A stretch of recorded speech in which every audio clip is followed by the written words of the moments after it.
So, und dann wieder mal Hallöchen hier. Wir spielen jetzt eine Runde Metal Gear Solid 3 Snake Eater. Ja, eines meiner wirklich absolut liebsten Spiele. Ich weiß nicht, auf wie vielen Plattformen ich das Spiel schon gespielt habe. Ja, und wie häufig ich das Spiel schon durchgespielt habe. Ich könnte da drin auf Deutsch schon mitreden. Ja, ich kenne fast jede Dialogzeile aus dem Spiel und kriege aber trotzdem immer noch Gänsehaut. Ja, wenn ich das Spiel spiele. Es ist eins meiner absolut liebsten Spiele und ich freue mich jetzt auch darauf, es mal im Stream spielen zu können. Mit euch allen.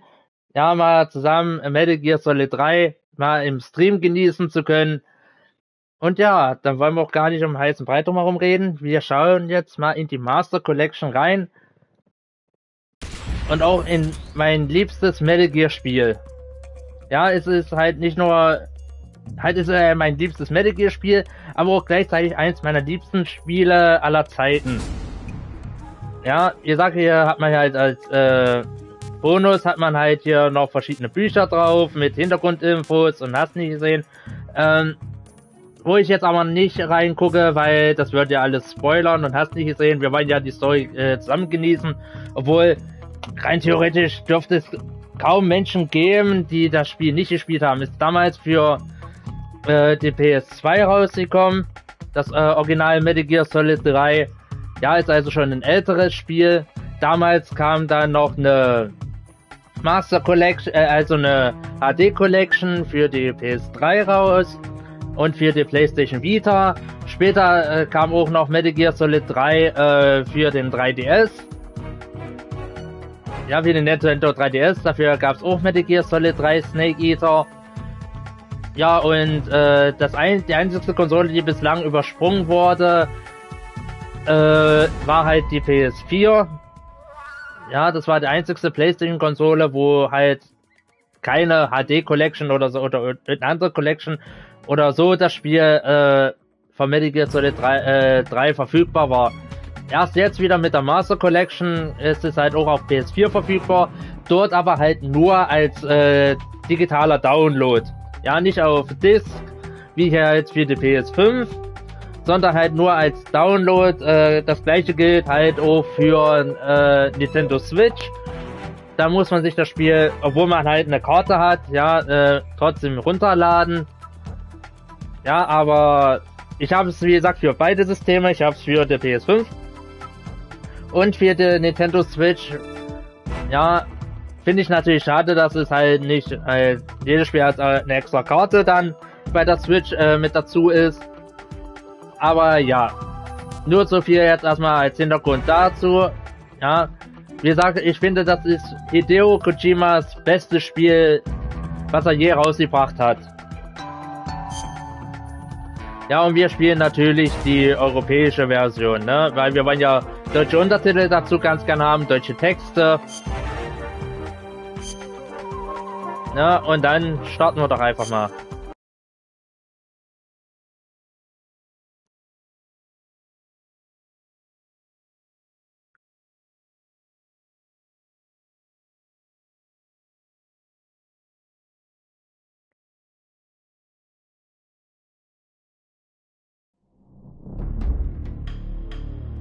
Oh, es ist so geil, den Titelscreen wieder sehen zu können und alles. Oh, es ist so genial. Oh, ich liebe es so sehr. Auch den Soundtrack und alles. Und das ist wirklich cool, Konami dann das auch alles so gelassen hat mit der Hideo Kojima Game. Hätte ich nie gedacht, nach dem riesen Clinch ja, zwischen Hideo Kojima und Konami. Ja, weil ja Konami dann ja auch angedroht hatte, dass sie halt überall Hideo Kojima rausstreichen aus jedem Spiel und da lassen sie halt den Namen halt mit drin, genauso wie Kojima Productions und alles. Ja, also es ist schon geil, ich mag's, den Soundtrack wieder zu sehen und alles. Und ja, es ist halt eigentlich auch bloß wieder die HD Collection, ja, die damals schon für die PS3 rausgekommen ist.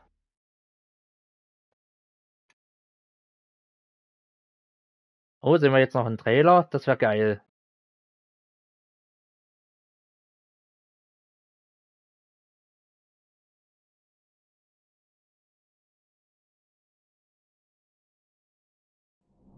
Nee, schade. Okay. Ja, und wie gesagt, was hier halt beim Spiel fehlt, weil das Spiel basiert auf, wie gesagt, der HD Collection, und die HD Collection basierte damals auf dem Spiel Metal Gear Solid 3 Snake Eater Subsistence.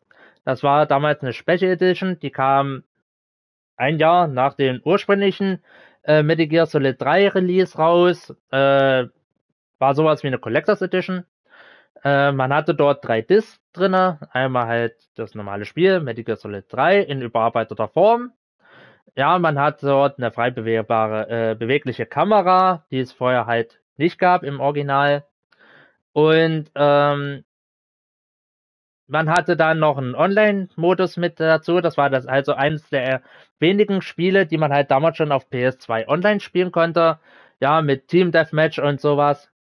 Das konnte man damals dort spielen. Ich hatte damals halt noch kein Internet, muss ich dazu sagen, und auch nicht das Modem für die PS2. Also ich konnte nie den Online-Modus testen damals zum Metal Gear Solid 3. Der fehlt natürlich hier auch. Der war damals halt mit dazu. Und dann war noch eine Disc mit dazu, mit, ich hoffe mal, dass es hier zumindest das mit dabei ist, ja, so ein bisschen Comedy-Theater mit Zwischensequenzen von Metal Gear Solid 3 und als Bonus dazu unten Metal Gear Solid 3 Film. Ja, das war halt, man konnte sich das komplette Spiel als Film angucken. Hat man dort auf das Mittel gehabt. Das Einzige, was schade ist, weil man wird es bestimmt noch nicht mehr irgendwo mehr finden, ähm, dass die dritte Disc, wo der Film drauf war nicht einfach nur eine stinknormale DVD, sondern das war direkt eine für PS2 optimierte DVD. Sprich, man konnte die DVD nur, auf keinen normalen DVD-Player abspielen. Ja, weil die in dem gleichen Format war wie ein PS2-Spiel. Und das finde ich bis heute schade, weil sonst hätte man ja sich immer noch die DVD immer noch weiter angucken können. Und ich fand, es war auch gut gemacht, weil da waren auch manche Ingame-Sequenzen extra dafür den Film produziert worden. Für den Metal Gear Solid 3 Film. Und ich fand den auch richtig genial. Der ging auch richtig lange, weil, wie gesagt, war ja das komplette Spiel. Ich glaube, da ging 6, 8 Stunden der Film. Irgendwie sowas. Also war schon ein Monstrum vom Film, ja. Und ich finde es schade, dass das hier auch alles bei der HD Collection schon nicht mit dabei war und auch jetzt bei der Master Collection wieder nicht mit dabei ist. Genauso wie das Minispiel von Metal Gear. Oh, sorry, ich werde gerade angerufen.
So, ich bin wieder da, war mein Bruder. Ja, also das, wie gesagt, der Film fehlt und dann halt noch der eine Spielmodus Snake vs. Monkey. Das war so ein Modus, wo man halt mit Knarren die Affen von Ape Escape anschießen und einfangen musste. Ja, da fehlt ja leider auch in der HD Collection fehlt er schon und jetzt hier auch wieder. Das ist sowas, wo ich dann immer denke, nee. Ja, also wenn schon, denn schon, wenn ihr schon ein Spiel macht, dann bitte auch komplett. Also alles, was damals schon, was es damals dafür gab, bitte auch mal wieder, ja, auch mal wieder dann auch komplett dann wieder rausbringen und nicht irgendwie die Hälfte weglassen. Ja, ja, weil hier das Einzige, was hier ist, Fotoalbum, ja. Und dann halt natürlich Handbuch, wo man was macht. Aber sonst, ja, gibt's hier leider, der Rest, wie gesagt, fehlt hier leider wieder. Und das ist wiederum schade. Ja, aber wir fangen jetzt mal ein neues Spiel an. Mir gefällt Metal Gear Solid 3. Ja, das ist mein Lieblingsspiel von Metal Gear.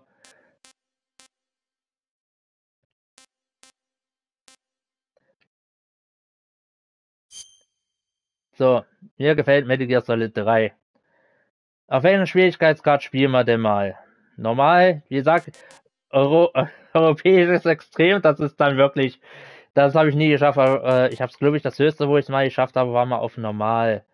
Aber ich müsste jetzt erst wieder rinkommen in die Steuerung und alles bei Metal Gear. Ob ich das dann auf normal schaffe?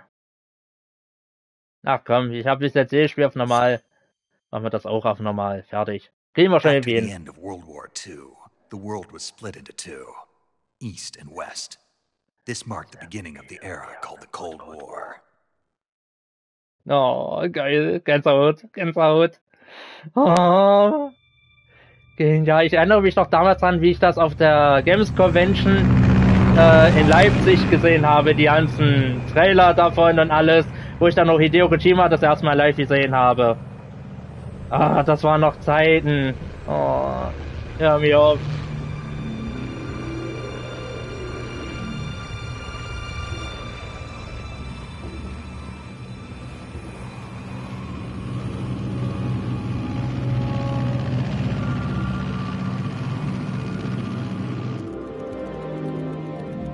Flying over Pakistan, altitude 30,000 feet. Approaching Soviet airspace. 20 minutes to drop off. Commencing internal depressurization. Equipment check. Arm main parachute. All right.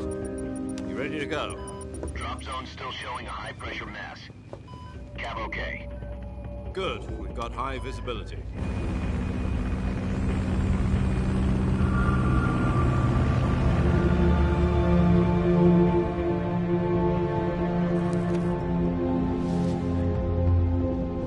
Put out that cigar.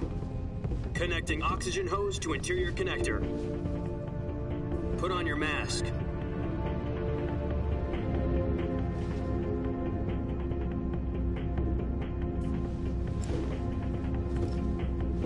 Does this panty waste know what he's doing? Approaching release point. 10 minutes to drop off. Hey, are you deaf?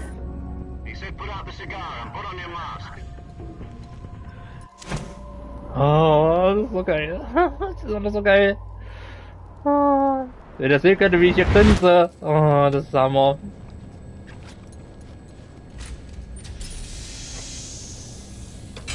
Depressurization complete. Checking oxygen supply. 6 minutes to drop off. Opening rear hatch.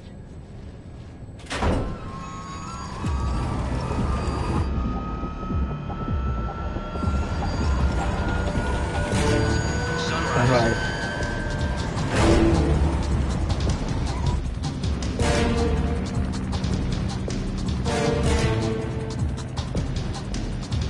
External temperature minus 46 degrees Celsius. 2 minutes to drop Set off. up. Stand Set it up. up. You'll be falling at 130 miles per hour. Try not to get frostbite from the wind chill. 1 minute to drop off. Move to the rear. Activate bailout model. This is one for the history books. The world's Wird first Halo jump. 10 seconds to drop off. Stand by. Stand by. Status okay. All green. Green. Prepare for drop-off. Countdown. 5, 4, 3, 2, 1. Spread your Spread the wings wings and fly. God be with you.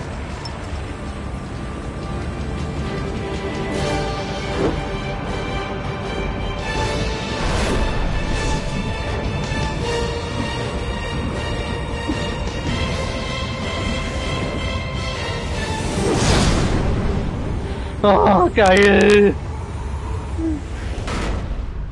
Oh, Gänsehaut pur. Oh. Jack, I've got some important news. The head of the CIA has finally given us the green light for the virtuous mission. Virtual mission? No, the virtuous mission.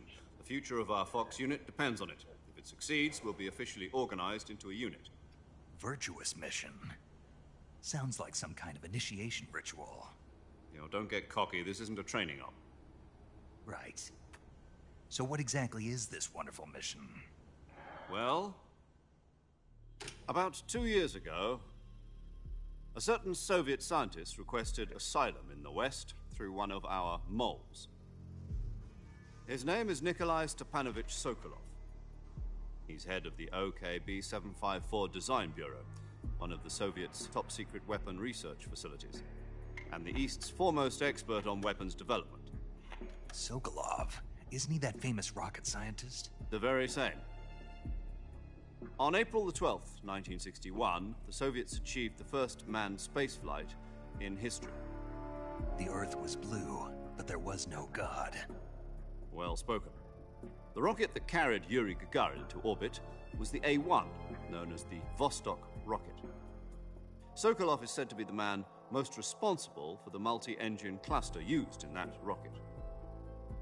After Gagarin's flight, Sokolov left rocket development to become the head of the newly established Design Bureau. From a lowly technician to head of a design bureau, that's quite a success story. So why do you want to defect? It seems he'd become afraid of his own creations. Afraid? Call it a crisis of conscience. And for that, he left his country and his family behind and went over the fence? Not exactly. One of his conditions was that his family was also to be taken safely to the West. We used a mole to get the family out first and succeeded in sneaking Sokolov over the Berlin Wall shortly afterwards. I was the one who conducted the operation. The security on the eastern side was still full of holes back then. Then what? We got Sokolov over in one piece, but the whole ordeal had left him exhausted, and we checked him into a hospital in West Berlin. It took him 2 weeks and more than 600 miles to get from the research facility in the Soviet Union to Berlin. He was in no condition to say anything coherent. And it was only a week later that we had something much bigger on our hands. The Cuban Missile Crisis. October the 16th, 1962, President Kennedy received word that the Soviets were in the process of deploying intermediate-range ballistic missiles in Cuba. The President demanded that the Soviets dismantle and remove the missiles.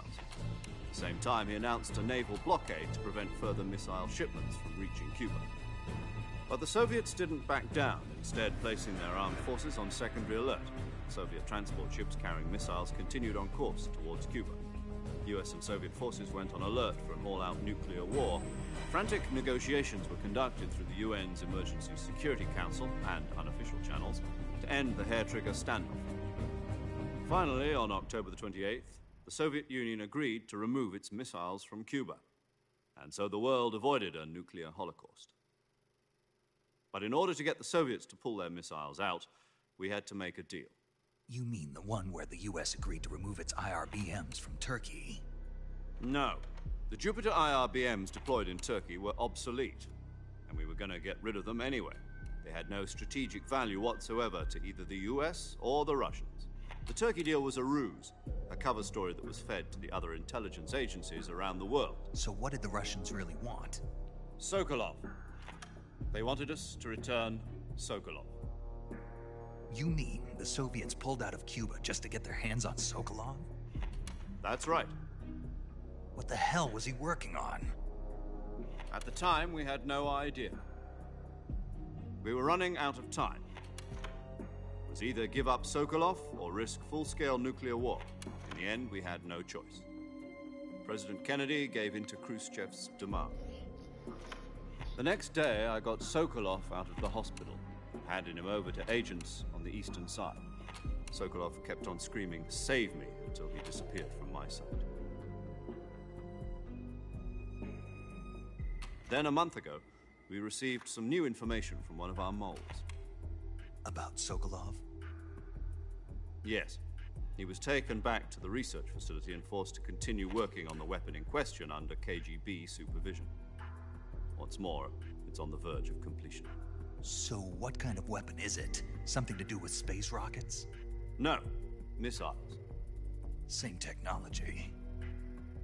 I guess you're right. We don't know the details, but it appears to be a new kind of nuclear device. For half a year now, the Soviets have been conducting frequent nuclear tests at Semipalatinsk. Something to do with the weapon, I assume. We're talking about a secret weapon so big that Khrushchev was ready to pull out of Cuba to get it back. Is Sokolov still in the facility?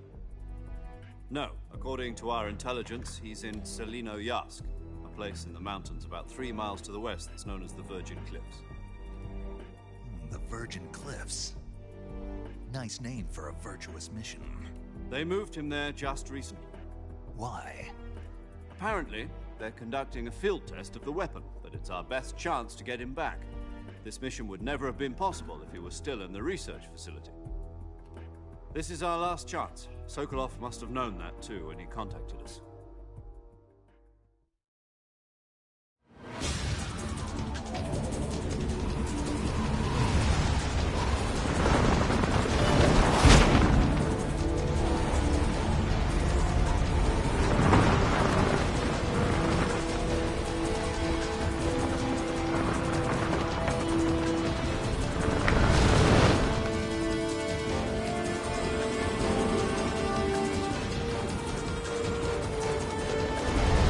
Listen up, Jack.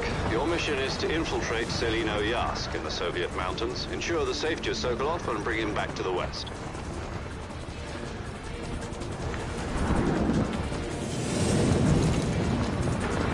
If we don't get Sokolov back before that weapon is complete, we'll be facing a major crisis. The clock is ticking.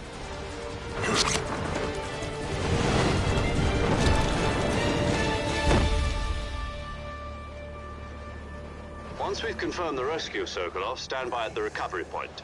A recovery balloon will be dropped at that point. Helium will be pumped into the balloon to inflate it. The process takes about 20 minutes. Once it's complete, the gunship's arm will latch onto the balloon and pull it up.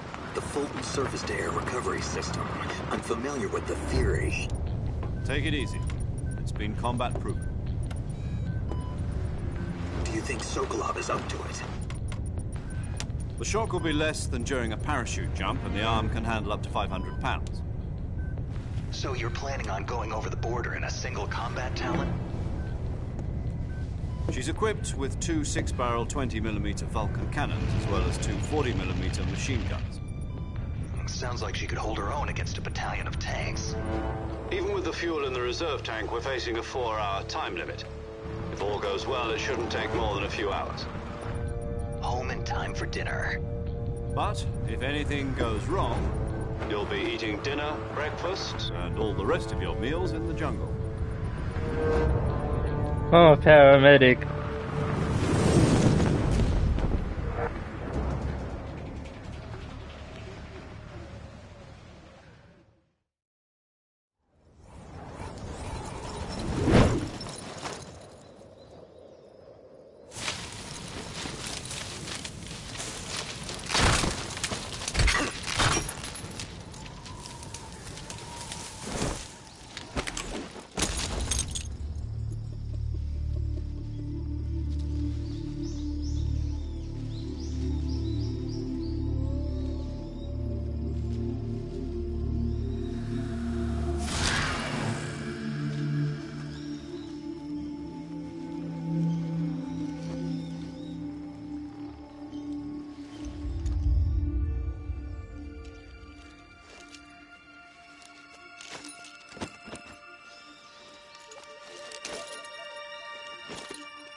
Oh, genial.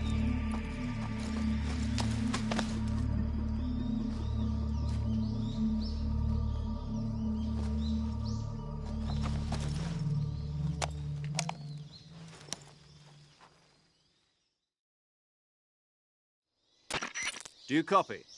You're already in enemy territory, and somebody might be listening in.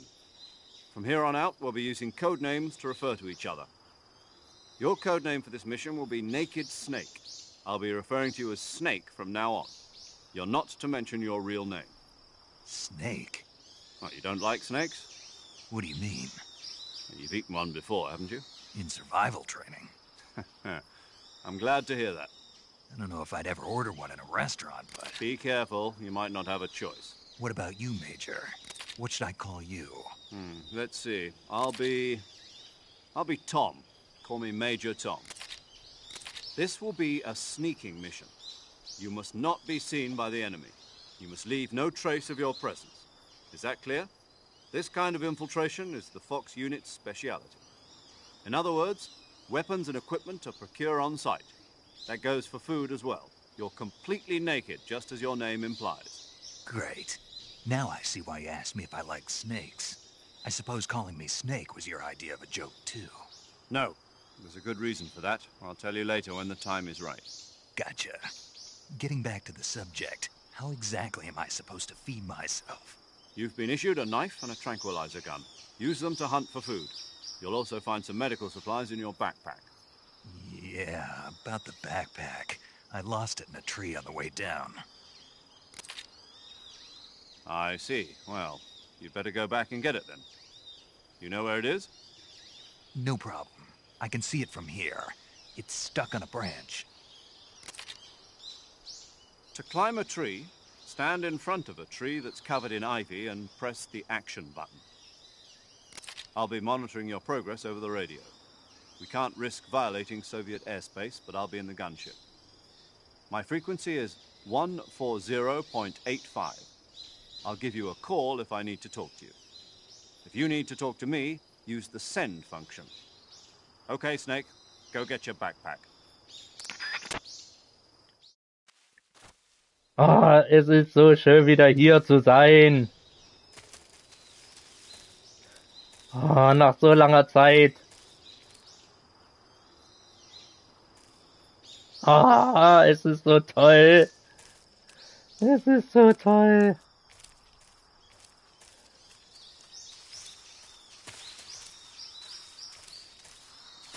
Oh, ich freue mich so derb auf das Remake. So derb, Leute.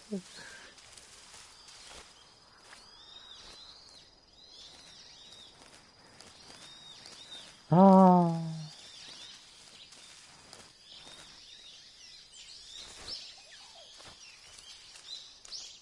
Ja, wie gesagt, wir können ja halt nicht in der Hocke rumlaufen. Das wird aber dann im Remake möglich sein.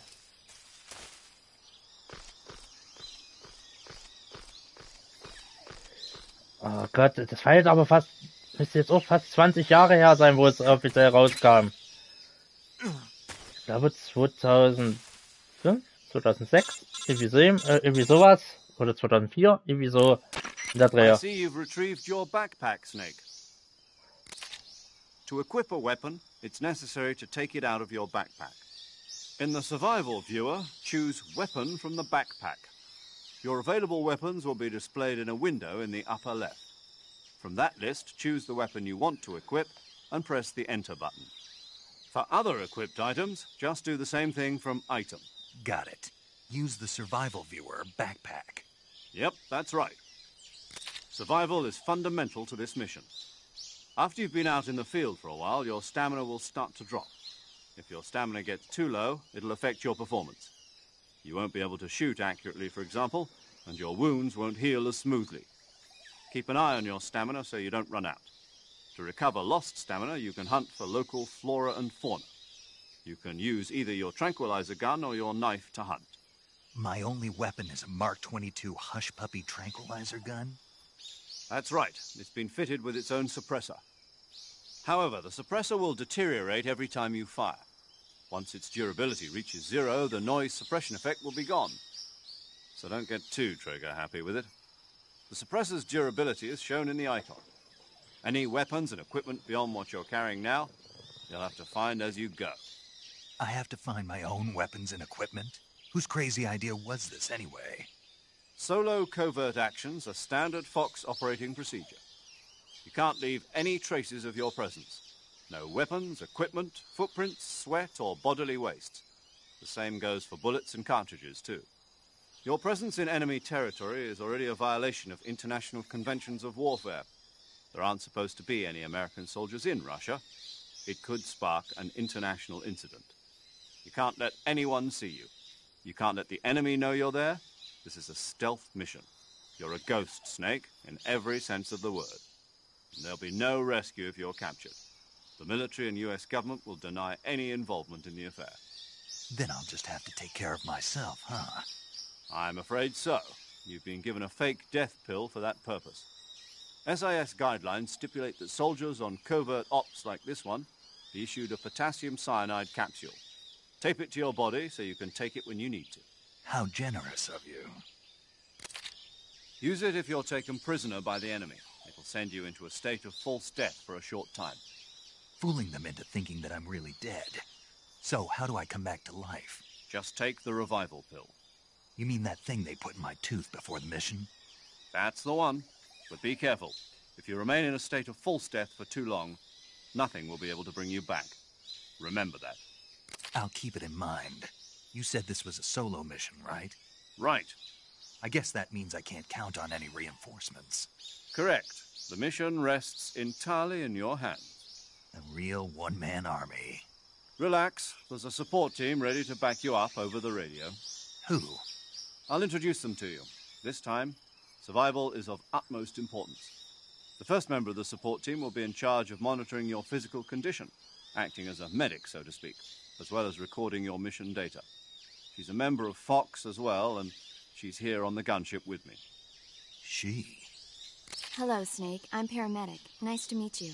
Paramedic? As in a medic who comes in by parachute. Aren't you going to tell me your real name?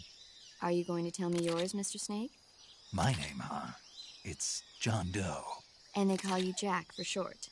You're a regular Captain Nemo. A name means nothing on the battlefield. After a week, no one has a name. What's your name? Jane Doe. Very funny. I wasn't joking, but I'll tell you my name only if you manage to make it back alive. My frequency is 145.73. She's also in charge of recording your mission data. Whenever you want to save, send a message over the reserved save frequency, 140.96. So saving lets me record my mission data. That's right. It also records the state of your health. Good to know. There's one more person I want to introduce you to, Snake. Huh? Speaking of snakes, you remember the boss, don't you?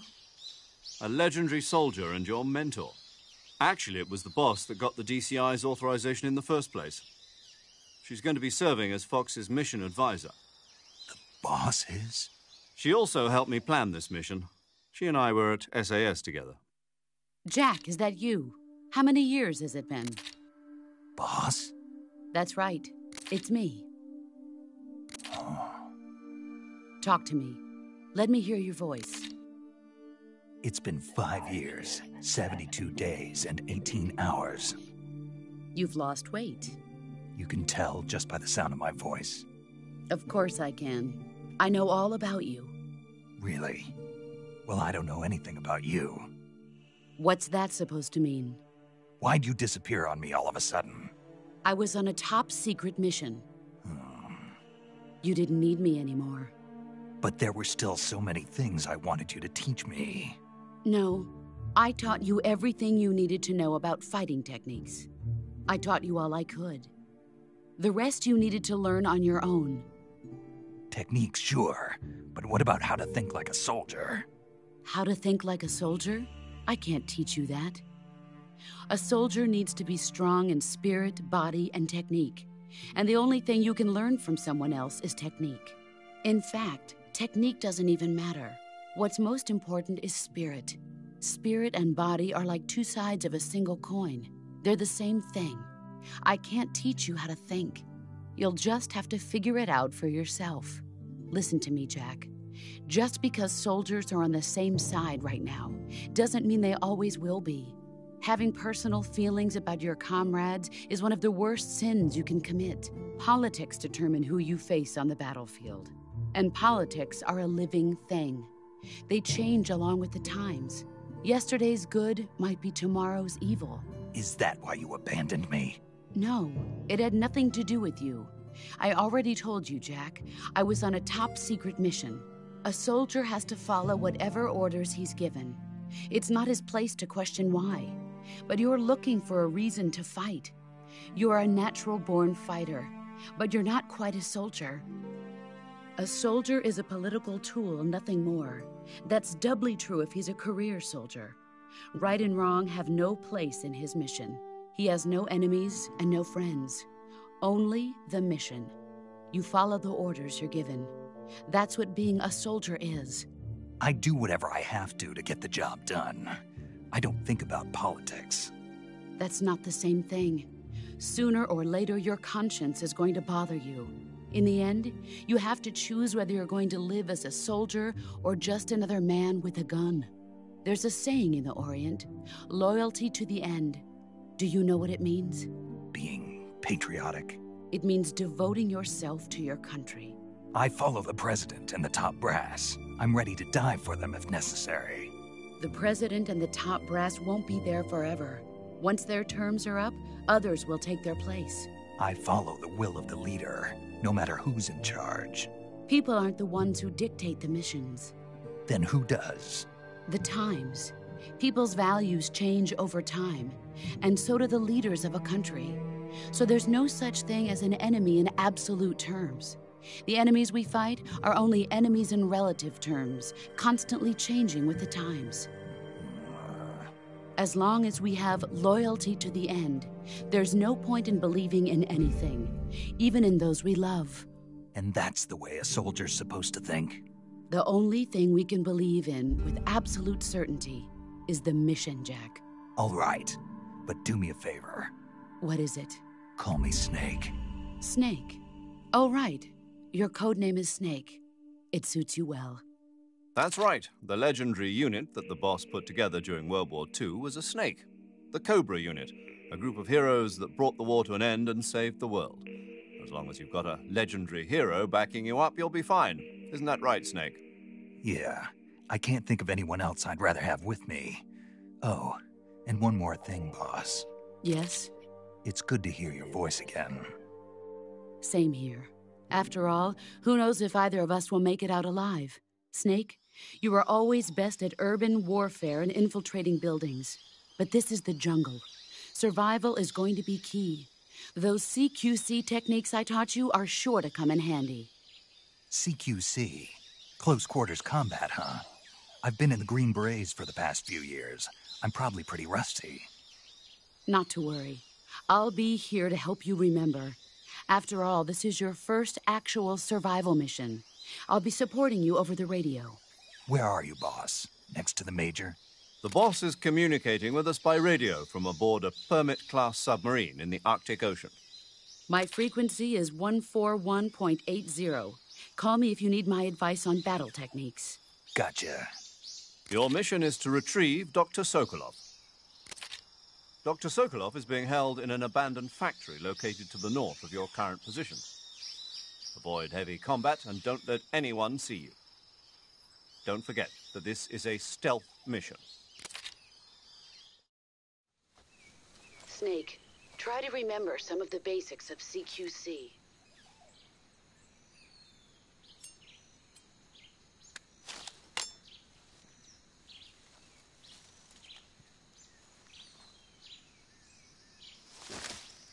Commencing virtuous mission now. Jetzt geht's los, Leute. Oh, ich hab mich jetzt vermisst. Oh, das ist gut. Warte. Mal gucken. Okay, das ist das Codec. Wie komme ich denn jetzt in mein Backpack? Ach, hier. Riechmikrofon, Messer und Knarre. Was zu essen habe ich? Ein Keks.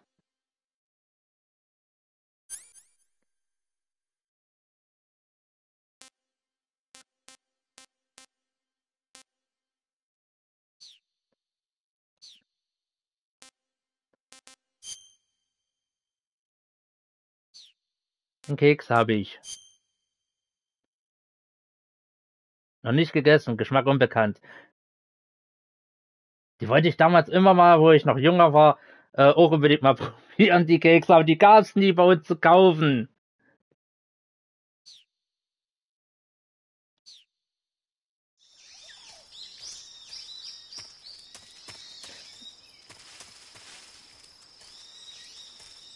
Oh, so gut.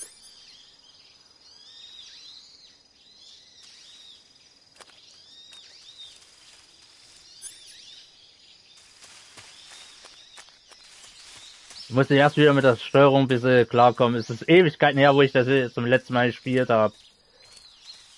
Es gab hier irgendwo noch eine Schlange, das weiß ich. Hier ist ja noch keiner. Oh, fuck, das wollte ich nicht.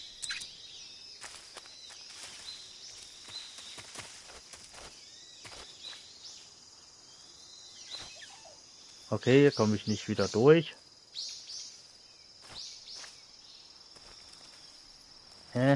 Rückwärts. Rückwärts kriechen.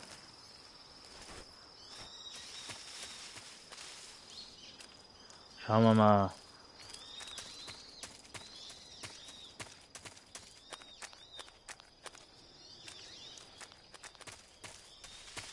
Irgendwo gab es hier, glaube ich, eine Schlange, die ist ja durchs Gebüsch geschlängelt.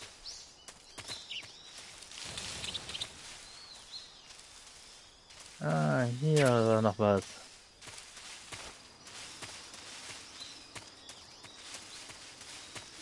Also glaube ich zumindest. Ich weiß es nicht mehr.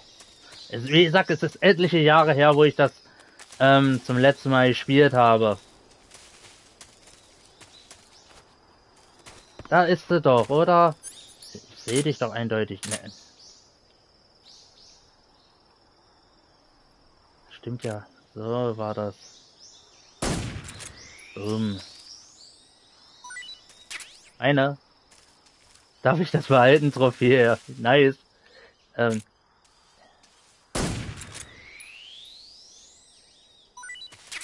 Noch eine Schlange. Oh, da können wir doch gleich mal Paramedic anrufen. Ja, ich finde das immer geil, wenn Snake Paramedic fragt, wie die ganzen Tiere schmecken. Das ist gut. Paramedic. I see you caught yourself a reticulated python. The reticulated python is said to be the longest snake in the world. The biggest ones can grow up to 10 meters in length. Although they're not poisonous, they're still very dangerous, so be careful around them. They have a highly ferocious temperament, and they can swallow whole, even large animals like deer and pigs. Their most distinguishing feature is the mesh pattern of their scales. This pattern acts as a highly effective natural camouflage. If you think there might be a reticulated python about, pay close attention to your surroundings. Otherwise, you could get bitten before you even know it's there. Right. But how do they taste? Huh? Do they taste good? You're actually going to eat one. Why else would I be asking? Cannibal. What was that? Nothing. Let's see what the guide says. Ah, you're in luck. It says they taste pretty good. Good. I can hardly wait.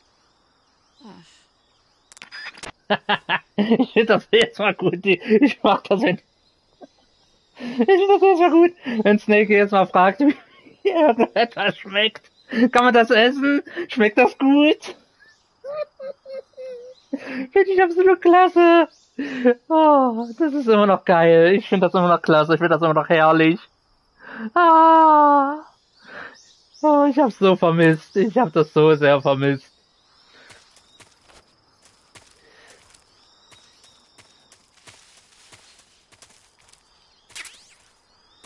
Oh, Munition. Nehme ich doch gerne mit.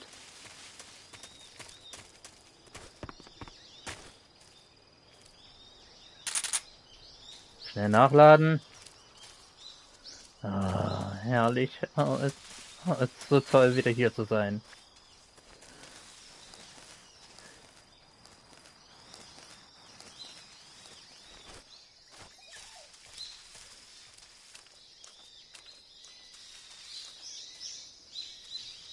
Könnte man nicht auch ein paar Vögel? Vögel konnte man doch, glaube ich, auch. Ich weiß es aber nicht mehr.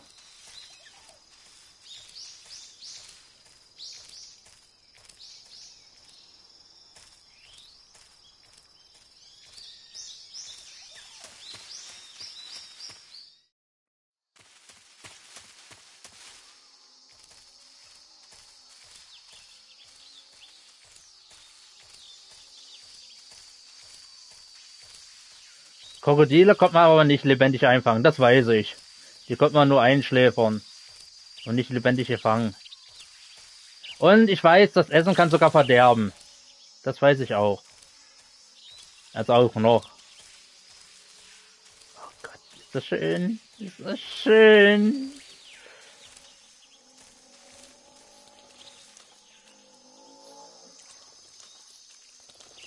Ah, sind nämlich Krokodile.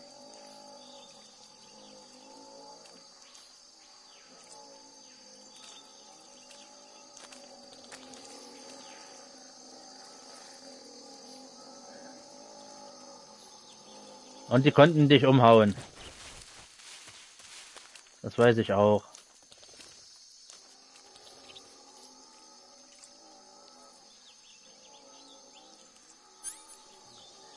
Muss erstmal wieder hier in die Steuerung reinkommen von damals. Holy shit. Schlaf gut.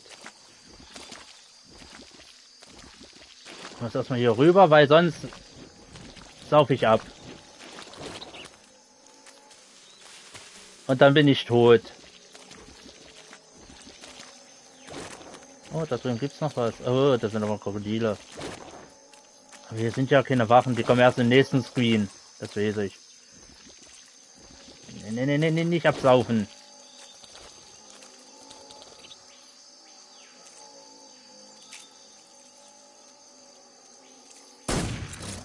Ja, gut. Deswegen kann ich hier noch ohne Schalter einfach noch rumballern. Ich will das haben, was da drüben ist. Meine.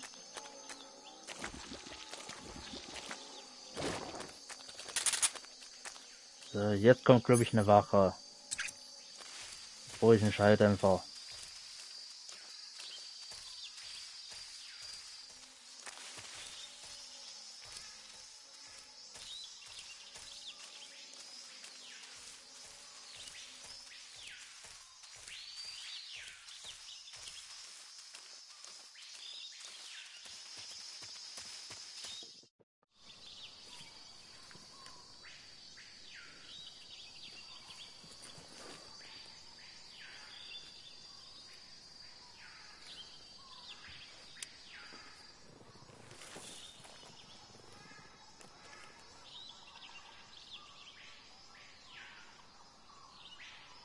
Major, I've spotted 2 enemy soldiers.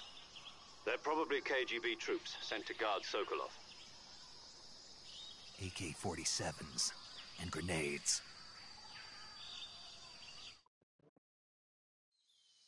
Snake, your presence in Soviet territory is already a violation of international law.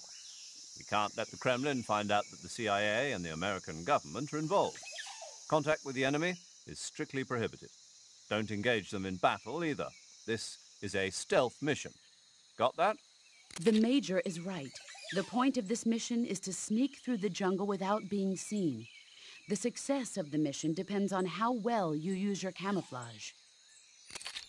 Change your camouflage by selecting Camouflage from the Survival Viewer. The Uniform option lets you pick your uniform, while the Face option lets you change your face paint. Choosing camouflage that blends in with your surroundings will help you conceal yourself more effectively. Also, don't forget that anything that moves will stand out in the jungle. If you just stand up and run around like an idiot, you're bound to be spotted. But if you crawl instead, you should be able to sneak by without being noticed. You can see how effective your camouflage is by looking at the camo index. The camo index shows how well your current camouflage blends in with the surrounding area. The higher the value, the harder you are to spot, and vice versa.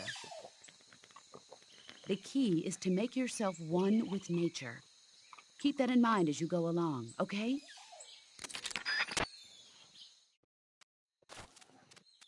Hinhocken. Ach, Quatsch. Falsche Taste. Sorry, mein Fehler.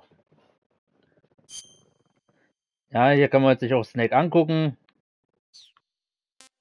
So. Tarnung. Was haben wir denn alles an Uniformen? Nackt, olivgrün. Oh, die Tigerstreifen finde ich immer ganz geil. Blattmuster, Rinde.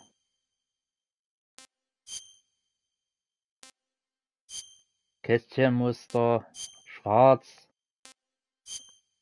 Wüstentiger, den finde ich auch geil. Das finde ich auch cool, das Outfit. DPM. Flecktarn.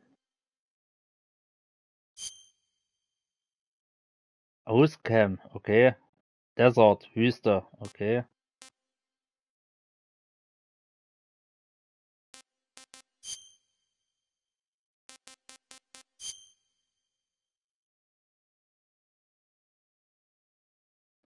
So. Haben wir noch... Ja. Die ganzen Flaggen. Nice.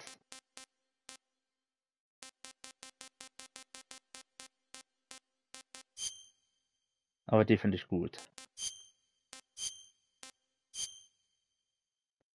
So.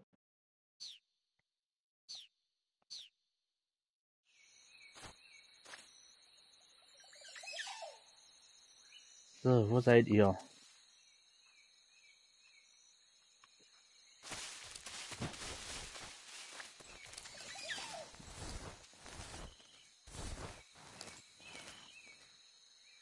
Da hinten ist einer. Wache.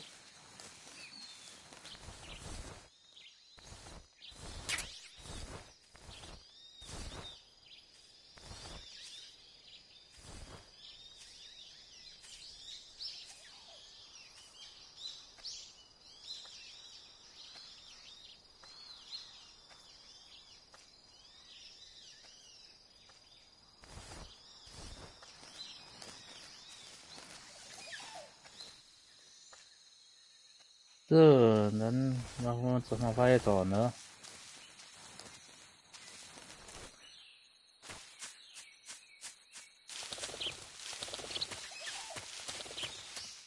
So, hier war auch noch einer.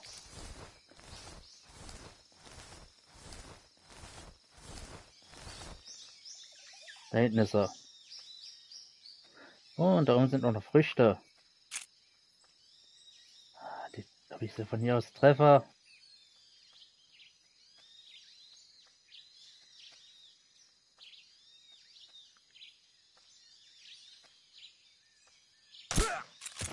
Getroffen. Wir machen noch gleich so eine Frucht mit, ne? Ach, 2 sind besser.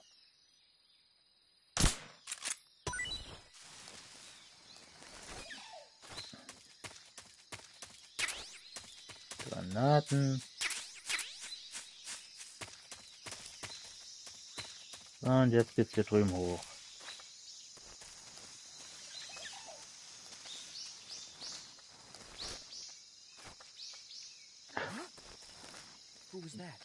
Nee, nix. Schlaf gut. Ach ja, die wachen ja jetzt hier auch schneller auf, ne? Ach, Scheißdreck, ich wusste nicht mehr, wie der Zyklus geht. Schlaf gut. Ich wollte den...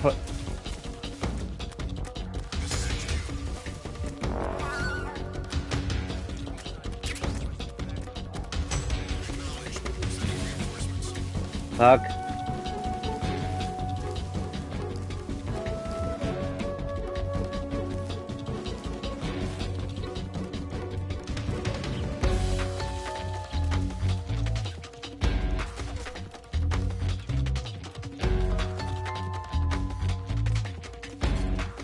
Fuck, die sehen mich.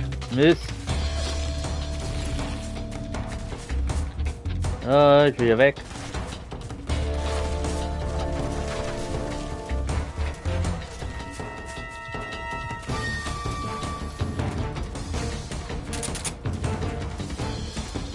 Tschüss, Leute. Nett mit euch.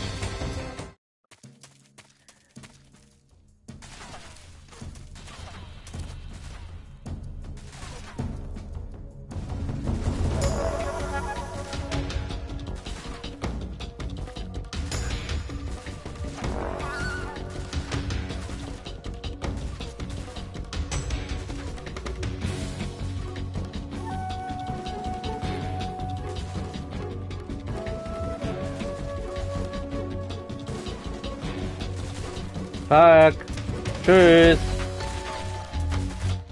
Ich dachte, die kommen hier nicht her.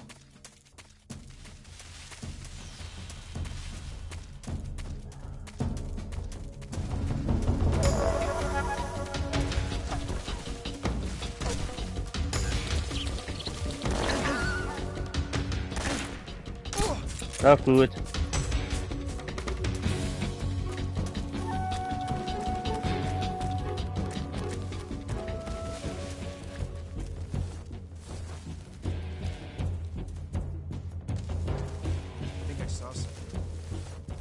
Ach, du hast ja auch nicht gesehen.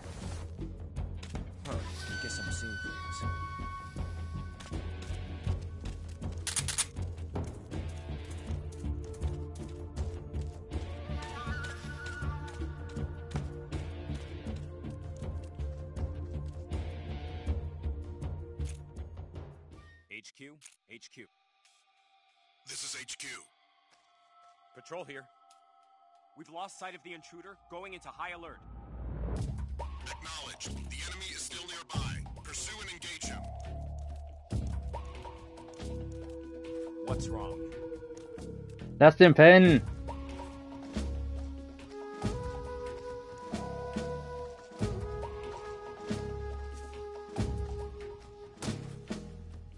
Das vertreten.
Oder musste ich dazu das Messer ausrüsten?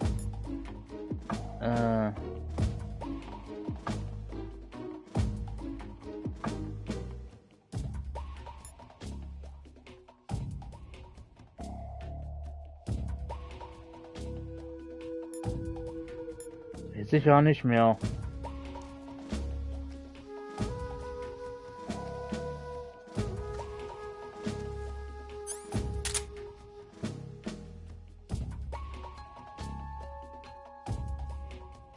Jetzt jemand die sehen? Ah ne, die haben da drüben wieder bestimmt jemand anderen aufgeweckt.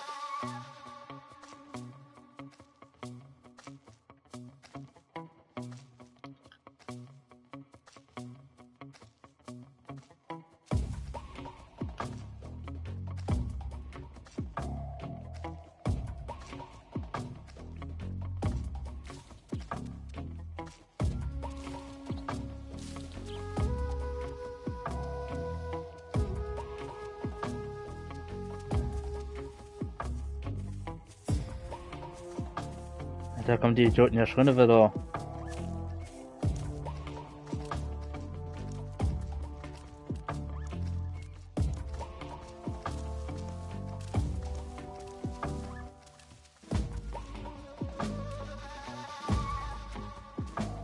Hätte vielleicht erstmal nachgucken müssen, wie das funktioniert, nochmal mit den CQC. Naja.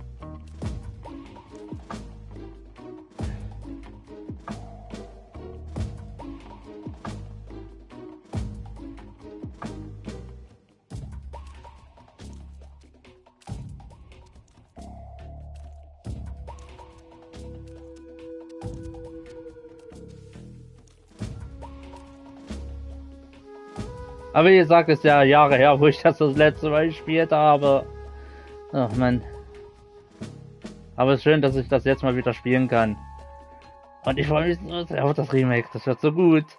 Als hoffe ich zumindest. Also ich hoffe doch mal, dass es nicht verhauen. Als wo ich den Trailer gestern gesehen habe, das war so gut. Oh, der neue Trailer.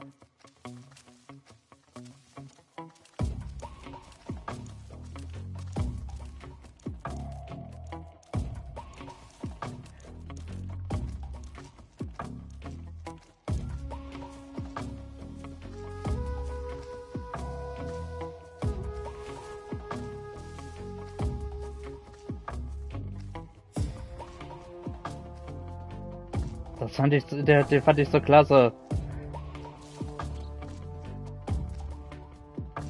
Aber schade, dass sie die Fox Engine nicht weiterentwickelt haben.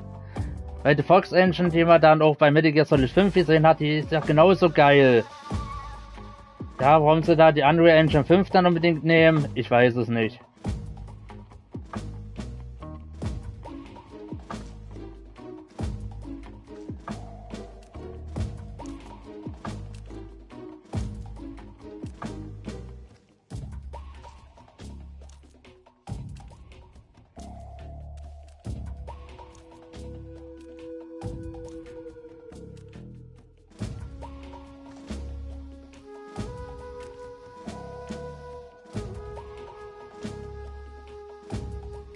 Aber ich bin so derb gespannt.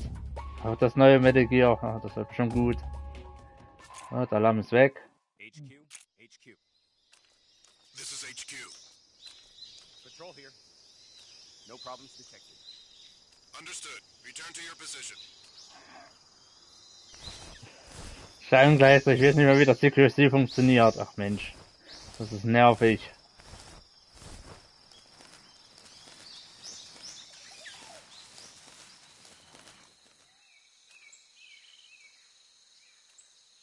Und weiter.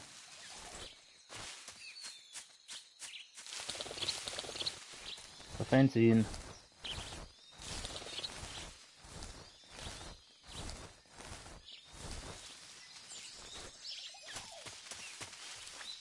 Einziehen. Oh, ich war mal so gut in den Spielen, ne?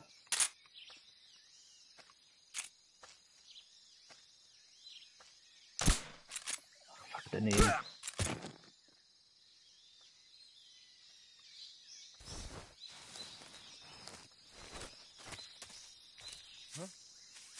Da war nix. Nix. What's wrong?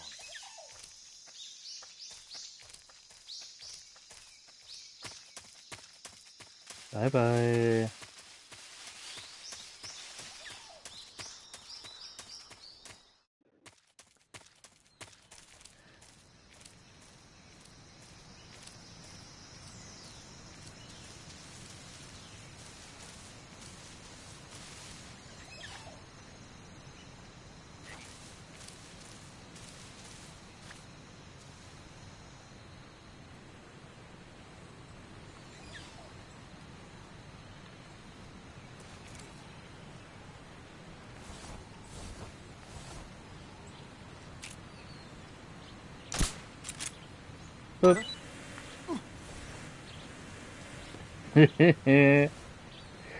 Genau, Bean.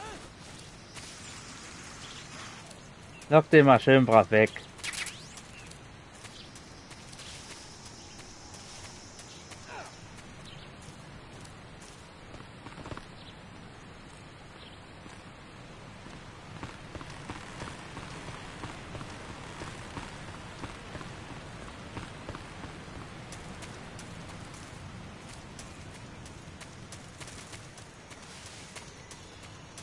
Ah, ich weiß, dass die wiederkommen.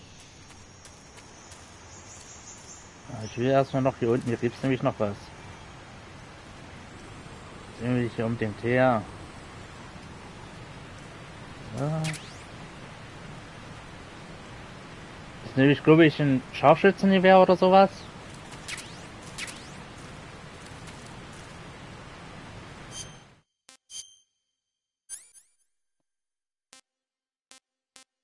Ein Sturmgewehr ist es.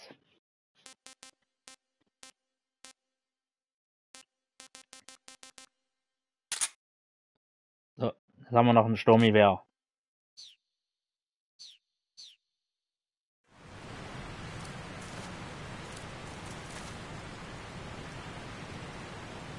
Aber wenn wir jetzt eh mal hier unten sind, können wir ja auch nochmal Paramedic anrufen. I see you've got yourself a Baltic hornet's nest. Baltic hornets are a variety of hornets that inhabit that area. The difference between them and other hornets is that they produce honey in their nests. Inside the nests are larvae, pupa, and adults. You can eat them all. In particular, the honey you find inside the nest is delicious and full of nutrients. It's easy to digest and helps pep you up when you're feeling tired. In short, it's the perfect survival food. Honey can also be used as a burn ointment. When honey is applied to a burn, it creates a protective coating over the skin. When you knock down a hornet's nest, a burn ointment will appear along with it, so don't forget to pick it up. Of course, the hornets aren't going to give up their nest without a fight. If you knock a nest down, a large swarm of hornets will come flying out, so be careful.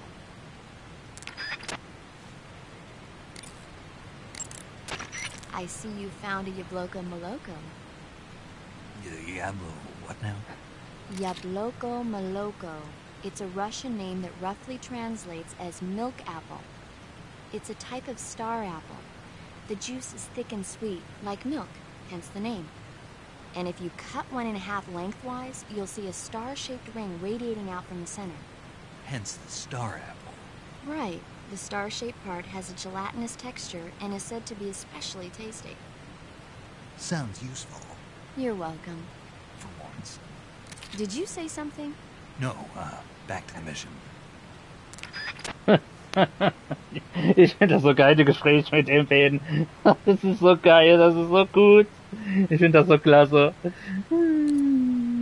Oh, das hat mir so gefehlt. Oh, jetzt weiß ich, was mir mein ganzes Leben lang gefehlt hat. Also nicht das ganze Leben, sondern seitdem ich Metal Gear nicht mehr spielen konnte. Einfach die Gespräche, die haben mir so sehr gefehlt. Das ist so geil.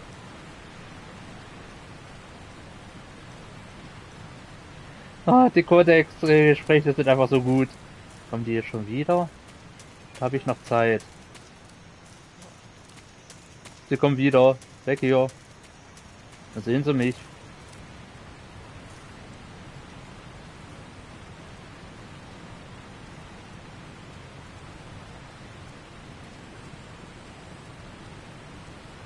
Aber ich werde das dann auch richtig geil finden, wenn das dann auch so richtig schönes 3D-Audio hat, dann das Remake und alles. Oh, das wäre so geil. Oh.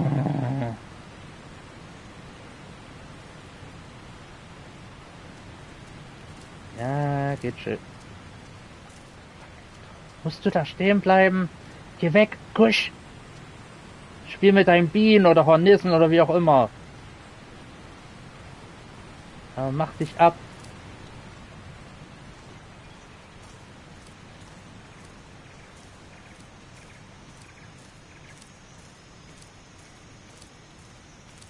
Tschüssi, Leute.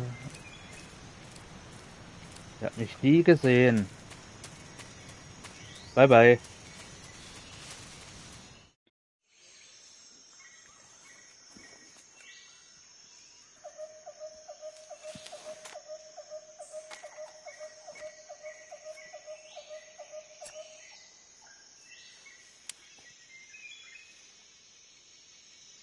Major, I've reached the abandoned factory where Sokolov is supposedly being held. This place is a dump.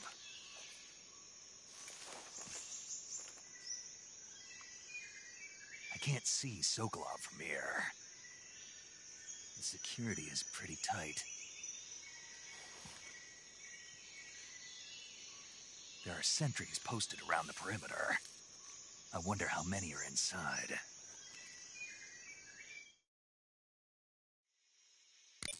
Your objective, Sokolov, is inside the factory. They should be holding him in a room in the northeast section. Northeast section.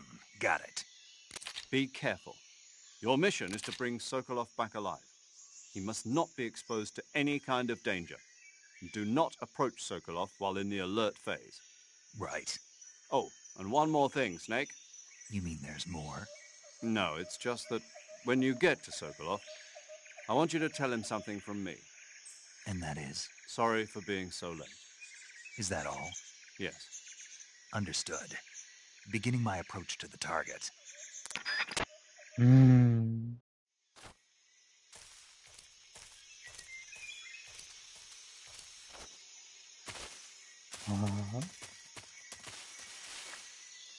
Oh, das ist so wie, wenn man nach einer langen Zeit nach Hause kommt.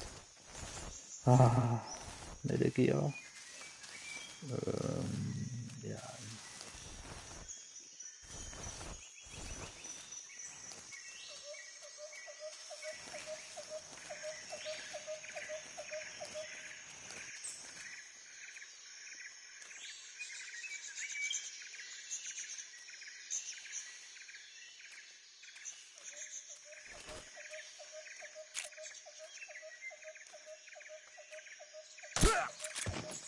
Schlaf gut.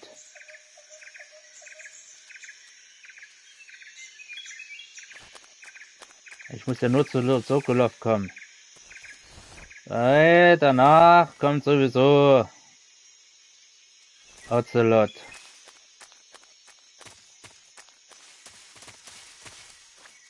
Muss es hier erstmal nur reinschaffen. Ja nicht. Und die schalten sowieso die anderen Gegner aus.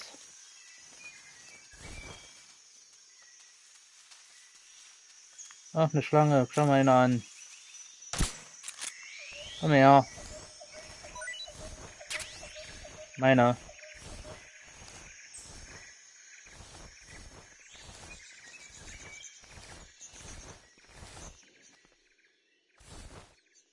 So, wo bist du, du Arschgeige?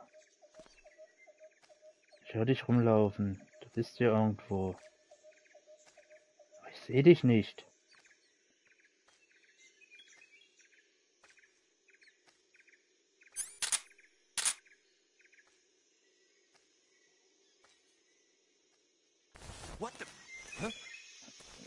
Du hast nichts gesehen.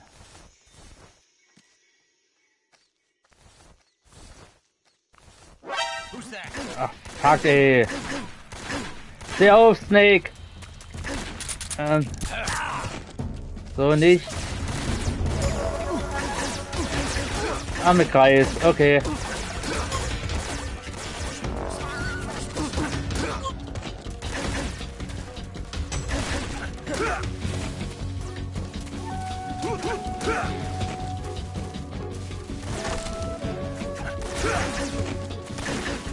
Komm on. Ich sterbe gleich. Ah.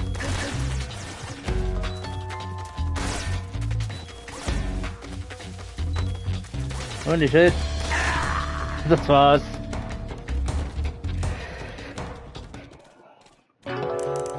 Okay.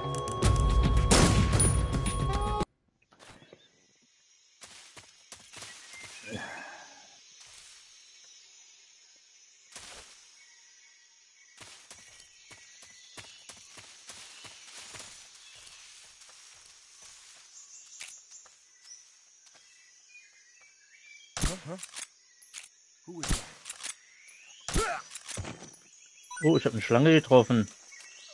Aus Versehen.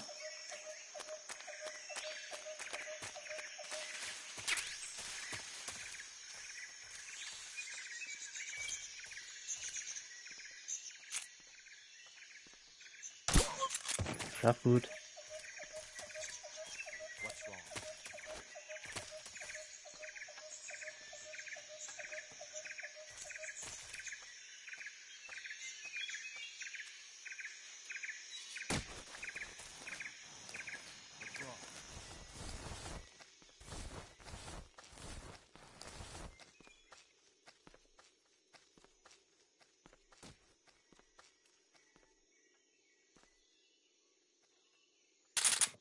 Geh weg. Gusch.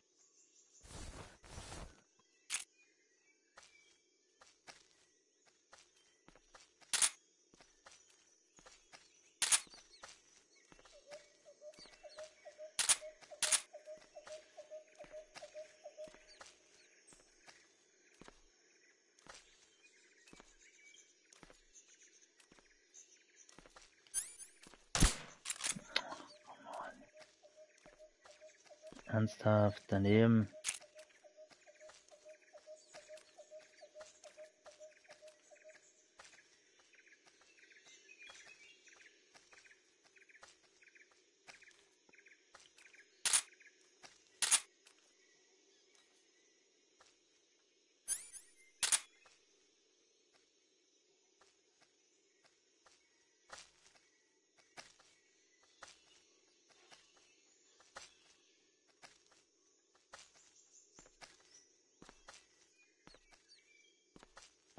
Irgendjemand ist gerade über mir.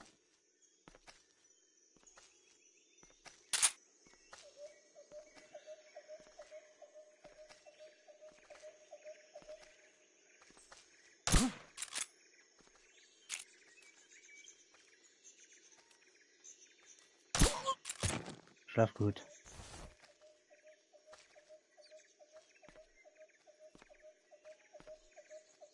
Halt mal deinen Schönheitsschlaf. Komm schon, wo ist denn der andere Idiot? Bevor der andere wieder aufwacht.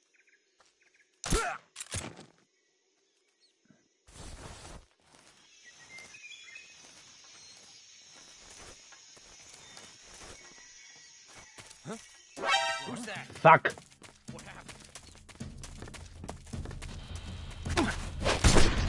Gute Nacht. Ah. Schlaf gut. Und du auch. So, noch jemand ohne Fahrschein. Komm, komm, gut.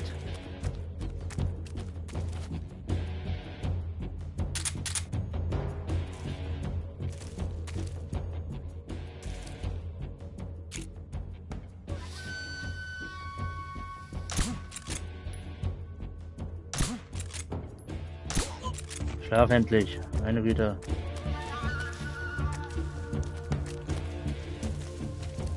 Oh.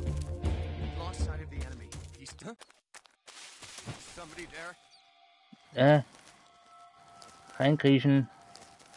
Nein, da ist niemand. Das war jetzt knapp.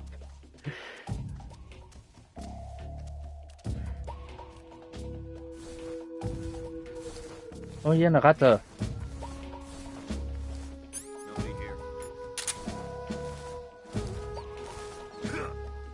Hey Ratte, bleib hier. Ich muss mit dir mit Paramedic sprechen, aber dazu brauche ich dich erstmal. Oh, 2 sogar. Ratte und Schlange. Na geht doch.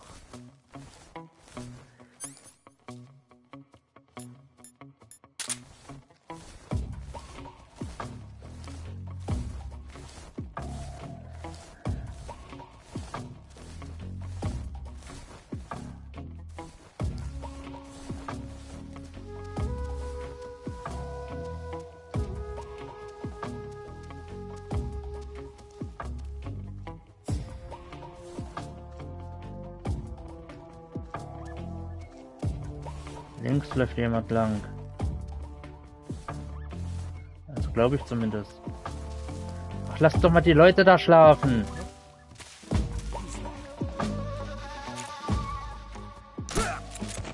Lass die Leute pennen.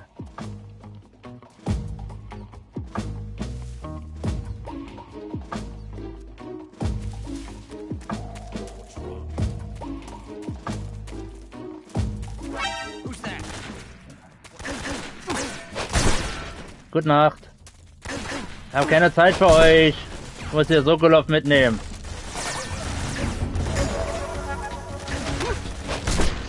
Oh, gute Nacht. Gute Nacht.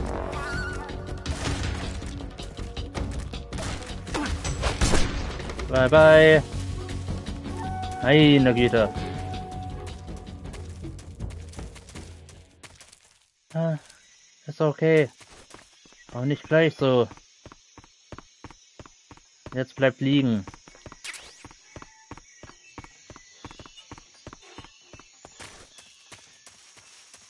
Macht alle euer verdientes Nickerchen, ne? Habt ihr euch verdient nach einem anstrengenden Tag.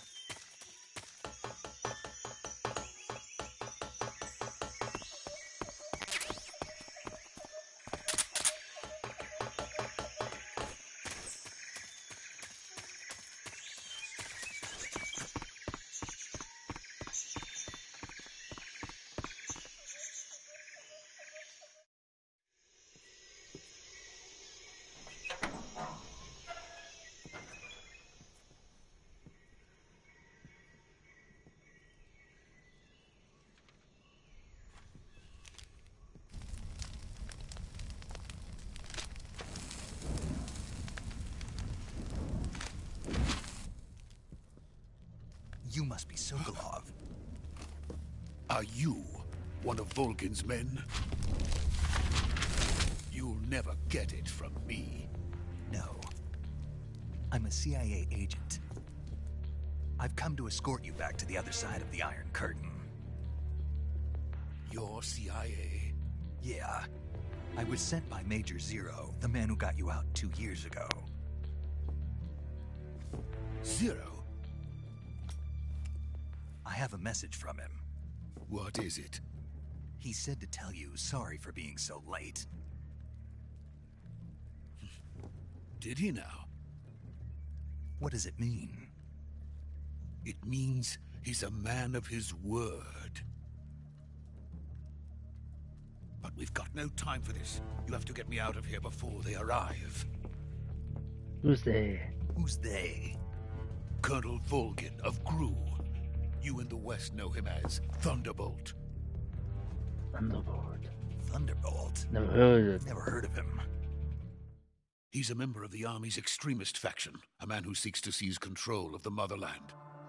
Ever since the Cuban Missile Crisis 2 years ago, Khrushchev has been pursuing a policy of peaceful coexistence with the West. Despite resistance and criticism from hawks in the army and the provincial authorities, Khrushchev has managed to suppress the opposition so far. But the failure of his agricultural policies has put him in a precarious position. And on top of that, the tragedy last November. President Kennedy's assassination. Precisely. In a sense, Khrushchev has lost his biggest partner, and his power base is rapidly crumbling away. A certain group is plotting to use this opportunity to seize power by rallying the anti-government forces, overthrowing Khrushchev, and installing Brezhnev and Kosygin in his place. The mastermind behind this plot is Colonel Volgin of the GRU.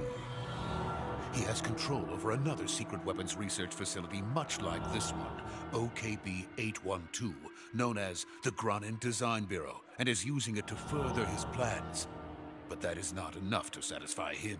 Now he's plotting to seize the secret weapon I have been developing here and use it as leverage in his bid for power.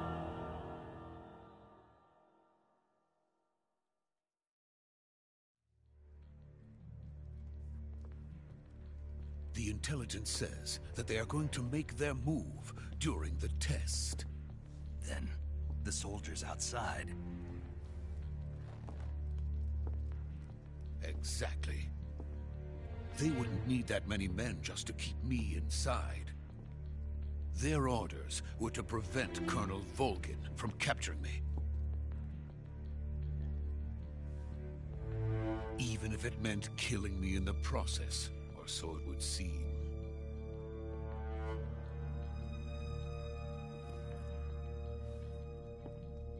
Volgin will come. I'm sure of it. You must get me out of here before then. Leave it to me. By the way, your Russian is superb. Where did you learn to speak it? From my mentor. Is that so? America is truly a frightening country. Having second thoughts? No. I have no love for this place. Let's go.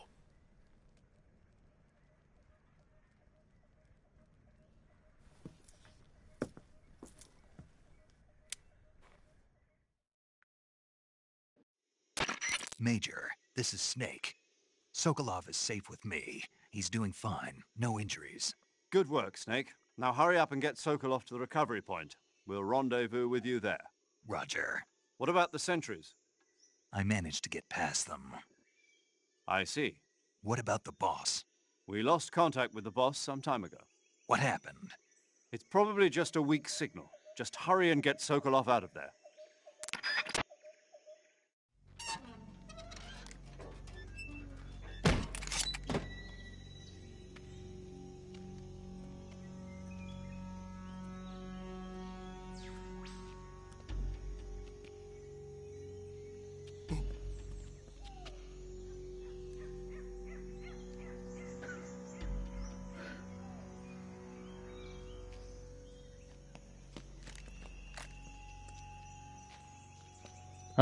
Medic ist alle drei. So gut. Die Handbewegungen von denen.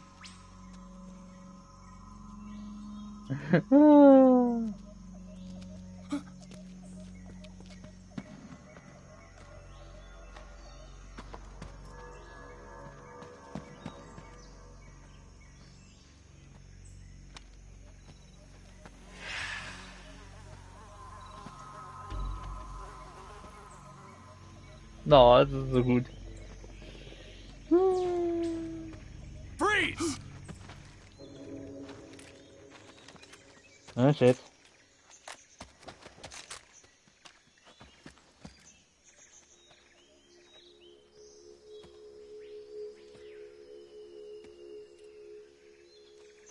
So this is the legendary boss. Huh?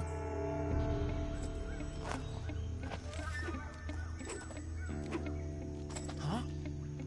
We meet at last.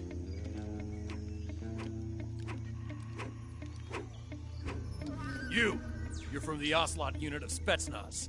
Huh. What's a GRU soldier doing here? Soldier?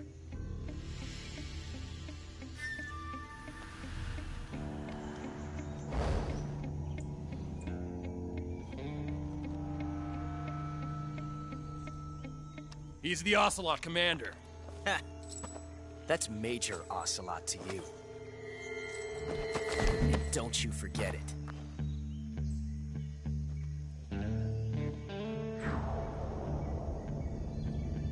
Sokolov is ours. Now get out of here. And Ocelot never lets his prey escape. What?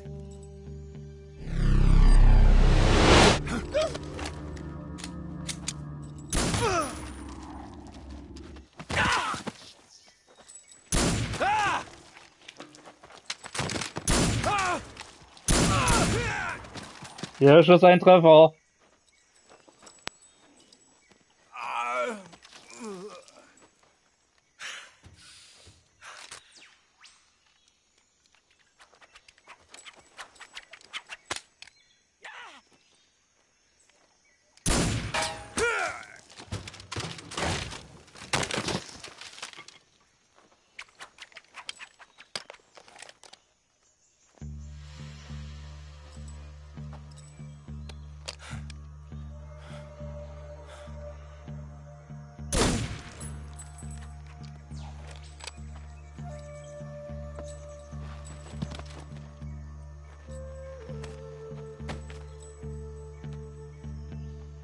I can't say it feels good to kill a comrade, even if it is for the GRU.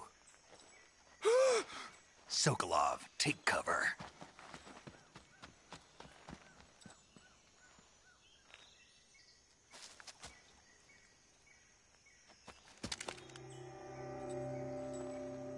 Huh.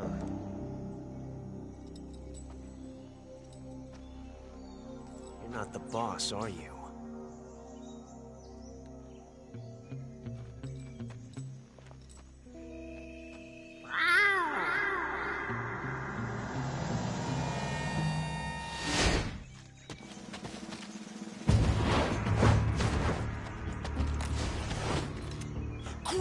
operatives! What is that stance? Huh. That gun.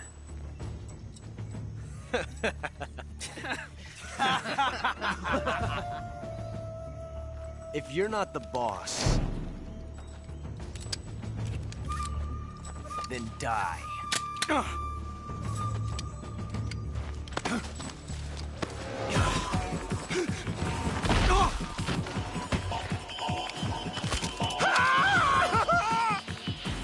Major! Leave it! Shoot the other one! Whoa! Geil.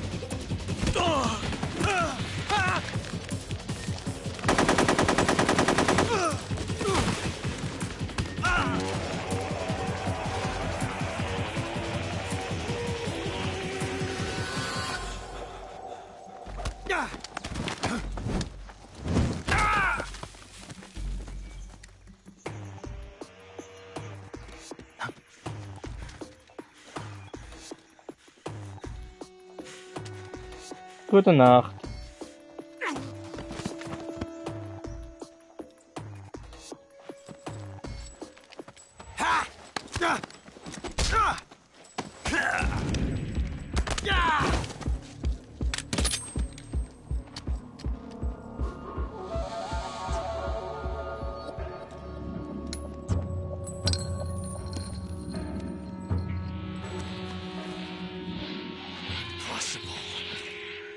You ejected the first bullet by hand, didn't you?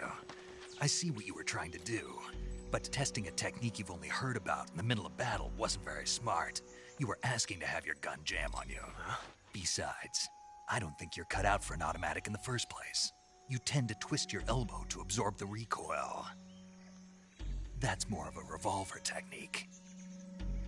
You filthy American dog!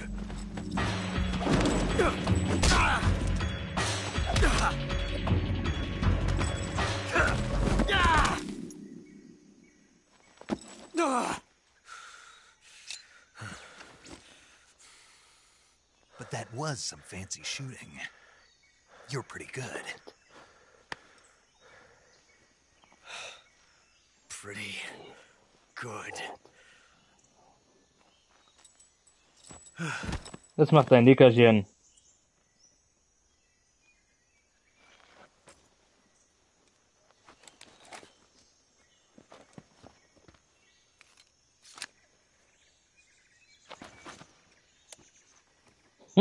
So geil.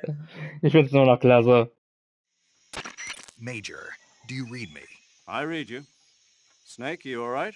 I've run into a few snags. These guys were after Sokolov too. Apparently they were taking orders from a GRU colonel named Volgan. A GRU colonel? Part of an internal Soviet power struggle, according to Sokolov. Something between the KGB and GRU. Between Khrushchev's supporters and Volgan's. Sokolov was being guarded by the KGB and hunted by GRU? Snake, it sounds like this could be even hotter than Cuba. I don't like it. Something about the whole thing stinks. I agree. You'd better hurry. Sokolov ran off by himself, but I'll catch up to him. We're counting on you. Robbie.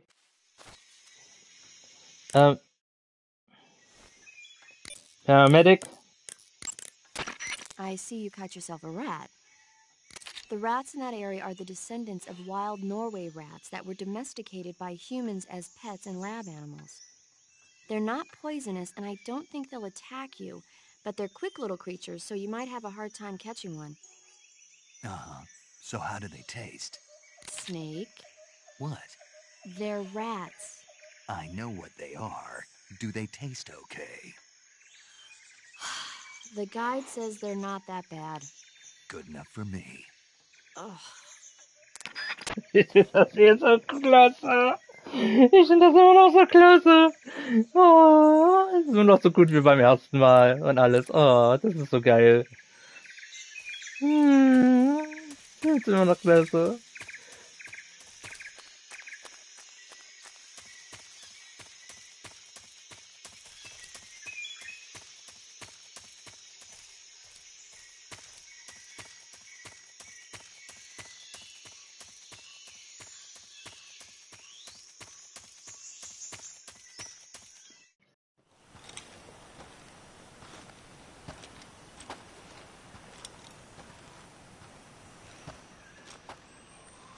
okay?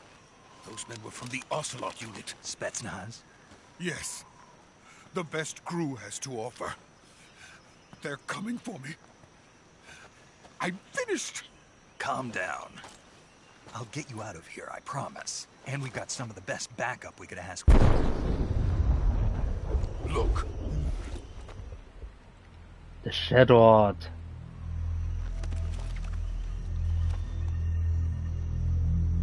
That's what they were making you build.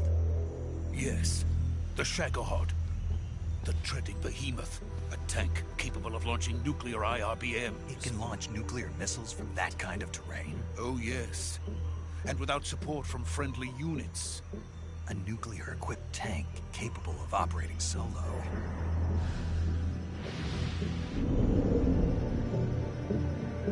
Is that thing finished? No. This is only the end of Phase 1. It won't be truly finished until we complete Phase 2. Phase 2?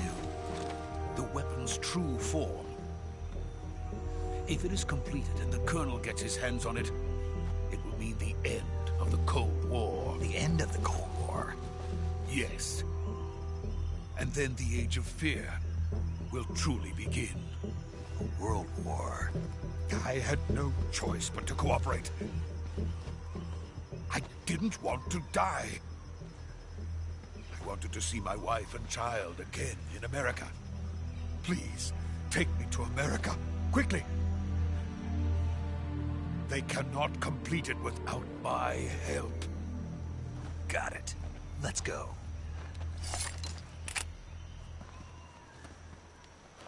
Oh, jetzt kommt eine gute Szene. Oh, das ist so geil.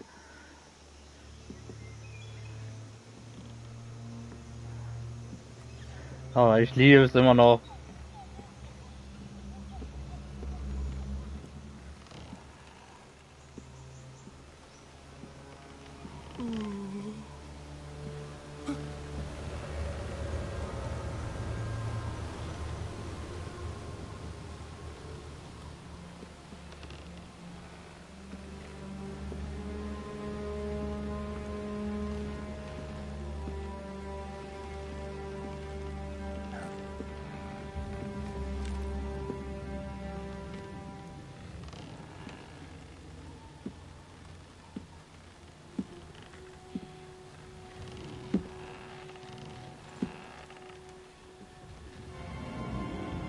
Aber die Geschichte ist ja nicht so gut wie im Original.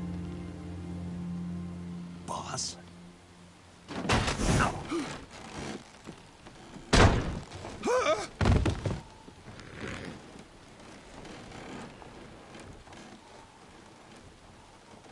Good work, Jack. What are you doing here? Sokolov comes with me.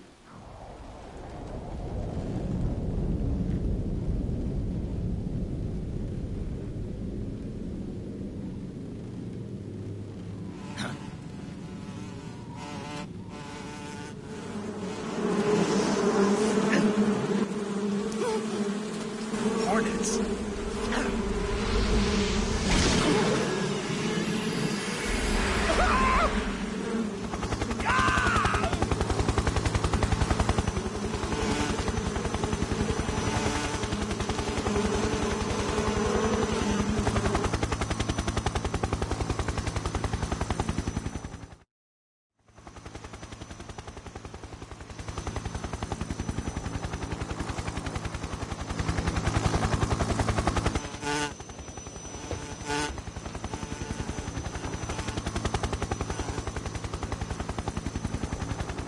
My friends, let us fight together again. I have waited long for this day. We will fight with you once more. Welcome back, boss. Now that all 5 of us are together, it's time we go to the depths of hell itself.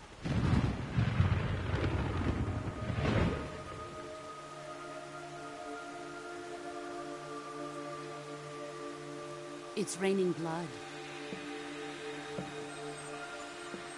Is he crying?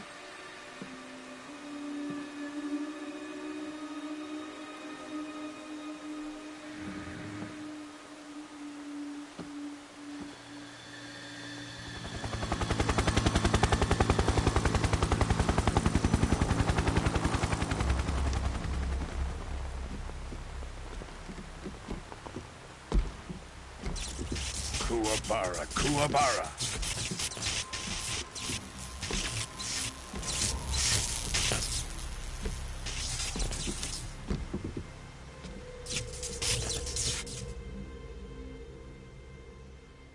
Ah, what a joyful scene.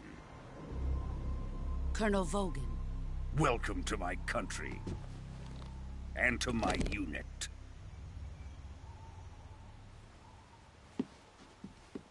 Boss, what is this? I'm defecting to the Soviet Union. Sokolov is a little gift from my new hosts. Recoilless nuclear warheads.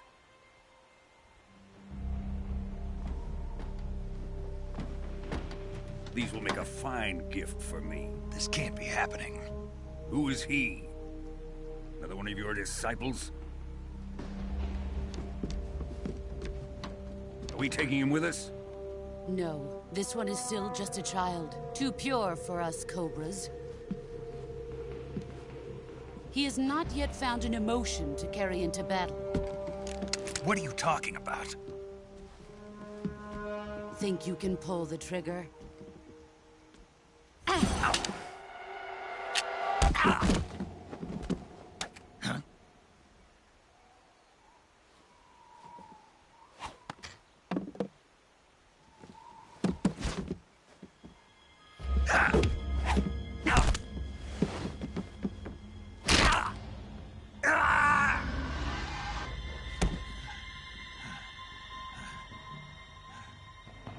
He's seen my face. We can't let him live.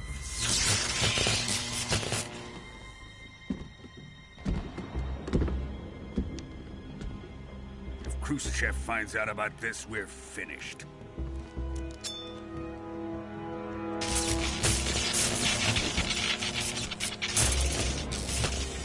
He must die. Wait. He's my apprentice. I'll take care of him.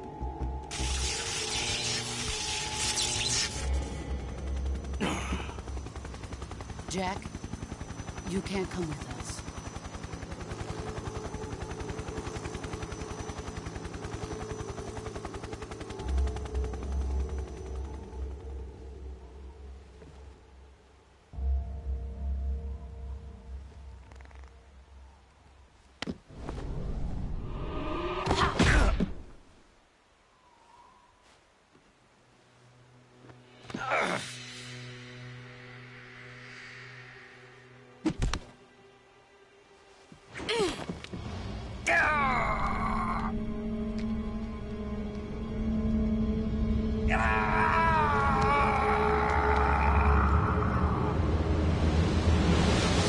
Und Klatsch.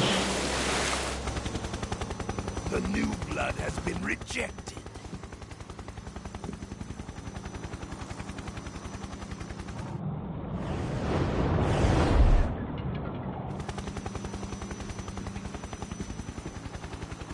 Are we done here? Now, onto Sokolov's research facility. Shagohod is ours.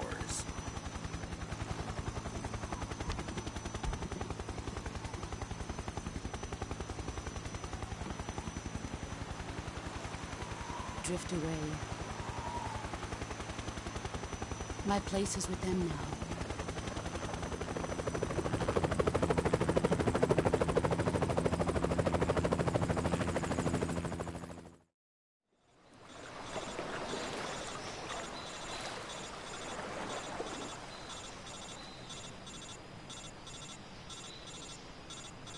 Aber Codec funktioniert noch. Also das Funkgerät.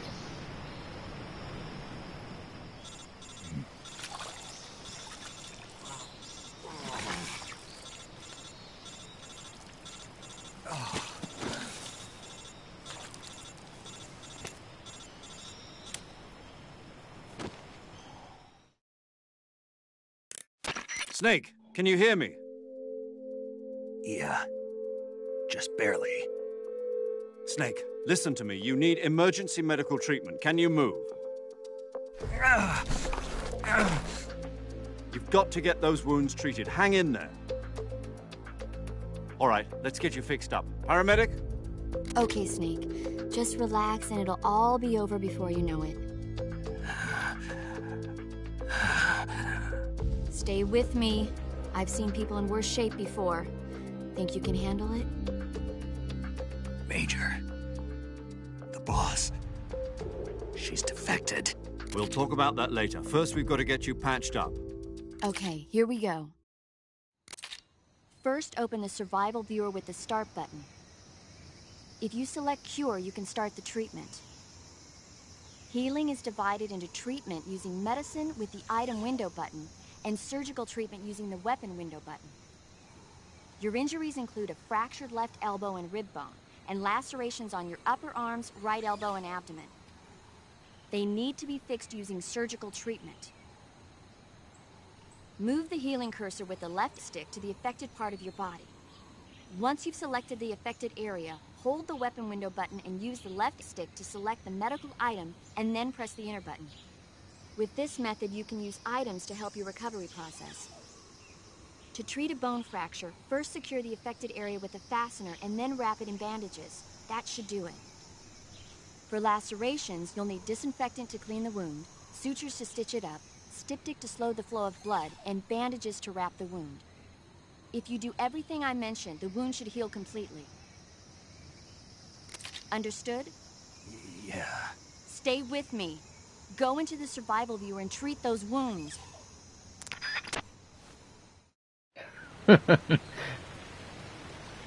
Na dann wollen wir uns doch mal verarzten.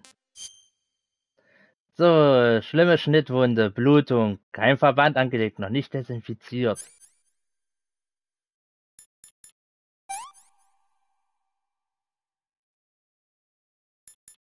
Und ein Verband.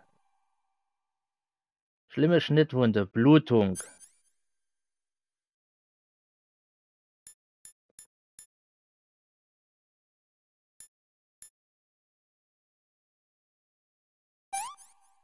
So. Schlimme Schnittwunde, Blutung, kein Verband angelegt, noch nicht desinfiziert.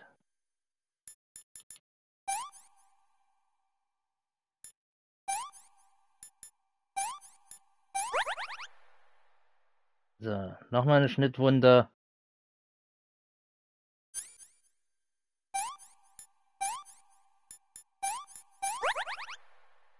Knochenbruch, kein Verband angelegt.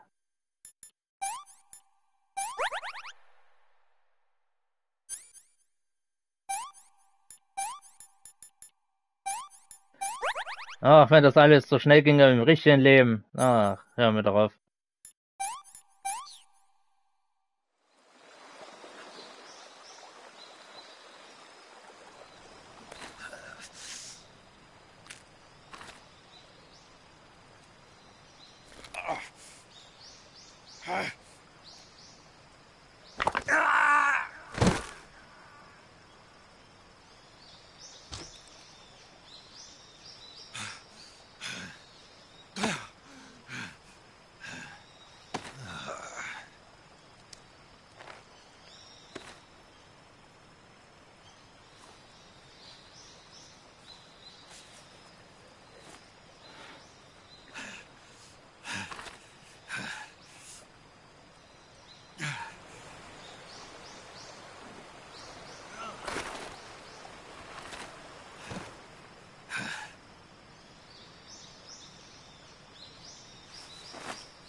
Good job, Snake.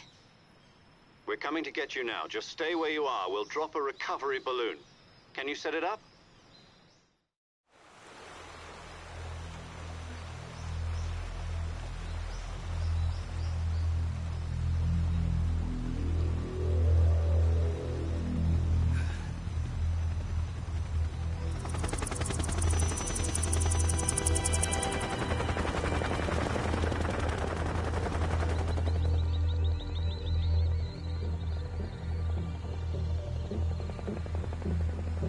Shame.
Excellent. A great success. Thanks to the boss and her cobras, I have both Sokolov and the Shagohod.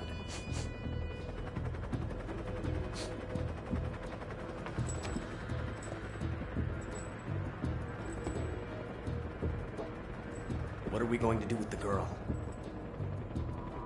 Who is she? Apparently she's Sokolov's woman.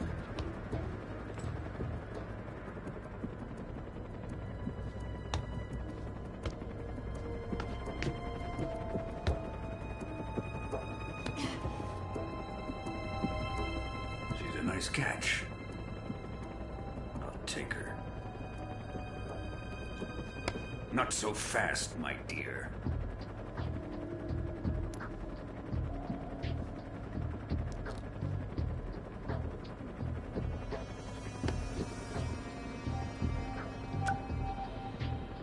A kiss of death.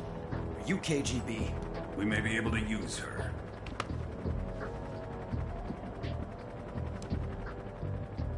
She has spunk.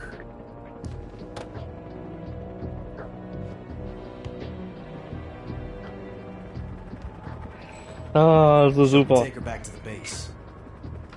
Perhaps we should.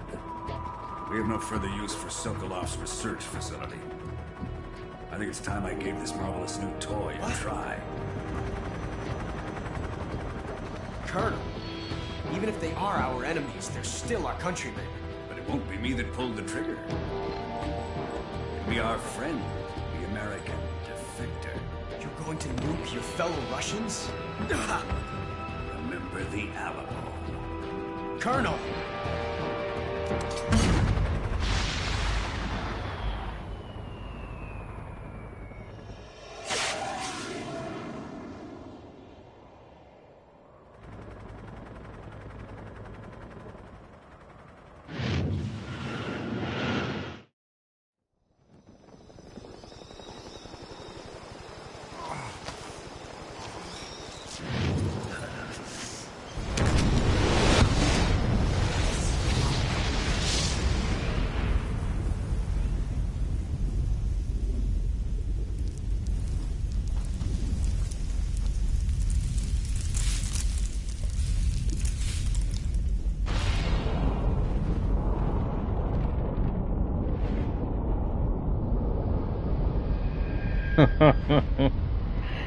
Also, ich ziehe immer noch einen Hut, was die damals schon geschafft haben, für die PS2 auf die Beine zu stellen, ne?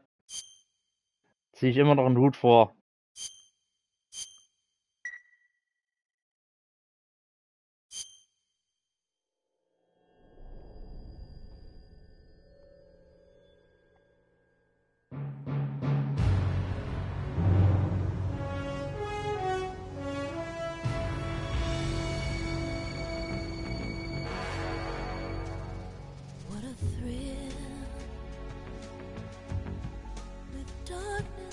Silence through the night. What a thrill. I'm searching and I'll melt into you. What a fear in my heart. But you're so supreme.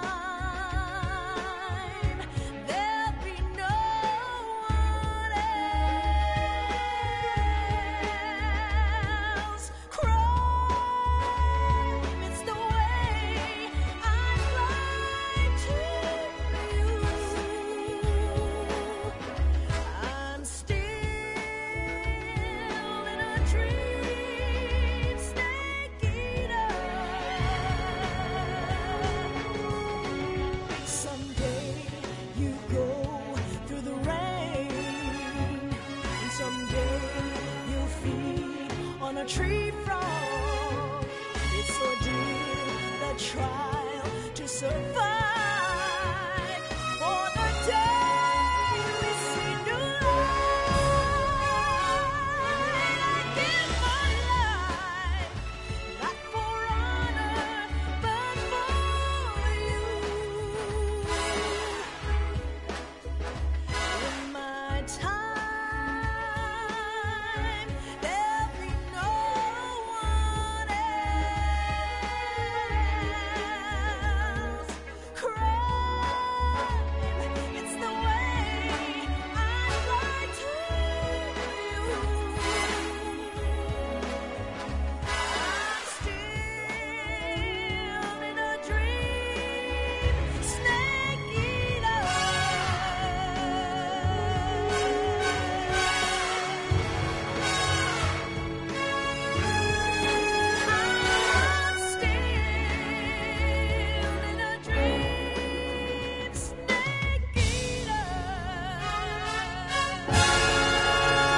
Currently flying over the Arctic Ocean, altitude 30,000 feet, approaching Soviet airspace. Arriving at the designated drone launch point. Drone oil pressure and voltage are nominal. Payload oxygen supply is nominal. Power supply to payload antifreeze system shows no problems. No gusts. All systems go for drone detachment. Snake, we can't risk a halo jump this time around. Airspace security has gotten tighter since we were last here. We can't get as close to the ground as we did during the Virtuous mission. So instead, we'll be using one of our newest weapons. Snake, you're being given an honor on par with Alan Shepard. This is our last chance. Show your patriotism. If you fail, you'll be back in a hospital bed again, waiting for the firing squad.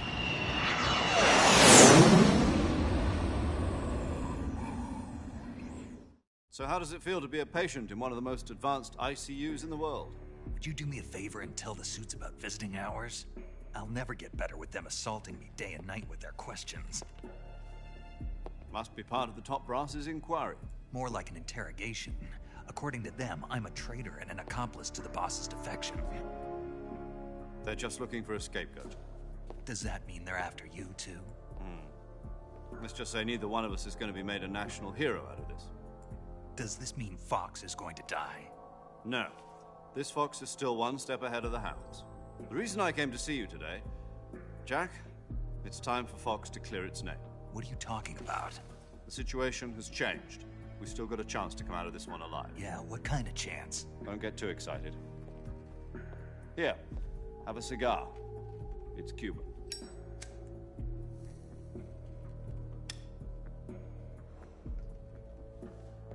This morning, I had a meeting with the CIA. They decided when they're going to execute us? No. Something even bigger. Yesterday, the White House received an unexpected call. President Johnson? Yes, I hear you, Mr. Chairman. It was a hotline call from Khrushchev to President Johnson. From the head of the Soviet Union? That's right. A few days ago, one of our country's main design bureaus, OKB 754, was destroyed in a nuclear explosion. At about the same time, our anti-aircraft radar picked up a signature that appeared to come from one of your military aircraft. Does any of this sound familiar to you? In retaliation, I have placed our armed forces on secondary alert. Depending on your response, I may be left with no choice but to order the military to maximum alert and unleash Armageddon. With the help of your predecessor, I was able to survive the Cuban incident.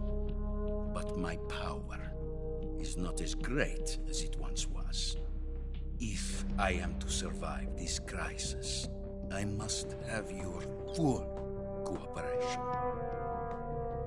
I should have contacted you myself. Did you know that one of our soldiers defected to your country a week ago? No. So you haven't heard then. The man who arranged the defection was a GRU colonel by the name of Yevgeny Borosovich Volgin. Volgin? Of the Brezhnev faction. Go on. Who is the soldier? Her name is the Boss. She's a living legend. During World War II, she was the one who led us to victory in that war. In Russia, you know her as Voyevoda. You mean the Boss? The mother of your special forces? Yes, that's the one. And she took 2 miniature nuclear shells along with her. The Boss took 2 miniature nuclear shells? I'm afraid so. I believe they were a gift for her new hosts. The Davy Crockett Atomic Battle Group delivery system was completed 2 years ago. Serious problems were found with the launcher's range and precision.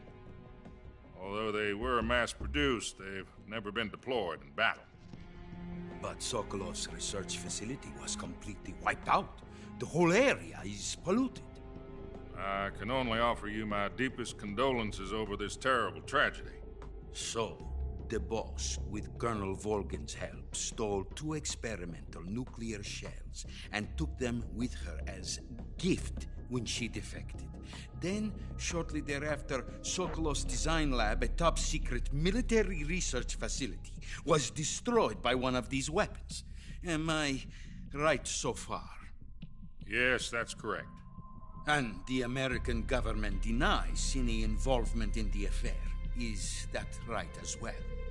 That's correct. We were not involved in any way.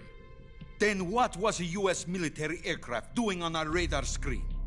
It was clearly in violation of our airspace. And yet you say it was not acting under your orders. That's correct. You expect me to believe that this was all the work of a single soldier? I don't know what else to tell you. The Army insists that this is all a ploy on your part. I've said it once, and I'll say it again. Our government had nothing to do with it. And I would like dearly to believe you. However, I'm afraid my power over the military has weakened since the Cuban incident. I will need some kind of proof that this was not the action of the American government. You have 1 week. You must catch the boss yourselves and recover the remaining nuclear device. Then, you must find some way to prove your innocence. Prove our innocence? Yes, preferably something painful. Prove to me that this is not merely another one of your tricks. The boss should be close to Colonel Volgin. How about a little coaction?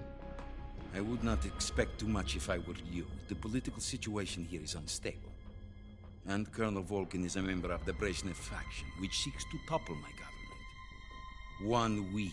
You have only 1 week. And if it is not too much to ask, do something about Volgin as well. What is that supposed to mean? Nothing. It means nothing. Call it a modest gentleman's agreement to ensure our continued relationship. What if we can't prove our innocence?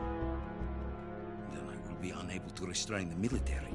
I will be ousted, and they will seek their revenge. A nuclear attack on the United States? I leave the disposal of this situation entirely to your discretion, Mr. President. Disposal? If you fail, it will mean the beginning of a new world war. To put it simply, in order to avoid a full-scale nuclear conflict, we have to prove that America was not involved in that explosion. And eliminating the boss ourselves will prove America's innocence? Right. The higher-ups have decided that you're the only one capable of pulling this off. You were her last apprentice. Screw this one up, and we'll both be 6 feet under. There's no choice.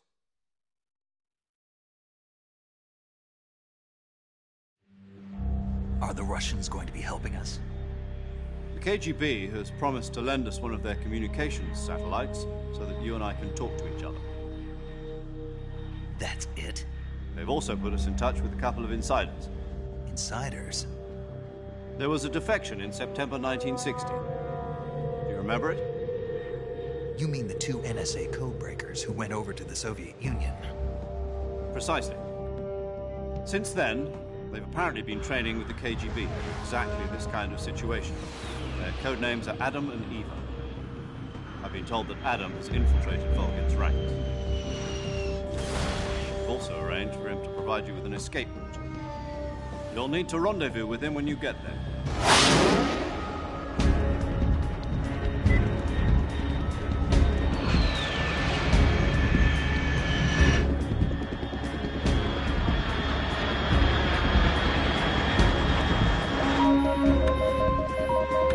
Control. Unidentified aircraft detected. Altitude 30,000 feet.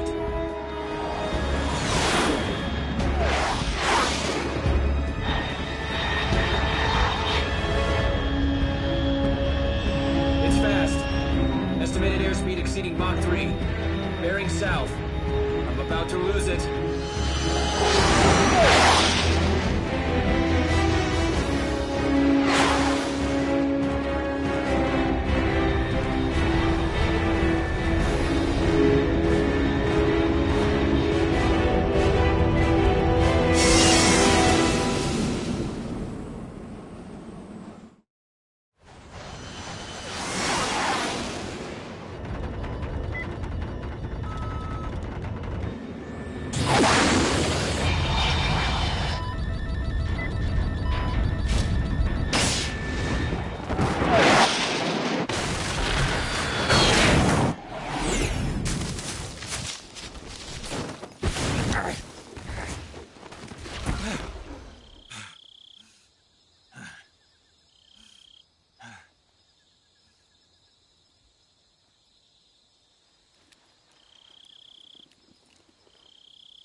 This is Snake. Do you read me? Loud and clear. Glad to see you landed safely. I got blown pretty far off target. Snake, let's go over your mission objectives one more time. Rescue Sokolov. Find out what's happened to the Shagohod, then destroy it. And finally, eliminate the boss. Eliminate the boss. This mission will be codenamed Operation Snake Eater. Because I'll be taking on the boss in our Cobra unit, right? Don't forget about Colonel Volgin. I'm not a hired killer. I know, but that was the Kremlin's demand. Demand? You mean it wasn't just a request? What's it to us if the Khrushchev regime is threatened by the Colonel and his faction? If supporting the current regime helps us avoid a nuclear exchange, then that's what we'll do. And what are the CIA's demands? Our priorities are the rescue of Sokolov and the destruction of the Shagohod. Roger that, Major Tom. Hold on, Snake. What now? I'm changing my codename. It turns out Tom wasn't the most auspicious choice. What do you mean? Well, the truth is, when I chose my codename, I picked the wrong one. The wrong one? Did you ever see the movie The Great Escape? It came out last year. I must have missed that one. Anyway, it's based on a true story about prisoners who escaped from a POW camp in Nazi Germany. The prisoners dig 3 tunnels as part of their plan, but the Nazis find 2 of the tunnels before they're finished. The prisoners succeed in escaping by using the last remaining tunnel. The names of those 3 tunnels were Dick, Harry, and Tom. I get it. You used the name of the tunnel they escaped in as your code name because you thought it would bring you good luck. Yes, that's exactly right. At least, that was the plan. But I got the name wrong. The one they escaped in was Harry. Tom was one of the unlucky tunnels. It was discovered by the Nazis before it was finished. I watched the movie again just to make sure. In fact, I even ordered the actual film from the movie company. yeah, it doesn't sound like the greatest name to use. So what should I call you? You know, let's just use Zero, like we've been doing all along. All right, then. Major Zero it is. We'll start over from square one. From square 0. My frequency is 140.85. Oh, I almost forgot. Paramedic is with us again on this mission. Is this her last chance, too? If we fail, she'll have her medical license revoked. It's more or less the same kind of fate. Her frequency is the same as during the Virtuous mission, 145.73. She'll be recording your mission data as well, just like the last time. That frequency is also the same, 140.96. And there's one more person on your support team. His name is Mr. Sigint. He's an expert on the latest in weapons and equipment technology. You'll be going up against some of the world's most advanced weaponry when you infiltrate the research facility. If you have any questions, just ask him. His frequency is 148.41. Mr. Sigint. Got it. Adam, your KGB contact, is waiting for you at the abandoned factory up ahead. The same factory Sokolov was being held in last week. Yes, meet up with Adam first. He's cleared the way for you to rescue Sokolov. How'll I know this Adam guy when I see him? You'll know once you reach the factory. The whole area's been polluted by the fallout from that nuclear blast. No one else would dare come close. The password is, "Who are the Patriots?" and Lali Lulelo. Lali Lulelo. Gotcha. You've been equipped with a 45 for this mission. Be careful, it's noisy. I thought standard Fox procedure was procure on-site weapons acquisition. The circumstances are different this time. You're now on an official mission for the United States government. It would be necessary to make your presence known to a certain extent. To the Khrushchev regime, at the very least. But remember, this is still a sneaking mission. Snake, if you fail this mission, it will mean an all-out nuclear war. Keep that in mind and proceed with extreme caution. Understood. Commencing Operation Snake Eater. Dann wollen wir mal vorher Rucksack gucken, was wir da noch drin haben.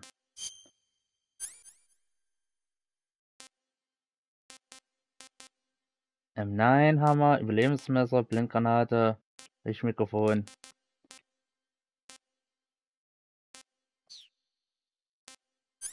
Was haben wir hier?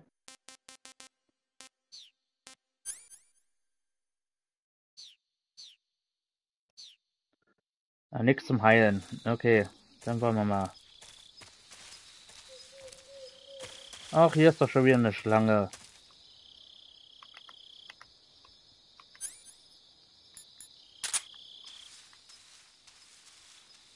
Obwohl. Messer.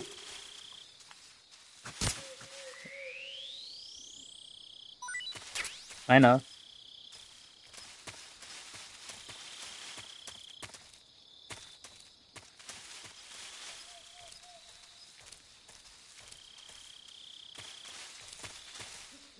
Und Früchte haben wir.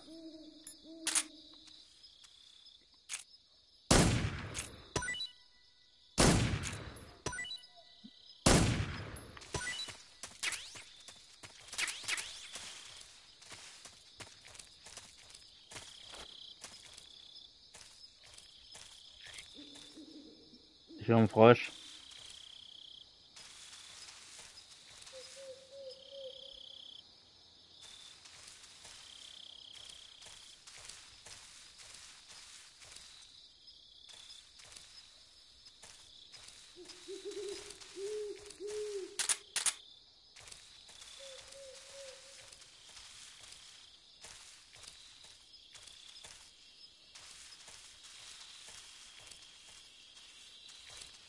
Da ist noch eine Schlange.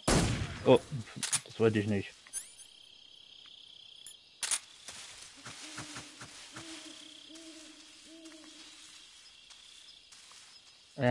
Schlängelein. Einer.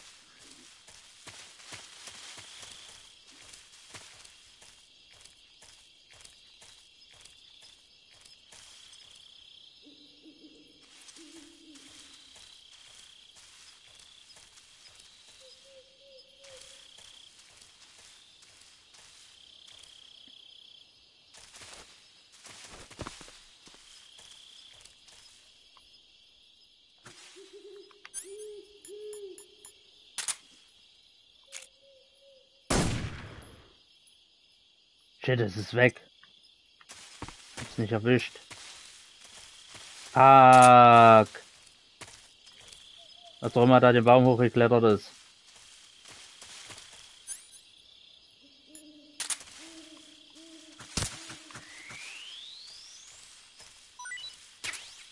Aber die Schlange habe ich.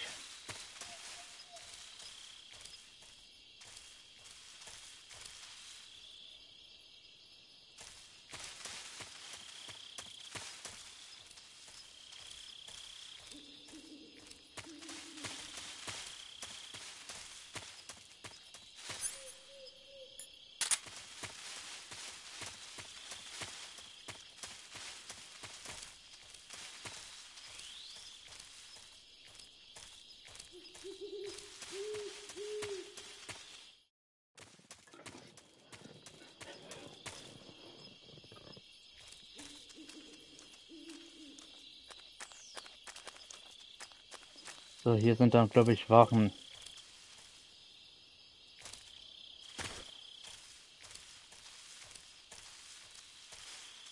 Da ist wieder eine Schlange.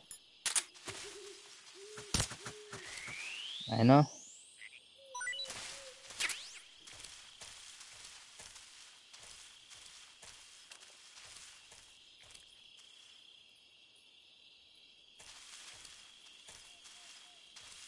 Da ist noch eine Schlange.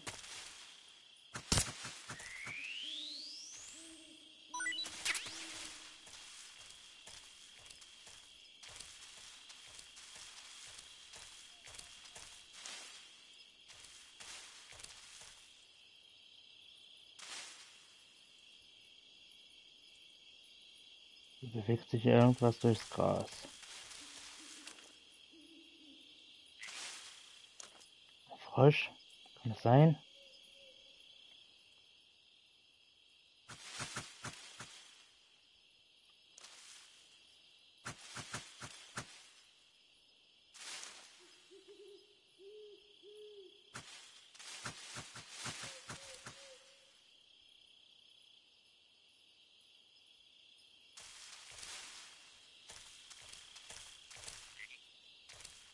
Frosch habe ich nämlich noch nicht.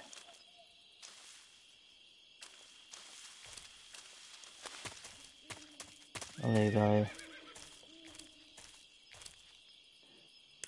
Aber vorher lass mal Paramedic anrufen. Paramedic. Snake, it's so good to hear from you again. Same here. It's been a week, hasn't it? 4 days, actually. Huh? I visited you in the hospital. You were still unconscious, though. Then you must have seen me naked. Yeah, but you were all wrapped up in bandages and tubes, so I couldn't do anything but look. Better luck next time. Let's hope so. But seriously, don't forget that you were like that until just yesterday. In fact, you really shouldn't even be on this mission. Keep an eye on your stamina gauge. If you start to run low, don't push yourself. Eat something to replenish your stamina. And try not to get yourself hurt. If you're wounded or get bitten by a venomous animal, go into the survival viewer immediately and treat yourself using Cure. Yeah. I can see you still know how to nag. You're welcome. And I can see you still don't know when to keep your mouth shut. Maybe so. By the way, I heard you're going to lose your medical license if this mission fails. Yes, there was talk of that, but the mission won't fail, will it? Of course not. Good. I believe in you. But you know what? I really don't care about my medical license. Didn't they use that to force you to participate in this operation? No, I volunteered. Why? So that I could watch over you. Huh. Snake, you're the best agent I've ever seen. But you push yourself too hard. You're reckless. Someone has to stop you from getting into trouble, to make sure you and the boss don't kill each other. So that's why I volunteered. I mean, you couldn't ask for a better guardian angel than me, right? Thanks. Stop right there. Huh? You can thank me when you get back. All right.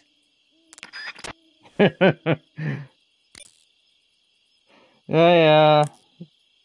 Ja, Second wird ja dann später weil das spielt ja noch vom ersten Metal Gear Solid, und der wird ja dann später zum Dabra-Chef, ja, den wir dann ja tot finden, ja, im Metal Gear Solid 1 in der einen Zelle, weil ja Ocelot nicht aufpasst und ihn dann in seiner Foltermethode ja dann aus Versehen umbringt.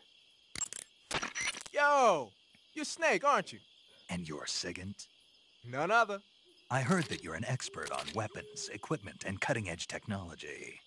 Close. Huh? I am the expert on weapons, equipment, and cutting-edge technology. Ah. I'm the guy that designed your trank gun, active sonar, and motion detector. If you want to know anything about weapons or equipment you find in the field, just send me a message and ask. Later. 24 war er dort. Holy shit. Und das war in den 60ern, ne? Wo das ja spielt. Das spielt ja, glaube ich, in den 60ern. Und Metal Gear Solid 1 spielt, glaube ich, Anfang 2000, oder? Wenn ich mich da richtig entsinne.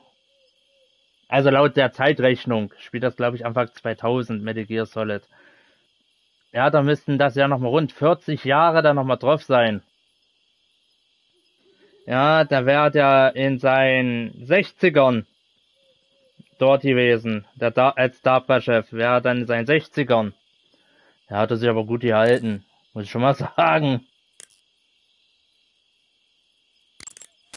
Snake, unlike the Virtuous mission, this is a night operation. You'll be encountering nocturnal animals that you didn't encounter your last mission. Some of them are venomous, like the king cobra, so be careful. If you get bitten by a venomous animal, the poison will spread through your body and rapidly drain your life gauge. If that's the case, go into the cure screen and survival viewer immediately and inject yourself with serum. Got it? Ja. Snake, king cobras are making their home in the area you're in now. The king cobra is the world's largest venomous snake. Its large size means that it has a lot of venom to inject. One bite is supposedly enough to kill an elephant. And it's extremely vicious as well, so watch out. If you get bitten by a king cobra and injected with venom, your life will start to decrease rapidly. As soon as you're bitten, go into the survival viewer and use Cure to give yourself a serum injection.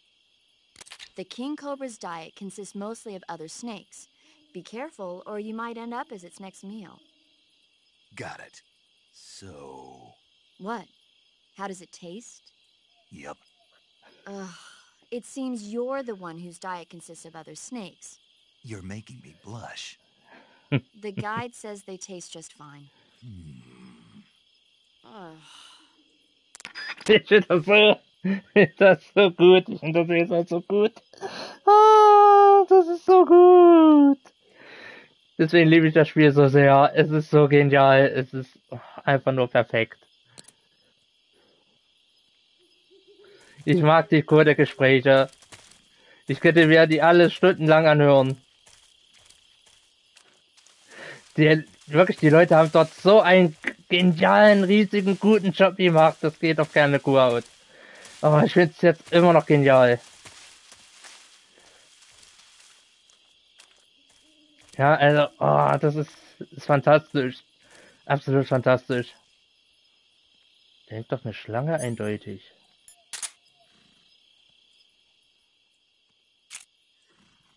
Upp.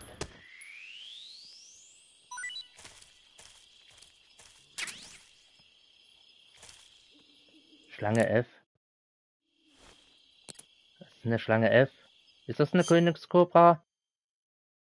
Nahrung. Netzpython.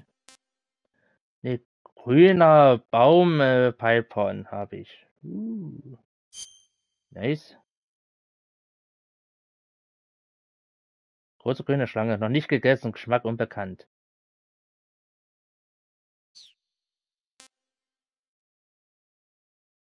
Soll aber ziemlich lecker sein.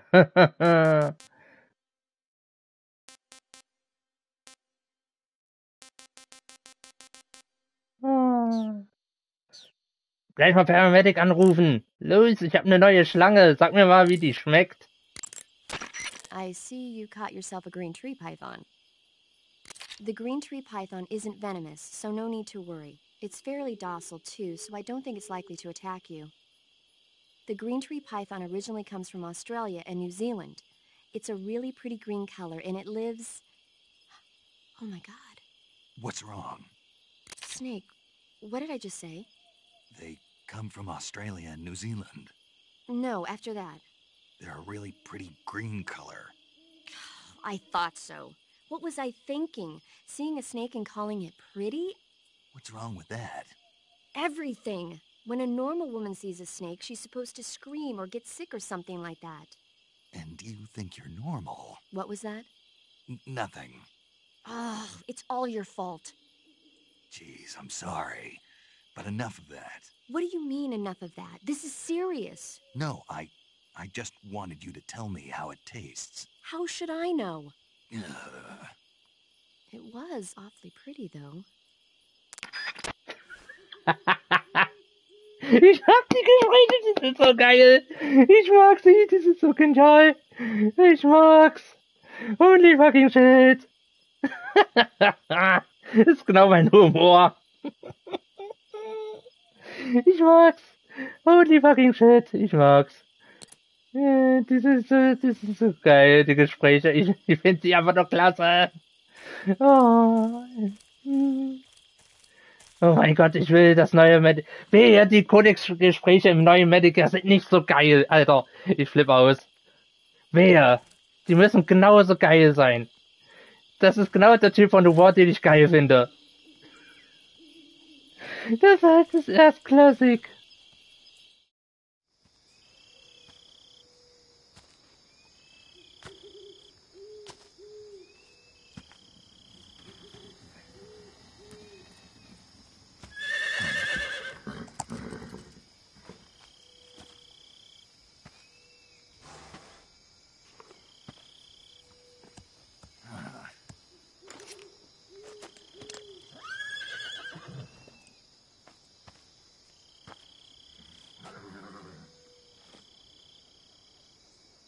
Looks like death wasn't ready for you yet.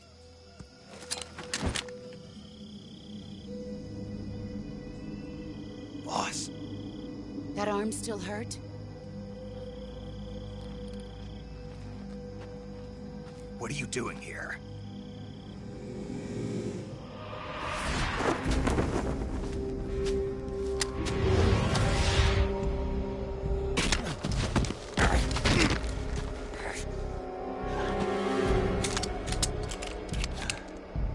Na toll.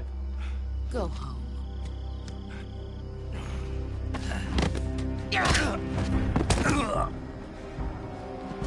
Go home.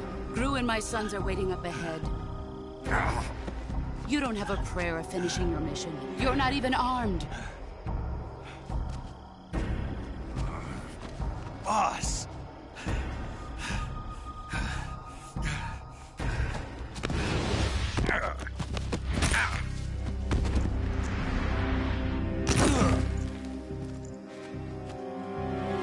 I'm not your boss anymore. There's nothing for you here. Go home.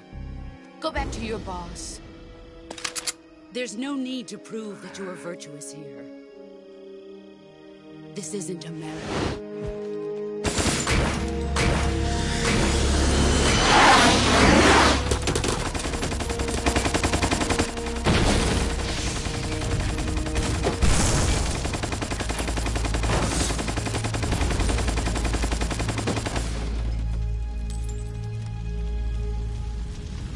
That should stir things up a bit. You'd better hurry.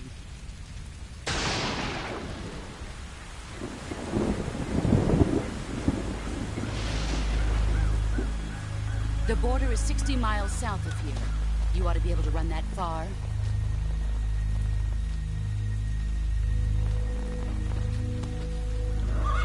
Why'd you defect? I didn't. I'm loyal to the end, to my purpose. What about you, Jack? What's it going to be? Loyalty to your country or loyalty to me? Your country or your old mentor? The mission or your beliefs? Your duty to your unit or your personal feelings?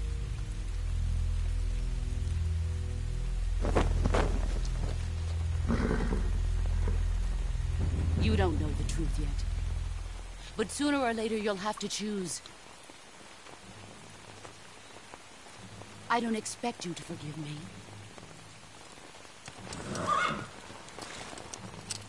But you can't defeat me either. You know me too well.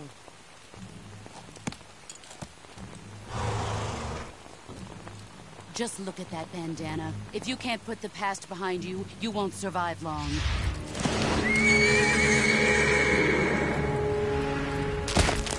Ah, auf den Stand.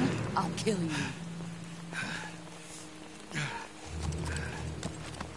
Now, go home.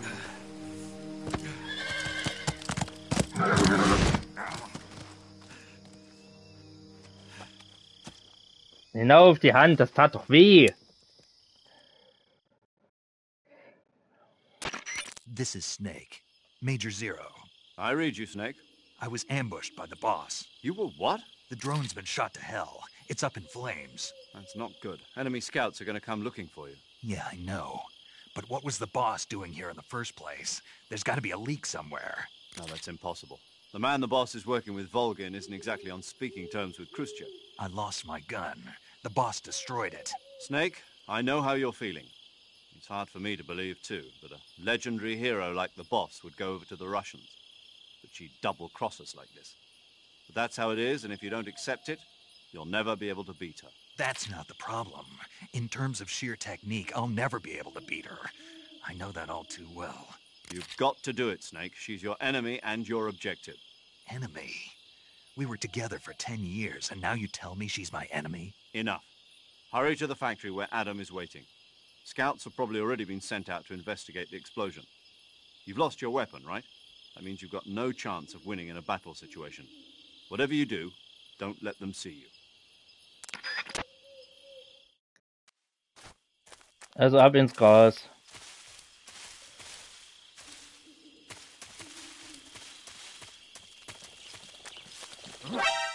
Oh, Scheiße!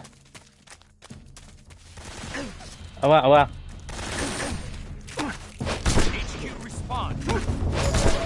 Gute Nacht.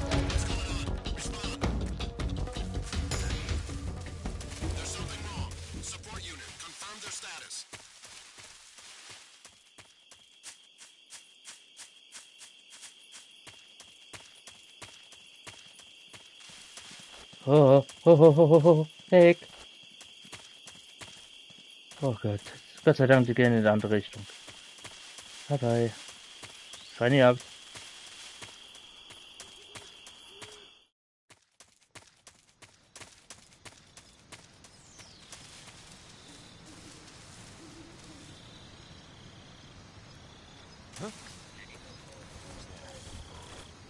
Niemand.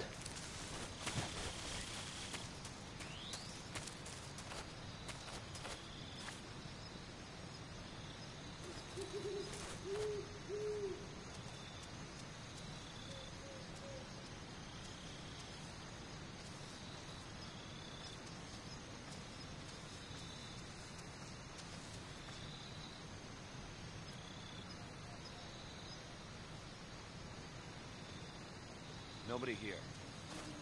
Ja, sag ich doch, da war niemand.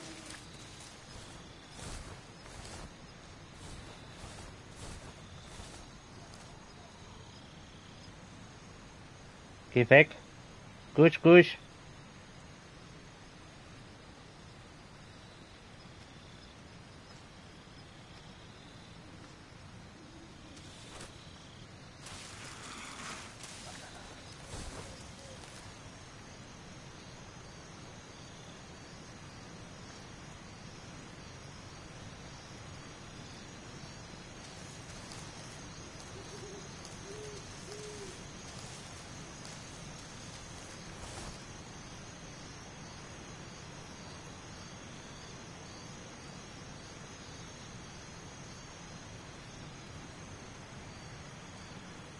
Nee.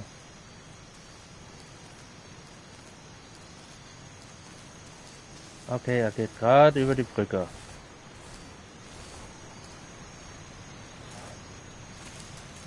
Ist auf der anderen Seite noch einer? Ich hoffe mal nicht.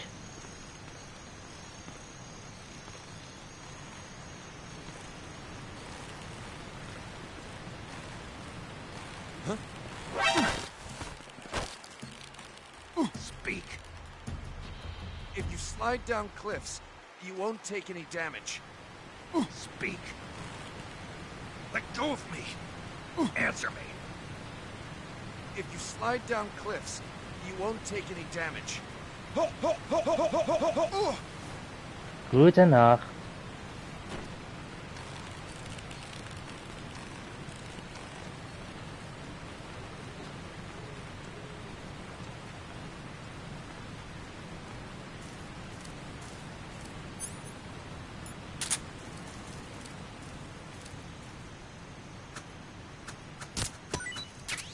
Der Pilze.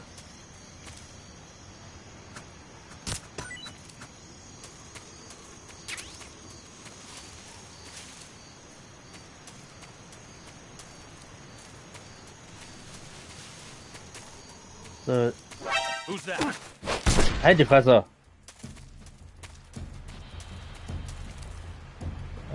Bleibt schön da liegen. Liegt hier noch was? Ja, hier liegt was.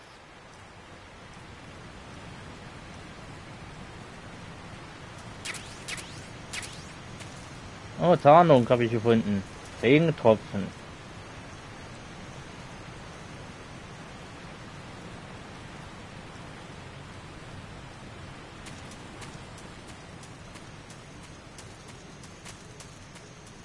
Bleib schön da liegen.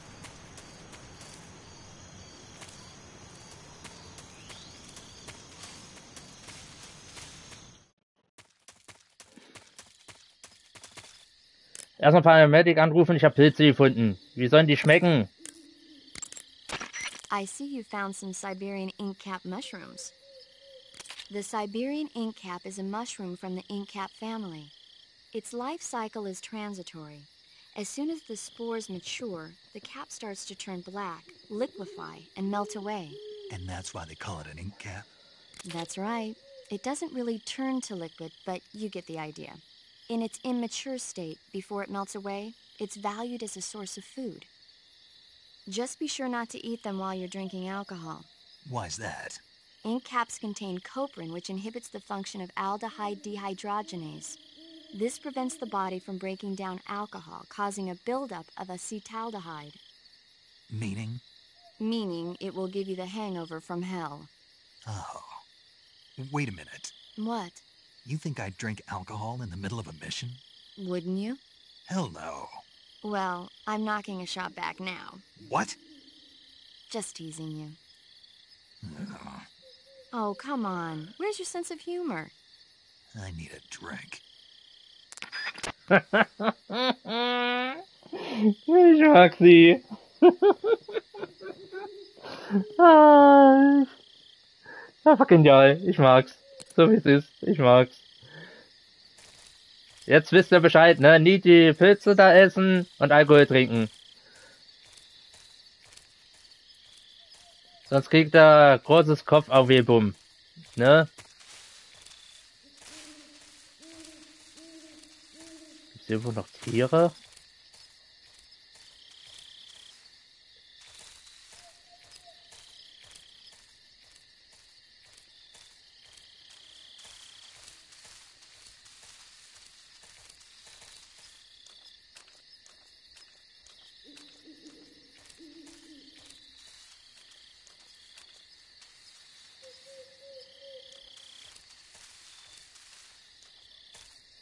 Aber dafür, dass alles hier in einer Atomexplosion hochgegangen sein soll, ist ja kein Krater, nix, die Fabrik steht noch, also so wie vorher auch.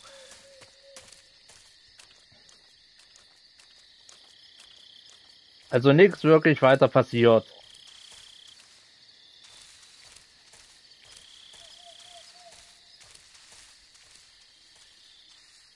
Ah, eine Schlange, komm mal her.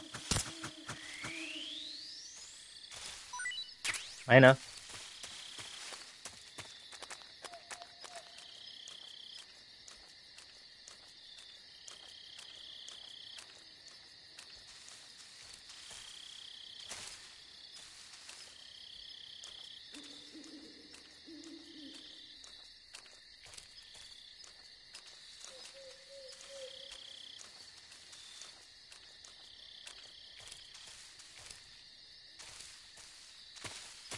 Schlange. Mal her damit.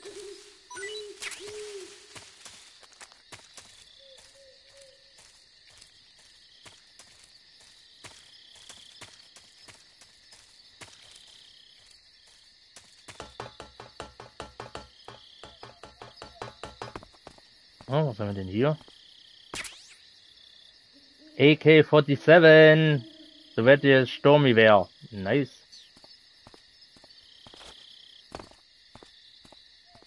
Ach ja, wir treffen uns ja jetzt gleich mit Eva.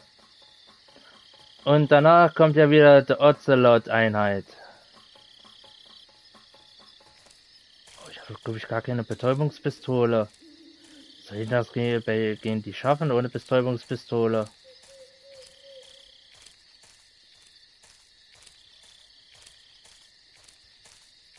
Ach, okay, schon irgendwie hin.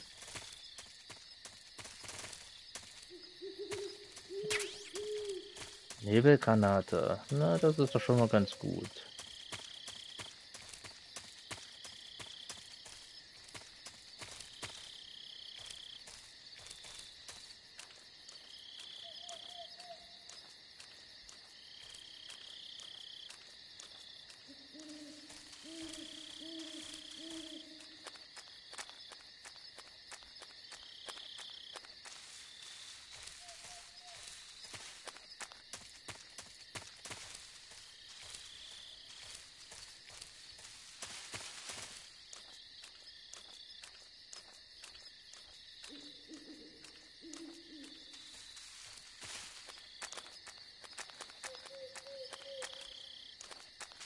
Liegt hier sonst irgendwo noch was rum, was ich eintüten kann?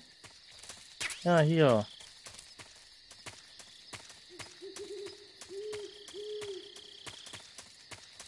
Und hier.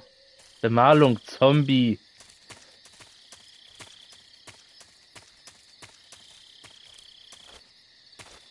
Und ab nach oben.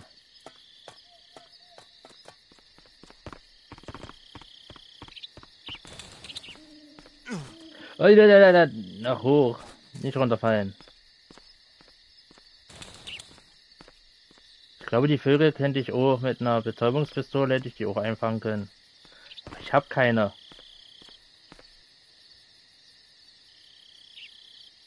Ich glaube, nur auf einer, wenn man es auf einfach spielt, hat man hier eine Betäubungspistole, das weiß ich. Aber nicht, wenn man es auf...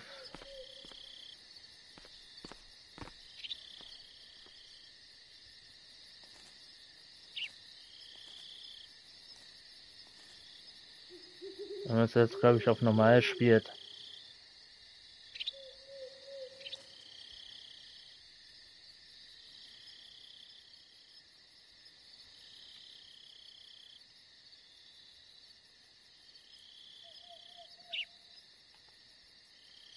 Mist, ich kann den Vogel nicht angreifen.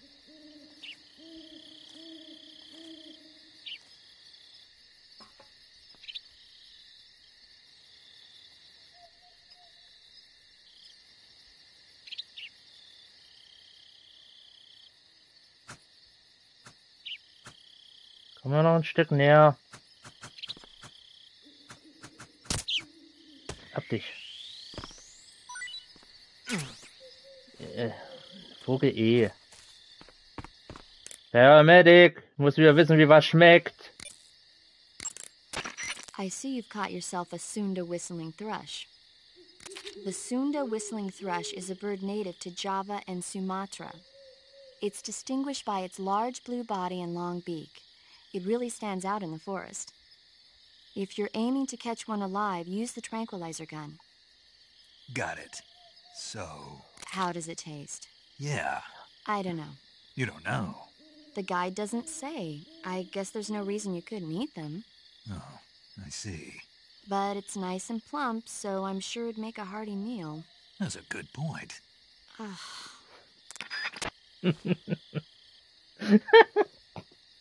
Könnte ich sein bei Snake. Ja, wie schmeckt's? Er will mal fragen, wie was schmeckt. Das ist geil. Ah, könnte ich sein.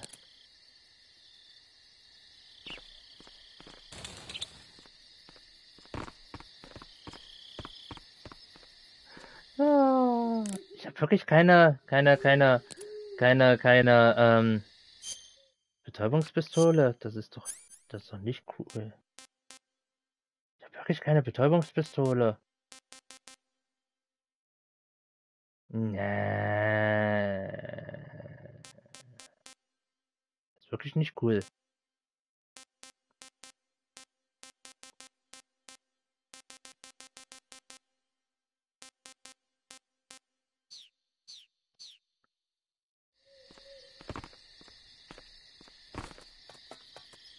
Und runter.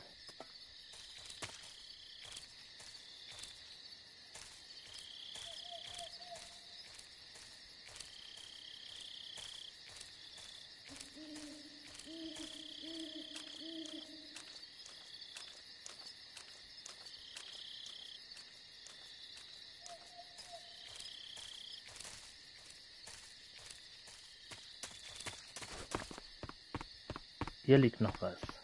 Das hören wir uns doch gleich. Der nicht runterfallen, Snake.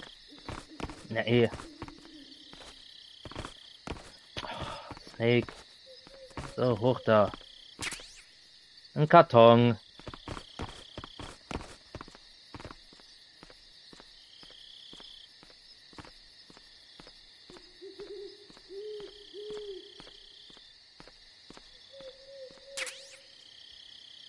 Minensuchgerät. Ja, noch haben wir hier keine Minen. Ja, noch. Brett auf.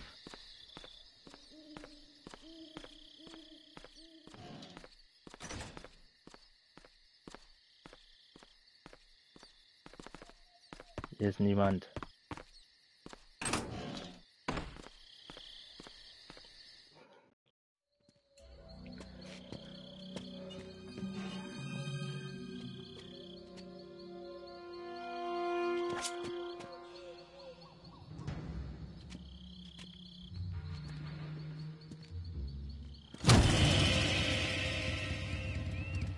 Sorry I'm late. Cut the engine. They'll hear us. Are you the agent they sent? Are you Adam? I thought you were supposed to be a man. Adam couldn't make it. All right, say the password. Who are the Patriots? Who are the Patriots? Answer me!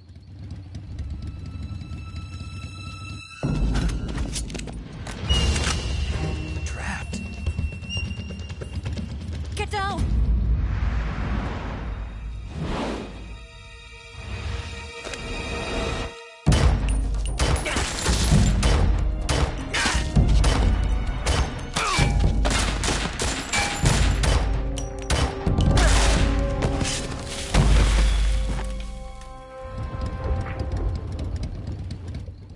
Nice. There is your answer.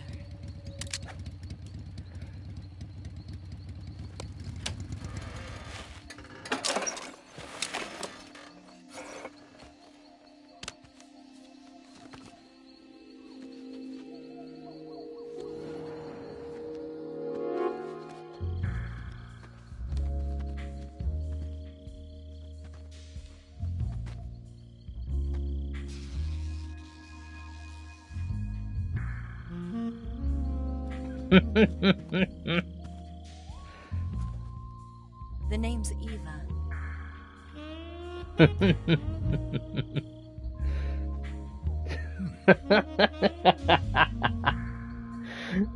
Na, mein Humor.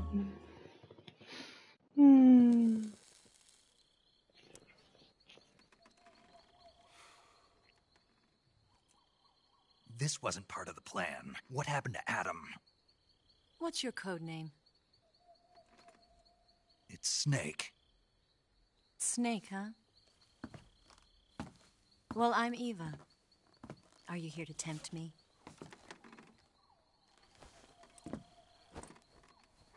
What happened to Adam? Colonel Volgan is a very suspicious man. He decided Adam wasn't the right person for this mission. And you were? Yes. Why? Because I can do things he can't. I heard you used to be a codebreaker for the NSA. I was. 4 years ago, I defected to the Soviet Union with Adam. Mauser military. The broom handle. It packs quite a punch. Nice to have when you're on a bike. You held it sideways and used the muzzle jump to create a horizontal sweep. That was impressive. Bet you've never seen that technique in the West. It's imitation, isn't it? Yeah. It's a Chinese Type 17 pistol. Around here, even that's hard to come by. Don't worry, though. The one I've got for you is American-made.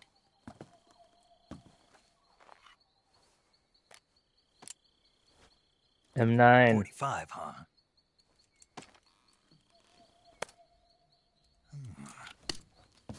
Incredible. Do you like it? The feeding ramp is polished to a mirror sheen. The slide's been reinforced, and the interlock with the frame is tightened for added precision. The sight system is original too. The thumb safety is extended to make it easier on the finger. A long type trigger with non-slip grooves. A ring hammer. The base of the trigger guard's been filed down for a higher grip. And not only that, nearly every part of this gun has been expertly crafted and customized.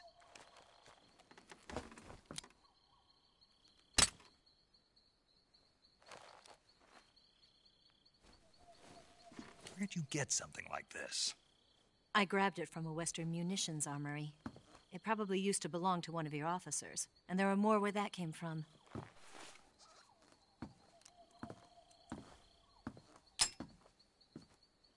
You had this with you, didn't you?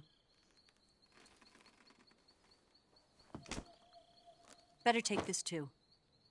What's that? A disguise to make you look like a scientist. A disguise? Yes. You're here to rescue Sokolov, right? Sokolov's still safe then? Yes. He's being forced to continue his work on the Shagohod. Where? At the lab. They've got a whole army of scientists there developing new weapons. Security is tight, but if you disguise yourself as a scientist, you might be able to sneak in. Can we get Sokolov out of there? We'll see, won't we? Tell me how to get to the lab. The safest way in is from the rear. First, you'll need to head north through the jungle. You'll come to a heliport used for shipping materials. Pass the heliport and continue north, and there will be a large crevice. Descend into that area, and you'll reach a cave. Move through the cave, and you will arrive at a mangrove swamp. After the swamp, there'll be a warehouse. Make your way through the warehouse, and you'll come out just south of the lab. Got it. And just what are you doing there? In close-range combat, a knife can sometimes be more useful than a gun. By doing this, I'll be able to hold a knife at the same time and still keep the gun steady. That way, I can instantly switch between a gun battle and a knife fight.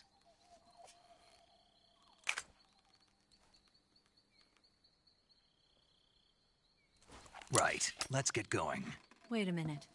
What now? Oh. You must be tired. Why don't you take a little rest? I'll be fine. No. You'll never make it in your condition. It's a jungle out there. There's still an hour before dawn. It's dangerous to be out in the jungle at night without a guide. What about you? I have to get back. I can't be gone for too long. They'll start to suspect something.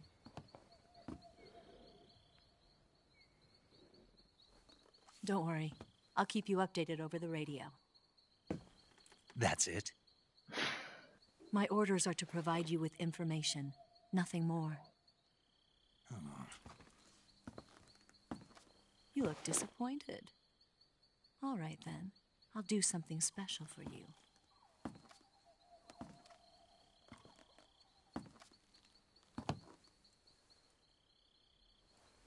I'll stand watch until dawn. Now be a good boy and lie down.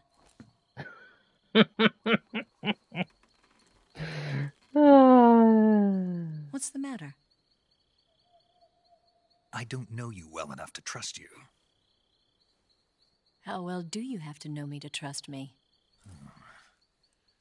I don't know if I can trust anybody.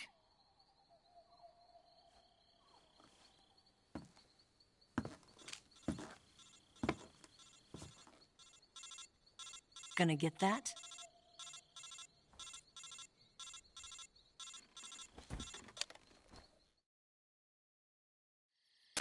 She's right, Snake. You should get some sleep. Although in your condition, you really ought to be back in the ICU. Whenever you save the game and quit, you'll go to sleep. Sleeping allows you to gain back stamina naturally. Depending on how long you sleep, you may also recover naturally from sickness and injury. When you're tired or hurt, the best thing to do is just get some sleep. So do yourself a favor and take a nap. Doctor's orders, okay? Yeah, okay. Aber nur, weil es Paramedic sagt, ne? Nicht, weil es Eva sagt, sondern weil es Paramedic sagt. Ja? Sie ist unsere Ärztin und auf die müssen wir hören. Ne?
What's the matter? We're surrounded. I see 4 of them.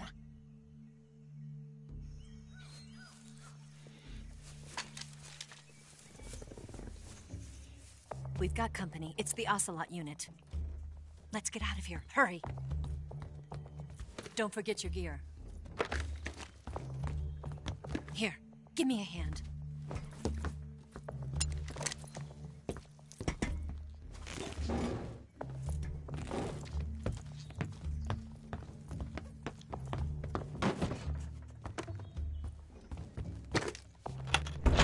We can use this to get to the basement.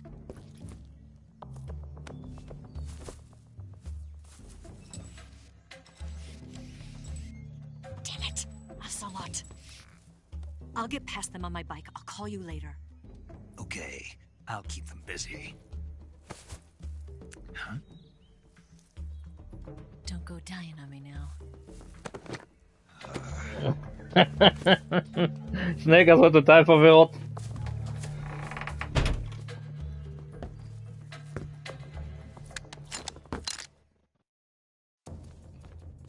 Na dann, ich gehe auch erstmal.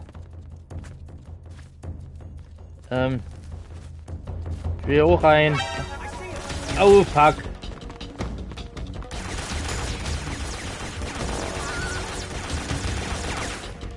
Tschüss.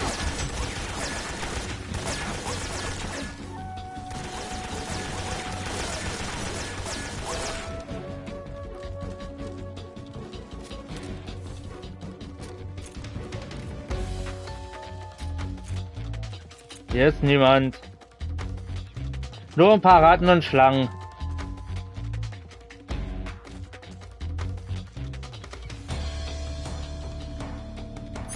Haben wir jetzt nicht auch eine Betäubungswaffe?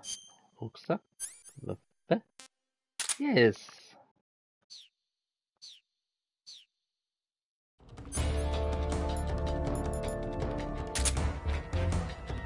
Dich will ich haben.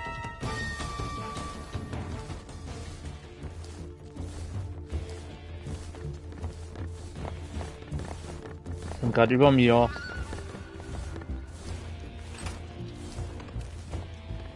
Aber da ist niemand mehr.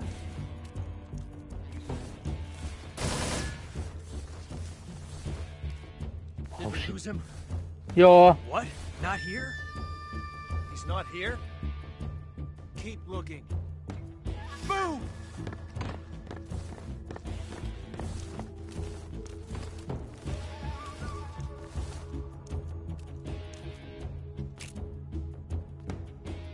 Komm, geh noch ein Stück, damit ich dich abballern kann.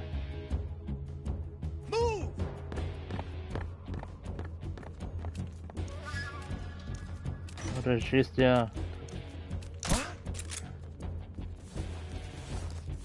Na, fall jetzt irgendwann mal um.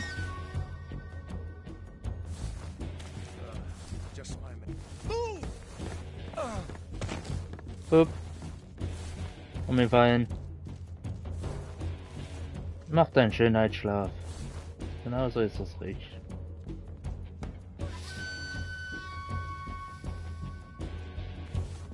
So, wo seid die anderen Arschlöcher denn bitteschön?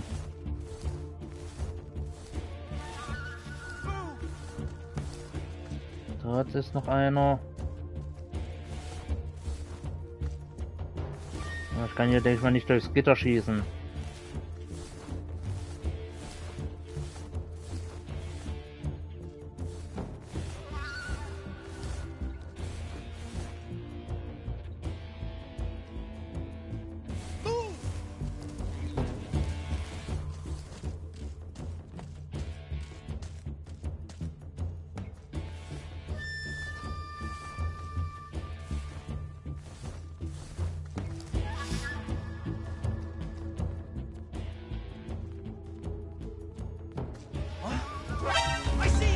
Oh, Scheiße. Du siehst mich gar nicht.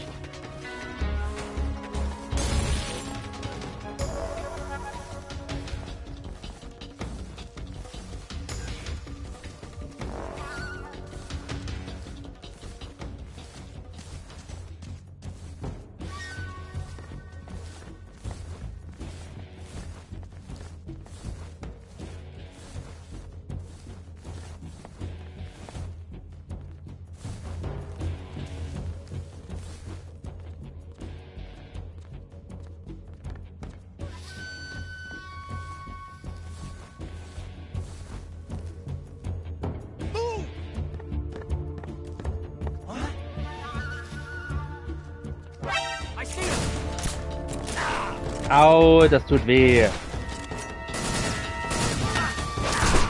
Au.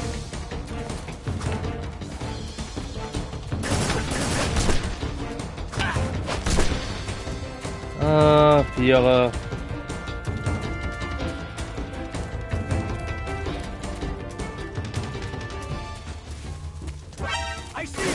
Ey.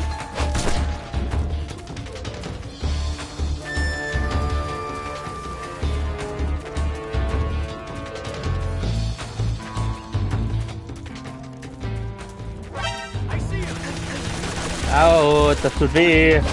Oh, schieße ich.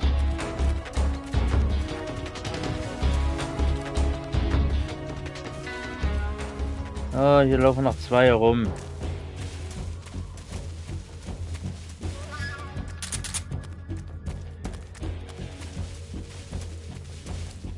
Hinten ist noch einer. Na. Noch einer.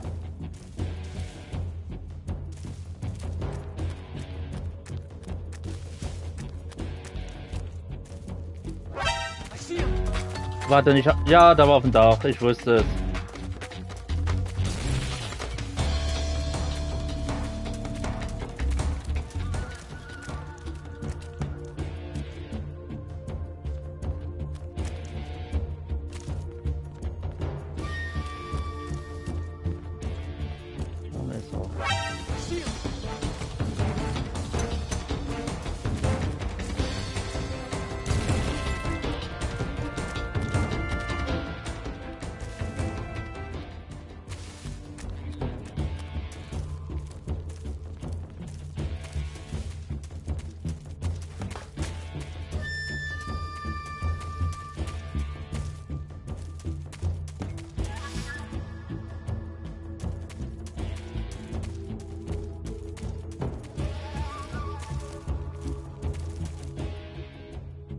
Da oben bist du, ne?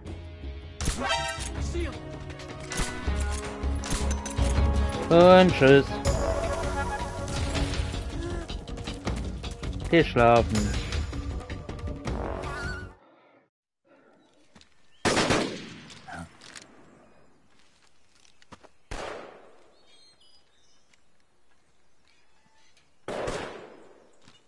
I've been waiting for this moment.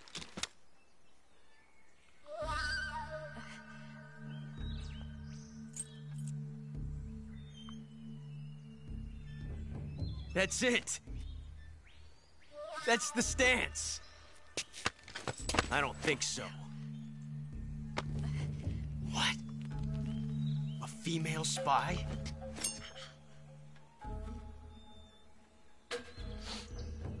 This bitch is wearing perfume. Stay where you are. I've had enough of your judo. I see you've got yourself a single-action army. That's right. There'll be no accidents this time. You call that an accident? Well, it wouldn't have happened if you hadn't been showing off. What did you say? It's a nice gun, I'll give you that. But the engraving gives you no tactical advantage whatsoever. Unless you were planning to auction it off as a collector's item. And you're forgetting one more very basic thing. You don't have what it takes to kill me. We'll see.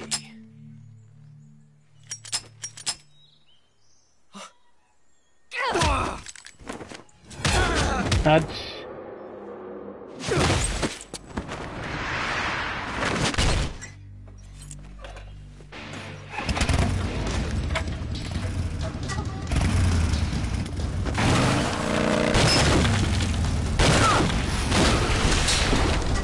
Ouch.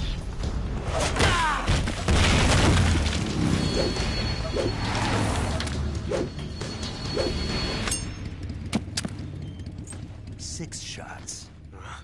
That thing only carries 6 shots. The Makarov carries 8. You have to get a feel for how many you have left.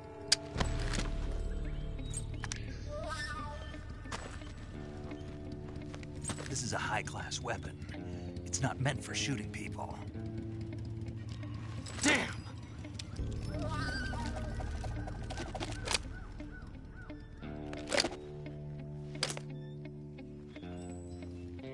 This isn't over yet. Don't. Why? He's still young. You'll regret stopping me. Damn it! I've got to get back before he does.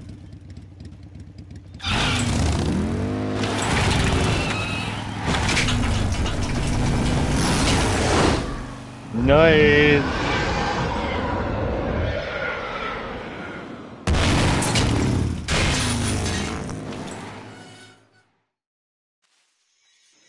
Nice, ne? Schon beeindruckend, was sie mit ihrem Motorrad kann. Ich muss mich erstmal behandeln. Ach nee, Quatsch. Nicht das. Heilmittel.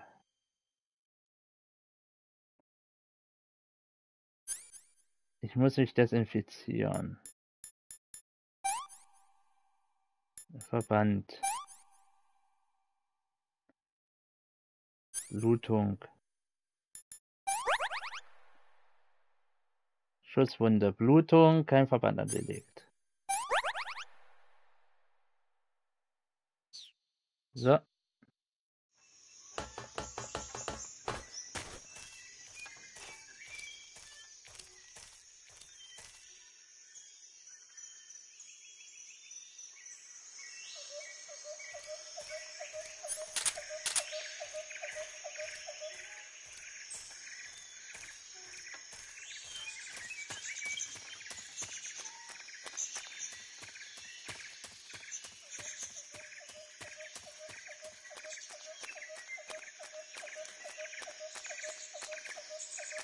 Sind hier sonst noch irgendwelche Tiere?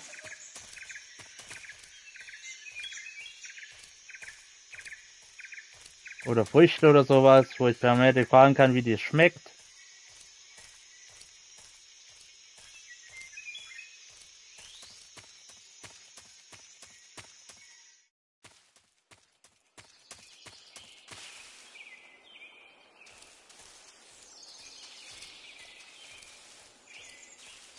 Ah, hier gibt's Krokodile, das weiß ich.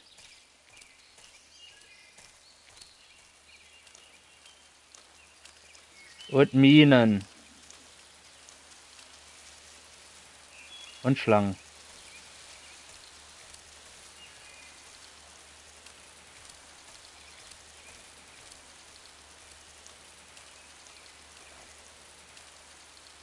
Na, sag ich doch, da gibt's Krokodile.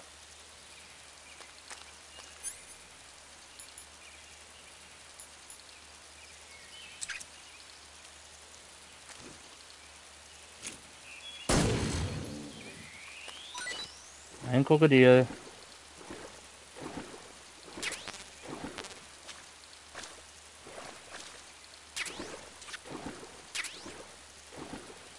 Oh, ich hab Blutegel. Medic, ich hab Blutegel an mir. Die saugen an mir. Snake, look at your body. Yep.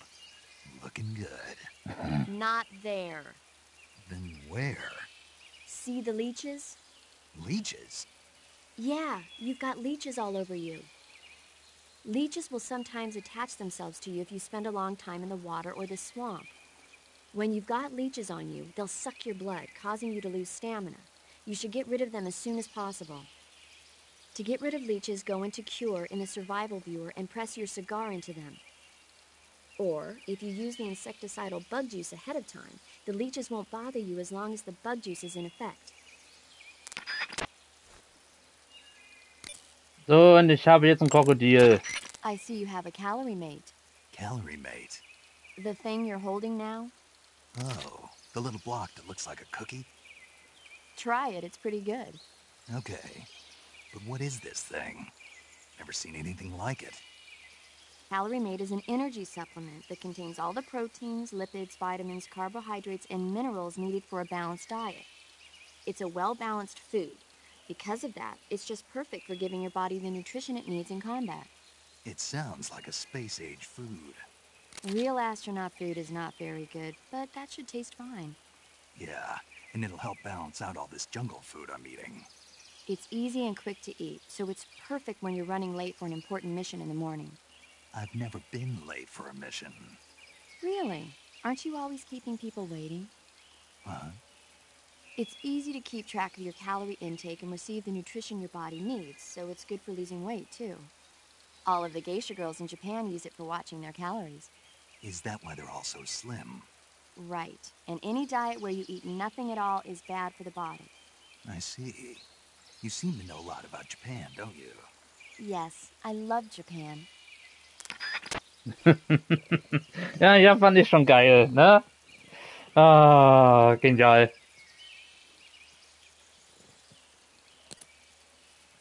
Habe ich doch noch kein Krokodil? Ich habe doch ein Krokodil jetzt eben gerade eingesammelt, oder?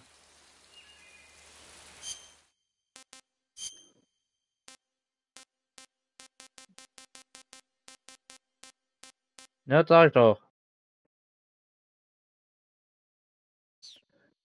Sag mir was zum Krokodil. Ich will was zum Krokodil wissen. I see you've captured an Indian gavial. The Indian gavial is a crocodile that originally lived in freshwater regions in India and Nepal. Why are Indian crocodiles way out here? They're captive crocodiles that were brought here for research purposes but escaped and became wild again. Indian gavials are large creatures. Adult males grow to over 6 meters in length. You'll never catch one alive, even if you use the tranquilizer gun. Got it.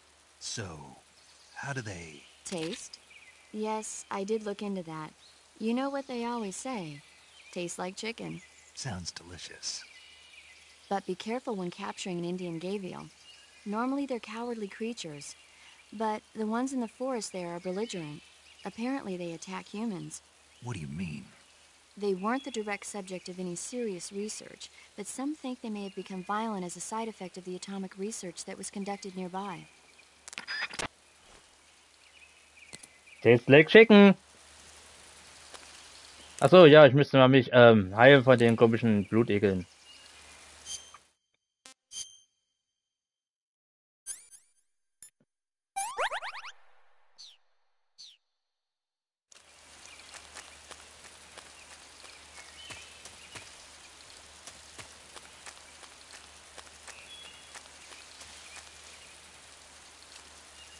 Hier ist noch eine Schlange. Oh, hier ist ein Schwanz von einem Krokodil.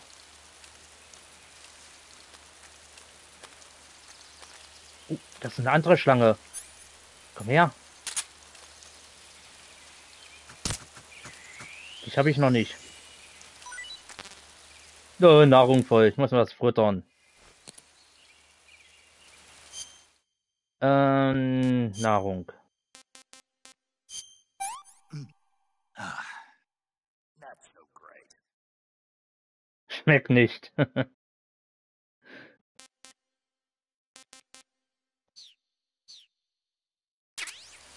Schlange D. Paramedic, ich habe eine neue Schlange. Wow, you caught a coral snake. The coral snake is a venomous snake that originally hails from the Americas. Its venom is a very potent neurotoxin, so don't let it bite you. If you do get bitten, go into the survival viewer right away and use Cure to neutralize the poison with a serum injection. The colorful red and black patterns on the coral snake are a warning sign. Apparently, the bright flashy colors and pattern let other animals know that it carries a deadly poison that keeps them from attacking. There are many animals that mimic the colors of known poisonous animals as a defense. See, by mimicking other poisonous creatures, they increase their chances of survival. There is another non-poisonous snake called the milk snake that borrows its coloring from the coral snake. Uh-huh. You're not even listening, are you? No. Nope. Okay, we'll talk about something you're interested in then. The taste? Yes. It says here that coral snakes are pretty good in a snaky kind of way. A snaky kind of way, huh? Ich fand das cool, wie er dann im Hintergrund die Silhouette von Snake am Wegnehmen war. Ja, fand ich so super.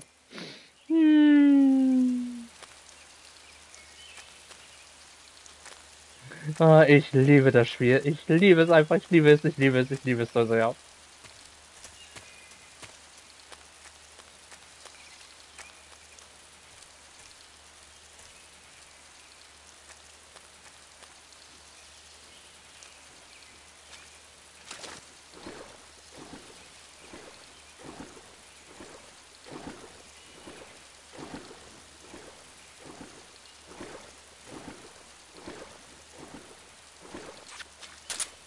Aber schon wieder ein Blutegel.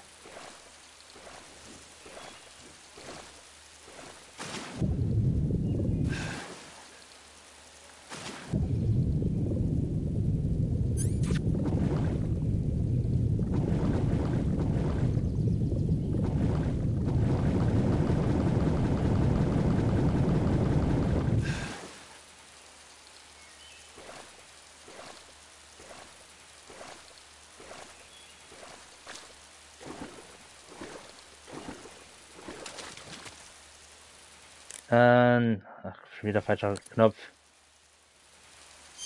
Blutegel entfernen, ne? Heilmittel. Das. Heilmittel, das. Und weg damit.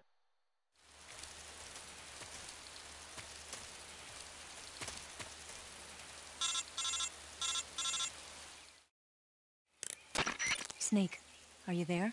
Eva, Did you miss me? did you make it without any trouble? No one saw me. So you're back with Vulcan. In a matter of speaking. What about the boss? Yeah, she's here too. Better be careful. Thanks, I will. The boss and I get along pretty well, though. I guess we traders have a lot in common. Why would anyone want to defect? Betraying your country like that, I just don't get it. Are you talking about the boss? Why do you do it? Weren't you born and raised in America? Yes, in a small rural town. I never even knew there were other countries, other cultures, other ways of thinking, until I went to work for the NSA. And one day, I'd found I'd lost faith in the things I'd been taking for granted. What did you see? What was it that made you want to change sides? You wouldn't believe me if I told you. Try me. I saw the universe. The universe? Not the actual universe. The universe as the intelligence community sees it. I realized that the gravity in this universe was holding me back. That's all. People and countries are both changed by their environment and by the times. That sounds like what the boss was saying. There's a world of difference between this country and America, but it's only a difference of position, a difference of perspective. Coming here made me realize something. Half of what I'd been told was a complete and utter lie. The other half was a conveniently constructed lie. Where's the truth, then? It's hidden in the lies. Are you lying, too? Who knows? I've been trained to make even the most severe falsehood sound like the honest truth. Weren't you? No. I believe because I have to, even if it is a lie. That's part of my mission. I'll have to remember that. If you need me, give me a call on the radio. My frequency is 142.52. See ya.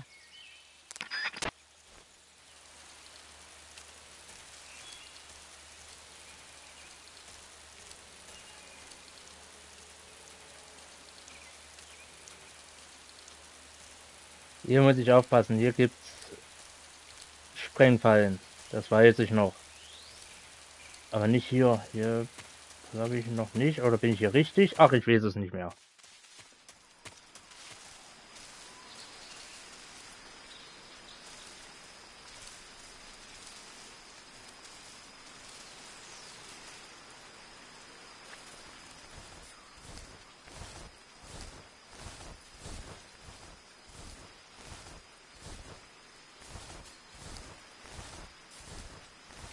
Hier muss ich erstmal den Stromkasten, genau da oben, den muss ich erstmal kaputt machen.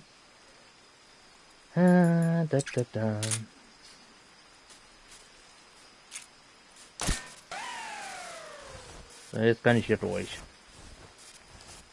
Glaube ich.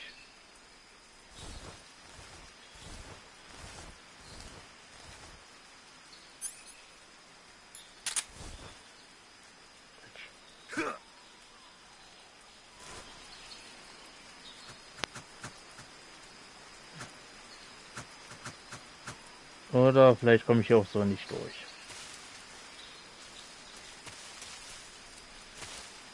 Ist kein Loch. Ah, von oben drüber, oder?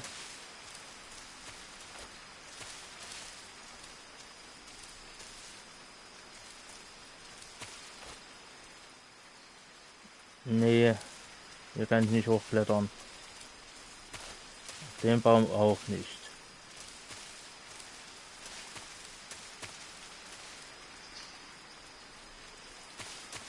Unten drunter komme ich auch nicht durch. Da ist auch überall Stacheldraht.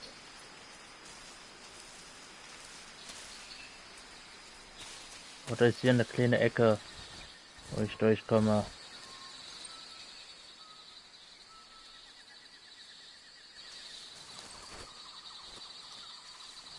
Ja, hier ist eine kleine Ecke, wo ich durchkomme. Sieh mal einer an.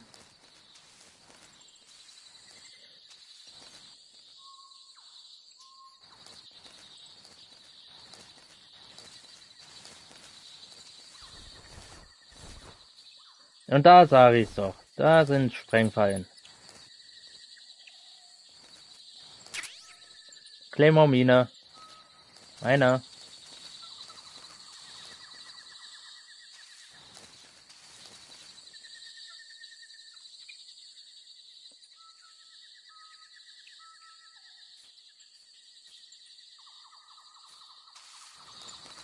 Oh, hier ist noch einer.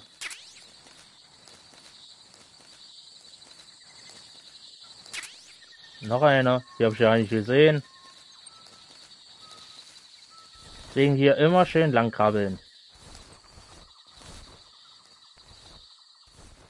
Damit die Claymores ja nicht hochgehen.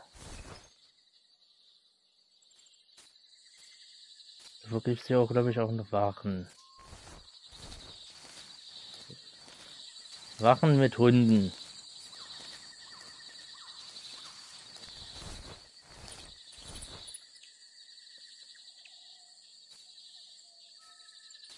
Ich höre hier Eishörnchen.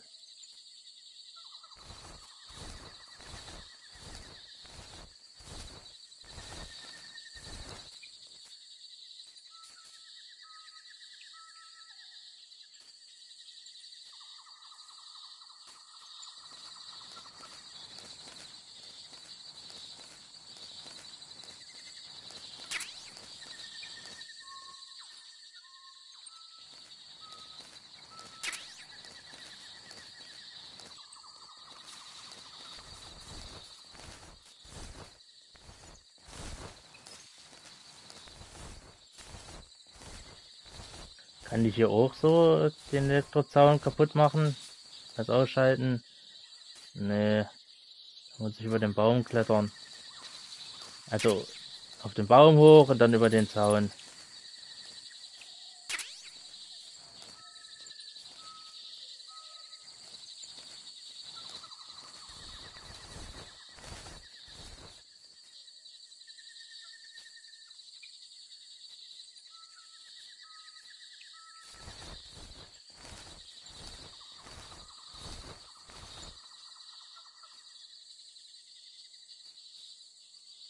Und dich kann ich kaputt machen.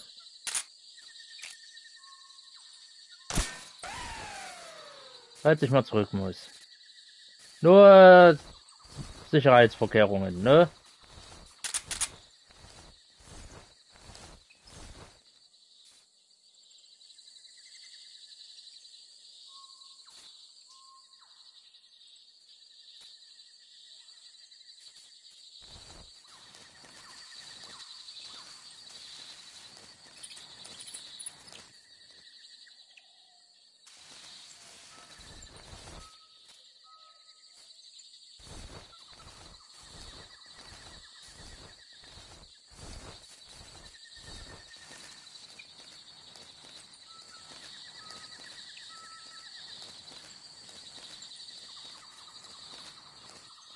Kabble hier trotzdem. Nicht, dass ich wieder irgendwo eine Claymore übersehen habe.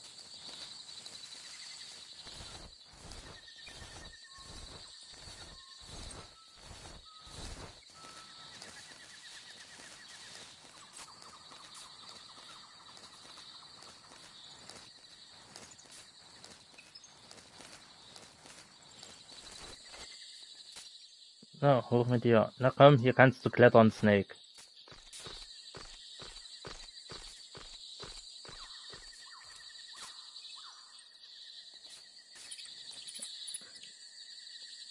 Das war schon geil, was die damals schon für die PS2, ne, hinbekommen haben.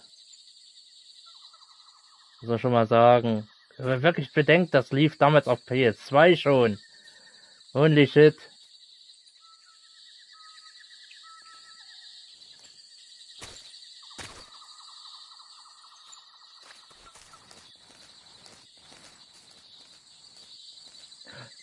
Da ist der Hund.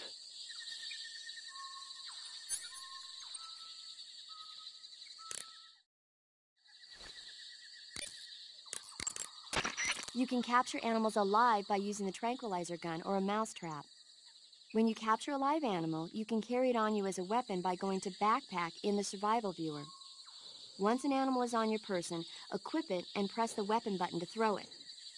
Throwing a venomous animal at an enemy might be enough to knock him out.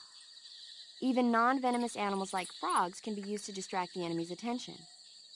And since I know you're going to ask me, yes, keeping animals alive prevents them from rotting and makes them taste better when you eat them. Remember, though, you've only got 3 cages for capturing live animals.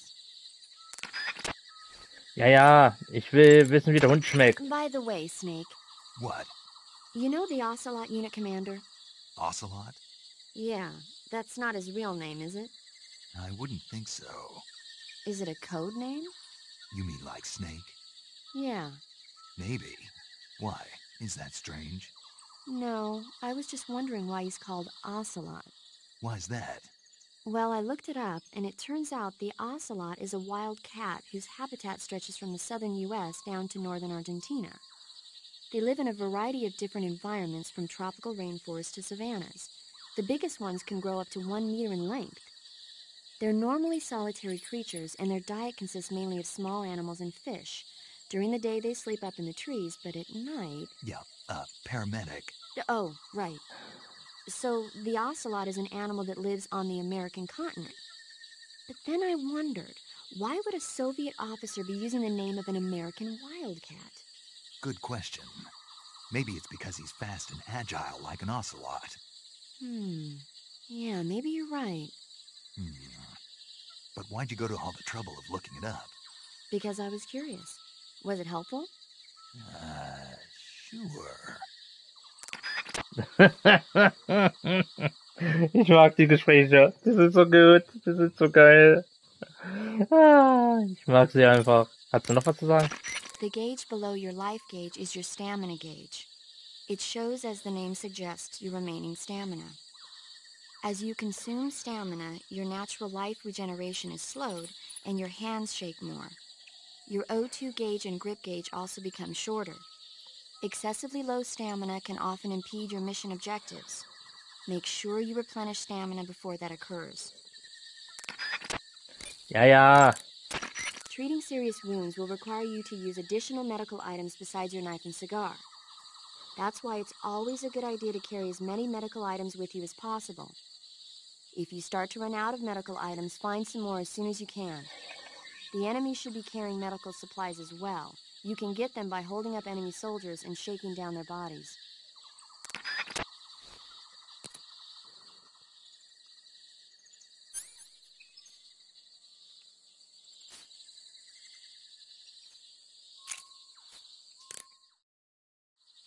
Ich hab hier einen Hund. Kannst du mir sagen, wie der schmeckt?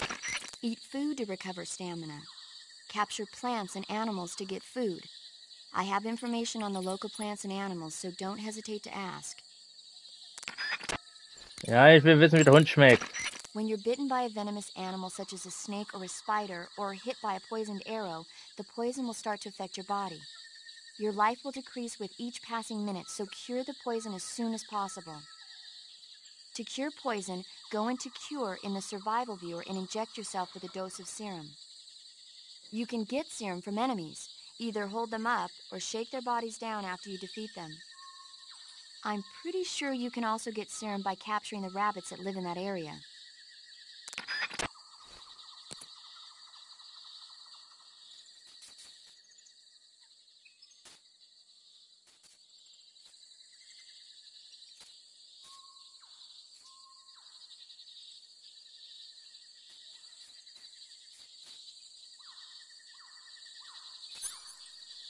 Wo ist mein Betäubungs...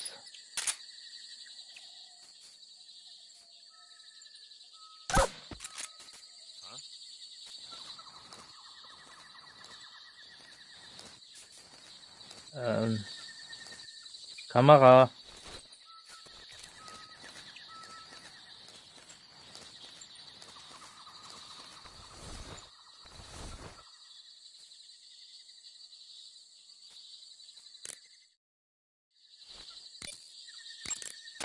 You say there are attack dogs? Those attack dogs are Great Danes. The breed is originally from Germany. They've been used for hundreds of years as hunting dogs. As you can see, they're very large, strong too. They've got a calm yet courageous temperament, and on top of that, they're extremely intelligent. In some cases, a trained Great Dane can be more dangerous than a human opponent. Watch out for them. Interesting. Forget it, Snake. Forget what? You were thinking about how they taste, weren't you? I wasn't thinking... Don't lie to me. I could tell by the look on your face. You can't see my face. No, but I can imagine it. Don't you dare think about trying to capture an attack dog. You hear me? Yeah.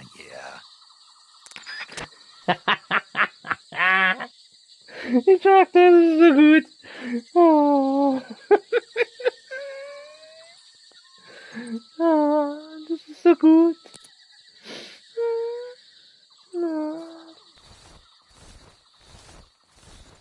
Genau das wollte ich hören. Mensch, das wollte ich hören, Paramedic. Der Rest, was du sagst, ist langweilig. Aber wenn es ums Essen geht...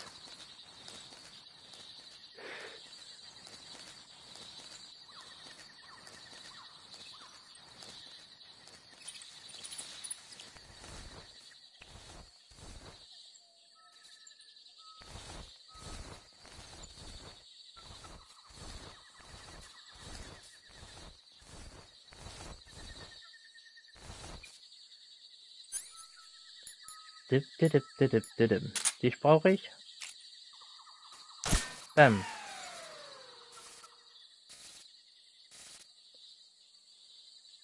Klaue ich mal den Strom. Ist doch kein Problem, oder?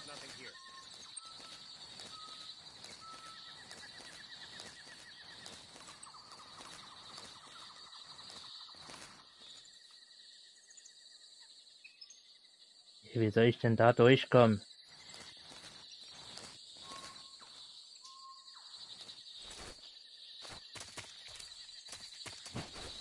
Upsi.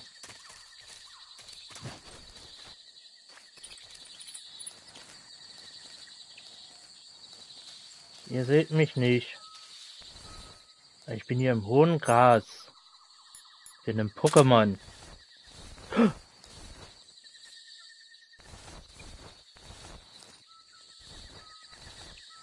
Springfalle.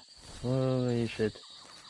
Habe ich im letzten Moment gesehen, das Band oder das Kabel oder wie auch immer. So, zuerst gehst du schlafen und dann geht dein Kumpel auch noch. Nee, ist doch toll. Die Pause habt ihr für euch verdient. Da drüben ist noch einer. Wollen wir den auch schlafen schicken? Ach, sicher, sicher.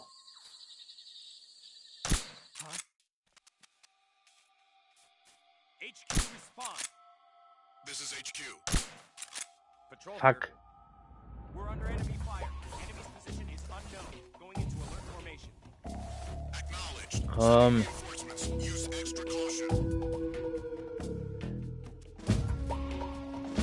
Komm, trete doch mal in eine Falle. Dann macht's bumm und dann ist das schick.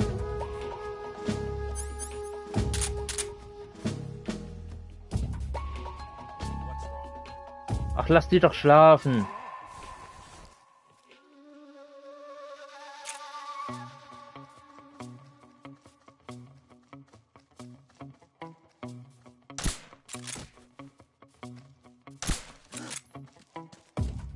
It's the enemy. So, schlaf. Schlaf. Schlaf. What's wrong?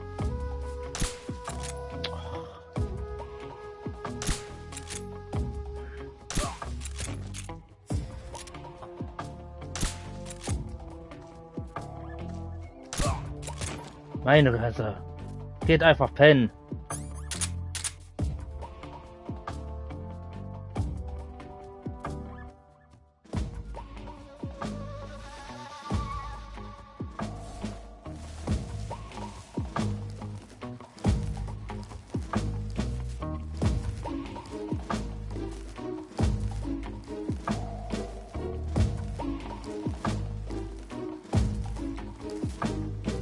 Oh, da ist ein Frosch.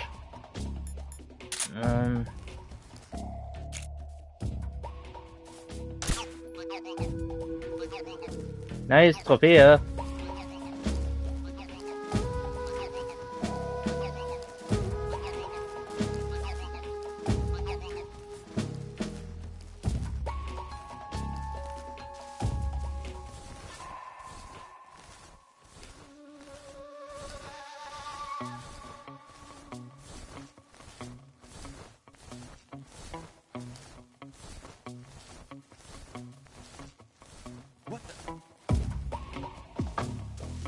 Du siehst mich nicht. Du siehst mich nicht. Du siehst mich nicht. Du siehst mich nicht. Du siehst mich nicht. Du siehst mich nicht. Du siehst mich. Fuck. Aua.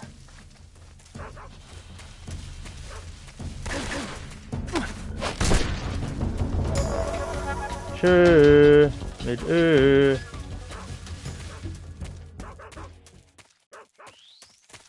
Oh, ich müsste mal was essen. Was haben wir denn hier alles? Ich will so ein Pilz essen.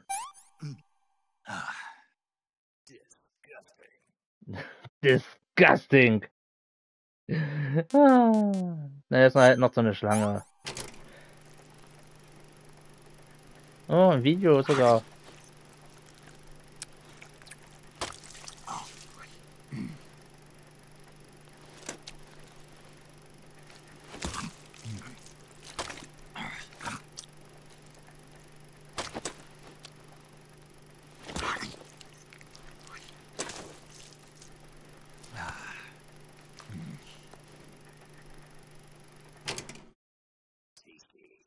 Tasty.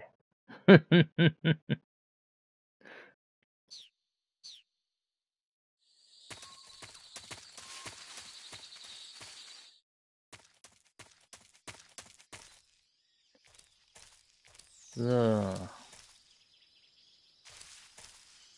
Hier müsste ich den Hind ausschalten, damit er mir später nicht in die Quere kommt. Ja, das macht Lärm.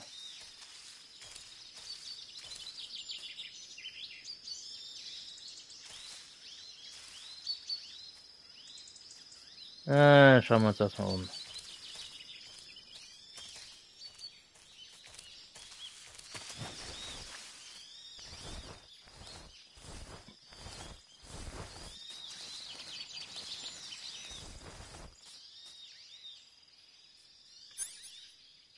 Ich bräuchte doch mal wieder einen neuen Schalldämpfer. Ja, ganz ruhig.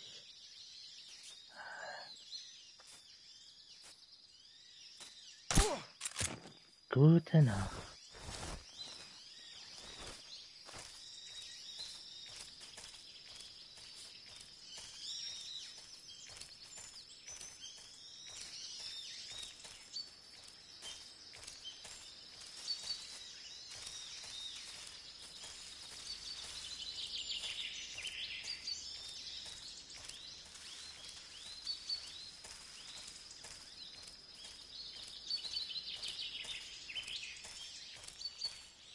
I think I saw something. Huh? Du hast gar nichts gesehen.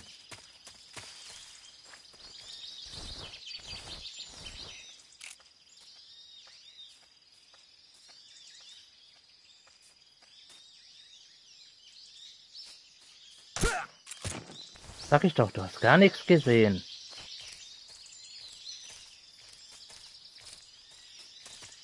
Was die sich immer alle so einbilden, was die sich so... Ja, dabei ist da gar nichts. Die sagen immer, sie sehen was.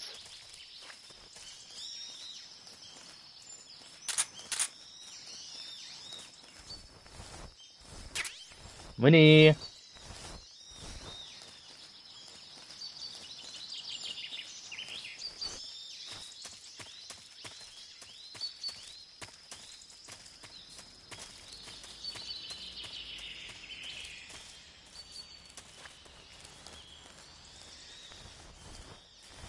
Bemalung Schnee.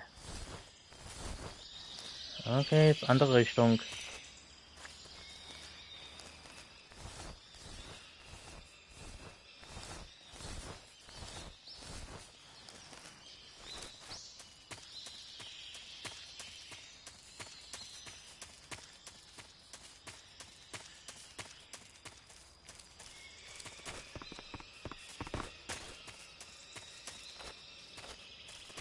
Hier noch irgendjemand? Da hinten ist noch jemand. Aber der interessiert mich erstmal nicht. Ich will erstmal hier rein.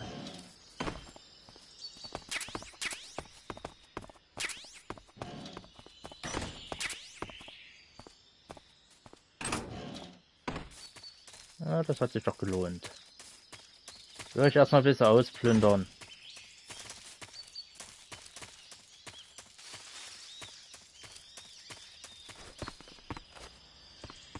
Hier ist die Tür. Essen!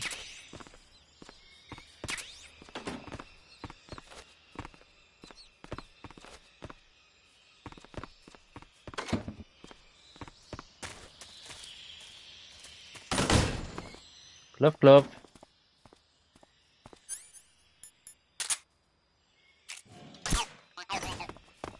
Noch ein. Dämpfer gefunden.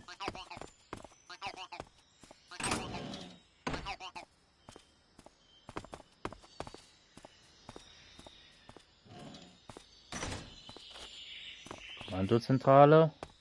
Hier ist sonst nichts. Footsteps. Ja, sind von deinem Kumpel.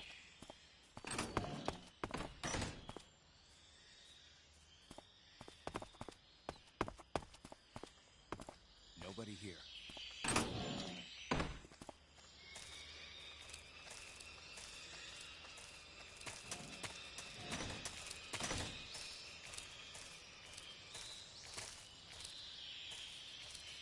Okay, da ist eine Wache.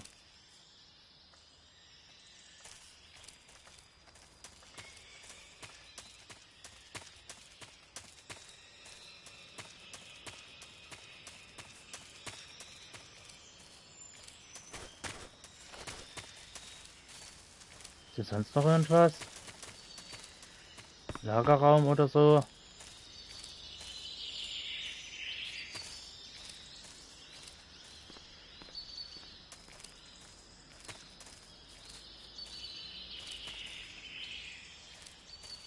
Nee, ich glaube nicht. Gut, dann können wir weitermachen, bevor die anderen wieder aufwachen.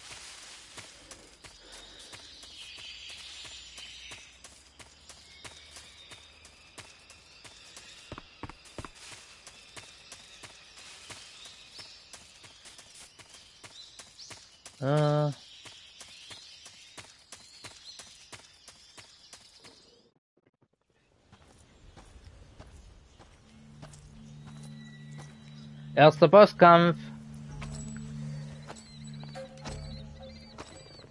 Ah, you're here at last. Looks like the boss's info was right.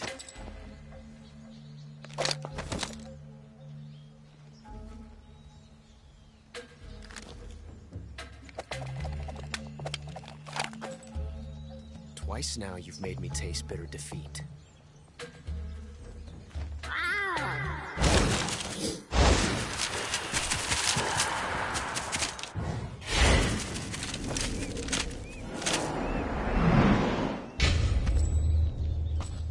Disappoint the Cobras, but you're mine now. All of you, leave us.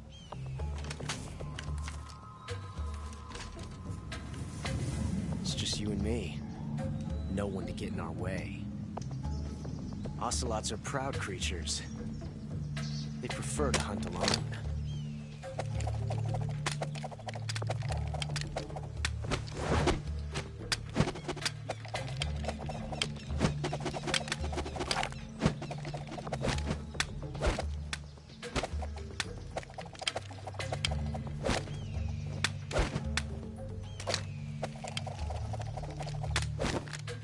Shots.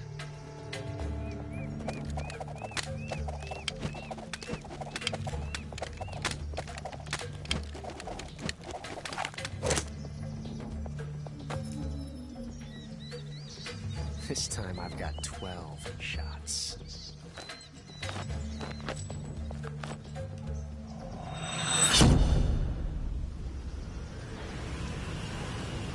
Oh, das ist so gut inszeniert, ne?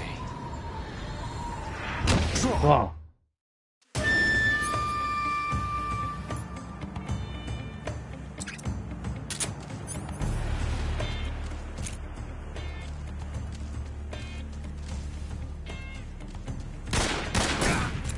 Getroffen. Oh, nicht runterfallen.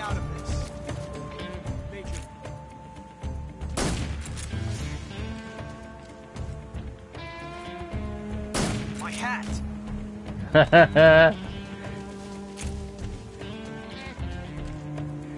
My head.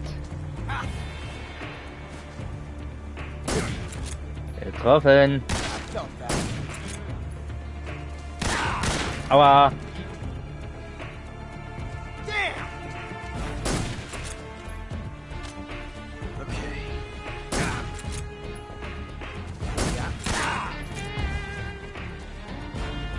Won't get away from me.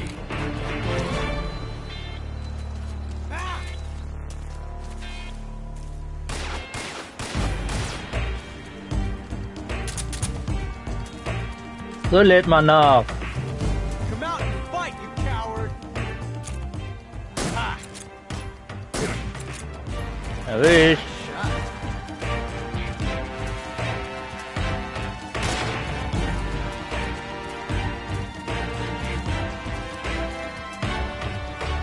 I've never felt a tension like this before. That's so different from simply changing a clip.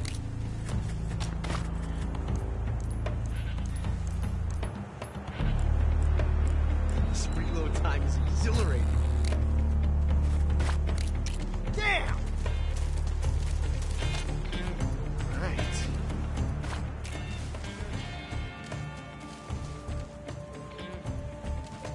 A quick draw tool. Yes! It's the heart of a duel.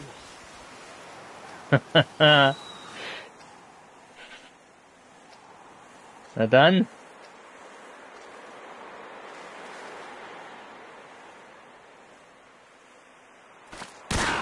From that range, huh?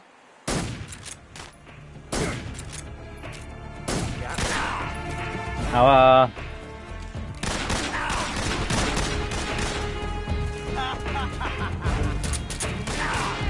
Not bad, eh? Never felt a tension like this before. That's so different from simply changing a clip.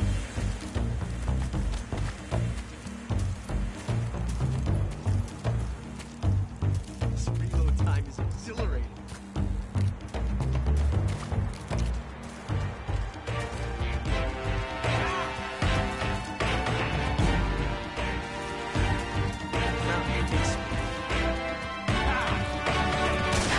Ach, fuck.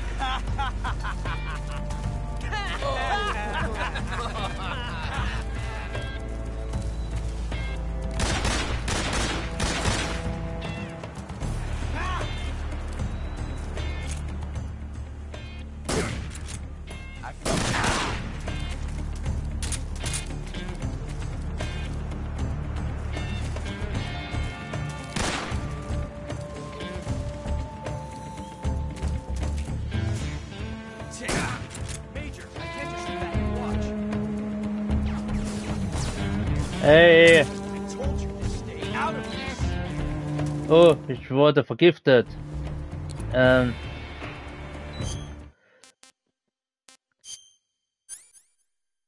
ich ein Gegengift?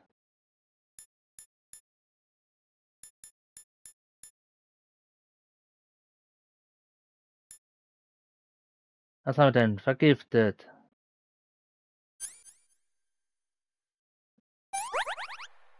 Schusswunde, Blutung.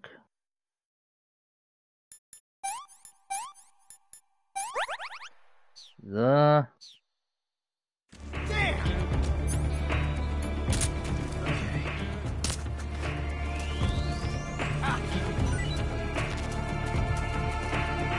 muss erstmal was essen, damit ich die neue Nahrung mitnehmen kann.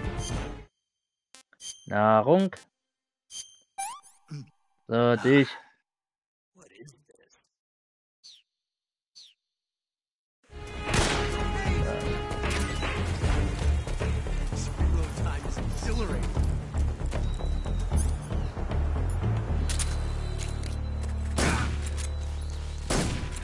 Erwischt.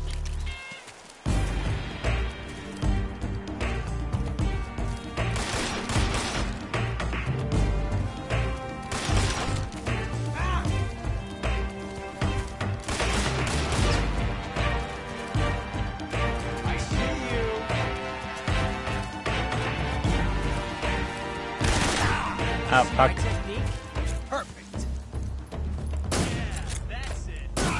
Hab dich.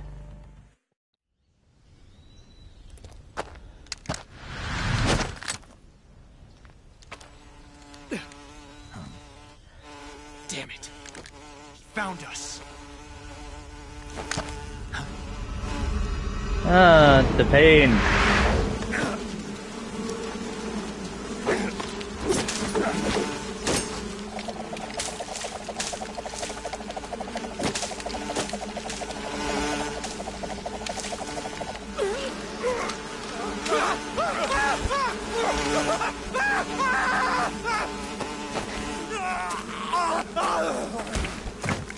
Und trifft.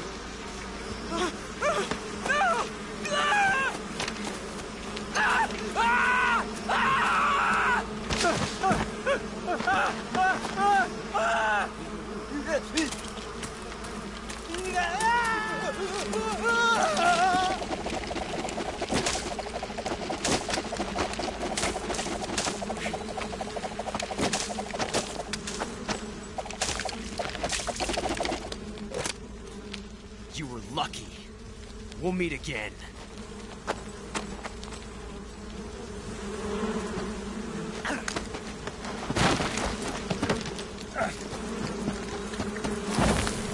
Und hier unten. Ah, genial.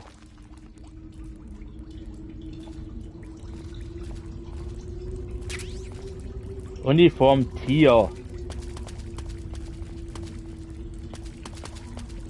Ja, ich brauche eine Fackel. Ich sehe sonst nichts, hier ist es dunkel. Und nass und feucht und überhaupt nicht cool.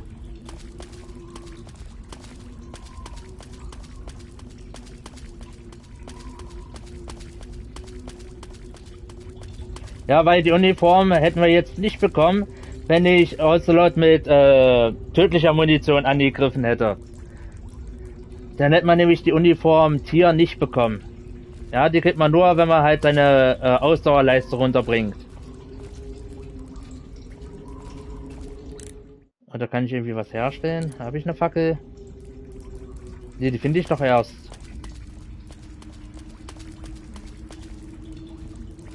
Aber Paramedic, ich habe eine neue Schlange. I see you've got yourself a ration. Rations are portable meals carried by Soviet soldiers. I've heard some nasty stories about how they taste. It looks like the rumors are true. Great. Hey, you should be grateful. Those things are designed to last. No matter how long you keep a ration, it'll never go bad. And they're surprisingly good for you, too.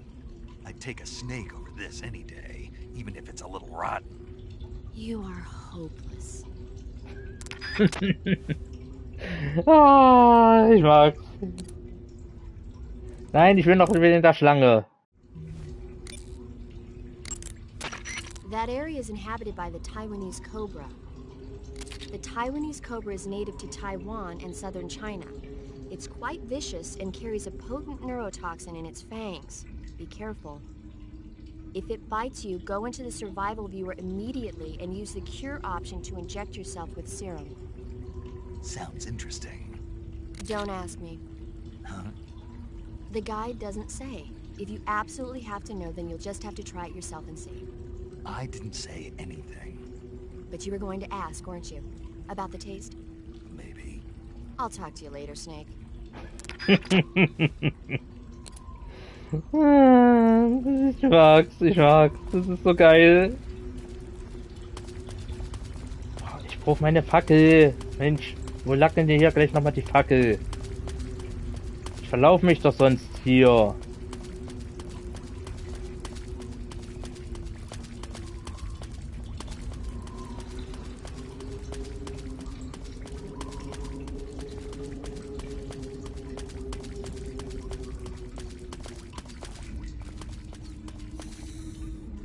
Oh, hier ist ein Toter.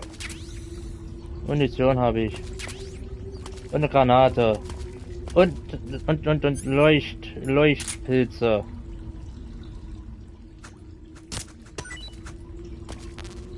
Ach, voll, schon wieder.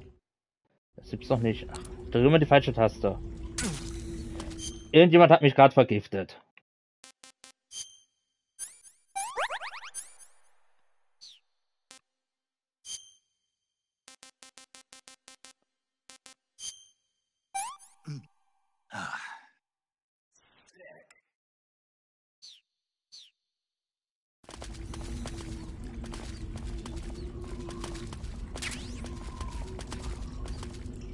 Komm her, du Schlange.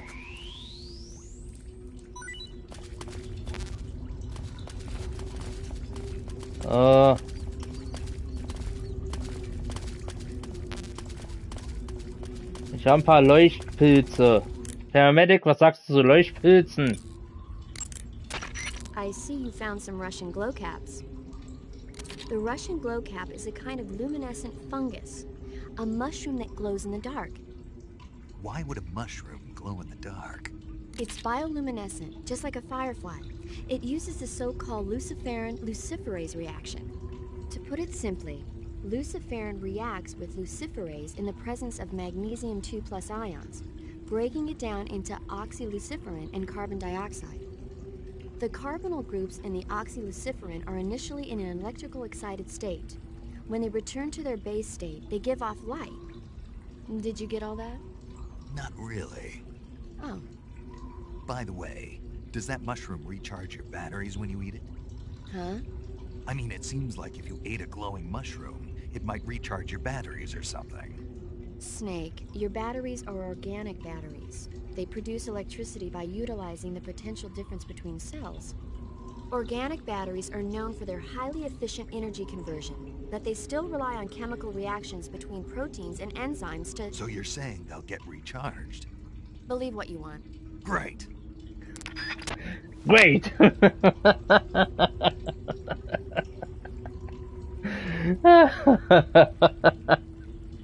Ich find's immer noch so klasse. Oh mein Gott. Und den Humor, den ich hier sehe, den vermisse ich bei den meisten Spielen. Ja, die meisten Spiele haben einfach nicht so einen geilen Humor.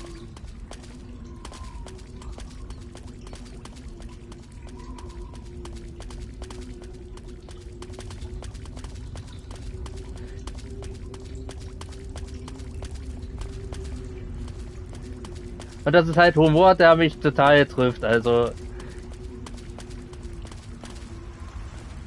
Oh Gott, hier ist Wasser. Ganz viel Wasser.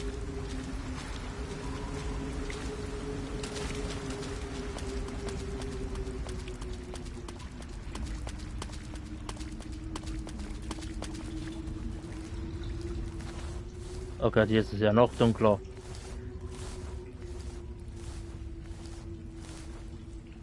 Hier ist ein Frosch. Komm her. Na, bin schon wieder voll.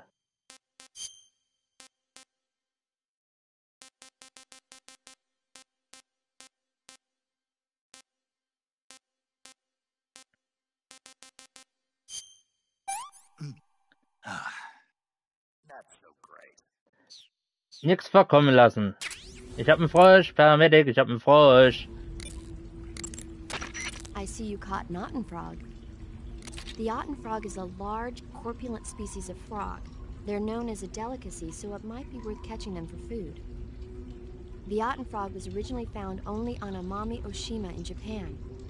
Frogs usually have 4 toes on their front legs, but the otten frog is unique in that it has 5. Got it. By the way, you said they were known as a delicacy, right? Right. So that means they must taste pretty good, huh? I guess so. I hear that in Japan, otten frog sashimi and sukiyaki are popular dishes. Really? Yeah. Japan, huh? That place is starting to sound better and better. Ich mag's. Wenn die sich über unterhalten, ja, kann man das essen, kann man dies essen, kann man jenes essen.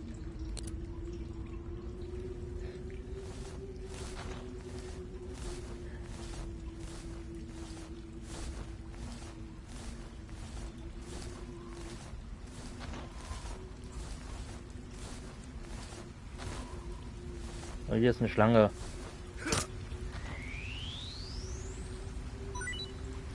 Schlange B. Mann, wieso muss ich dann... Ich will mehr Essen mit mir rumtragen. Essen ist gut.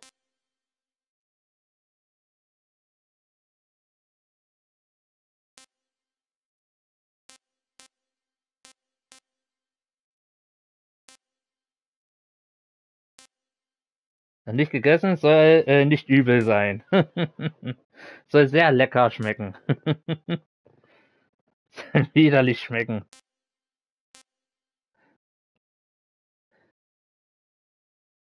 Ach, hier, weg damit. Soll ziemlich lecker sein.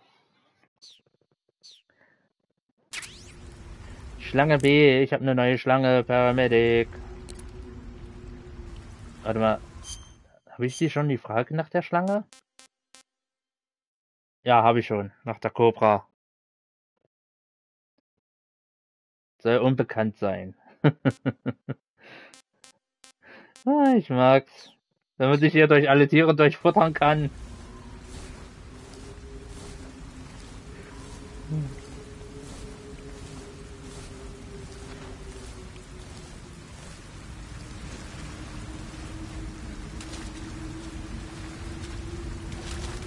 So, jetzt bin ich hier irgendwo oben.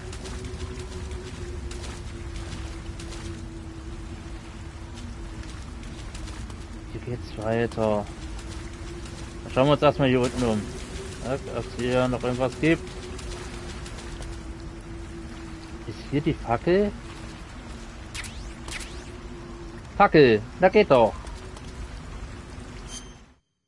Rucksack. Ist das hier oder da? Hier.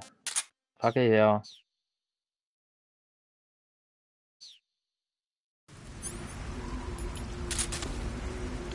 Geht doch. Krebse.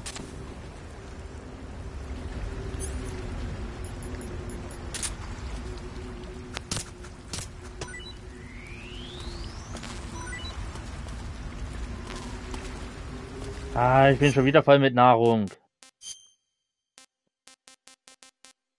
Ja, aber so eine coole Schlange nicht wegschmeißen, die ist gut. Die gibt viel Ausdauer wieder.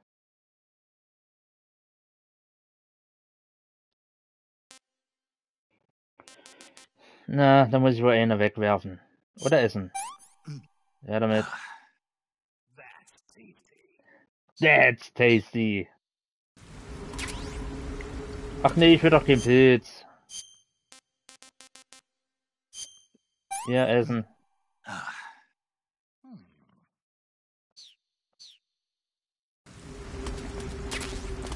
Ich hab eine Krabbe. Paramedic, ich hab eine Krabbe. Paramedic. What's up? You were right. About what? I ate a Russian glow cap and it charged up my batteries. Huh? What's wrong? That's great. Snake, can you excuse me for a second? Sure. Yeah, there's no way eating a bioluminescent mushroom would cause your batteries to be charged. What do you think it means? Beats me. Maybe it's all in his mind. You mean like a placebo effect? Why not? You've seen how gullible he is. I guess there's no harm done. Should we let him keep believing it? Sounds good to me. Okay, Snake, I'm back. Yes, the Russian glow cap is a glowing mushroom, so it'll recharge your batteries when you eat it.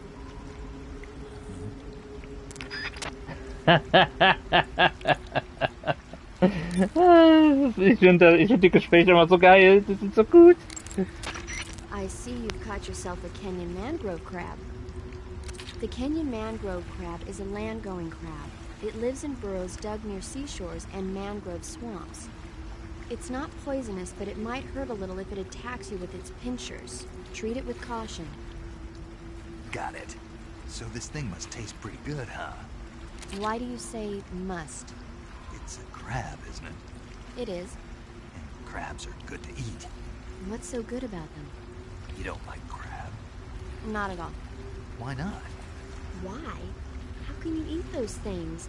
They're all purple and yellow striped, and they stink like cat pee. But that's just my opinion. Don't listen to me. Let's see here. The guide says... No way. It says they're delicious. Well, if you want to eat one, then go right ahead, but count me out.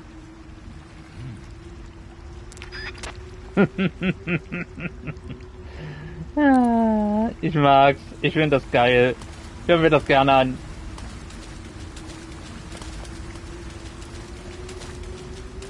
Oh, hier ist auch noch ein Weg. Ach, Scheiße, da geht's. Achso, das ist Wasser. Was? Ausgerutscht. Kann passieren. Dass man mal ausrutscht, ne? Sind hier jetzt so eine leuchtenden Pilze? Ist hier unten noch was? Hier ist Wasser.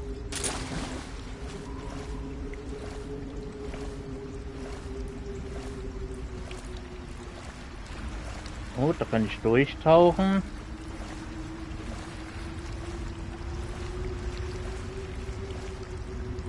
Gibt's Fische?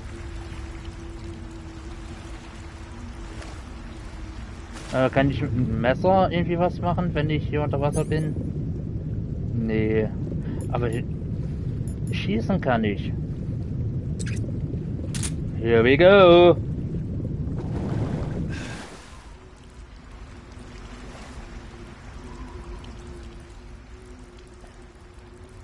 Ich brauche mal so ein paar Fische.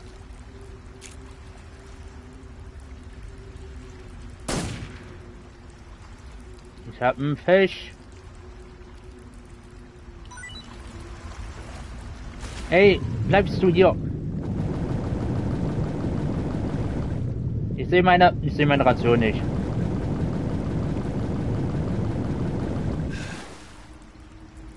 Wo ist meine Ration hin? Da ist sie. Oh, ich sehe sie nicht. Wenn ich hier unten bin. Ich muss etwas loswerden. Nicht Heilmittel, Nahrungsmittel.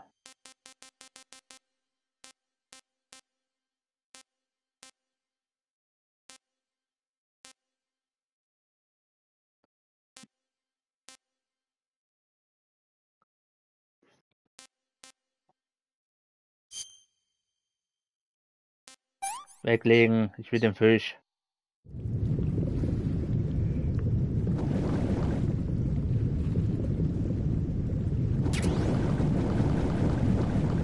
Oh, ich muss rum, ich versaufe sonst.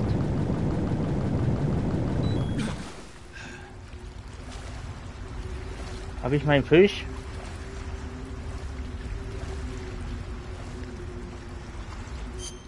Habe ich meinen Fisch? Nein, ich habe meinen Fisch nicht. Wo ist mein Fisch hin? Oh, ich halt noch rein.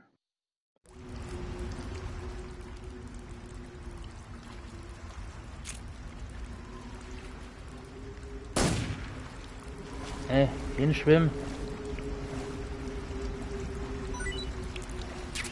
Hab ich. Herr Medic, ich habe einen Fisch gefangen. I see you've caught yourself a maroon shark. The maroon shark is found mostly in Southeast Asia, but it's not actually a shark. It's related to the carp. It's also known as the red-finned cigar shark, the river barb, and the sultan fish. Interesting. So how does it taste? According to the guide, it's good, but it's kind of oily and it has a lot of little bones. Fine with me. I never worry about the little things. So I gathered.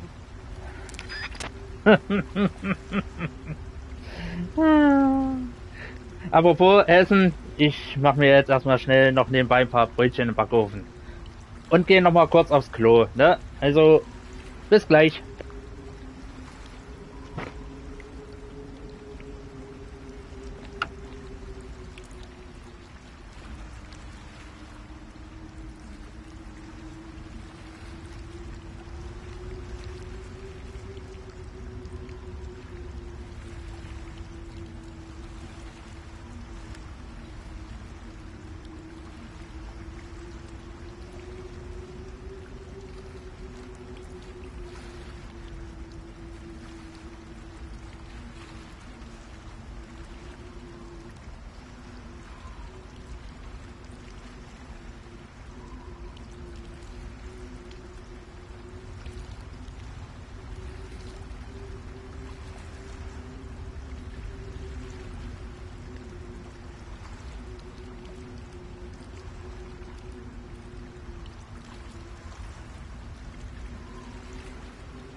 So, ich bin wieder da. Falls ihr es im Hintergrund ticken hört, keine Sorge, ich habe keine Bombe oder so angeschmissen. Ist nur der Backofen. Na, wegen meinen Brötchen, die ich nachher essen möchte. Weil, wenn die hier die ganze Zeit über Essen reden, dann kriege ich auch irgendwie ein bisschen Hunger.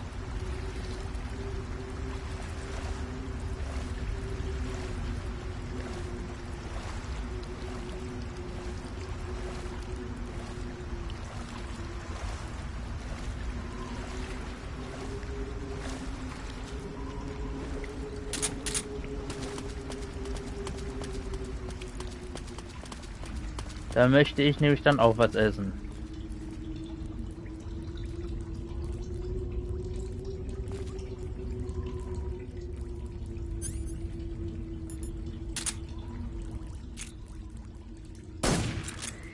Hab dich.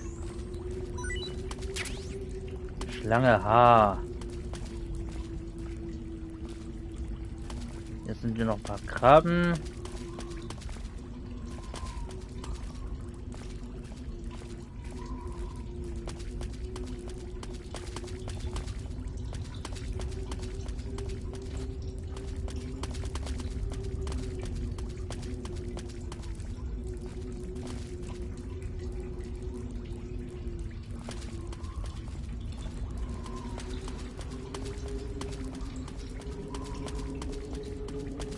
Aber ich kann ja mal mit Fackel rumlaufen, da sehen wir auch mal ein bisschen mehr. Ja, ist doch schick so.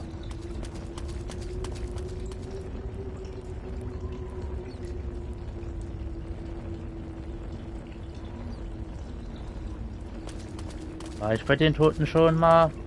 Ich weiß es nicht. Zumindest ist er tot und zwar ziemlich tot.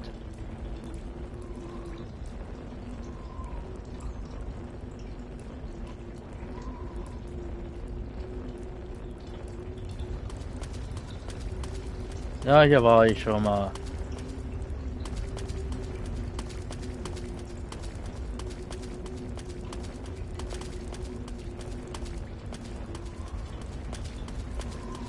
Mal gucken, wenn wir da unten durch die Höhle tauchen, wo wir dann hinkommen.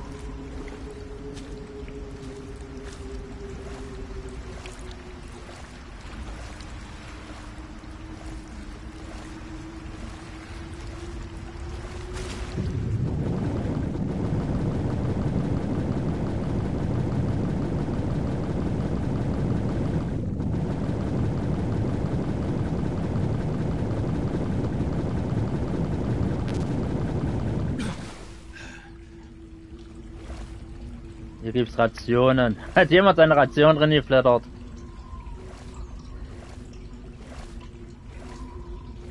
Aber sonst gibt's hier nichts weiter.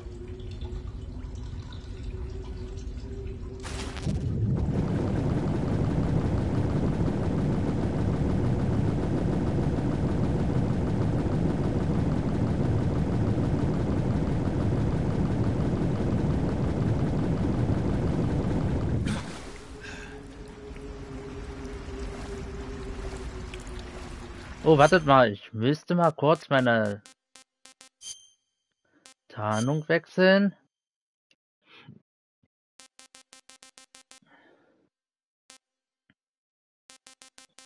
Regentropfen. Ich will nämlich auf 100% Tarnung kommen. Da kriege ich nämlich eine Trophäe. Ich war, wie gesagt, jetzt nur bei 95. Vielleicht geht das mit den Regentropfen.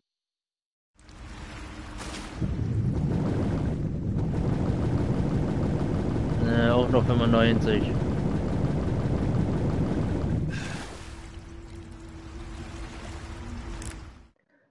Habe ich irgendeine blaue, ach Quatsch, irgendeine blaue Gesichtsbemalung? Irgendwie was blau ist? Oder so?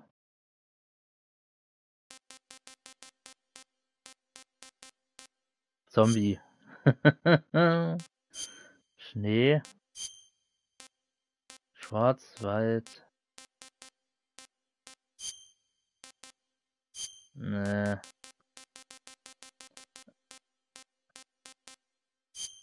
Die Flagge vielleicht? Hilft das?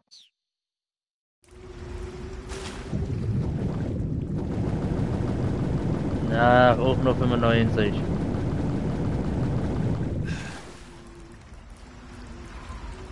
Nee, hilft nicht. Okay.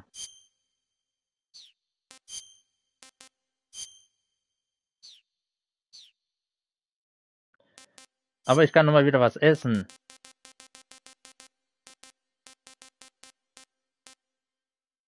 Hier ist so eine Krabbe. Pretty tasty.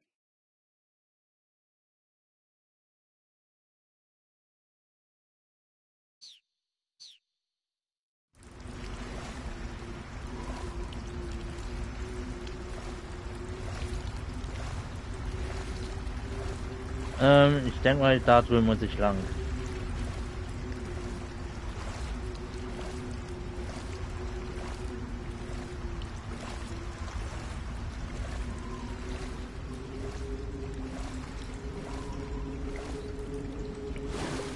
Und raus. Und wo ist meine Fackel?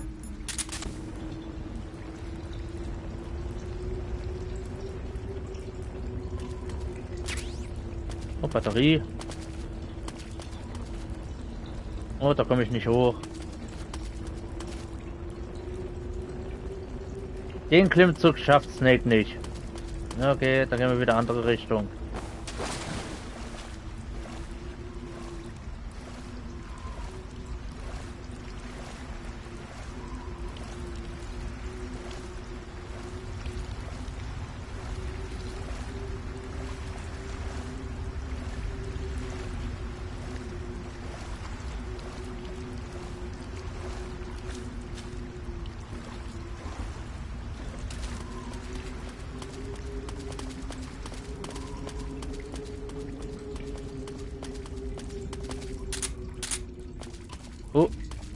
Bisschen.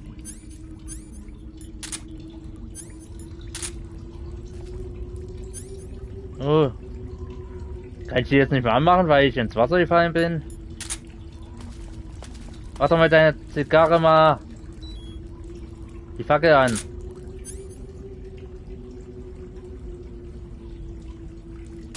Achso, mit 4 muss ich ja neu anzünden. Okay.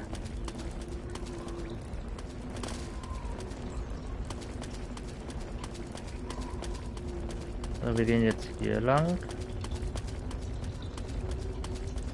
Ah ne, hier war der Tote. Da müssen wir, glaube ich, durch das Loch da krabbeln.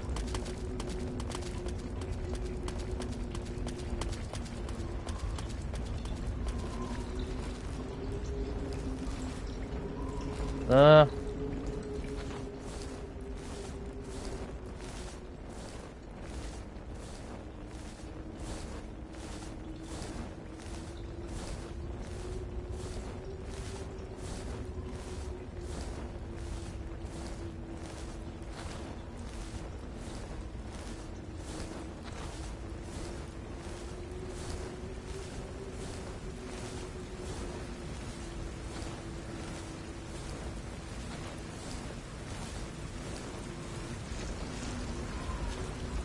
Oh, was nehmen wir doch nicht mit, das Serum.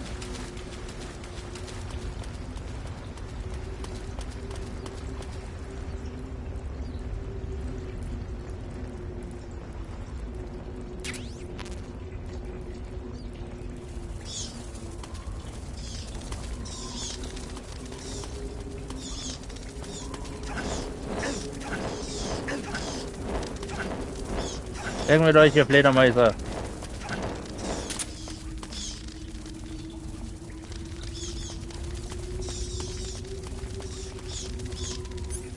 Kann ich euch einfangen?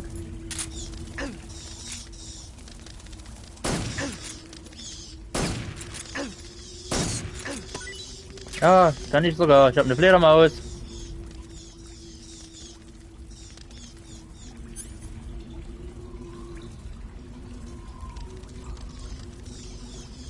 Ja, Medic, ich habe eine Fledermaus. Sag mir mal was dazu. I see you've caught a vampire bat. The vampire bat bites its victims and sucks their blood. Got it. Speaking of bats... Just save it. Huh? I know you're gonna talk about vampire movies. Attack of the Vampire Donuts, or Dracula versus the Space Hippos, or something like that. Actually, I was going to say that bats are known to use supersonic waves to sense their surroundings. Oh. Bats use supersonic waves to sense their surroundings, so you might be able to keep them away by blasting them with a special kind of sound wave. Alternatively, you could try equipping a torch and waving it around with the CQC button. As for taste, I suppose there's no reason you couldn't eat them. Snake, do you hate vampire movies? What? Just now, you sounded like you really hated them. I did? Yeah. Oh. Well, no one really likes them, do they? Some people do. Like you. Yeah. They're fascinating, you know? Like the movie Dracula... Don't say it. Why not? Just don't. Are you afraid? What? You're afraid of vampires, aren't you? Don't be ridiculous. But... Listen, there are no such things as vampires. They're just a stupid, made-up legend. And they do seem real sometimes. Well, sure. You think I'd be afraid of something like that? No. Exactly. Right. I'm not afraid of vampires. Uh-huh. It's just that whenever somebody starts talking about vampires, I end up dreaming about them that night, and I don't need that right now. That's all. Okay. Ich finde es geil. Ich finde es gut. Ich finde es klasse. Ich finde es gut. Ich finde es klasse. Ah, das ist gut. Das ist nice. Ah. Ah, das ist genau mein Humor. Ah, schön, dass ich das Spiel wieder spielen kann. Oh, das ist so gut. Dass ich es wieder spielen kann. Ah.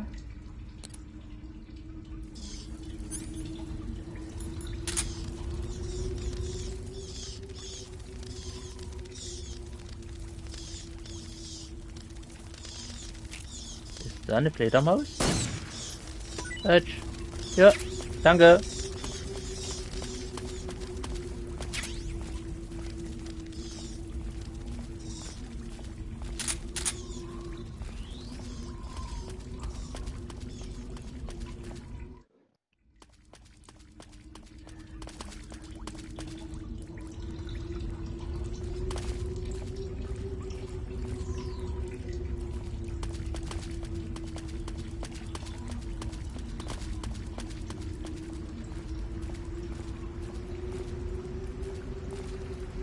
Ach, das ist alles gut hier. Ich finde das geil.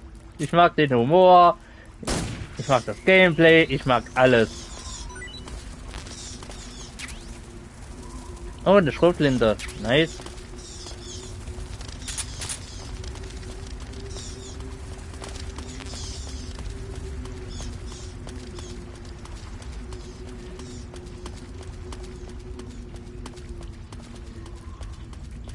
Ah, alles wundervoll. Alles klasse.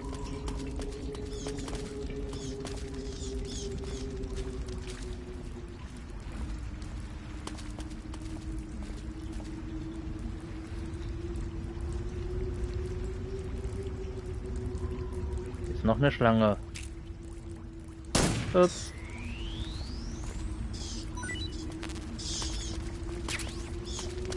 Und eine Nebelgranate.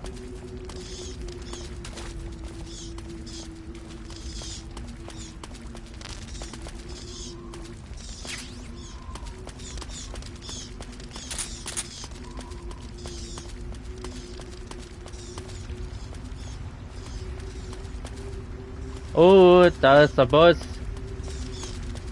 Wir gehen noch mal woanders hin und zwar könnten wir doch da noch irgendwo drunter krabbeln. Und da gehen wir jetzt einfach mal hin. Hier lang.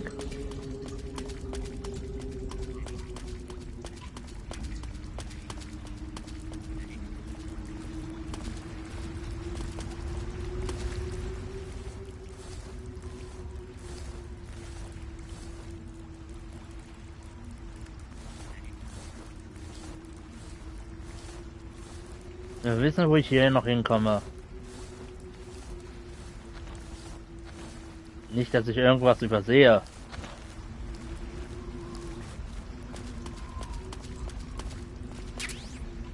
Ja, Uniform. Seht ihr?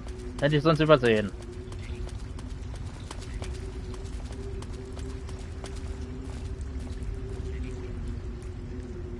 Aber bevor wir zum Boss gehen, essen wir erstmal noch was.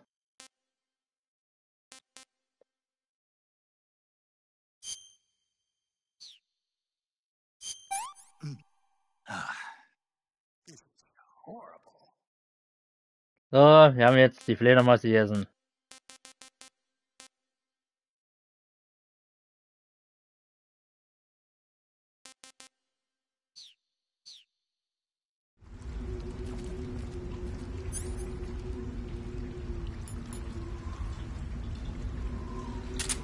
So, weil ja jetzt The Pain kommt, ne, brauchen wir wieder unsere Betäubungspistole. Bei The Pain.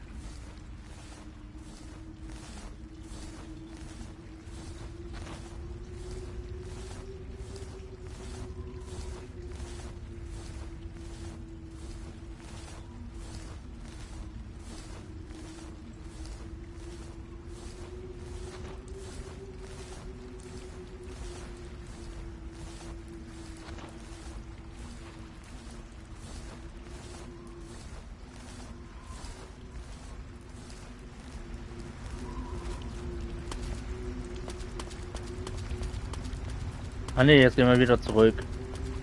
Genau, hier ist ja dann The Pain. So, zweiter Bosskampf. Let's go!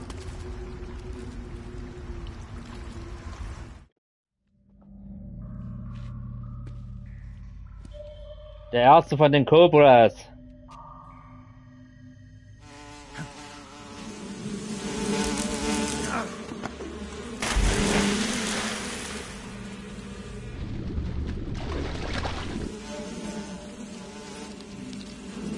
I caught you at last.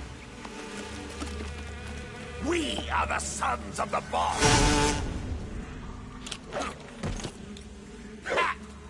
I am the pain!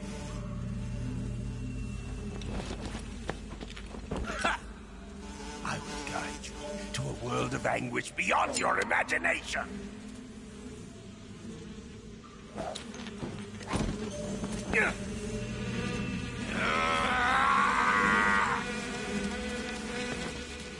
Let's get started. To my brother!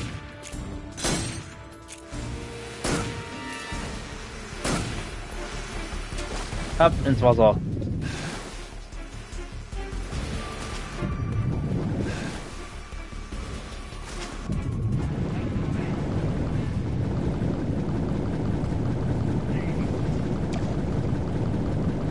Wirfst mal hier nicht mit Granaten.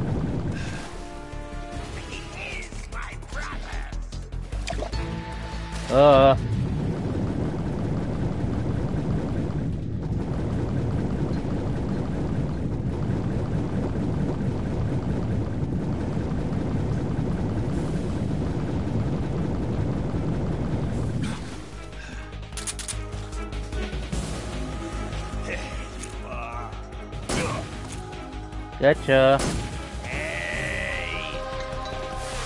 Oh, ich habe die falsche Waffe, merke ich gerade. Upsi.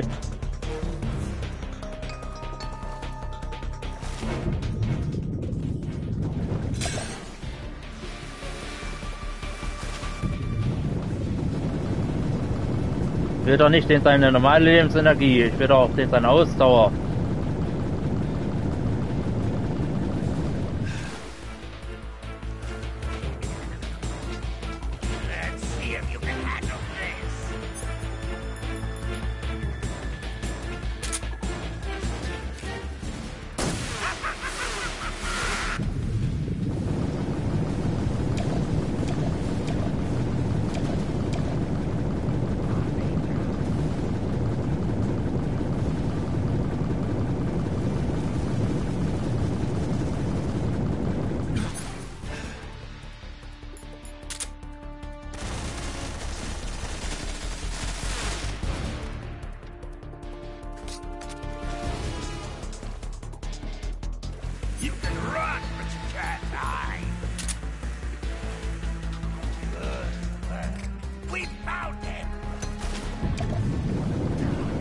Aber der hat mich getroffen.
Ach Mensch.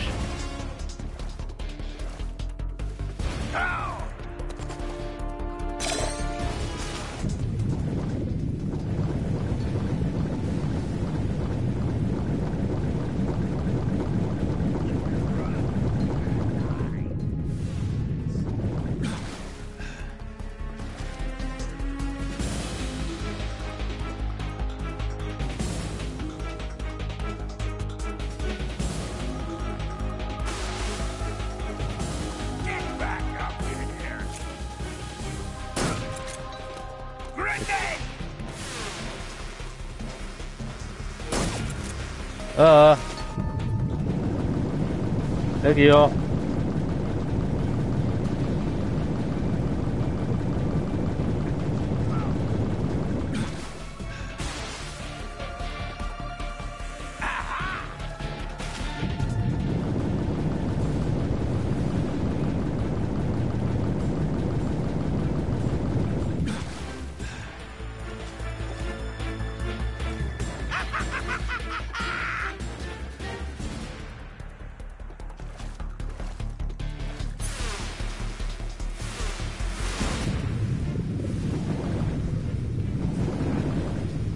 muss erstmal was essen.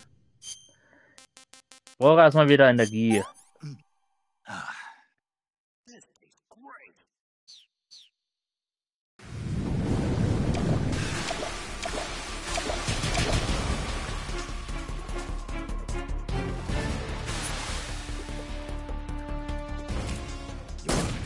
Embarrassing you. Hey! Attack! Und tschüss.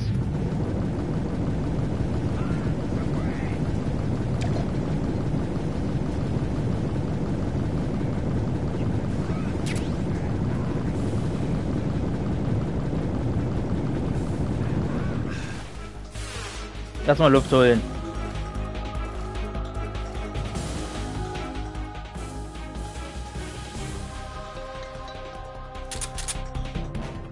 Komm. Hey!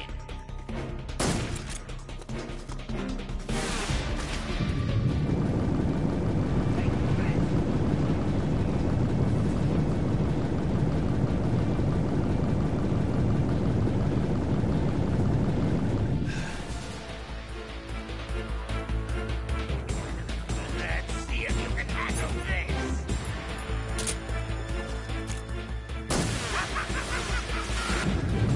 So.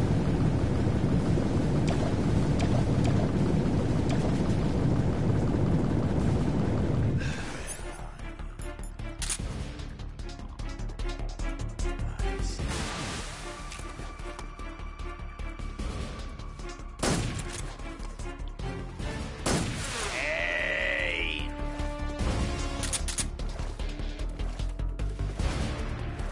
Grenade! Nee, keine Granaten. Das ist nicht cool.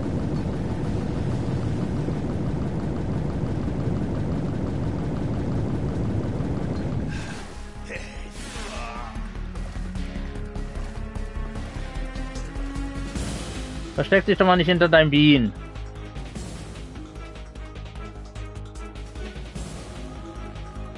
Get back up in here! Hey!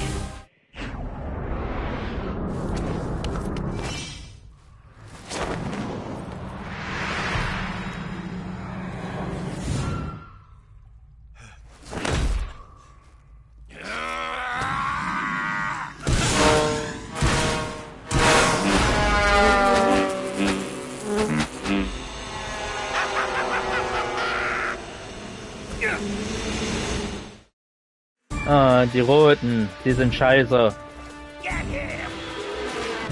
Nee, nee, nee, nicht gelten dem.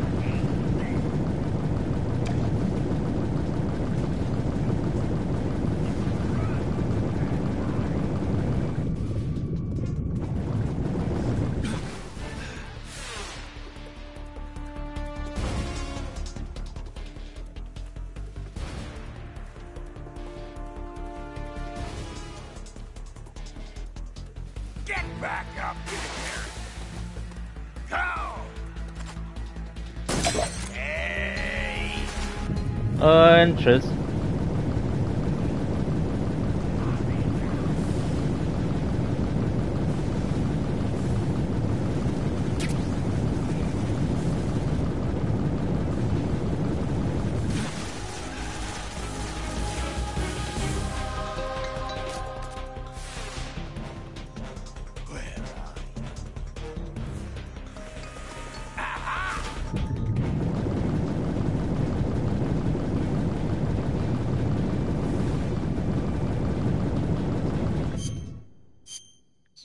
Essen? Nee, Quatsch. Nahrung. Wo ist mein Fisch?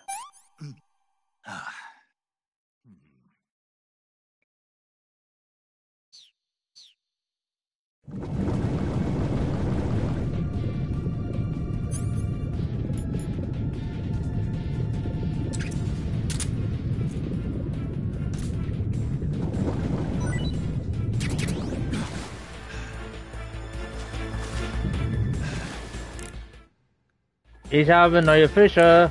Paramedic. Snake, watch out for those bullet bees. Bullet bees are the name the pain gives the special hornets he raises inside his own body. And if they get into your body, your wounds will become worse and worse until you get rid of them.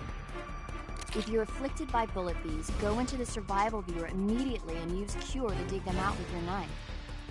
Once the bullet bees are out, don't forget to apply styptic and disinfectant to the wound. Danke für den Tipp, Herr Medic.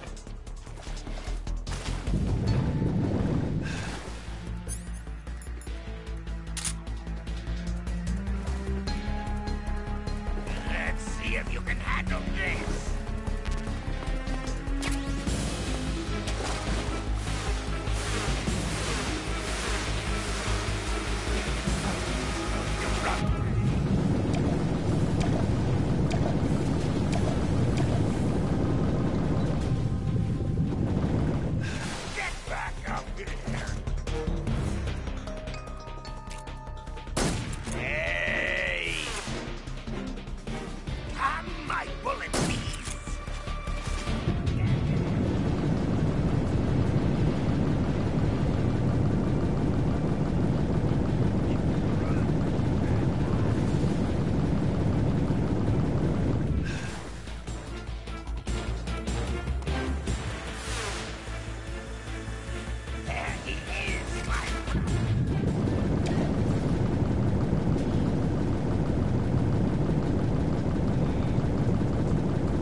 Ah.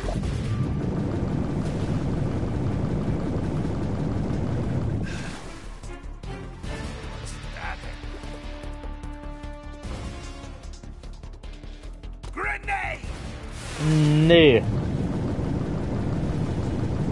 Granaten sind doof.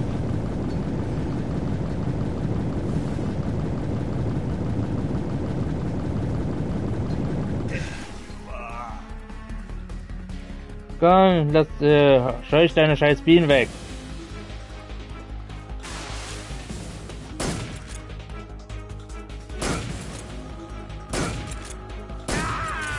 Und stirb. Nice. Trophy, Schmerztherapie.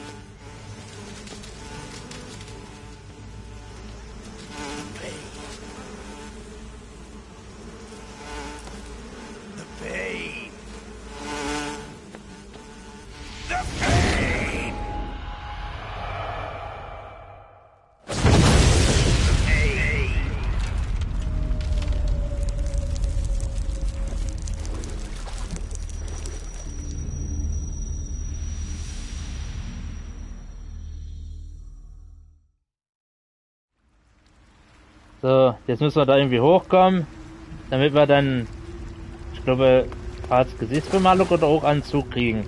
Eins von beiden.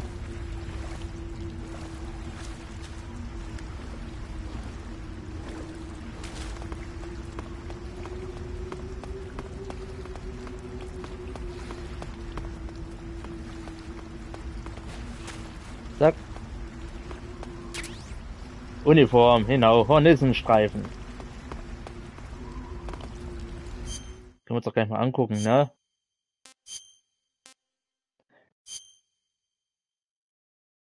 Cool, Tier. Und wo sind jetzt die Hornissenstreifen? Ja. Der Pains Tarnuniform.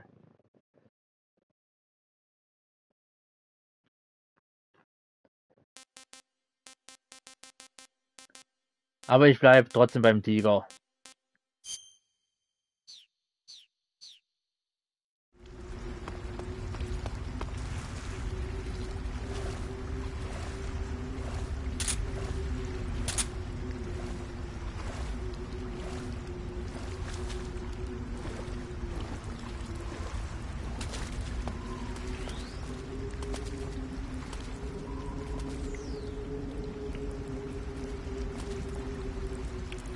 Hermetic, ich habe übrigens einen neuen Fisch.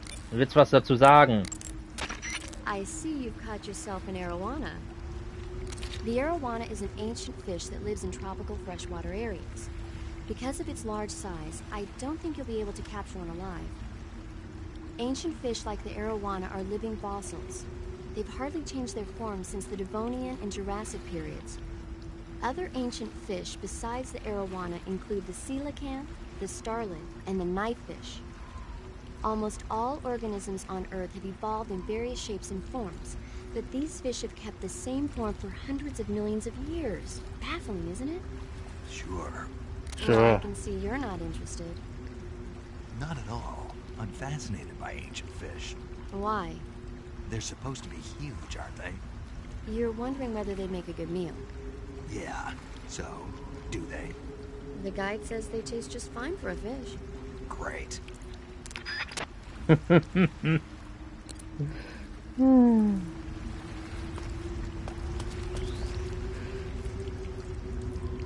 So, jetzt können wir hier aber auch mal wieder Schalter einfach drauf machen, ne?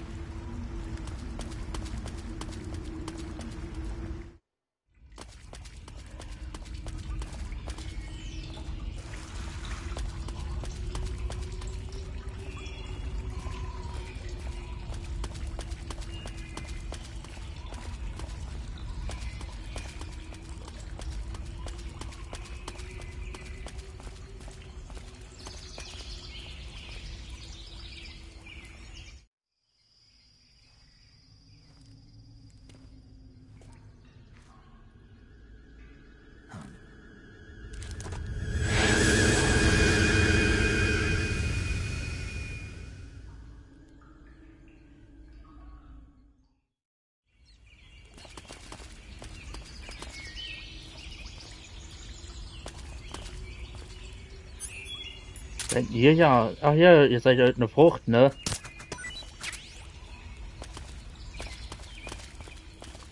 Und eine Schlange. Ich habe eine neue Frucht. Ja, Medic, sag mir mal was zur Frucht. I see you found a Russian false mango.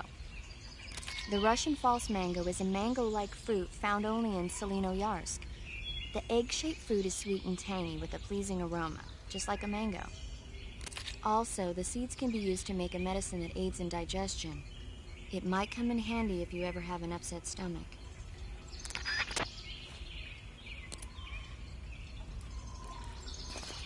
Ah, ihr lernt ja wenigstens noch was. Ah.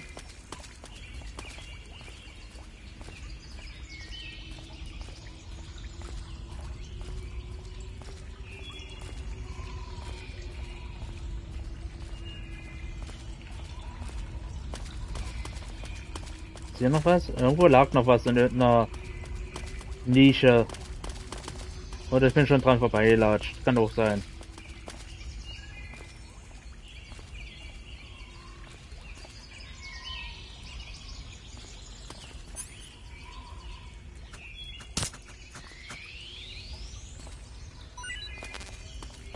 Kann ich hier einen betäuben?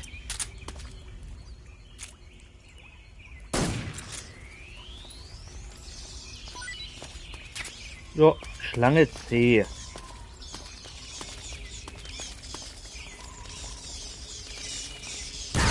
Wow! Hab vergessen, dass hier Claymores sind.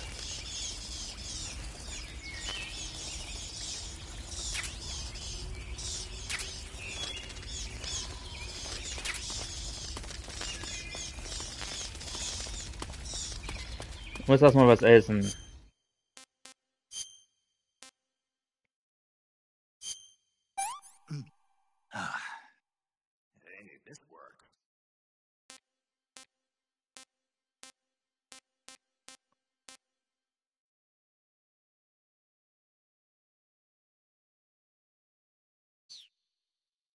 So, und dann muss ich mich heilen. Schwere Verbrennung. Eine Salbe brauche ich dafür. Kein Verband angelegt.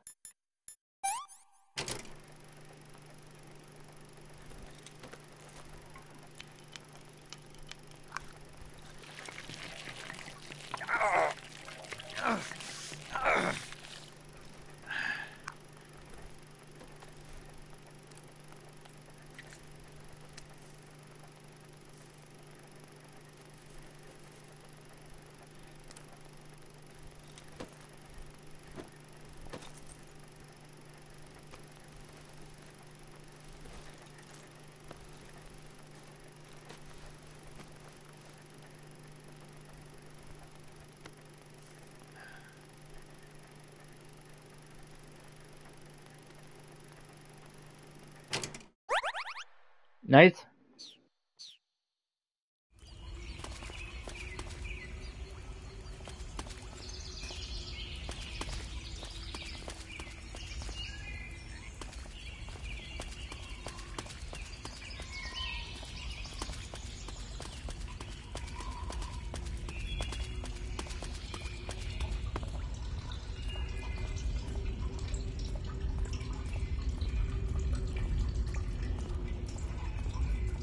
Aufpassen nicht, dass wir hier irgendwo runterfallen, ne?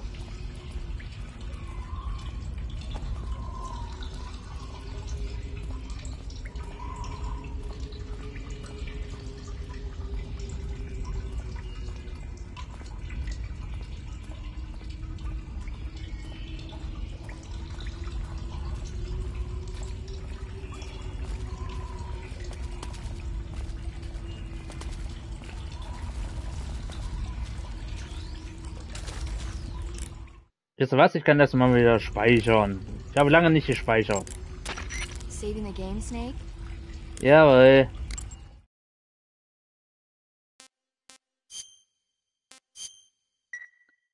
Boah, schon fast 5 Stunden bin ich im Spiel drinne. Hey, Snake, you ever heard of Godzilla, King of Monsters? No, what is it? It's a movie. You haven't seen it? Nope. It's about this monster called Godzilla, who grows to an enormous size in a nuclear test and goes on a rampage in Tokyo. Nuclear test, huh? Then the Marshall Islands must be crawling with giant monsters right about now. It's just make-believe. Maybe that's why my pants have been so tight lately. Snake, it's a movie, not a report out of Los Alamos. I know. So then what happened? Godzilla is immune to all weapons, and humanity has no way to stop the monster. Dr. Shirazawa develops a new type of weapon, but meanwhile, Godzilla is getting closer and closer to Tokyo, obliterating everything in its path. It was originally a Japanese movie, but they made an American version too. I recommend seeing the original Japanese one if you ever get the chance. It's mostly mindless fun, but it's also got a serious anti-nuke message as well. Where can I see the original? You'll just have to go to Japan. Really? That's too bad. Well, if you wait 40 years, you might be able to see it in America too. Why's that? 2004 will be Godzilla's 50th birthday. You think they're still going to be making Godzilla movies then? Of course! Everybody loves Godzilla. You sure know a lot about movies. I don't suppose you're the movie-watching type, are you? Not really. Okay, then I'll tell you everything I know. When the going gets tough, movies can save your life. It's always good to be able to look at things from a different perspective when you get in a jam.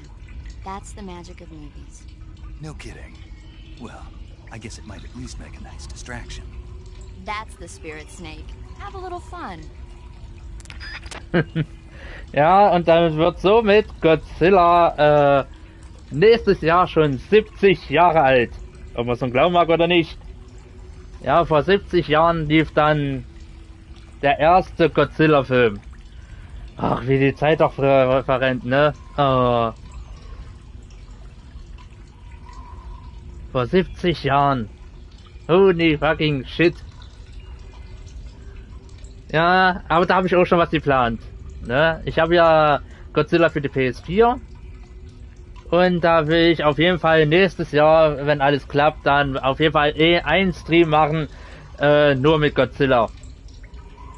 Also das PS4-Spiel will ich dann mal streamen von Godzilla. Ist zwar kein gutes Spiel, das sage ich jetzt schon, aber was anderes haben wir nicht. Und aber um den Geburtstag von Godzilla zu feiern, lohnt sich das auf jeden Fall.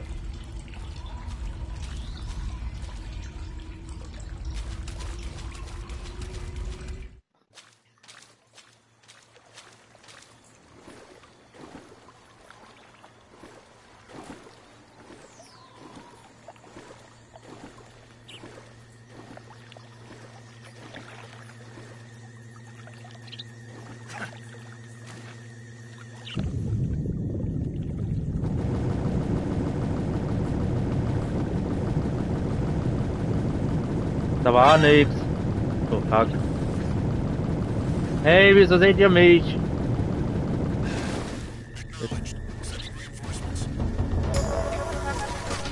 Ihr könnt mich gar nicht sehen.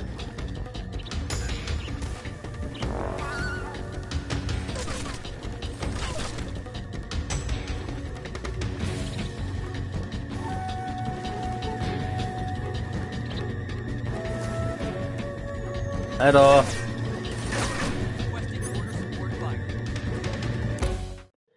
Euch von Himmel.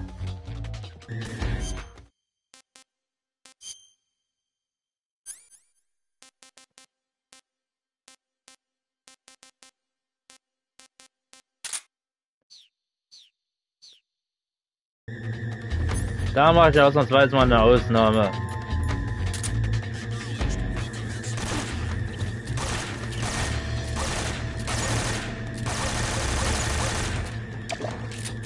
Oh oh. Au, au, au, au, au, au.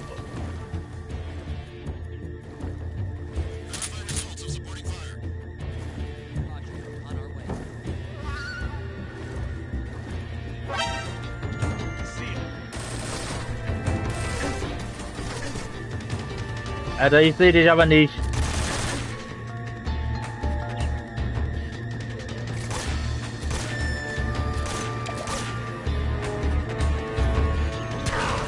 Au. Falsche Taste schon wieder.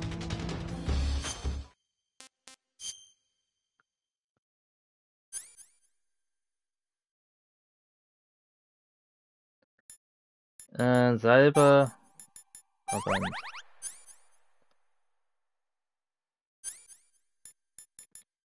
Salbe und ein Verband.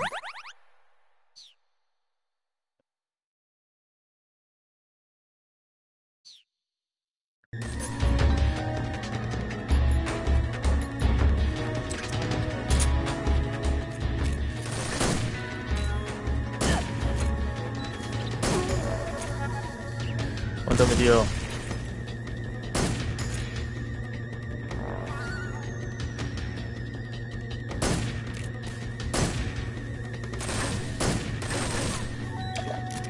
Oh Gott.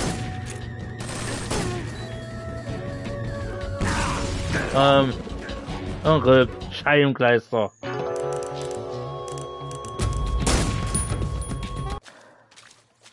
Also im Original konnte ich da drunter durchschwimmen, ohne dass sie mich gesehen haben.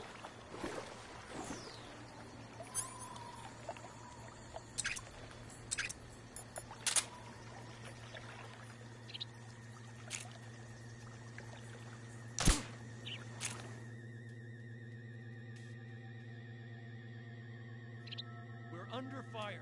Enemy position unknown. Commencing alert status. Acknowledged. Keep your eyes open. RIP.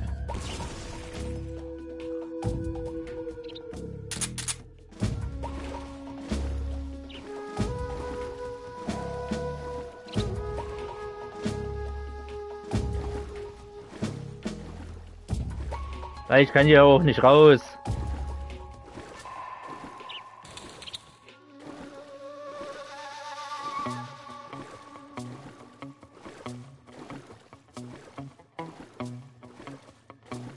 Aber jetzt sehen die mich neuerdings, wenn ich hier im Wasser schwimme. Okay.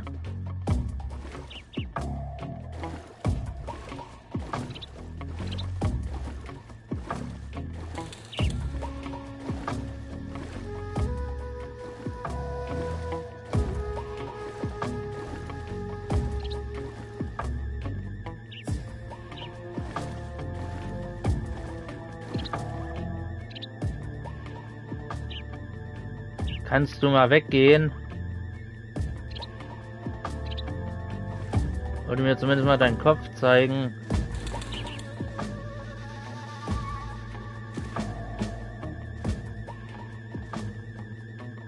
Damit ich dich treffe.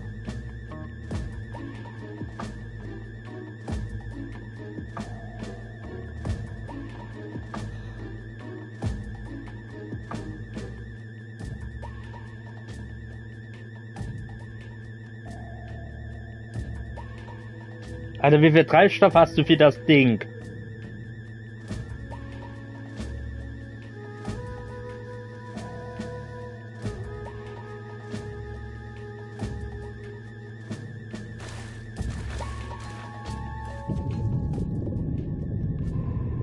Oh, ich sehe den seinen Kopf nicht.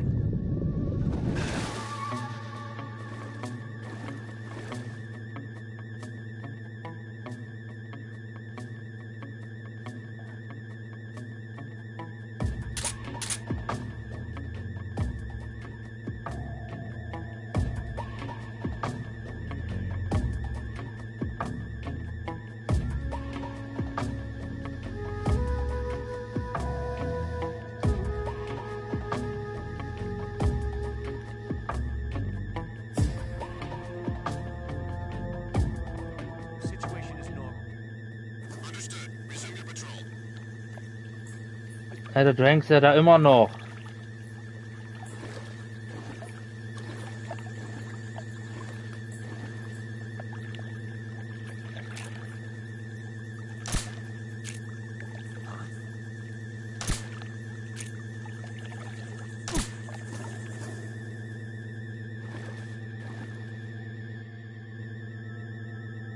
We're being attacked. Enemy position unknown. Going into high alert. Acknowledged. Keep your eyes open.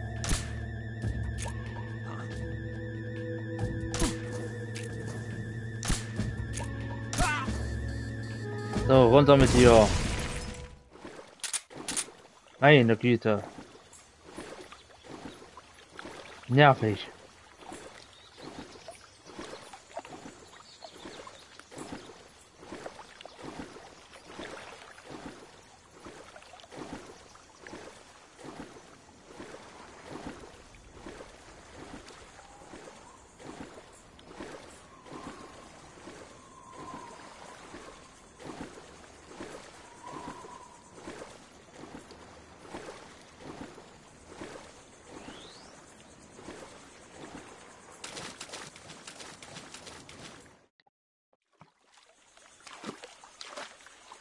Oh, scheiße, ich habe das Scharfschützengewehr noch nicht. Fuck, ey. Kann ich die End jetzt noch nicht töten? Ich wusste doch, ich habe irgendwo das Scharfschützengewehr übersehen.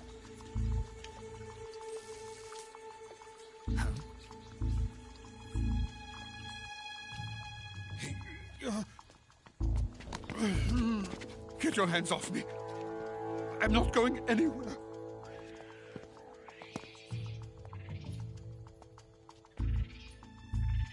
Really now? How many times must I tell you?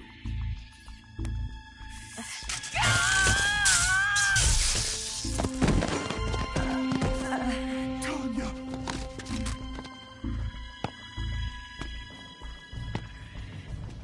Each time you resist, your lover will suffer the consequences. Is that clear? Volgin.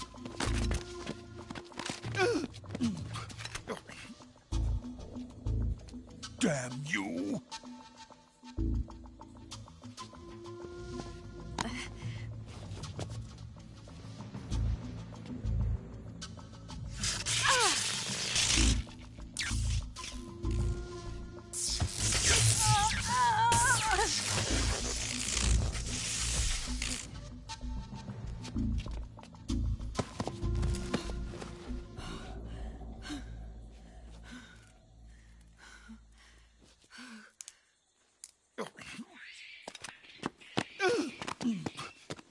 Hold it right there, traitor.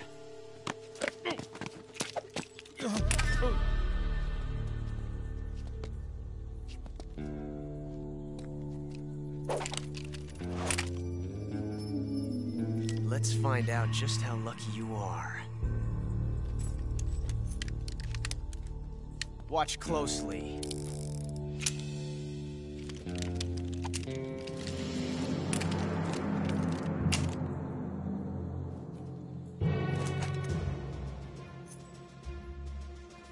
One of these 3 guns has a single bullet in it. I'm going to pull the trigger 6 times in a row. Are you ready? Huh.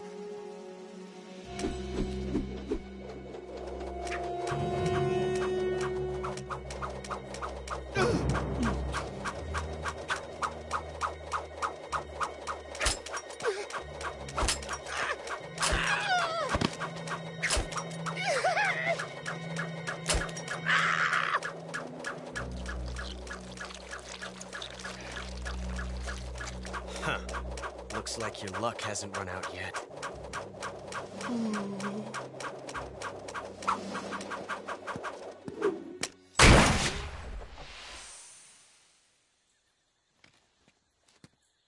There's no such thing as luck on the battlefield.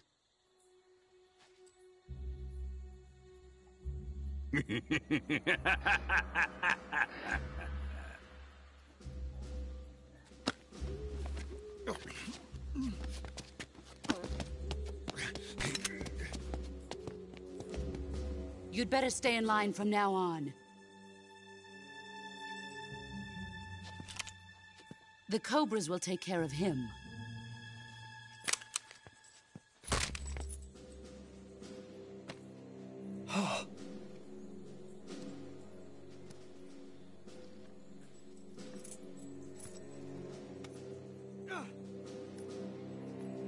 Has the CIA dog been disposed of yet? The pain is dead. What?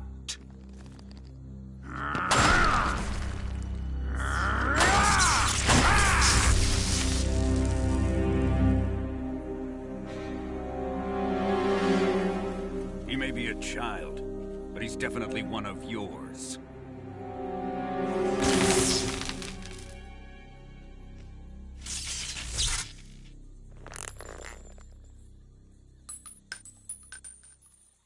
I fear Khrushchev may have a hand in this. We have no time to lose. You must eliminate him before the final test. Don't worry. They'll be able to handle it.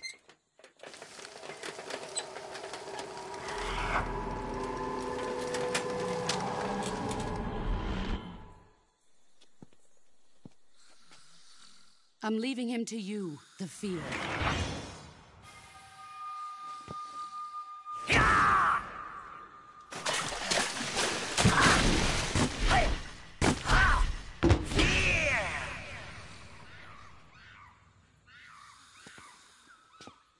The old man is always sleeping. Is he all right?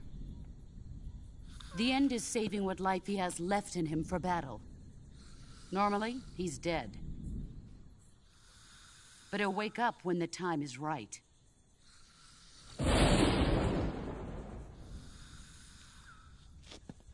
And when he does, it will be the end for the boy.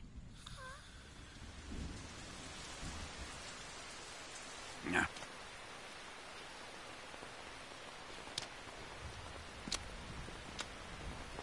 Sokolov isn't worth your love.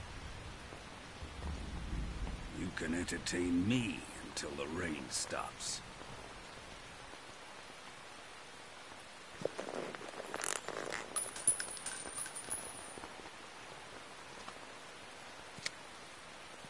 Kuwabara, Kuwabara.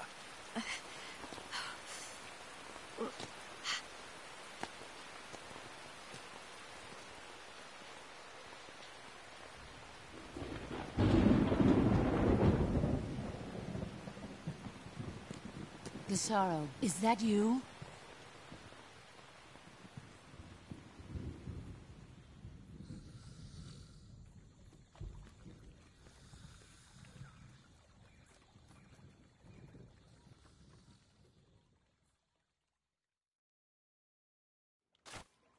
Ich habe vergessen, das Scharfschützengewehr zu holen. Ach, fuck, ey. Naja, aber dann haben wir ja mal für den Stream mal den richtigen Kampf gegen die End. Genau, hier ging's doch irgendwo, war doch hier eine Abzweigung. Da haben sie die hier rausgenommen. Ne, da ist sie. Ah, shit.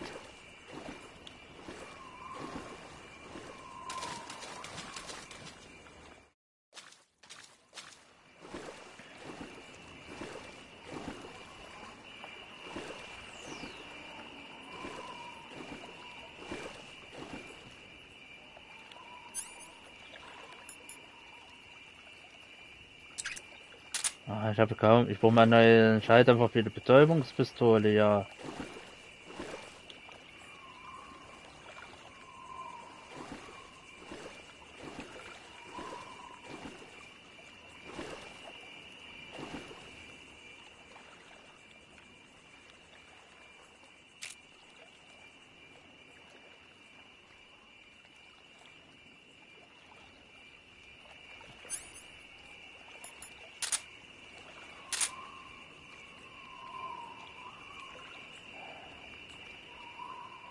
Komm schon, der Schuss muss sitzen.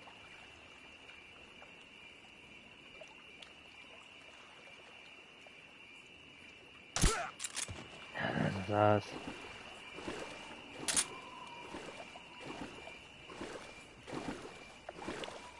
Und da ist der nächste.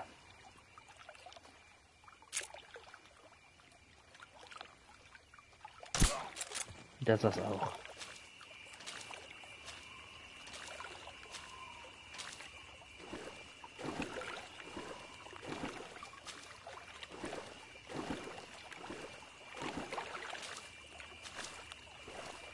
So, rausklettern aus dem Wasser.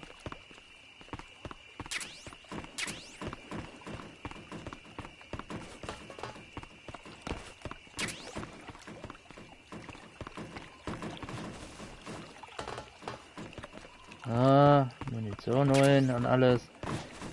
Ah, vielleicht Scheiße. So.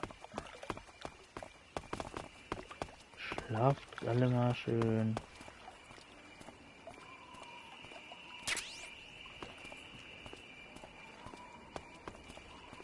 Oh, ich habe einen neuen Schalldämpfer. Ja, nice. Genau das, was ich gebraucht habe.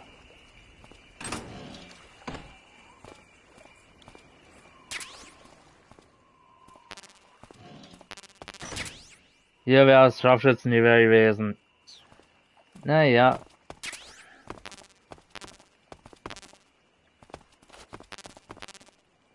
Ach, Mist, das ärgert mich jetzt ein bisschen, aber egal.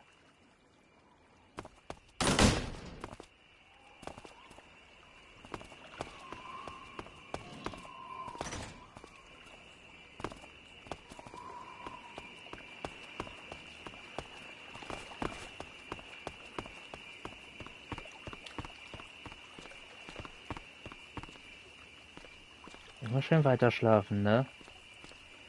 Nur nicht aufwachen.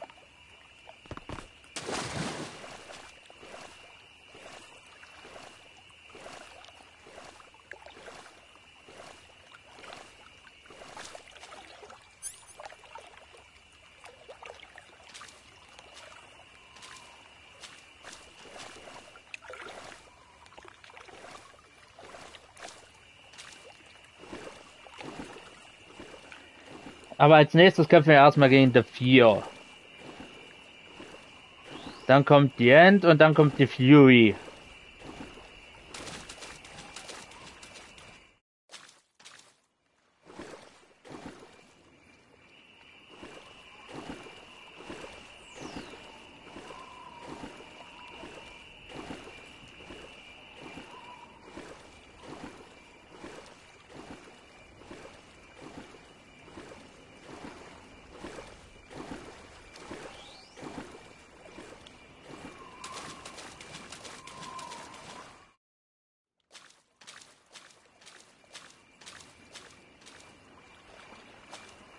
So, dann wollen wir doch mal.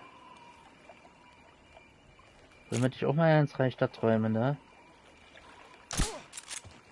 Schlaf gut.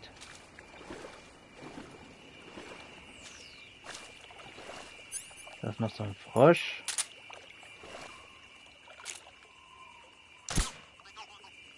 Erwischt.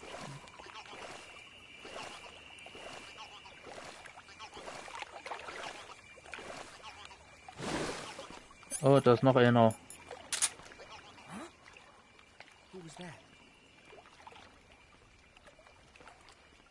Er hat mich jetzt gesehen.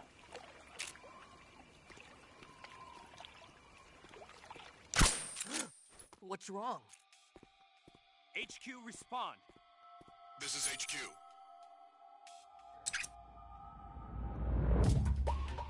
Patrol here. We're under enemy fire. Enemy's position is unknown. Going into alert formation. Schlaf gut. Acknowledged. Sending reinforcements. Use extra caution. Oh nee, jetzt kommt die mit ihren Schilden.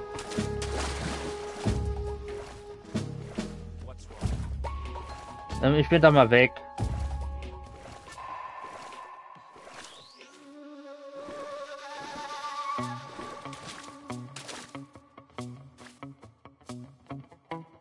What's wrong?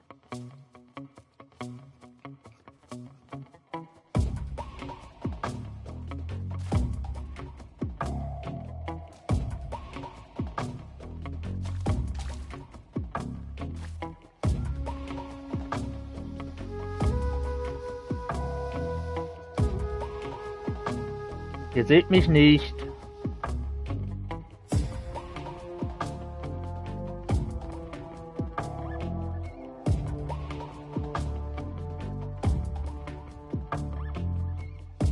App.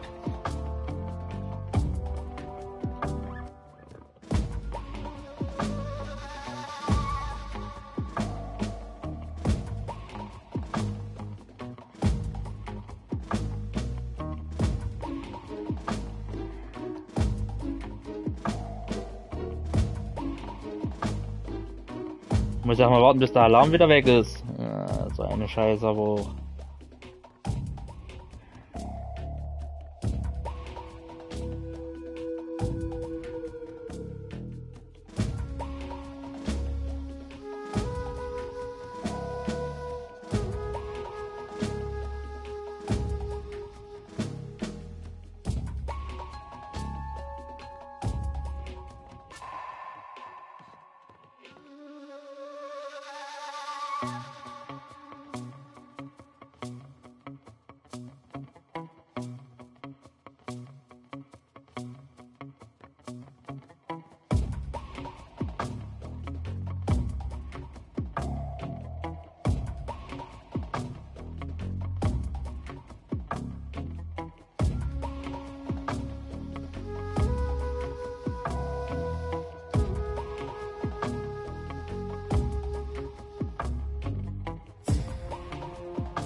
Hier darf mich rein theoretisch keiner sehen.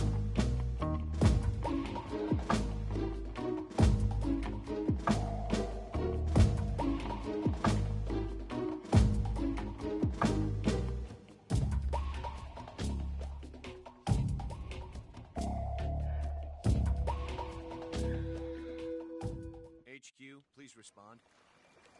This is HQ. Patrol here. The situation is normal.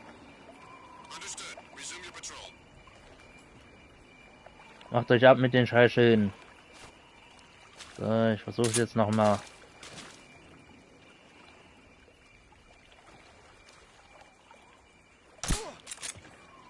So, schlaf jetzt.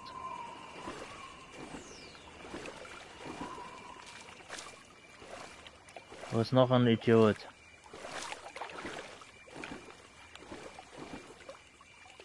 Drüben ist noch einer. What's wrong? Lass den doch mal schlafen.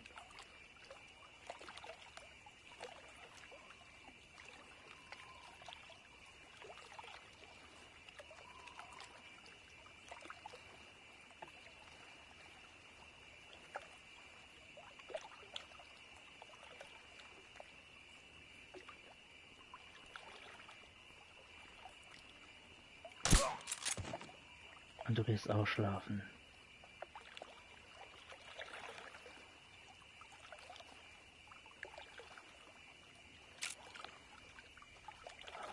Richtig. Jawohl. Das müsste alle gewesen sein.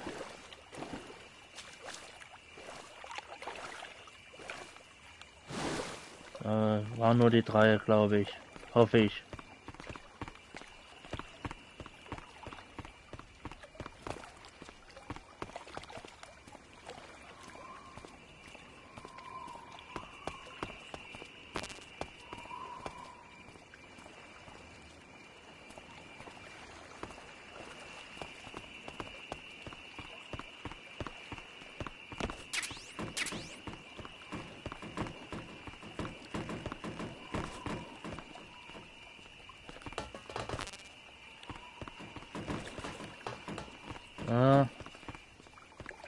Ich weiß, hier irgendwo war eine Spinne. 80 Gerät. Nice, nehme ich gerne mit.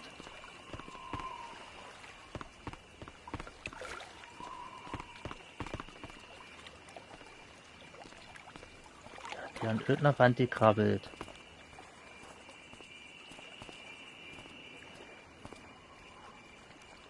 Die würde ich ganz gerne eintüten.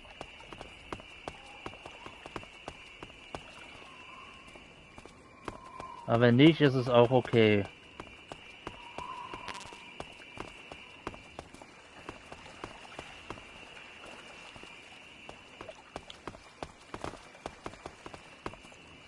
Ja, schlaft schön. Träumt süß.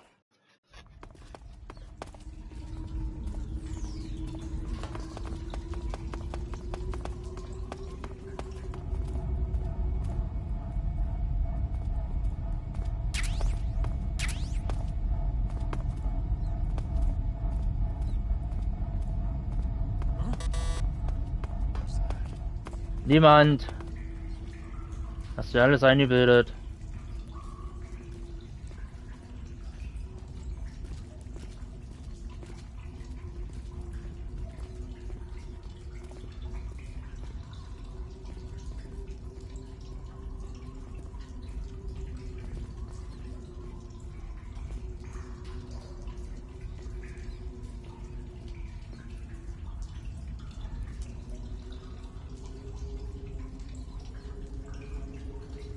There's nobody here.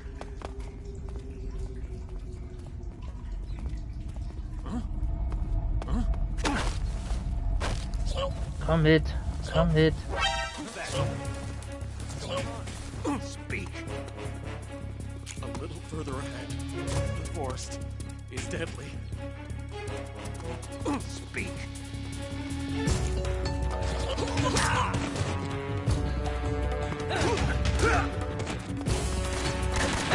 Aber ja, die kann ich nicht mit 60UC eingreifen.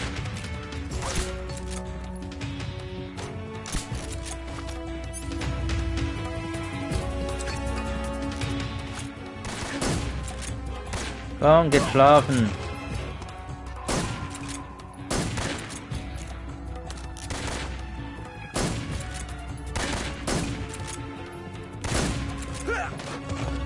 Er geht doch.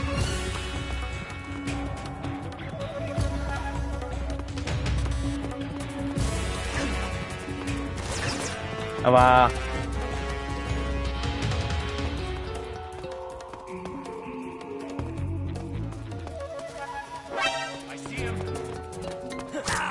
ey, nicht messern. Request call off alert 141.25. Speak. Fast.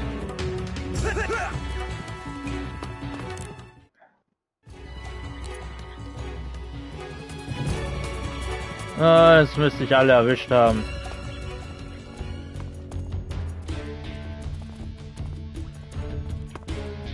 Aber ich kann ja mal mit denen versuchen. Ja, es sind 45, ne?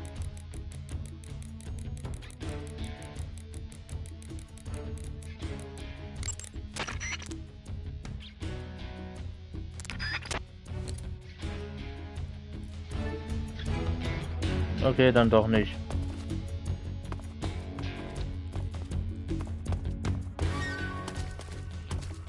Da ist eine Krabbe.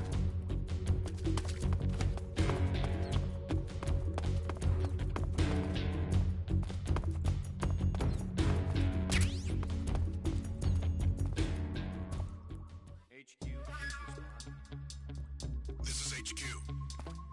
Patrol here. We've lost sight of the intruder. Going into hiding. Rotsichtgerät, okay.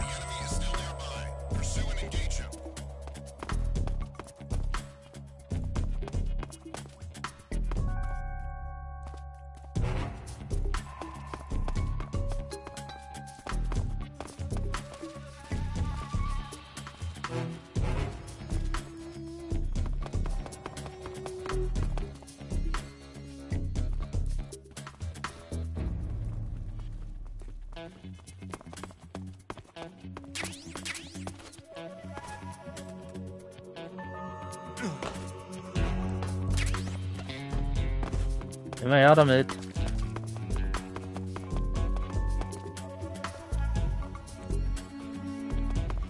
Kann ich hier rein? Ja. Instant-Nudeln.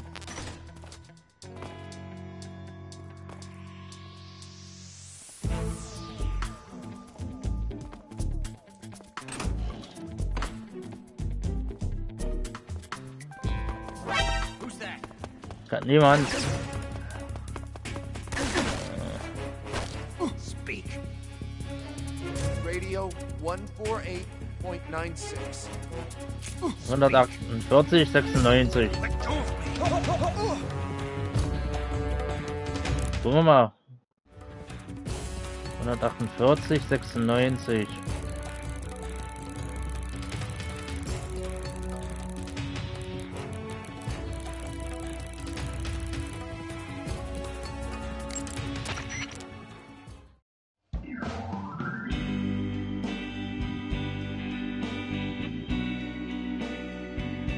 Okay.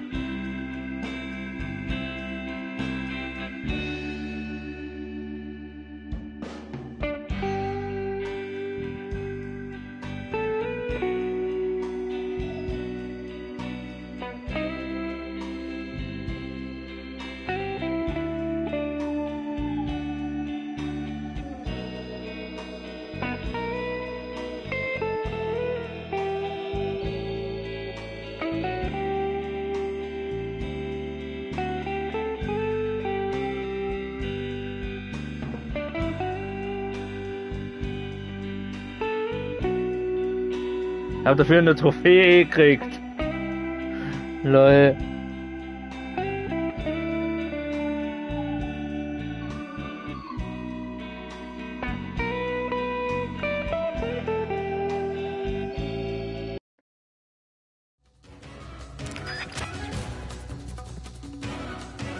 Okay. Hi Radio.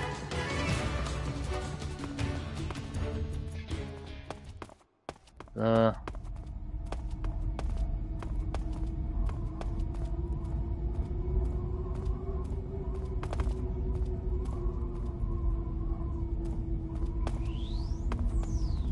Paramedic, ich habe ein paar Nudeln. Sag mir mal was dazu. That's a nasty cut you've got there. Cuts happen when you get slashed with a knife or other sharp object. When you have a cut, your maximum life goes down depending on its severity. Cuts heal naturally over time, but if you go into cure in the survival viewer and treat it, it'll heal instantaneously. To treat a cut, you need disinfectant, styptic, sutures, and a bandage. As long as you have all those things, the cut should heal up nicely. Ich will sagen, was du mir zu den Nudeln sagst. You got some instant noodles, huh?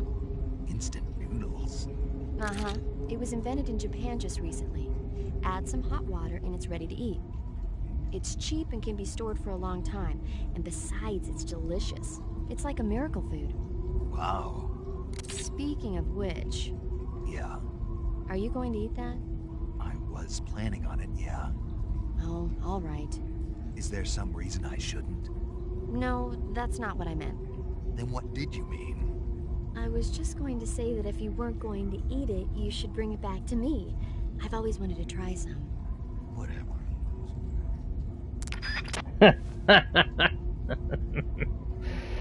Ja, aber die Instant-Nudeln sind auch meistens lecker. Meine Güte. Gerade Ramen. Oh, Ramen. Oh, Ramen. Oh. Ramen sind immer so gut. Oh, Ramen. Leckere Ramen. Oh Gott. Oh, ja, was würde ich jetzt alles für eine Schüssel Ramen geben? Oh, schöne Ramen. Oh, herrlich.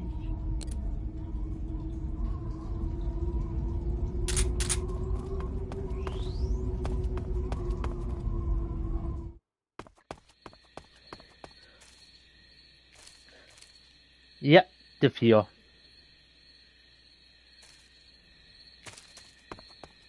Oh nein, da will ich doch gar nicht hin. Zurück, kehrt Marsch, die will ich ja schlafen lassen.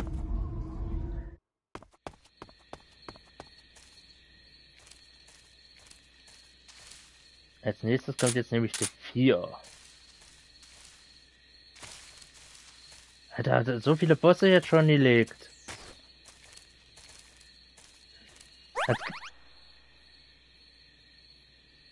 Als Kind kam mir das immer so lang vor. Ja, wo ich noch jünger war. Das Spiel. Aber jetzt sind wir schon bei der... Ach du Scheiße, hier gab's ja Fallen. Ja, das war ja genauso. Ah, das war eine Scheiße.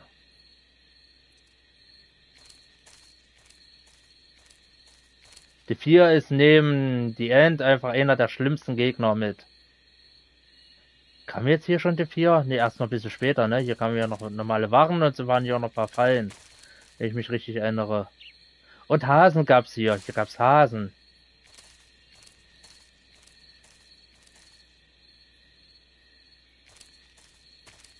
Und ein Giftfrosch.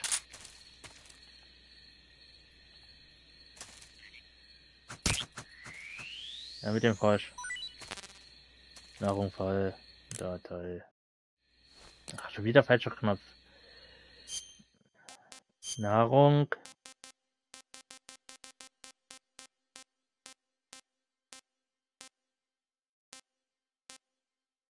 Da, Instant-Nudeln. Oh. Oh, das sieht so lecker aus, ne, Leute? Oh Gott, sieht das gut aus. Oh, das sieht so fantastisch aus. Ramen, Ramen, Ramen. Oh.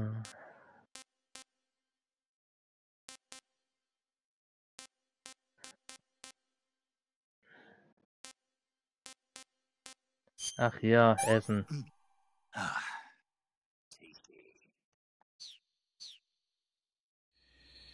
So. Froschzeh. I see you've caught a Thai cobra. The Thai cobra is a large venomous snake that carries an extremely potent neurotoxin. Be careful not to get bitten. If you do get bitten, go into the survival viewer right away and use Cure to give yourself a serum injection. The Thai cobra originally comes from Indochina, Thailand, and southern China. The ones in that area were probably imported as pets and research subjects before they escaped and turned feral. Not as food? Come again? They weren't imported as food, They're not for eating. so they don't taste good then. That's not my point. It's not a matter of whether they taste good or not. People don't raise snakes for food, period. Okay. So you're saying they might be good to eat, right? Only one way to find out. Ah, ich mag's. Ich mag das, die Codex mit Paramedic. Die sind so geil. I see you've captured a poison dart frog. The poison dart frog is native to the tropical rainforests of Central and South America. They normally grow between 2 and 5 centimeters in length, but for some reason the ones in that area seem to be much bigger than that. Poison dart frogs are known to carry a potent neurotoxin called pomiliotoxin. Long ago, people used the poison to coat their arrows for hunting. Watch out, because if you eat one, you'll get food poisoning. Müsste ich rein theoretisch essen, weil ich brauche noch eine Trophäe, damit Snake kotzt. Bräuchte ich rein theoretisch auch noch die Trophäe.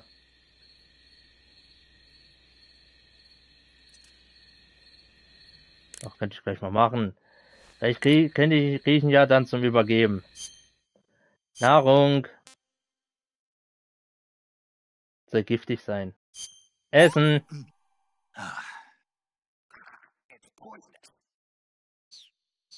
Kotzt du jetzt? Nee.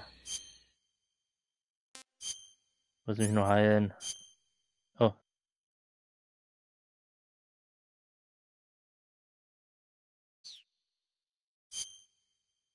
Lebensmittelvergiftung durch Verzehr. Leben nimmt ab, bis heilig weiter ab. Zum Heilen Gegenmittel nehmen. Haben wir hier irgendwo ein Gegenmittel? Ach, hier ein Gegenmittel. So. Kotzt du jetzt? Nein, ach Mann.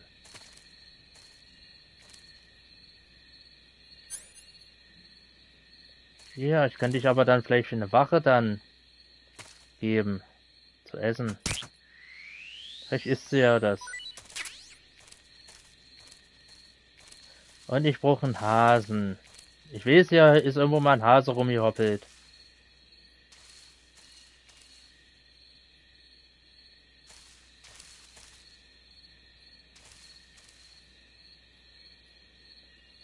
Sind nochmal frischer.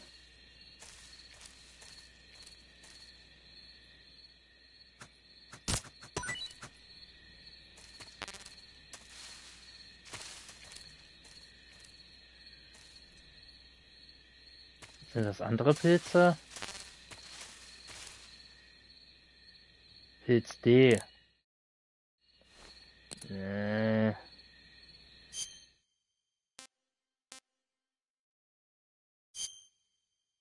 Nicht Heilmittel, Nahrung.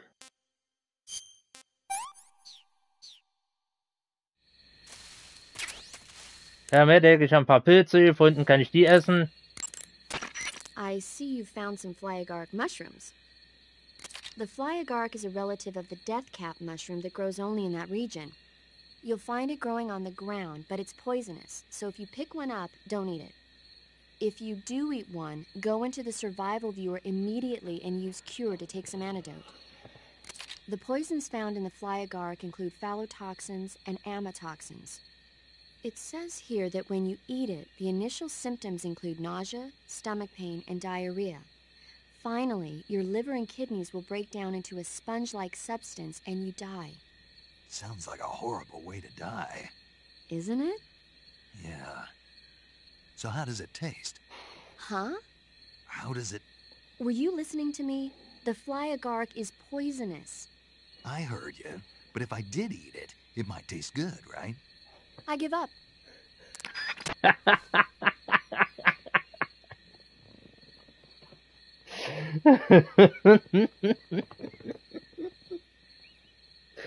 Oh, das ist so, ja, das ist sowas von Comedy Gold. Ah, das ist so Hammer, ich mag's. Das ist sowas von Comedy Gold. Holy fucking shit. Das ist so reinstes Comedy Gold. Oh.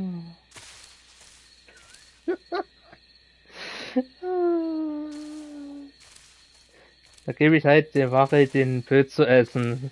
Zufrieden. Wo ist denn der Hase? Ich weiß, dass hier noch irgendwo ein Hase war. Zumindest im Original war hier irgendwo noch ein Hase.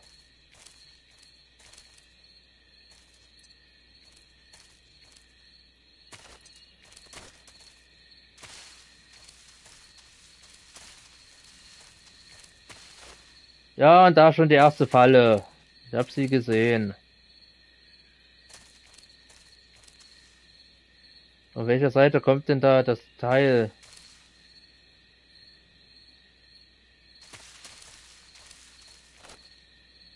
Ja, kletter doch mal da hoch, Snake.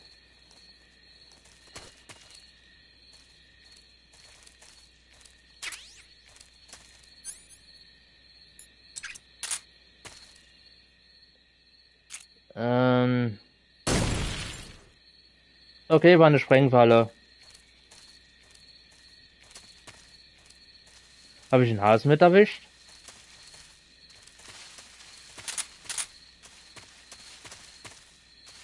Also ich weiß, dass die Hasen noch rumlaufen. Zumindest im Original sind die Hasen rumgelaufen. Ja, da war die nächste Falle.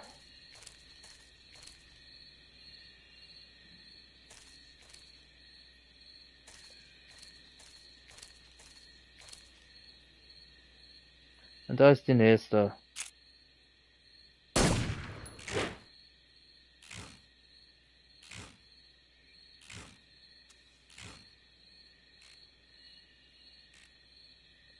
Da hinkt doch jemand, oder?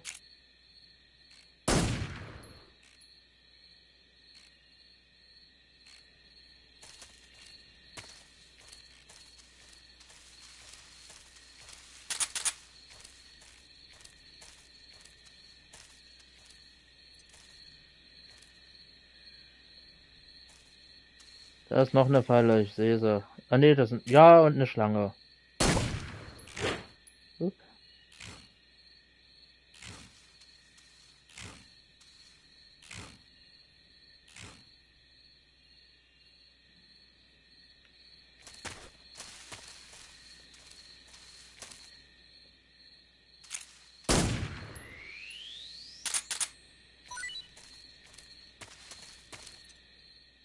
Ah, Schlange H.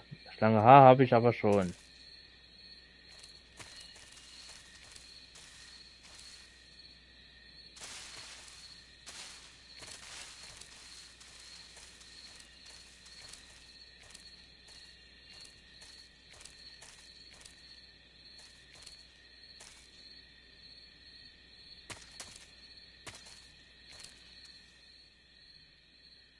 Warum hängt doch eindeutig jemand? Oder irgendetwas?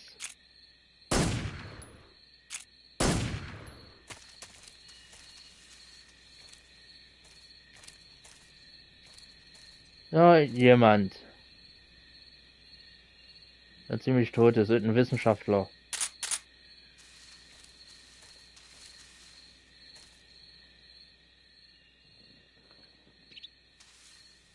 Bist du Hase?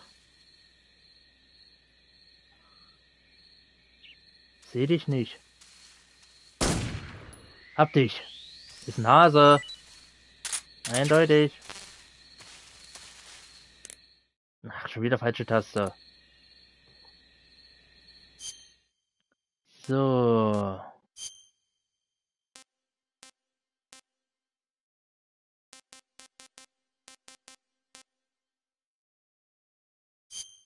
Essen. I want some more.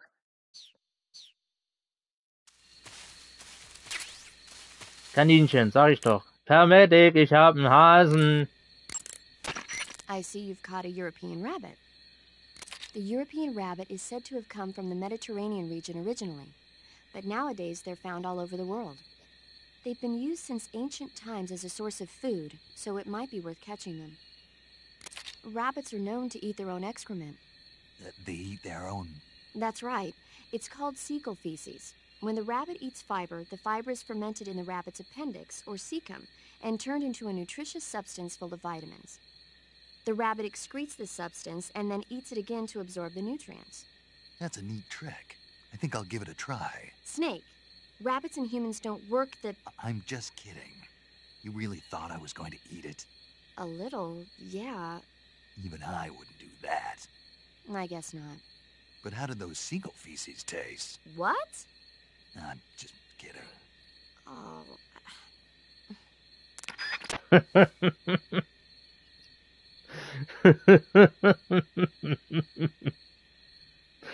Oh, ich mag die.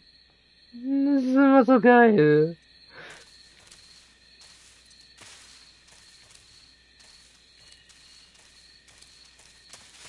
Oh, das ist ein Eichhörnchen oder sowas. Ach, komm schon. Hab dich. Ach, scheiß Nahrung. Wieso muss die immer voll sein?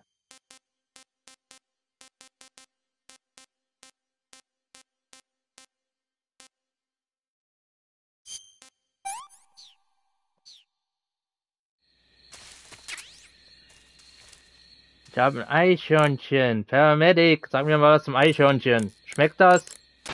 I see you caught yourself a Japanese flying squirrel. Japanese flying squirrels are non-venomous, and they shouldn't attack you.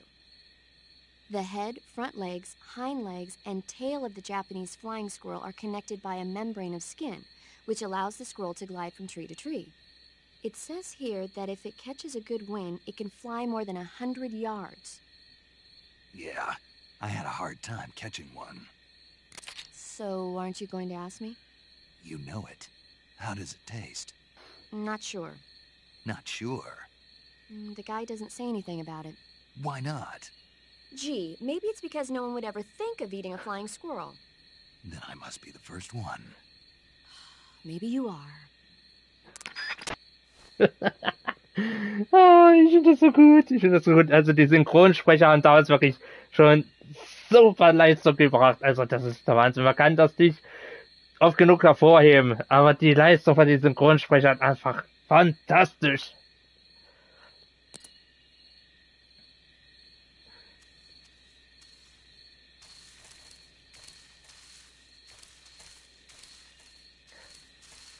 Und sowas vermisse ich bei den meisten heutzutage.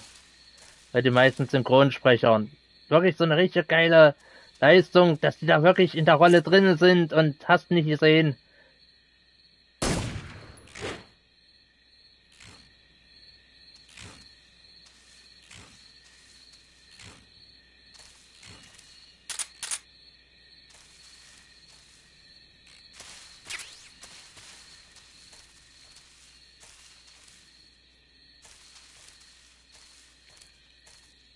Hier ist noch eine Falle.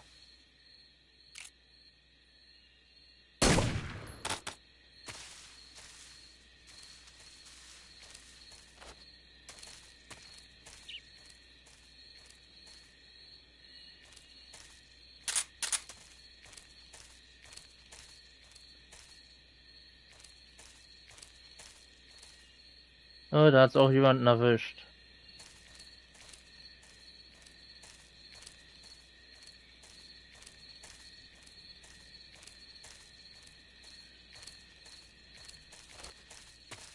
Hier ist noch eine Falle. Aufpassen. Wo ist sie hin?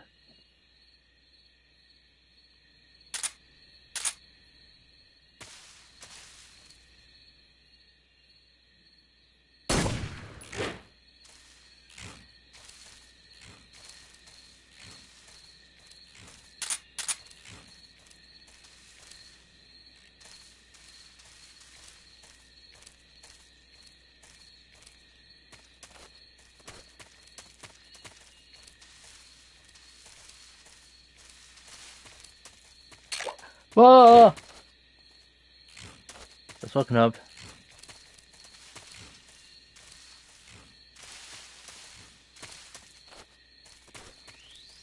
Wo geht's denn hier hin?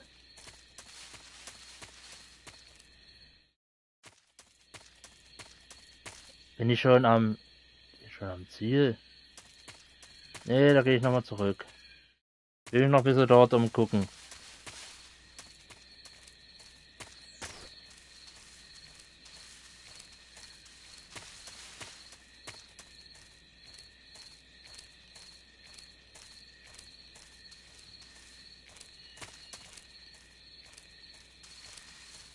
Habe ich jetzt eigentlich schon überall gesehen und eigentlich alles mitgenommen, oder? Hier ist noch eine Schlange.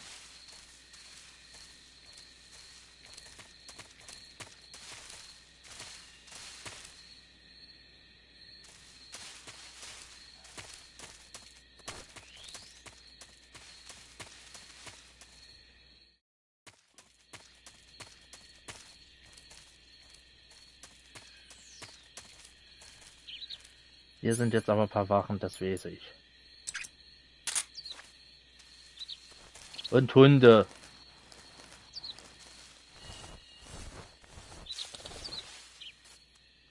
Sind Wachen und Hunde, sag ich doch.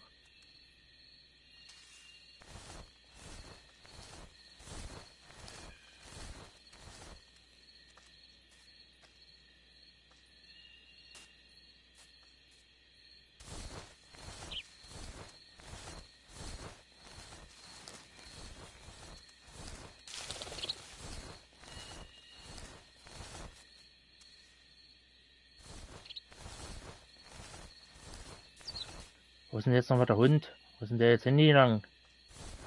Hier ist eine Wache.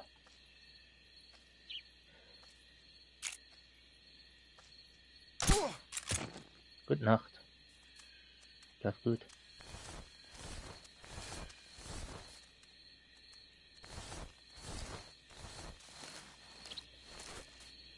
Da ist der Hund. Gute Nacht.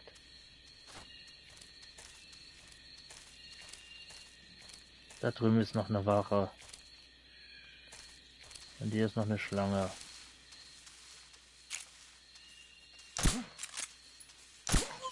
Schlaf gut.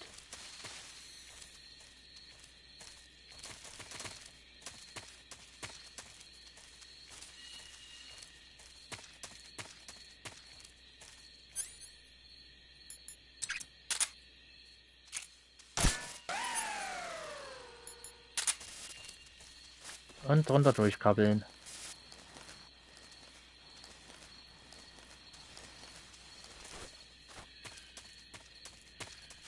Wo war hier auch ein Loch in der Mauer?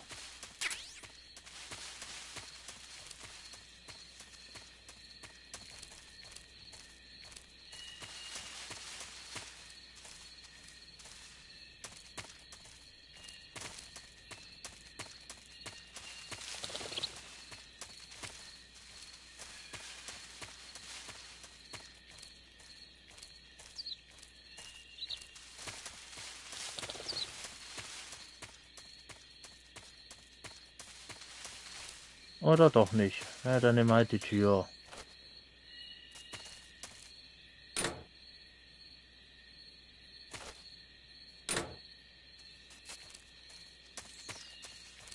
Dann nehmen wir doch nicht die Tür, weil sie abgeschlossen ist. Gab es ja doch irgendwo ein Loch in der Mauer. Der Hund ist ja schon wieder wach. Was ist denn der so schnell aufgewacht? Machst noch ein zweites Nickerchen.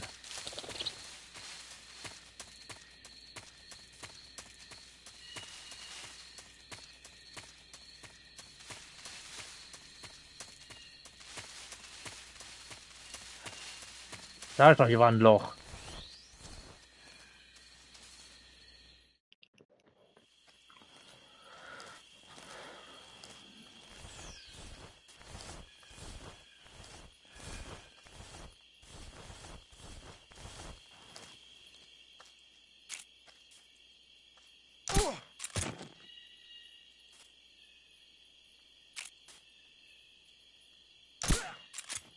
Nice.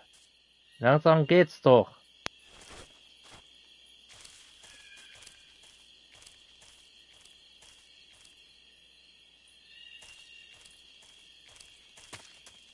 Schön euer Nickerchen.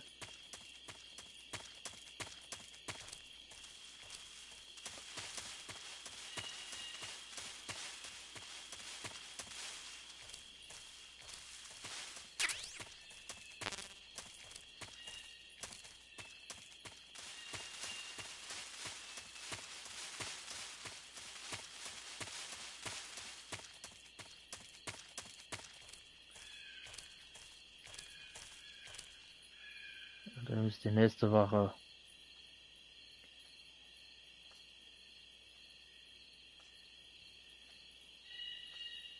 Komm schon, dreh dich um. Komm nicht her, ja.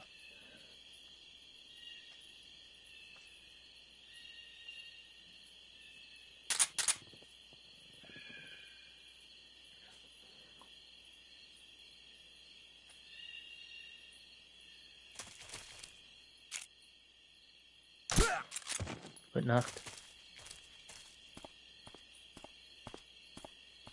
Den Haupteingang nehme ich nicht.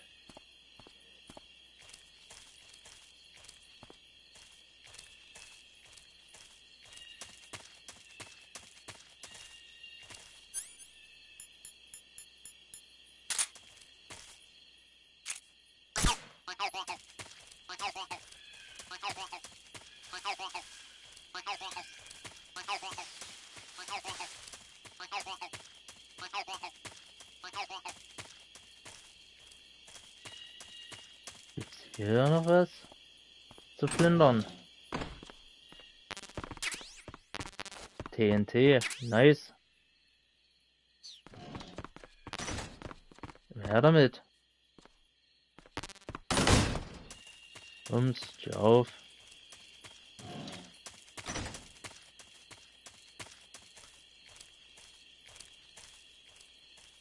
Ah ja, ich muss dich ja jetzt verkleiden, ne? Quatsch. Als Wissenschaftler.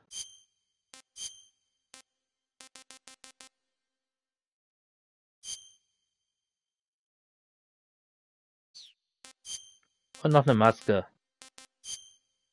So.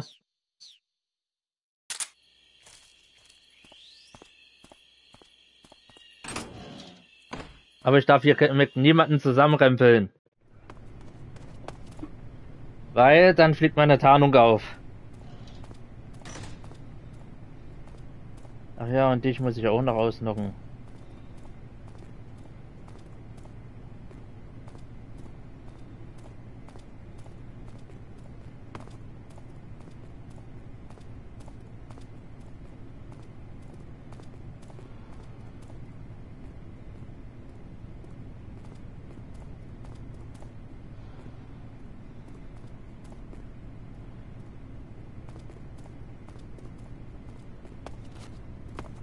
Muss ja wirklich aufpassen, dass ich mir keinen zusammenstoße.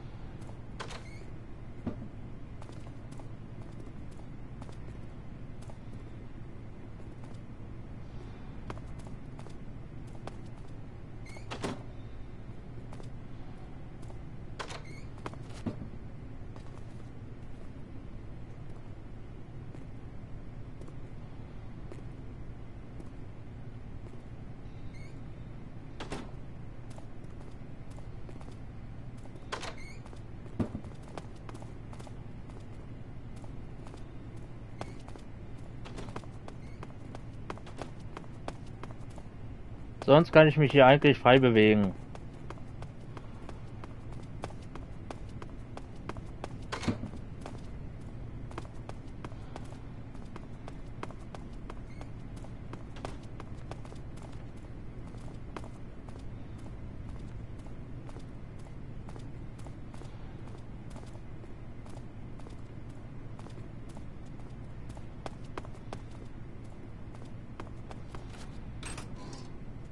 Ah, da oben ist noch ein Frosch. Munition.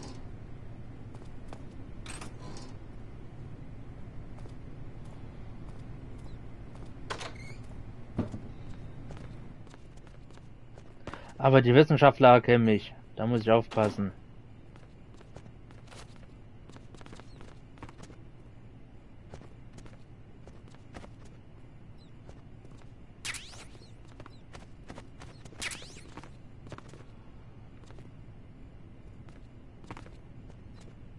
Die Wachen erkennen mich zwar nicht, aber die Wissenschaftler.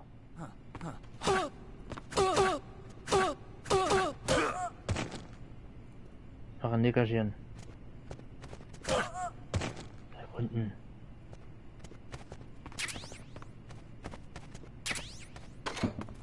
Da.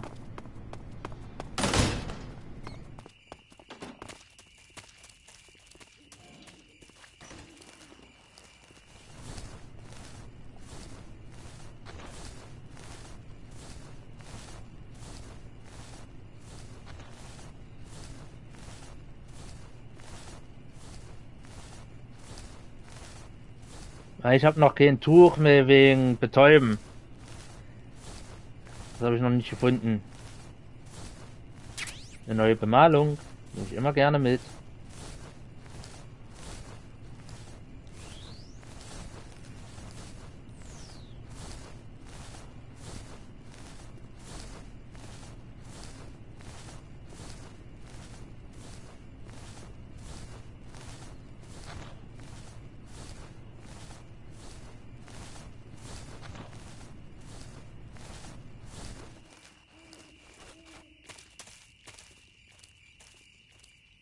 Weil nicht irgendwo mal noch eine Leiter?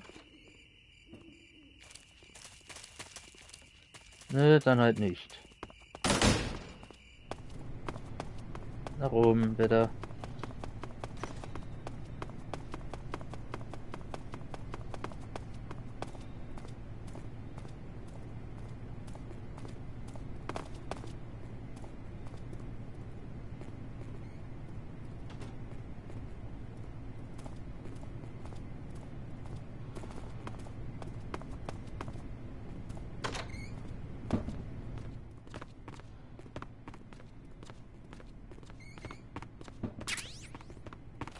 Nice.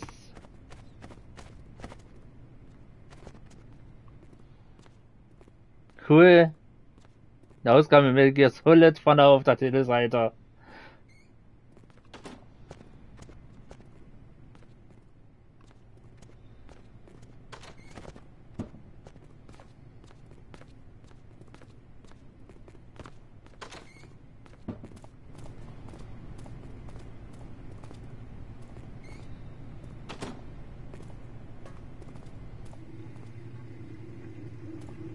Hier jemand auf dem Klo?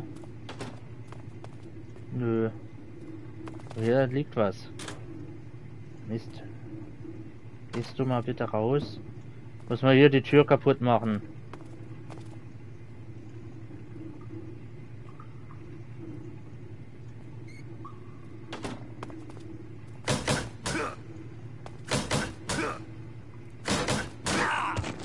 Autsch. Fliege.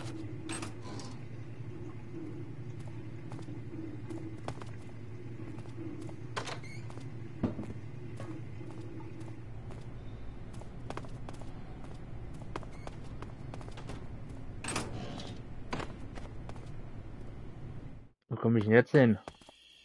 Bin ich irgendwo draußen? Haha, Schokochips.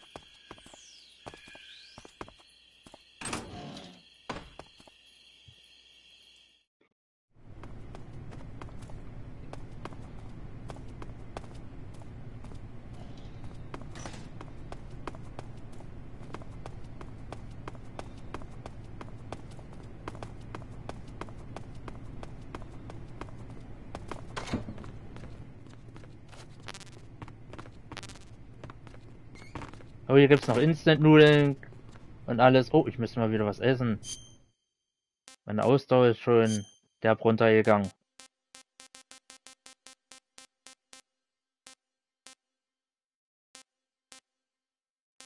Was essen wir denn mal? Was für eine Schlange? Hier die grüne.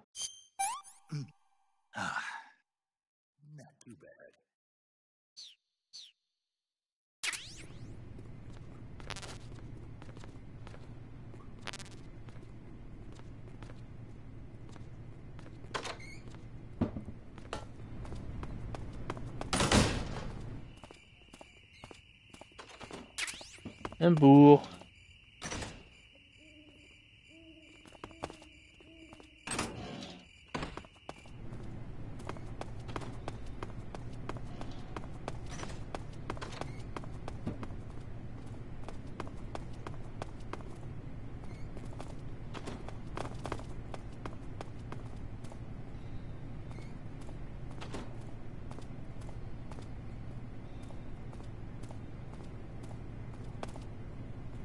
Es ist schwer, hier an dieser Wache vorbeizukommen, weil die genau in der Mitte läuft.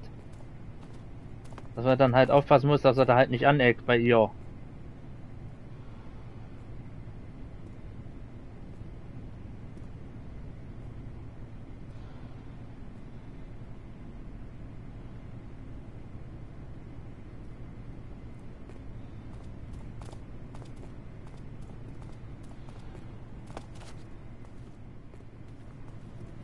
Ich schieb mich mal hier so vorbei, ne? Darf doch. Das ist überhaupt nicht auffällig, wie ich mich hier bewege. Überhaupt nicht. Mache ich immer.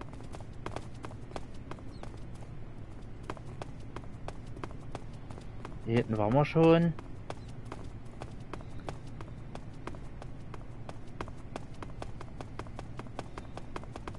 So, gucken wir mal nach unten.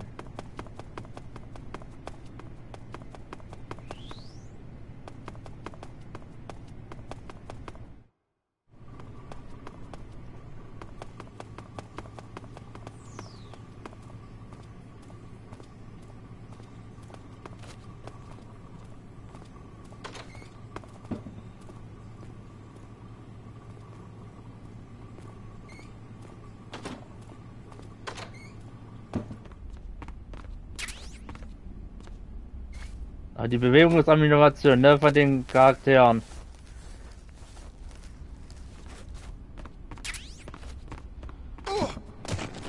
Das meinte ich. Oh,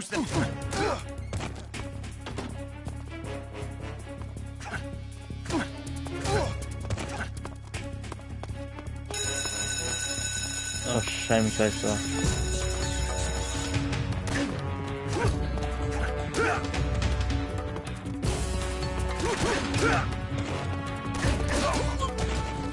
Alle Neune.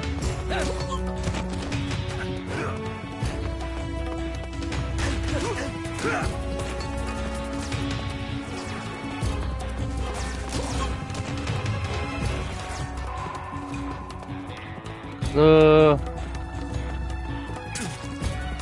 Irgendjemand hat mich gerade gebissen. Irgendwas oder irgendjemand.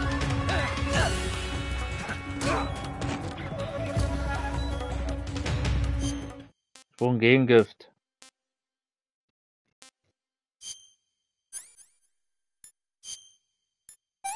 Dann halt ein Serum.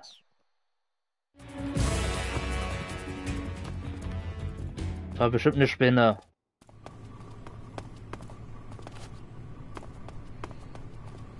Da ist sie, die Spinne. Ich kann ja mal kurz die Verkleidung ablegen.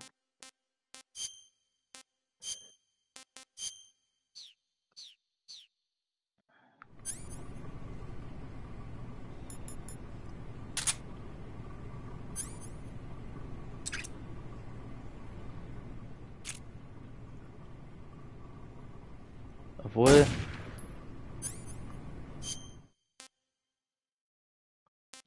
Nahrung.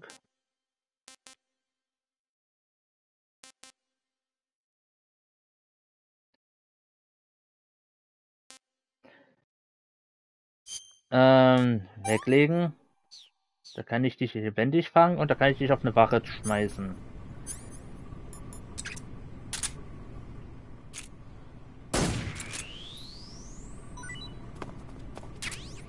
Spinne.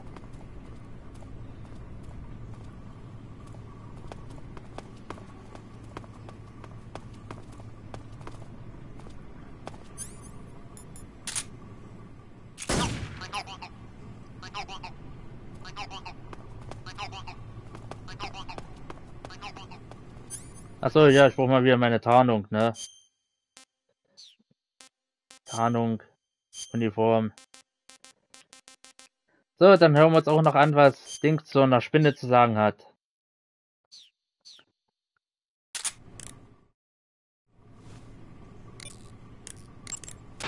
I see you've caught a cobalt blue tarantula.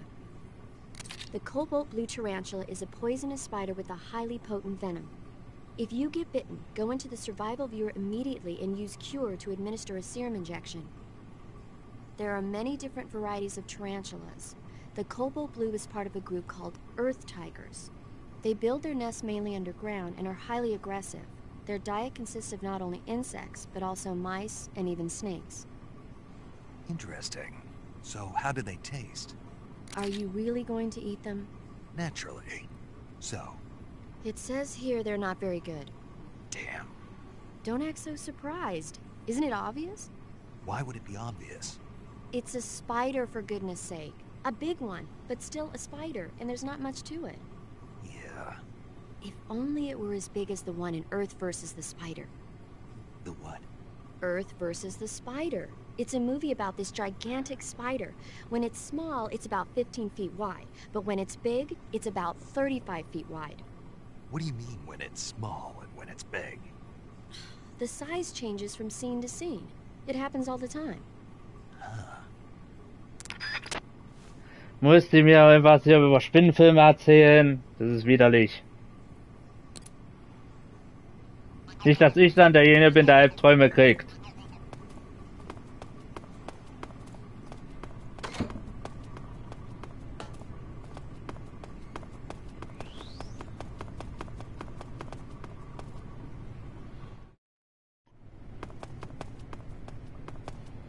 So, dann hätten wir dort alles.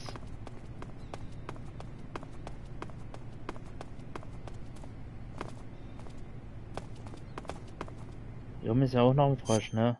Kurz mal, nicht Rucksack, Tarnung. Uniform ablegen. Und...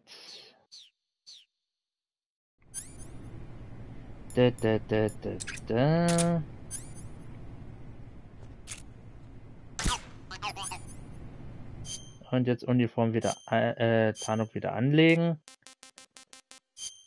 Und tschüss.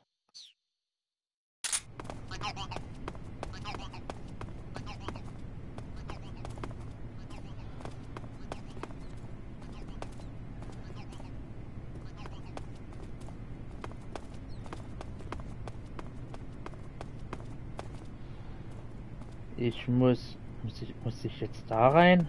Ich muss ja irgendwo nach unten.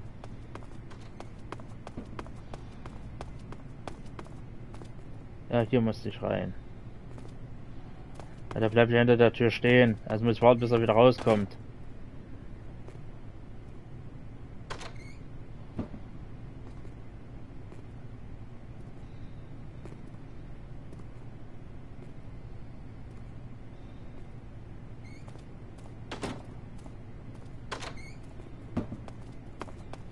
So, und hier jetzt nach unten.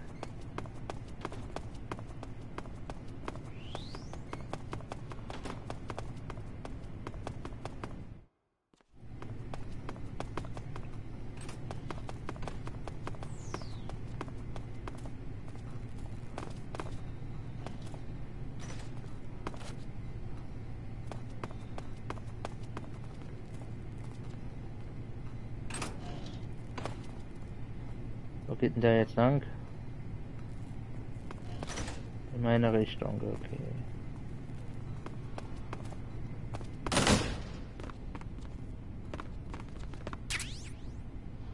Zigarrenspray.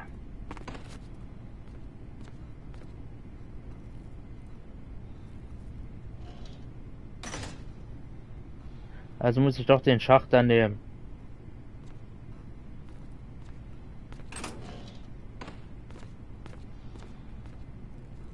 Geh weg.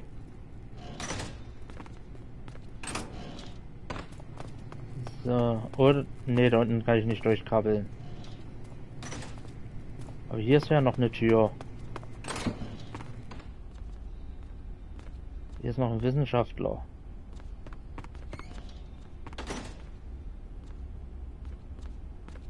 Aufpassen, dass ich bei denen nicht zu nahe komme, bei dem Wissenschaftler. Das erkennt er mich.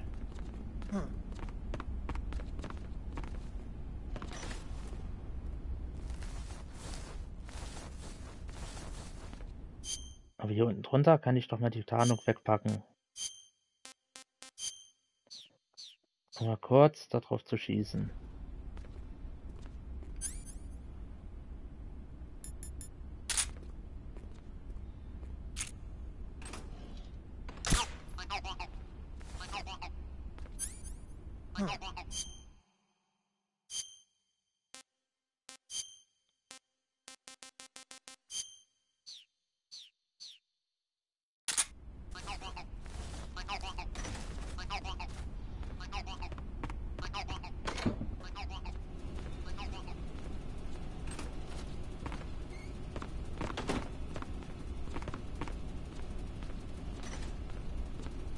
So, mal schön hier durchgehen.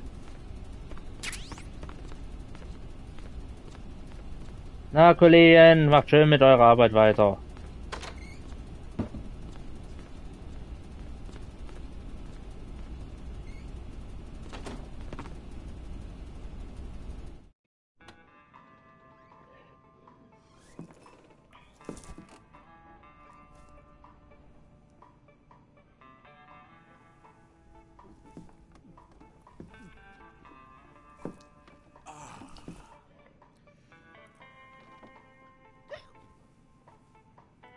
If you're looking for Sokolov, he's not here anymore.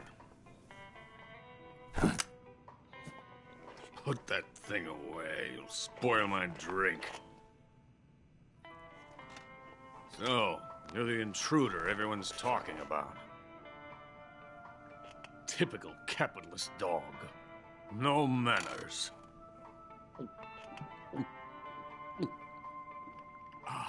And who are you? You mean you've never heard of me? And you call yourself an agent? Very well, then. I am Alexander Leonovich Granin. A man of some importance, if I do say so myself. I am the foremost weapons scientist in the Soviet Union, and the head of the glorious Granin Design Bureau. This is the Order of Lenin. It is an honor of the greatest magnitude, given along with the title of Hero of Socialism to only the finest workers. It was awarded to me in recognition of my brilliant contributions to society. Since the Great Patriotic War, I have created countless weapons in the service of our great communist society. It was thanks to me that we were able to stamp out the Nazi scum. It was I who created the basic design for the mobile ballistic missile system you know and fear as SS-1C.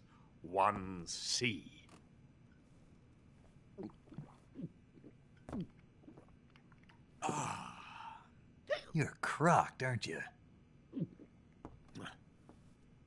I'm merely drowning my sorrow. Because of him, I've got nothing to do but sit here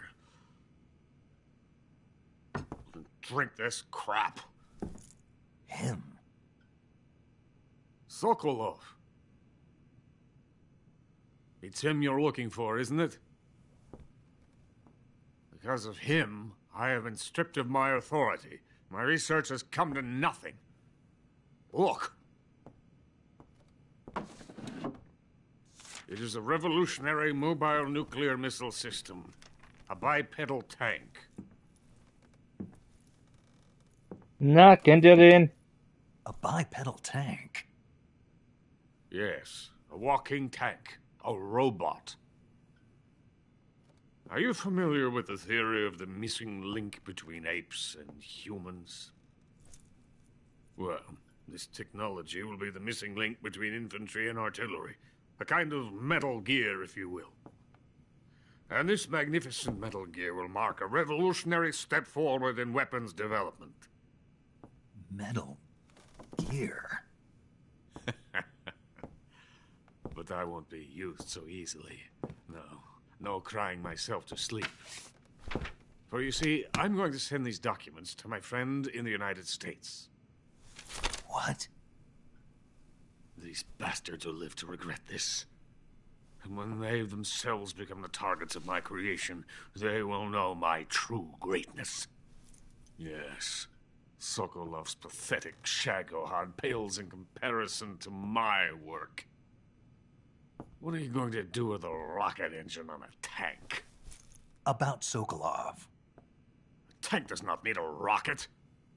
It needs something else. Look at these. Nice shoes. No. Legs. Legs that allow it to go anywhere. Just as when humans learn to walk upright. That is the real revolution in weaponry. Don't you agree? But the fool's in charge. Joe Sokolov. And where is Sokolov? My project has been terminated. The philosopher's legacy has been handed over to him. What the hell are you talking about?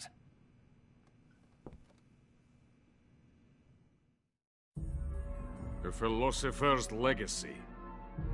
Haven't you heard of the philosophers? The Colonel has inherited their immense legacy.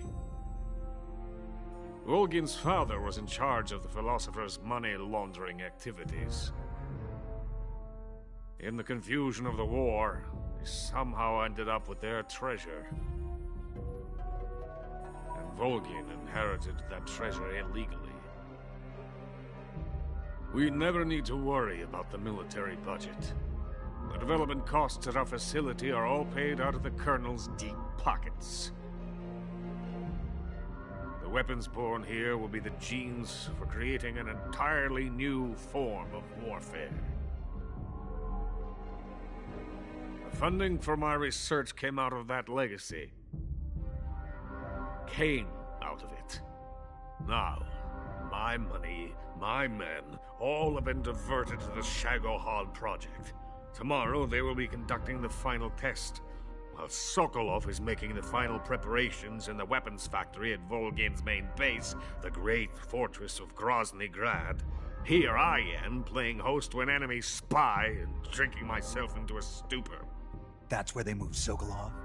Yes. And the Shagohod is there, too? Of course. Hey! You're not thinking of going to Grozny Grad. Are you mad? It's an impenetrable fortress. I'm sure it is. You'll be killed. I'll take my chances. Wait. What? Listen to me, you fool. I want to help you. Help me?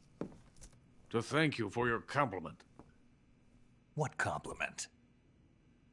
My shoes. Tatiana gave them to me. I wanted to thank you for complimenting me on them. I'll tell you how to get into the fortress. In return, I ask only that you get that idiot out of there and destroy the Shagohod.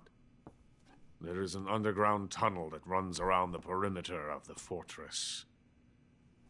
You should be able to use it to sneak into the base. Head for the mountains. The entrance to the tunnel is located there. Take this.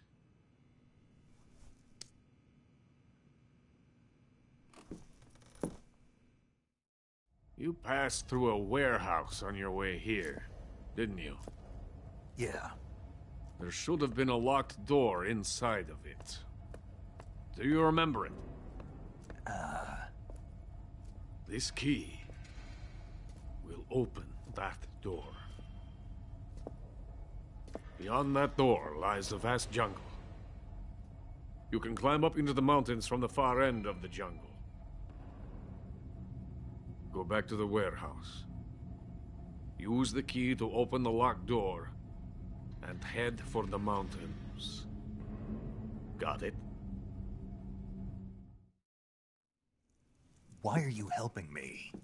Unlike Sokolov, the thought of defecting has never once crossed my mind. I love my country. I love this land. I cannot even imagine living anywhere else. I wish to remain a hero of the great motherland.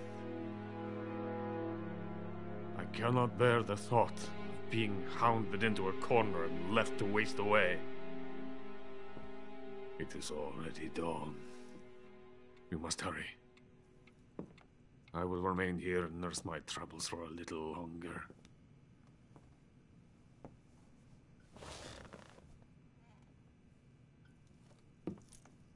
To capitalism! Prost!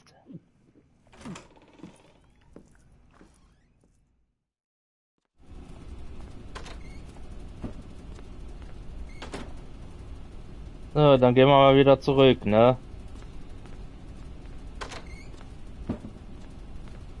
Immer schön weitermachen. Oh, fuck. Oh, crap.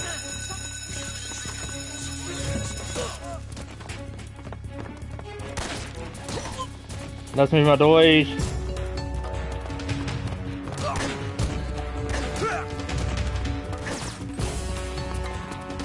Muss hier mal weg.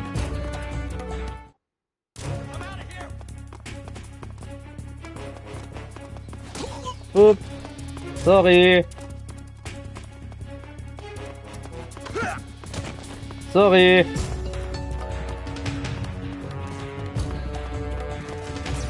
Oh, das abgeschlossen. Scheibenkleister. Geht halt da lang.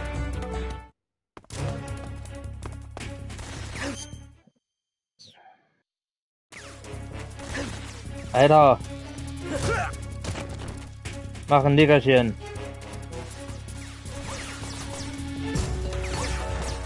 Weg hier. Erstmal wieder eine andere Tarnung anziehen.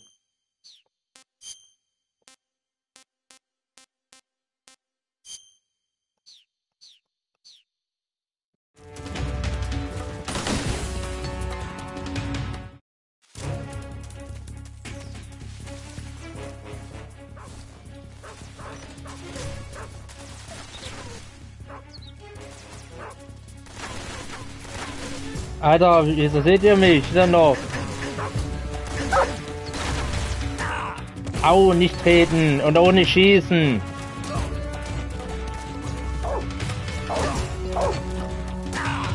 Au, du blöder Hund.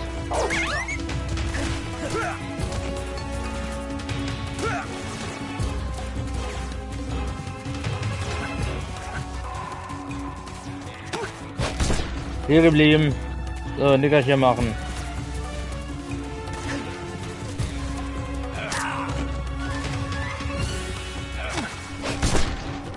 Du machst auch ein Nickerchen. Ach, come on. Nickerchen machen.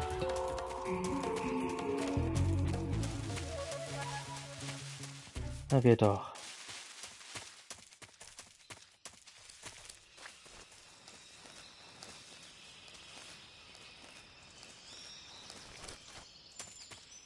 So.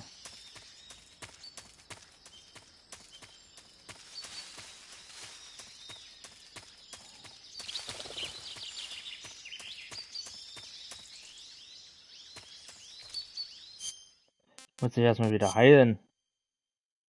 Aber Schnittwunden halten ja von alleine, hat ja Dings gesagt, Paramedic.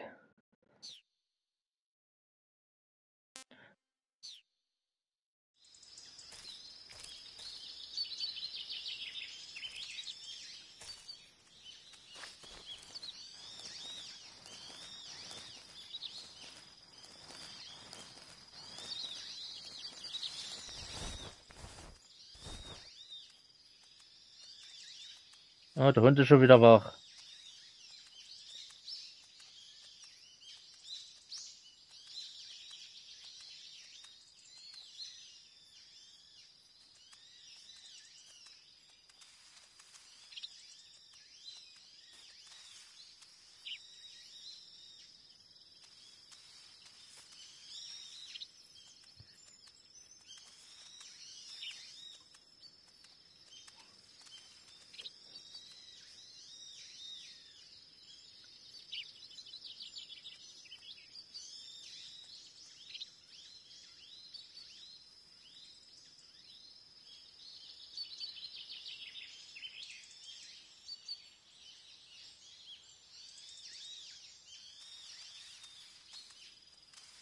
Erstmal ein bisschen heilen. Während ich mich ja weiter heile, kann ich mir ja zur Zwischenzeit mal was zu trinken holen. Bis gleich.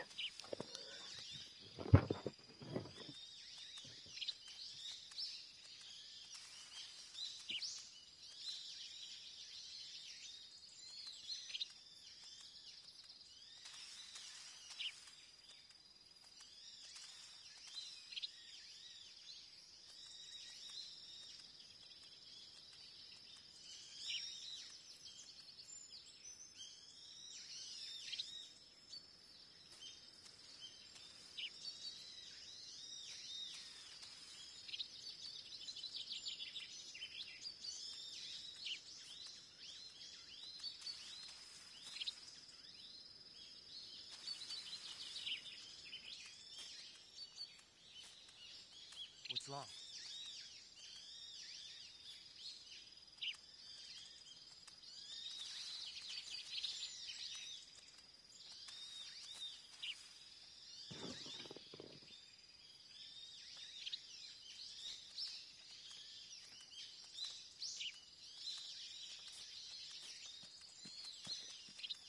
What's wrong?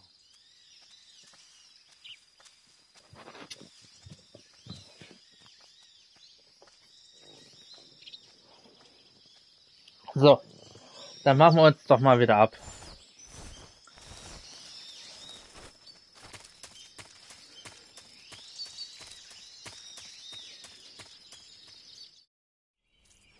Ah, jetzt kommt der Kampf gegen die 4.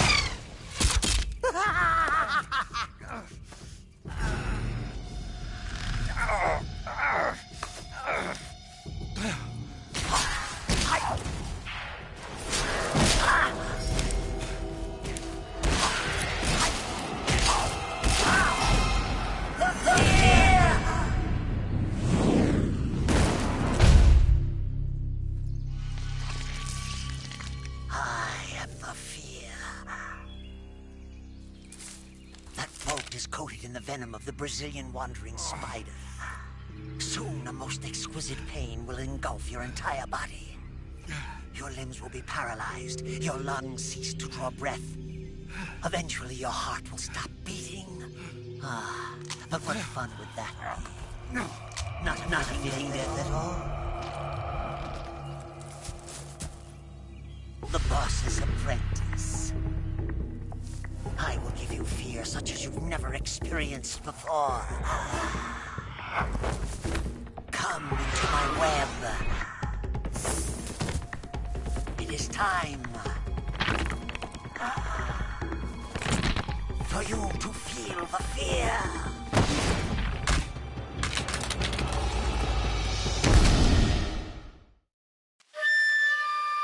Vorher brauche ich hier noch was aus dem Rucksack. Und zwar Infrarot-Sichtgerät.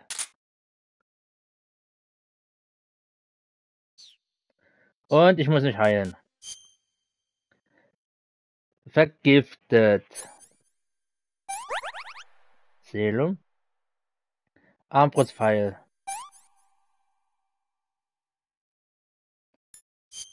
Ne, das nicht. Verband auch nicht. Okay. Gut. Damit ich den sehe.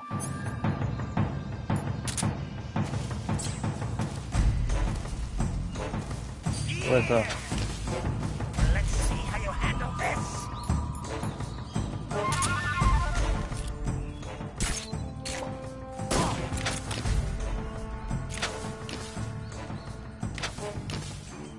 Now I'm here. Here!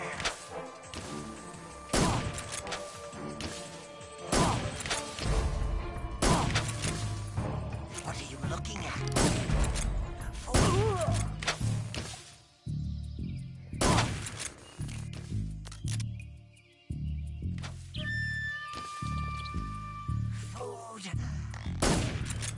Hab dich.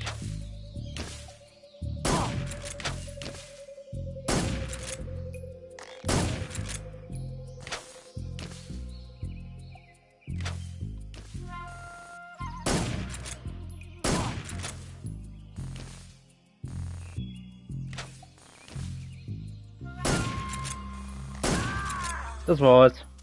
Der ist mit der einfachste. The fear! The fear! I see it! The fear!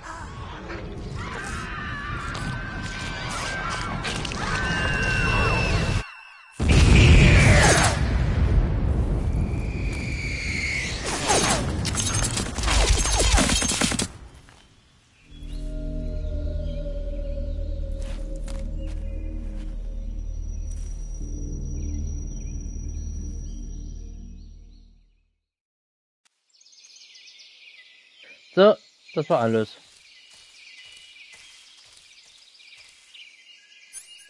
Oh, hier ist noch ein Hase. Hab dich. Uniform, Spinne. Ich brauche sowieso mal wieder Nahrung. Ich muss ja was essen.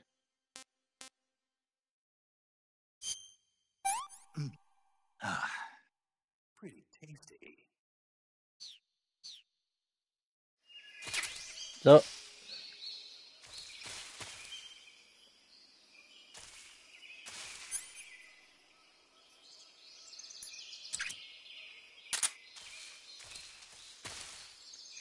Jetzt müssen wir wieder zurück. Hier ist schon wieder eine Falle.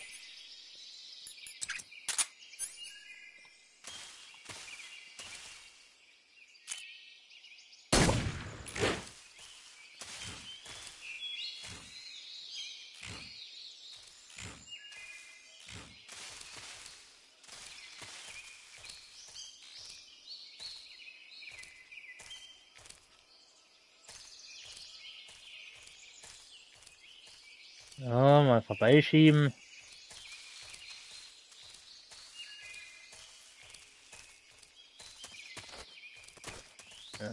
Hier müssen wir, glaube ich, lang. Oh ne, von hier sind wir gekommen. Okay. Dann müssen wir ein bisschen weiter nach rechts. Wow, da war eine Falle.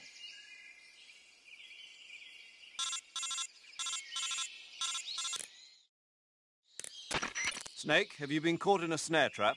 Yeah. If you don't get down from there soon, the enemy might spot you. I know that. Then why don't you get yourself down? How am I supposed to do that? It should be obvious. If you get caught in a snare trap, press the action button. That will allow you to cut the rope. Hurry and free yourself before the enemy comes around. Ja, ist ja gut.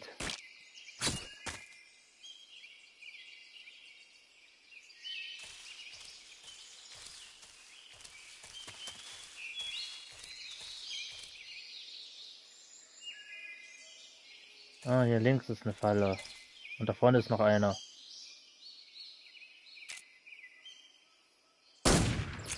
Hasi. Bumm.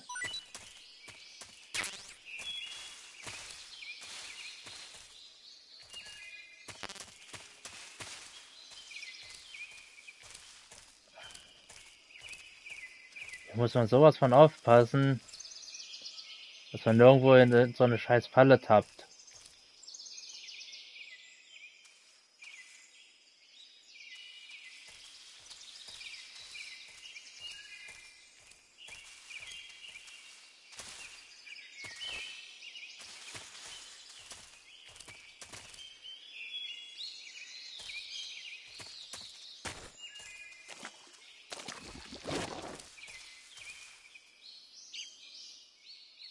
Ne, hier ist keine Falle. Aber dort könnte eine. Dort ist einer.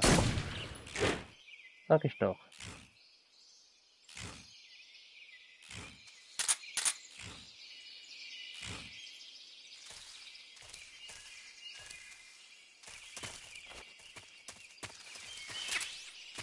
Kenn mich aus.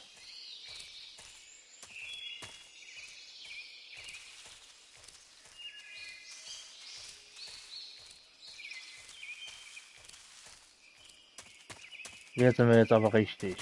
Genau. Und hier brauchen wir dich.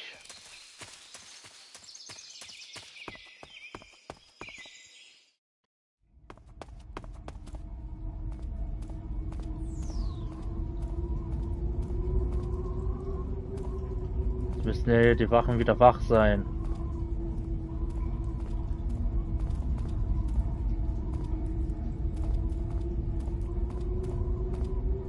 Ah, da unten laufen sie lang.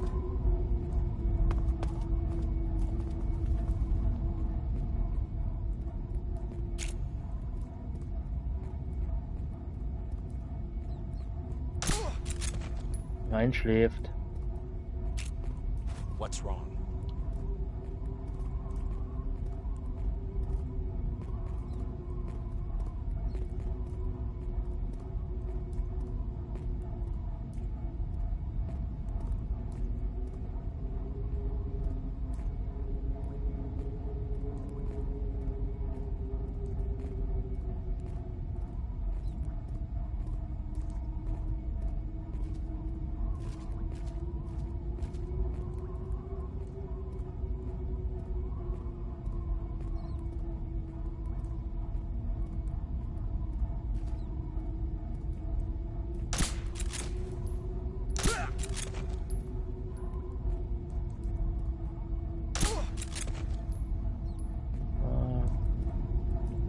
Mach bei den Nickerchen. Das braucht ihr. What's wrong?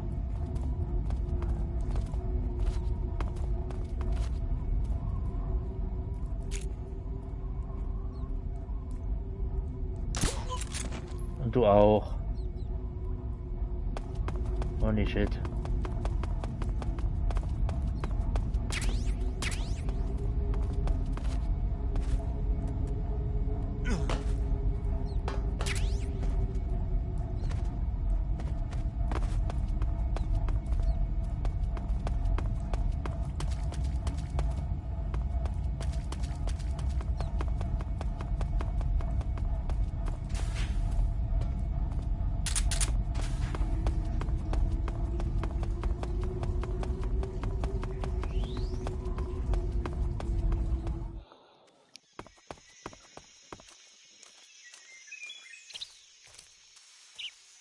Aber ich glaube, hier waren noch mal Claymores.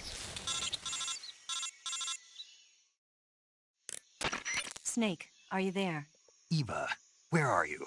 In the fortress, in Groznygrad. Dr. Sokolov is here too. Is he all right? He's fine. Right now he's busy putting the finishing touches on the Shagohod. Good. That means they haven't killed him. Not yet anyway, but you better hurry. They've already finished the Phase 2 tests.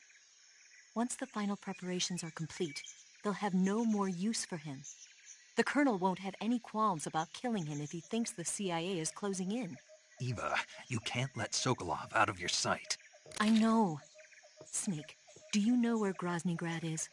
Granin told me that I should be able to get there from the mountains to the north, through an underground tunnel. Granin told you? Yeah, he even gave me the key to the warehouse. Why? Because he was drunk, I guess. You've got to be kidding me. Hell if I know.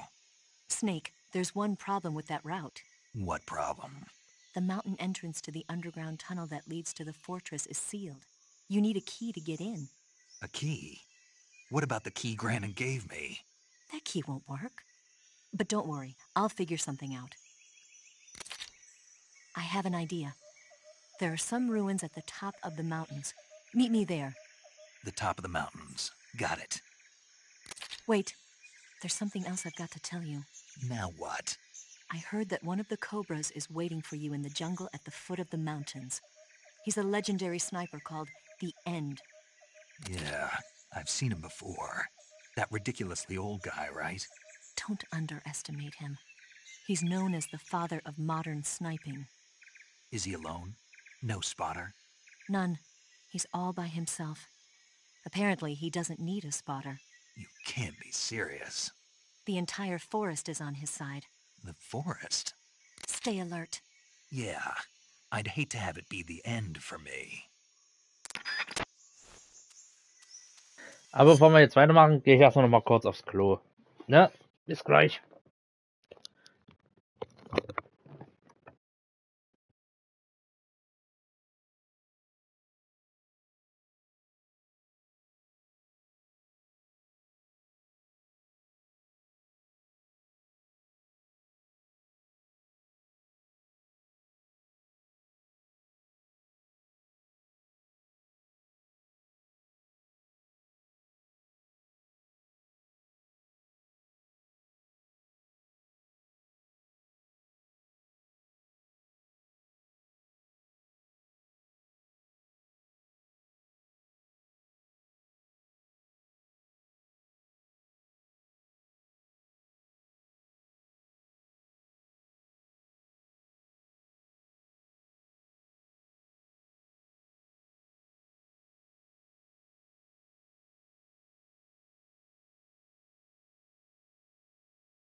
So, bin wieder da, Leute.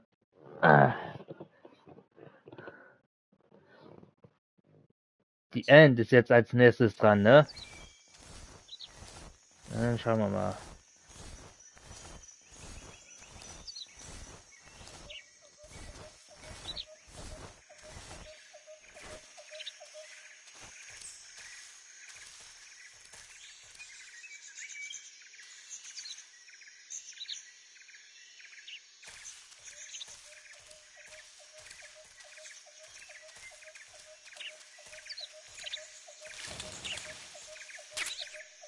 Habe hier noch ein Buch gefunden.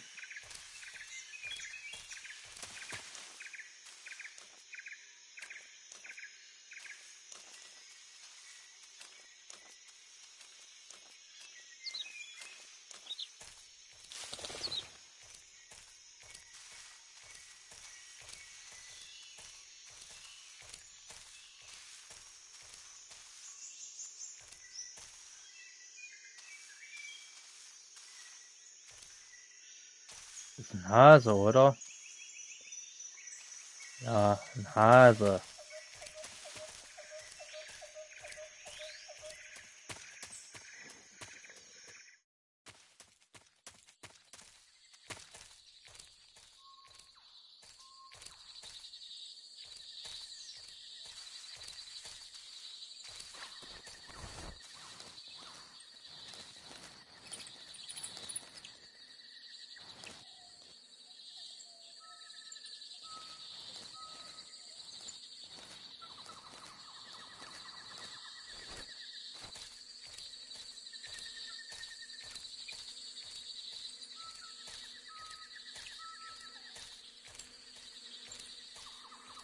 Das kann jetzt das werden, der Kampf gegen die End.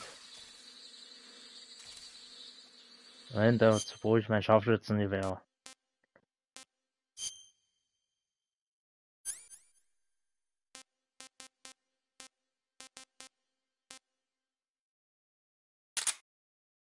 Zack.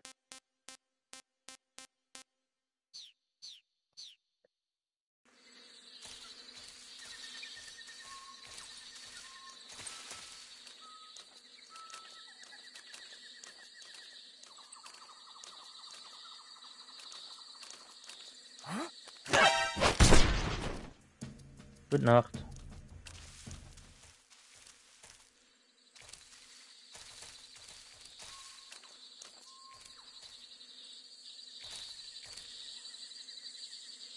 Hier sind noch irgendwo ein paar bekloppte Gegner.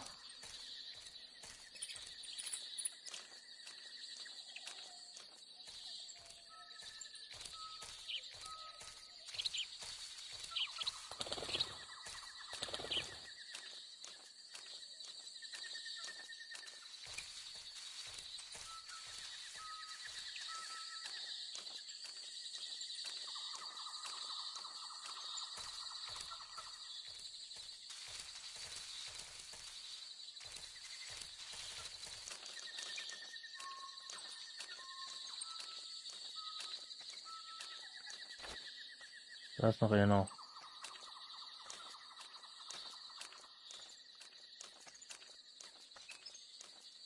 Who's that?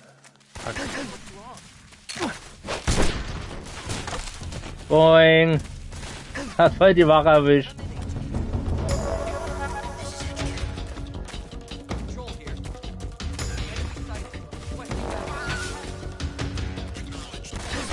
Aber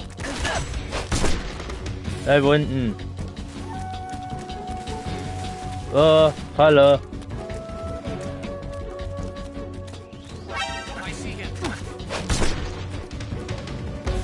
Gute Nacht. Weg hier.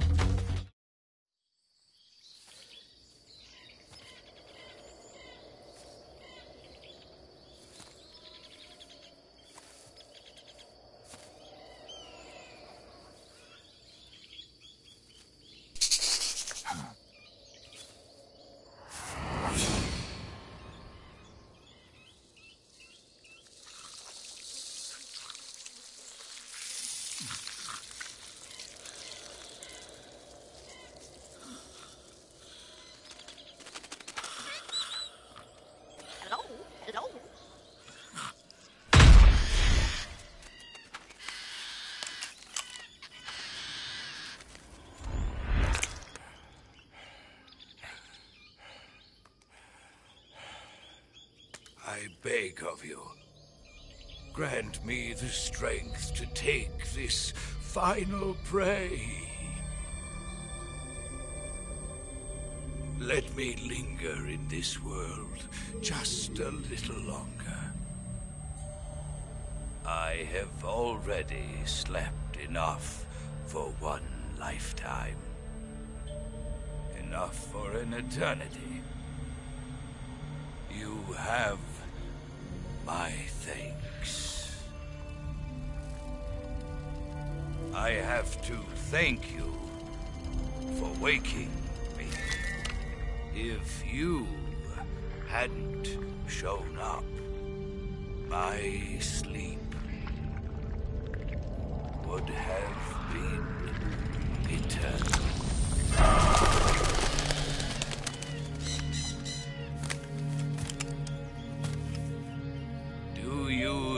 hear me, Snake?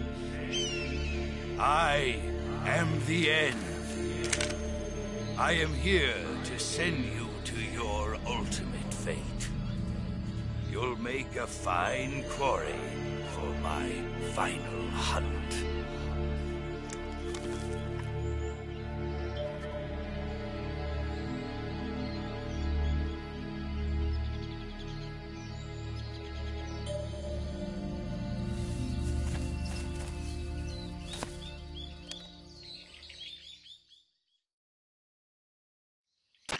Eva, I found that sniper you were talking about. That's the end. He's a legend, known as the father of sniping. I've got experience sniping in urban and marine environments. What about the forest? Never. I see. Well, that forest is divided into 3 areas, a river, a plateau, and a clearing. He should be lying in wait for you in one of those places. Sounds like this may take a while. It'll be a test of endurance. Be careful, though. From what I've heard, the End has an almost supernatural knack for camouflaging himself. So, whoever moves first loses. This guy's over 100 years old, though, so I should have the advantage in terms of stamina. I wouldn't be so sure if I were you. Why's that? I've heard that his body is photosynthetic, like a plant. What is he, some kind of monster? On top of that, he can speak to the forest, too.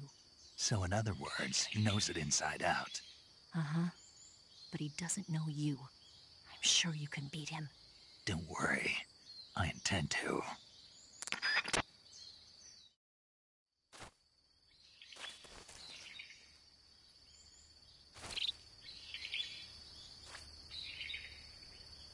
So, wo bist du?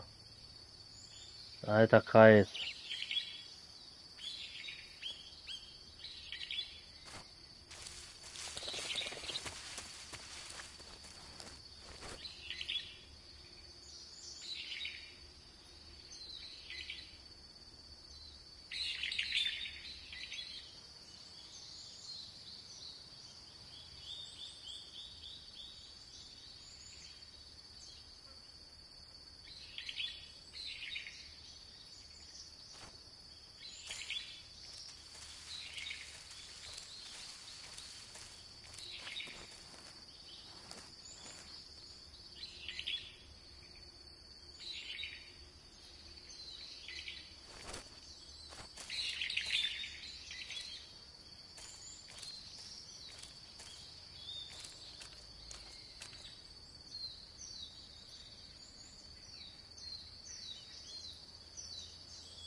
Schön atmen.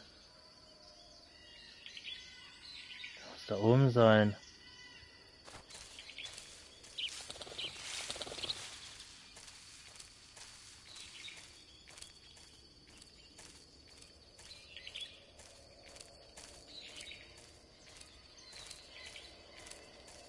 Komme ich da irgendwie hoch?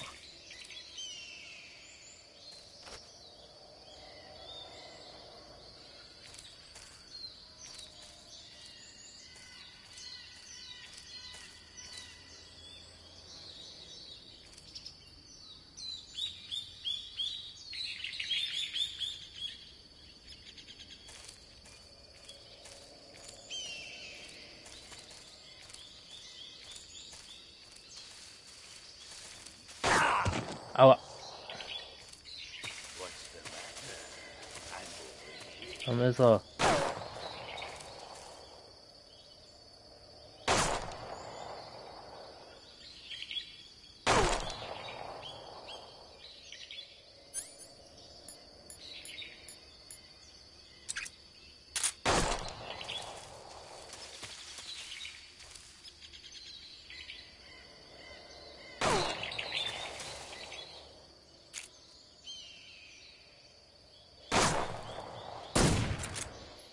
Hab dich erwischt.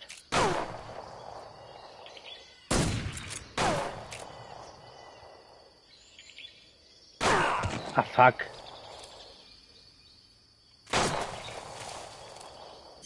Muss noch was essen.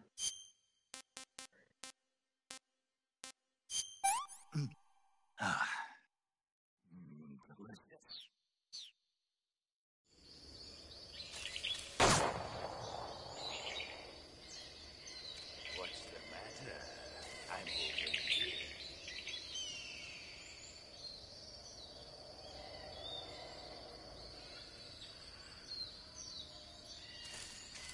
Er ist weg.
Wo bist du hin, alter Kreis?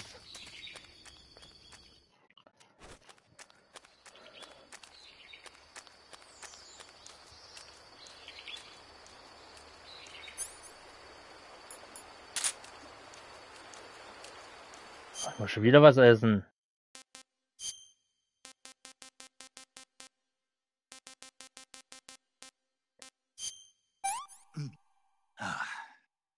Hey, this worked.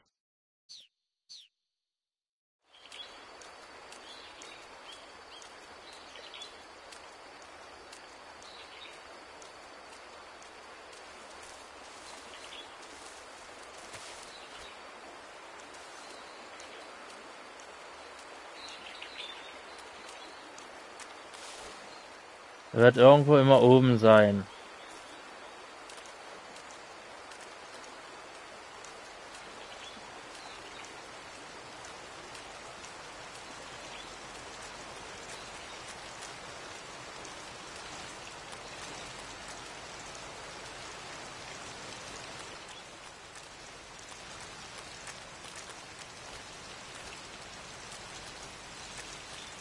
Da aus, wo er einen guten Überblick hat.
Ripziege.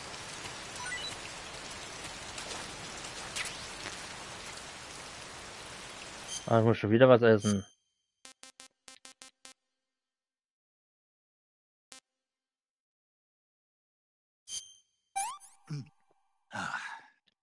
Hey, this worked.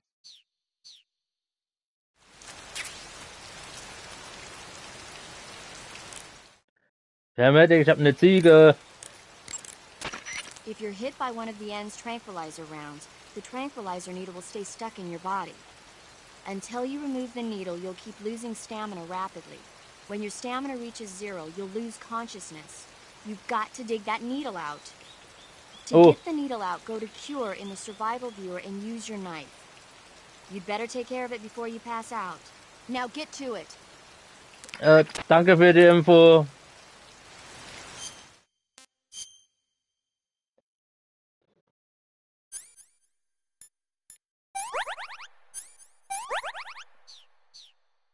Hab schon gewundert, warum ich so viel Ausdauer verliere.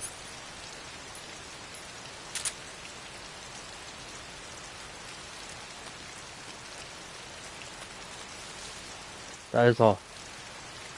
Oder? Ne, ist nur ein Stein.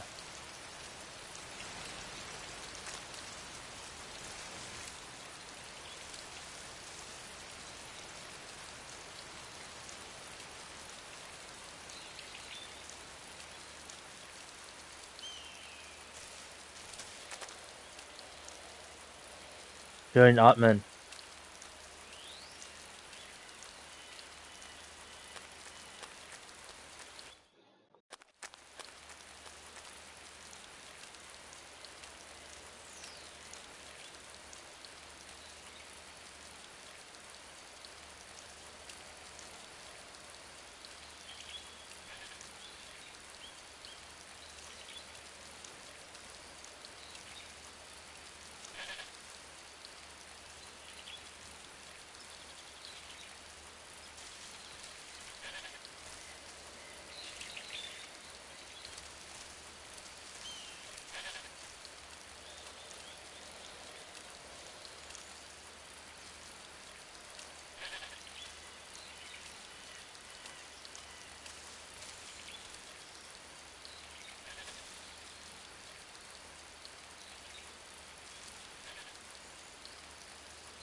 Er bewegt sich auf jeden Fall, weil er verliert ständig Ausdauer.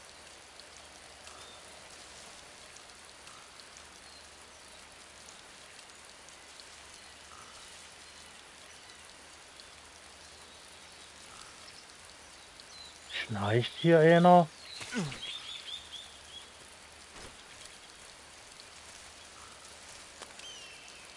Hört doch hier einen Schnarchen.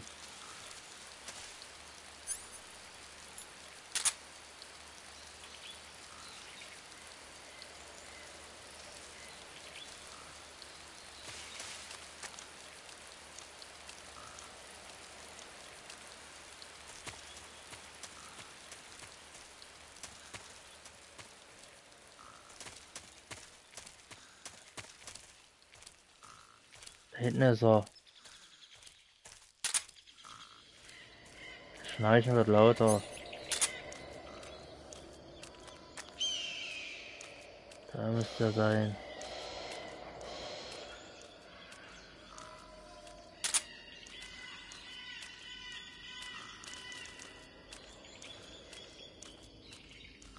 Da ist er. Ich wusste es doch, dass hier einer schnarcht.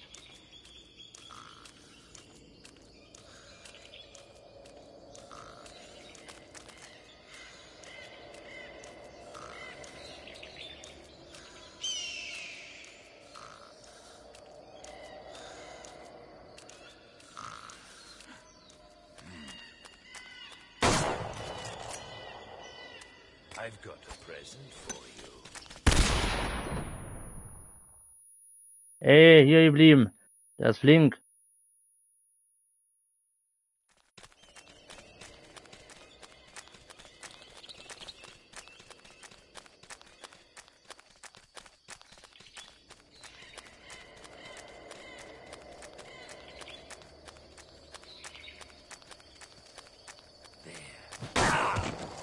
What's the matter?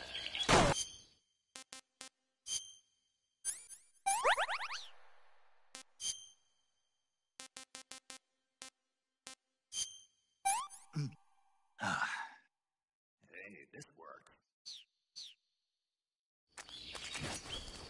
You're making this too easy. Hier geblieben, nicht abhauen.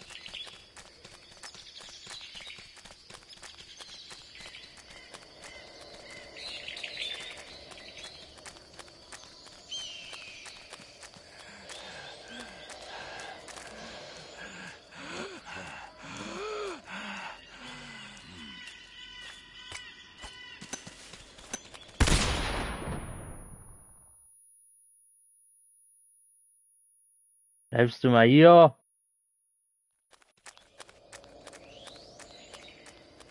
Aber jetzt ist er weg.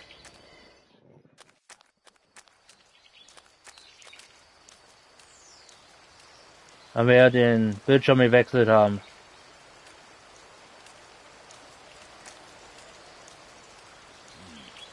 Da ist er. Ah. You call yourself?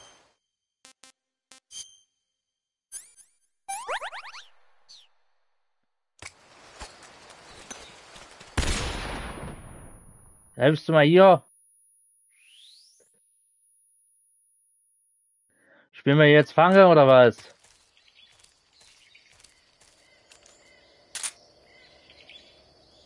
Da drüben könnte er sein. Da ist er.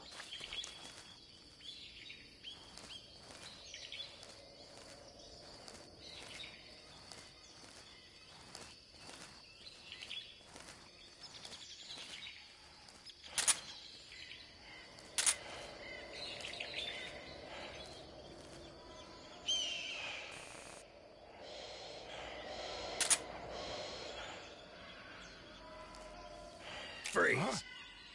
Where did you...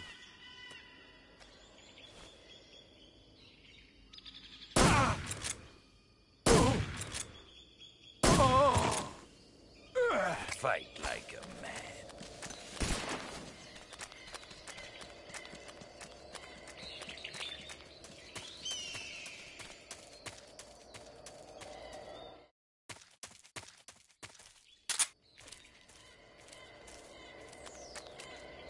Da hinten ist er irgendwo. Zumindest ist er hier lang gelaufen. Da hinten ist er.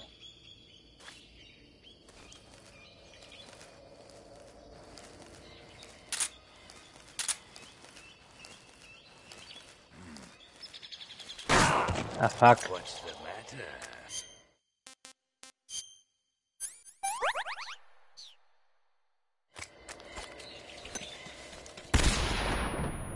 Ey, hier geblieben.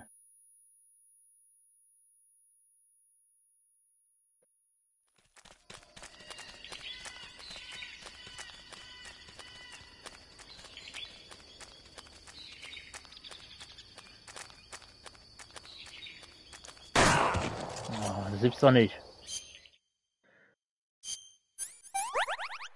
Und was essen.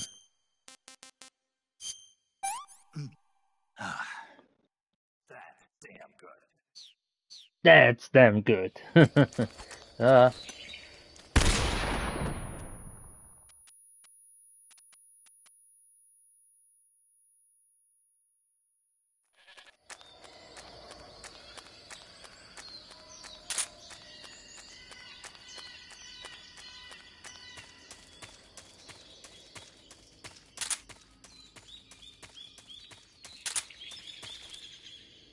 Da ist er.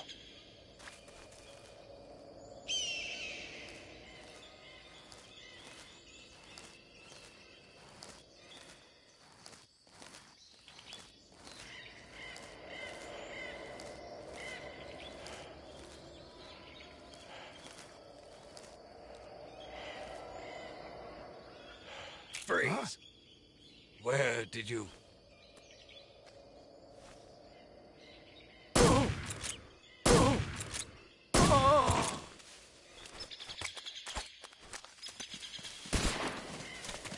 Hier geblieben.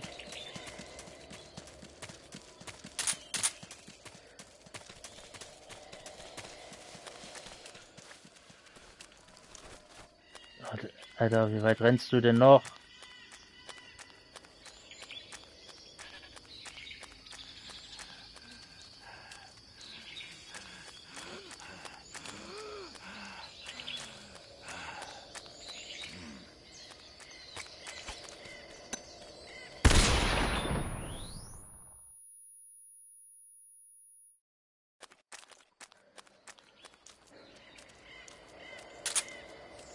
So, wo bist du, mein Freund?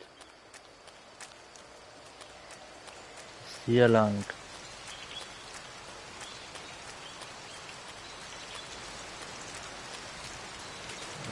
Da lang.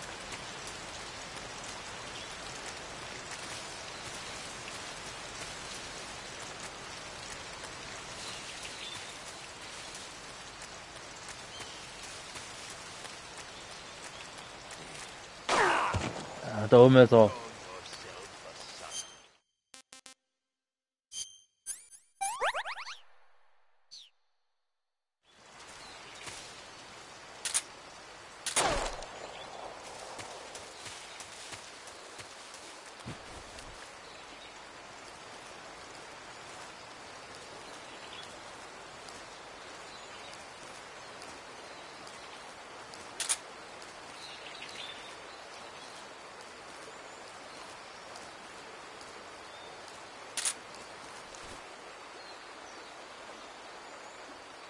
Da hinten ist er.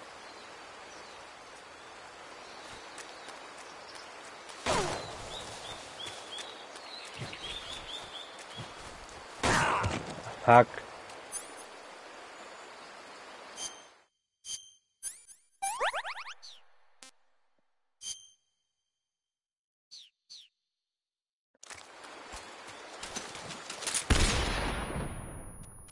Rennst du mal nicht weg? Wegrennen ist unfair.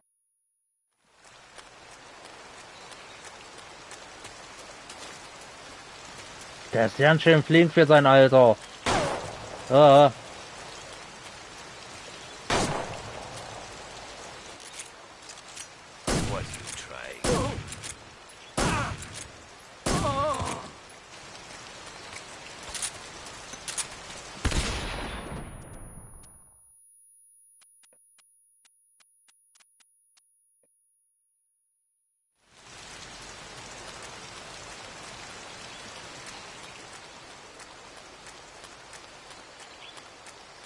Na, wir haben ihn doch gleich.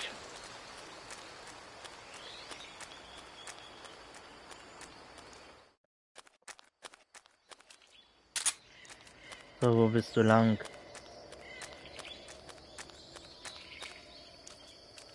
Da hinten bist du lang.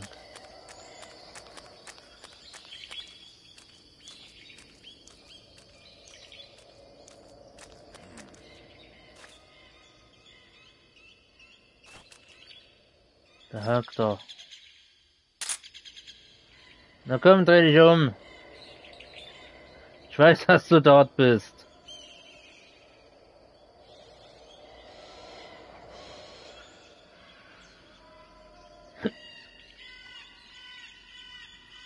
Na geht doch.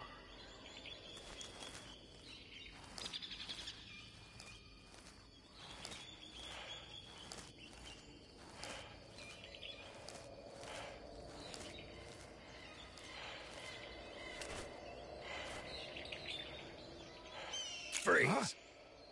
Where did you...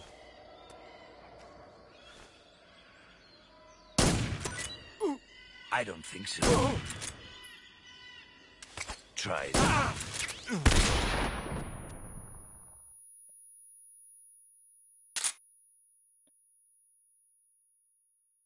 Teilungskreis hat seine Spur verloren. Da unten ist er. Hab seine Spur wieder.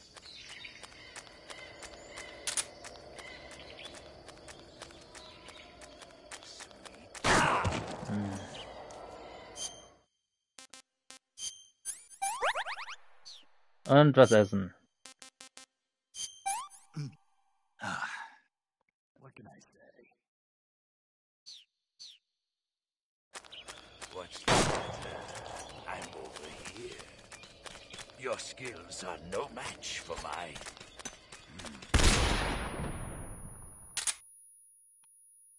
Ah, scheiße, ich habe seine Spur verloren. Da hinten ist er.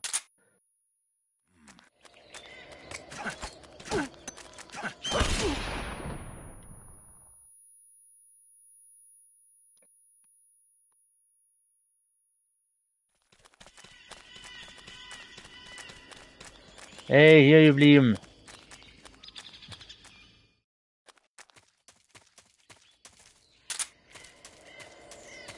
Rennt der ständig weg von mir.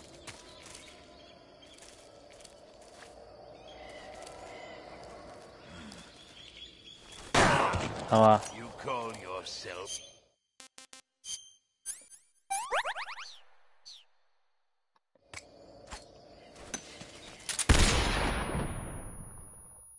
ey, hier geblieben.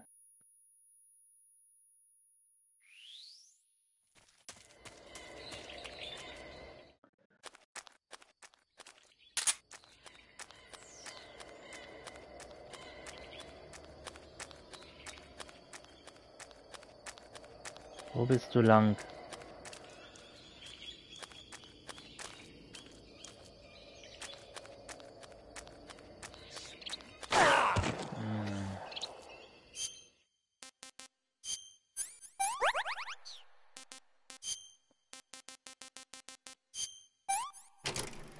Fisch essen.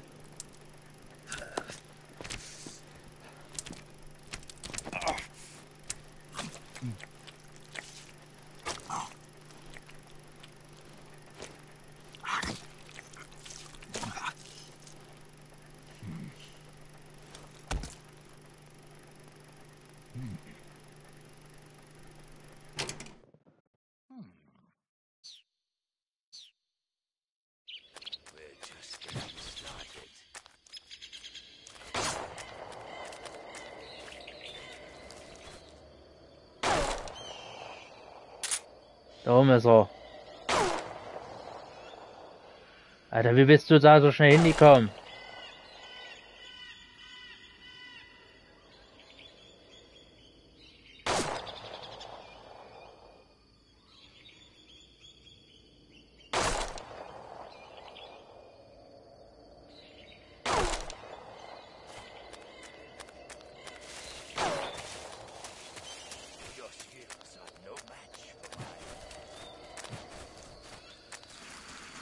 Den läuft er.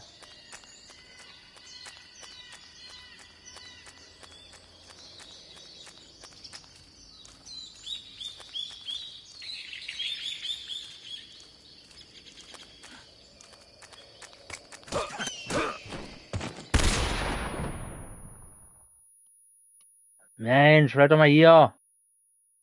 Hau nicht die ganze Zeit ab.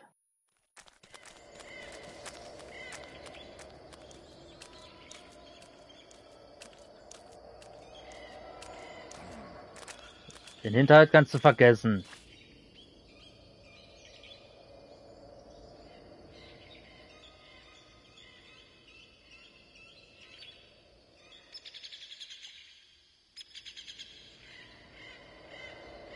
Komm, dreh dich um. Will ich dir. This is the end. Genau, die End für dich.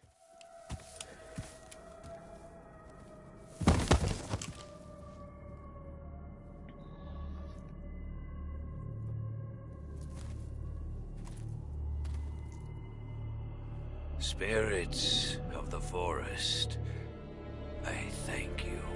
The boss would be proud of you. The time has come for a younger generation to rise.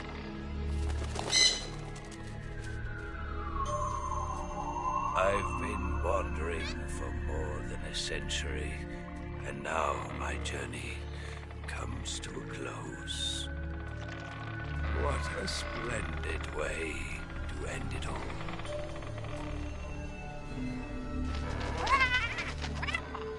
I have no regrets.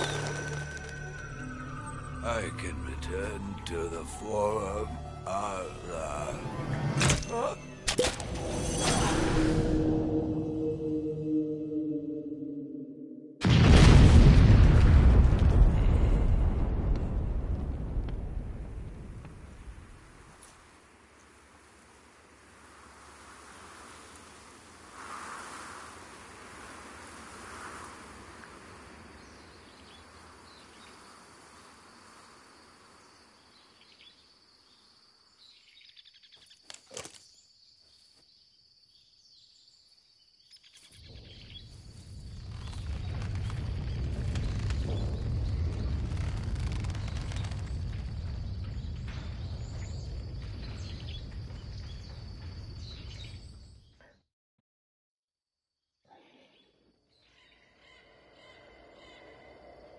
Junge, war der nervig.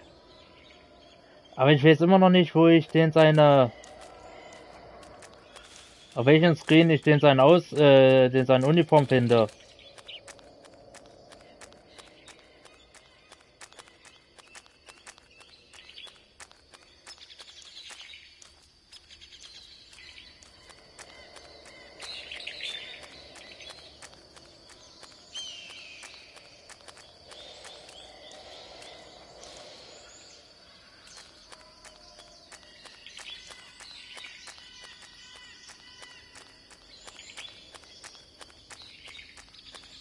Höre ich ihn immer noch atmen? Wie gesagt, das ist das Einzige, die ich immer nicht finde von dir. End.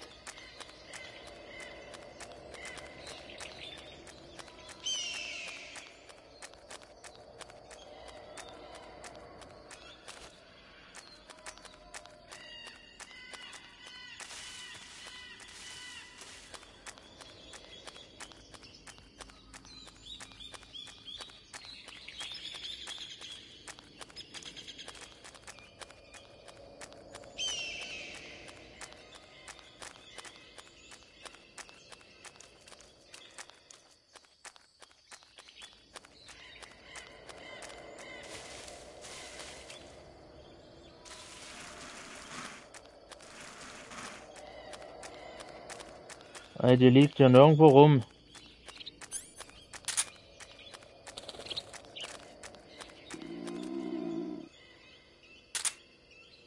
Müssen mal wieder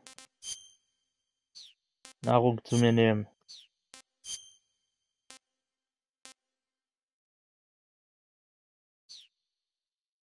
Aber vorher rufen wir Paramedic an wegen der Ziege. Ich hab eine Ziege. I see you caught a markhor. The markhor is a kind of wild goat that lives in mountainous areas. It's quite large, so I don't think you'll be able to capture one alive, even with the tranquilizer gun. All right. Speaking of which, do you know the origin of the name markhor? No. It means snake eater in Persian. Snake eater? Lost your appetite? Not at all. So, how does it taste? It's supposed to be pretty good. All right. Alright. Ich mag's. Ach nö, komm, Wireless Controller. Kannst doch nicht schon wieder leer sein.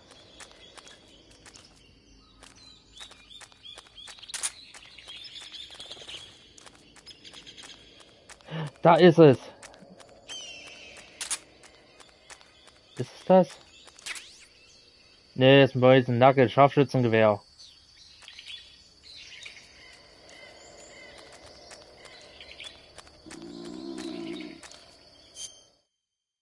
Das war doch das, was die End hatte. Hey, this worked.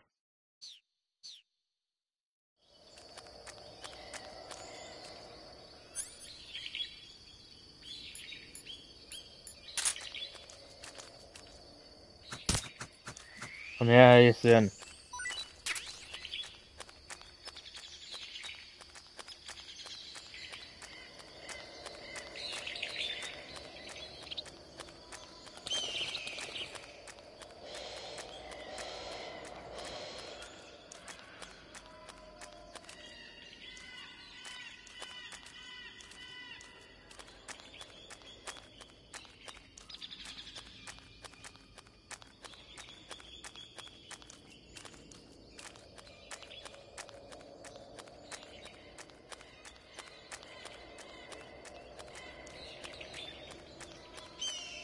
Wie gesagt, ich weiß nicht, wo ich den seine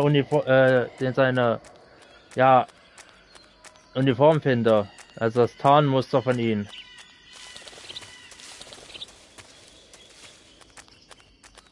Habe jetzt zwar sein Scharfschützengewehr, aber noch nicht sein Tarnmuster.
Na, muss ich später mal einfach mal gucken, wo ich das finde dann, wenn ich dann nochmal spiele.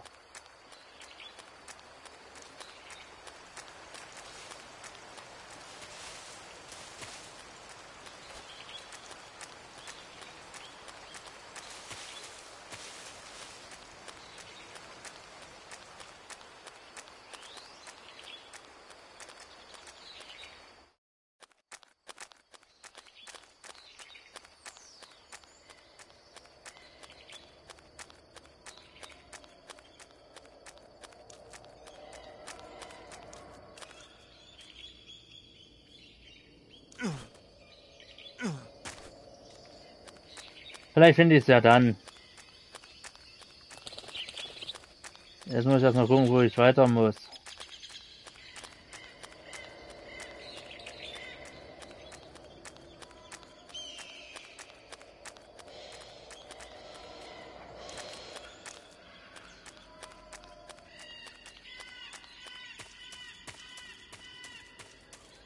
Ich denke mal, hier muss ich weiter.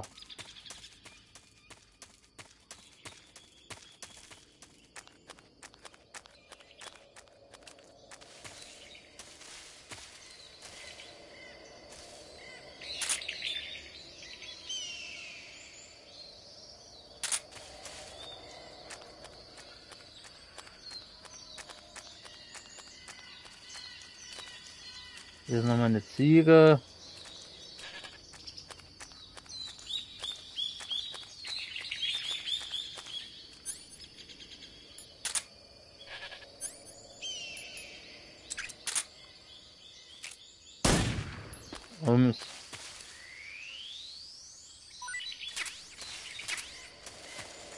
Ja, damit.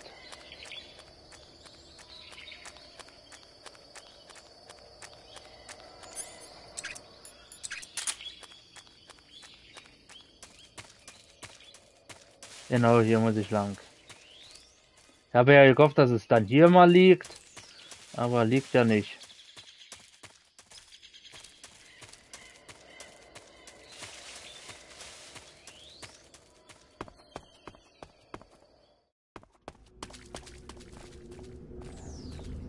So, und jetzt klettern wir die längste Leiter in der Geschichte der Videospiele nach oben.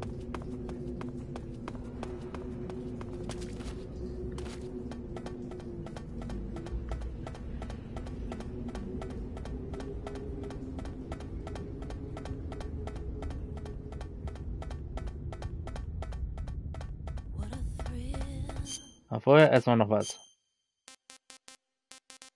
Das war so eine Ziege.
Ja, also ich hätte die Leiter nicht hochgeklettert. Ich wäre danach, und wenn ich es geschafft hätte, wäre ich danach fix und fertig gewesen.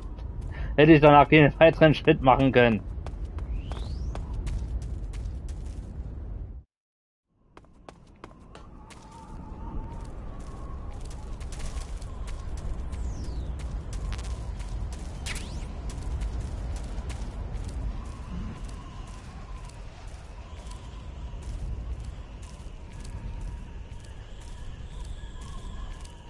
Ah, ich liebe das Spiel so sehr, ne? Und ich freue mich so sehr auf das Remake.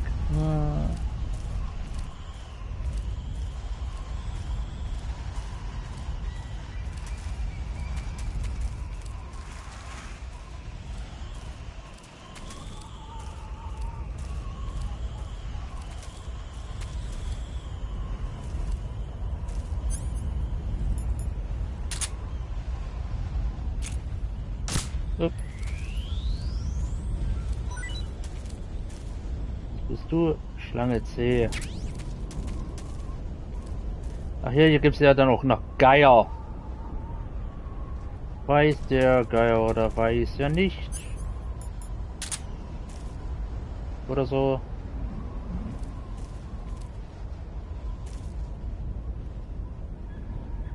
Und Wachen sind natürlich auch.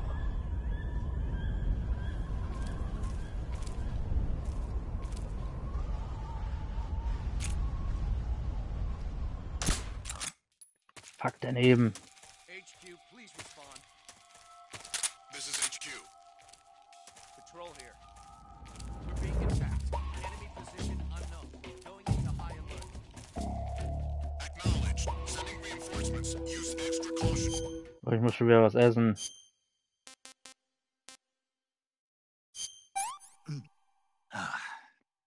Hey, this worked.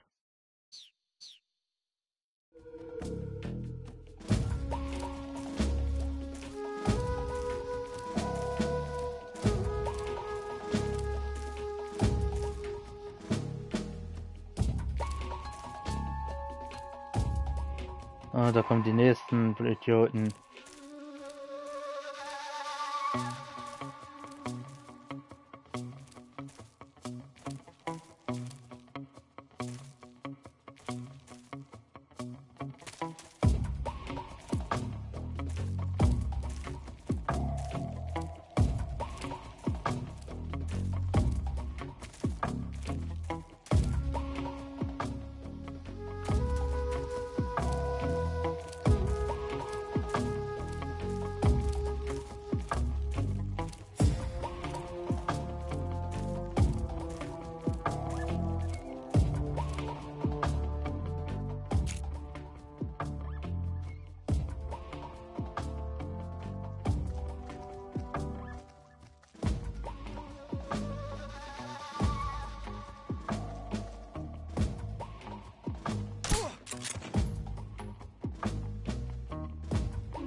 Gute Nacht.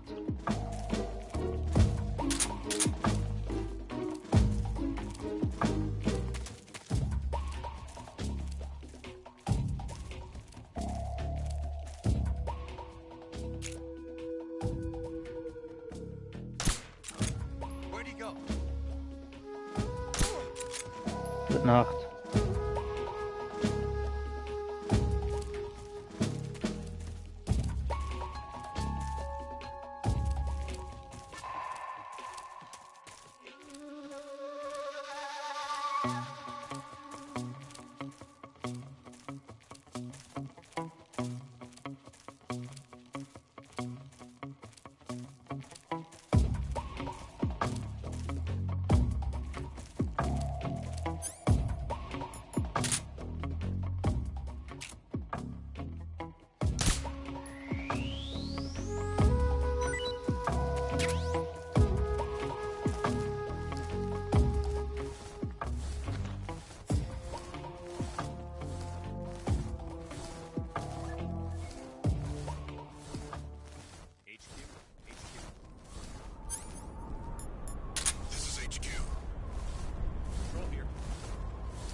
Gute Nacht. Das sind die Geier, was ich ja gesagt habe.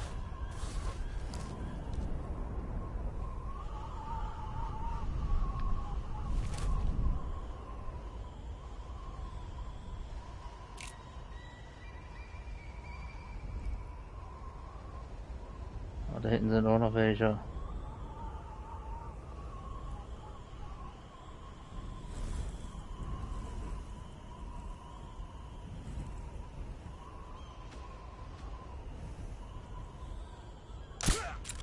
Gute Nacht.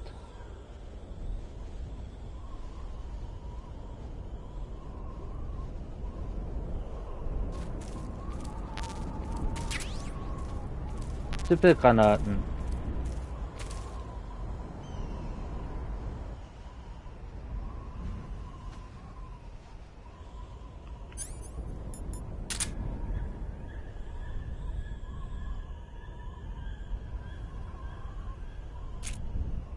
Könnt ihr mal irgendwo euch hinsetzen? Ich will euch abschießen. Und euer Essen haben.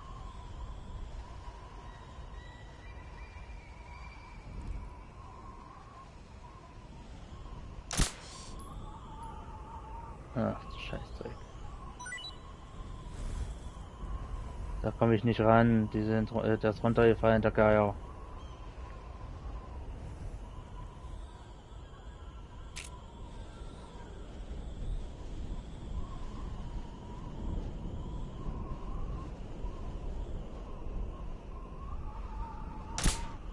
Ach, daneben. Mist.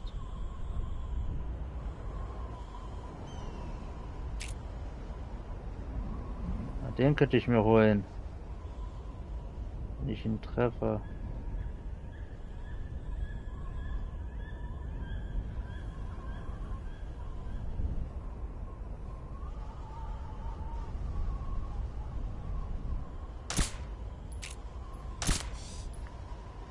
Haha. Ja, nice.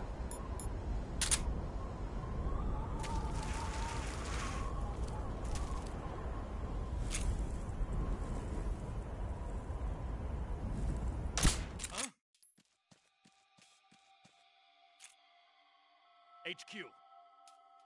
This is HQ. What's going on? Respond. What's going on out there? Oh, mein Fleisch ist weg. Und ihr habt Schuld.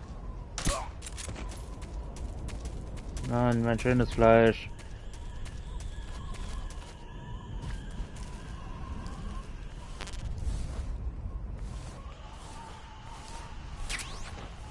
Muni.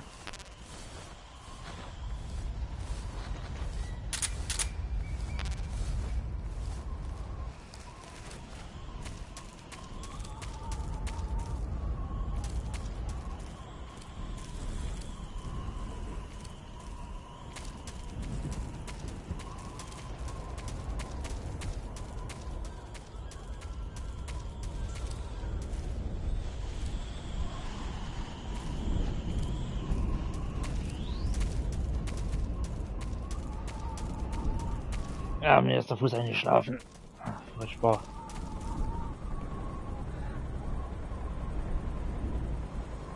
Hier sind noch Geier. Sind jetzt hier drüben auch wieder Geier?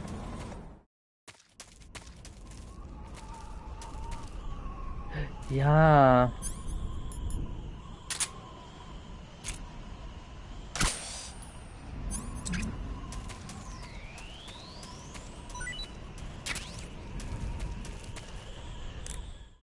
Ich habe neues Essen, Paramedic.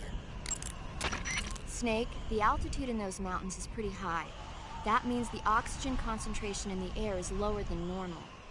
When there's less oxygen in the air, naturally you'll be breathing less oxygen as well, and the oxygen content of your blood will go down. In other words, you run the risk of becoming hypoxic. Hypoxia is a very serious condition. In the worst cases, it can lead to pulmonary and cerebral edema. I don't think you need to worry right now, but all the same, be careful. So, what do I need to be careful about? In high altitude areas, you will tire quicker than normal. Okay. Snake, climbing uphill takes a lot of stamina as it is, but on top of that, the air up there is thinner than normal. You're burning through stamina a lot faster now than ever before. Keep an eye on your stamina gauge. Be sure to eat something to restore your stamina before you run out. Ja, ja, ich habe ja deswegen einen neuen Vogel. I see you've captured a white-rumped vulture. The white-rumped vulture is a type of vulture found in India. Its diet consists mostly of dead animal carcasses. I don't think it'll attack you, but it's a fairly large bird of prey, so you probably won't be able to capture it alive using the tranquilizer gun. Got it. But there is something here that's bothering me. What is it? They say the white-rumped vulture doesn't just eat animal carcasses. It eats human ones as well. Is that so? Yeah. So then if a person eats a white-rumped vulture, does that mean he's eating human meat too? What do you think? Stop it already. You're gonna make me lose my appetite. Ja, was meint ihr? Na, wird man dann zum Kannibalen?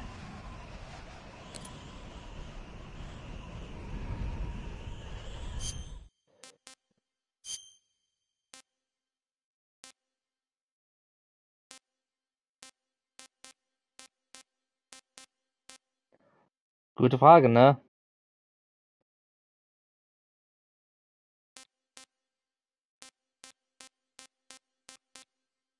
Da ist die Spinne. Nee.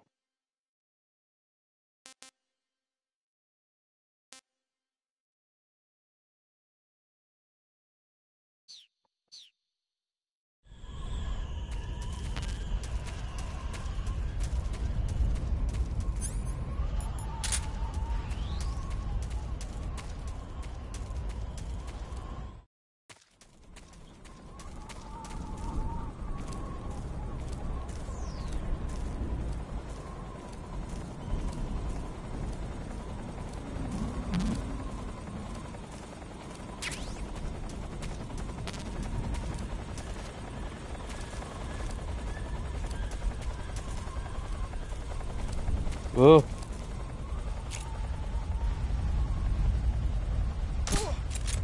Gute Nacht.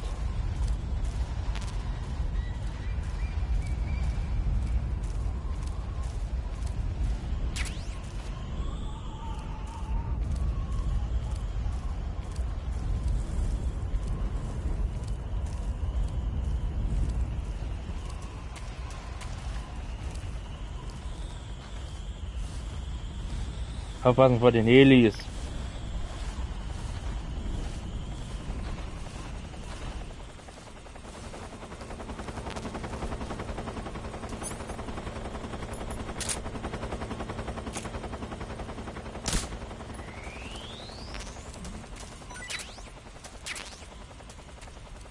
Welche Schlange ist denn das jetzt? Schlange C.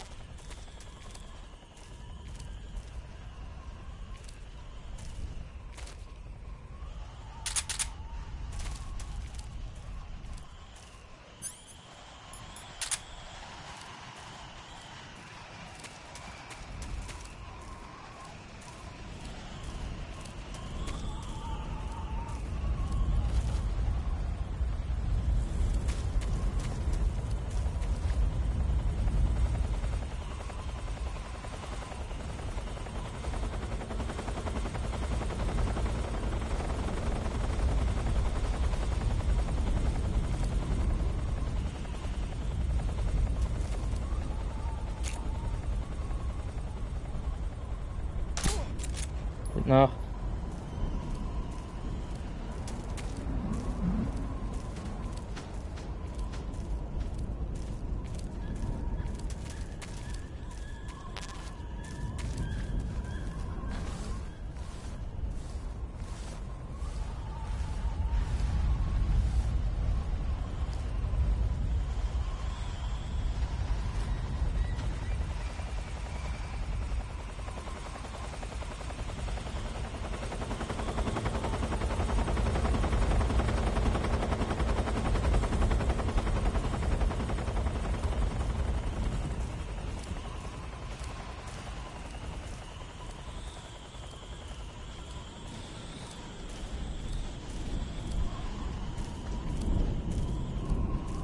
Sind doch, glaube ich, auch welche mit einem Flammenwerfer. Und nicht shit.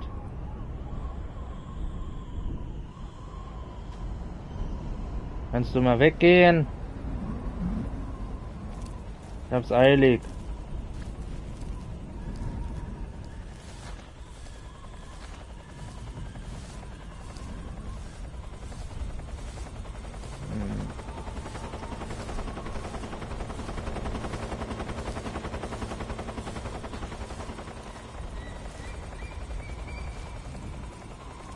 Steht er da immer noch? Ne, er ist weg.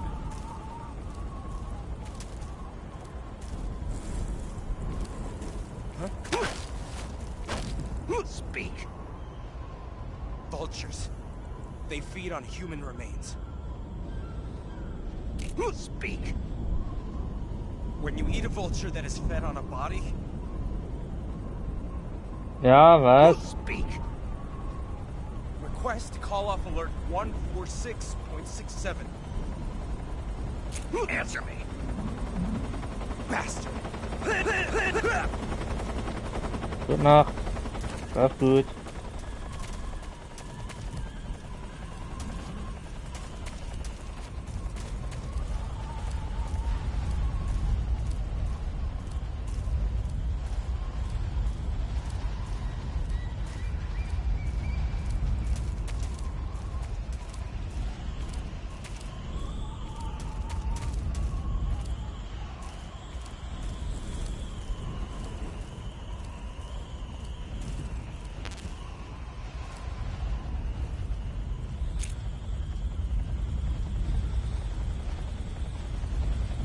Bleib doch mal stehen.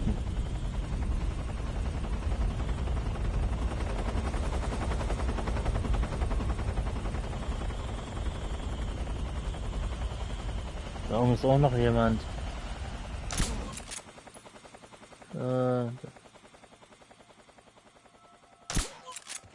Gute Nacht.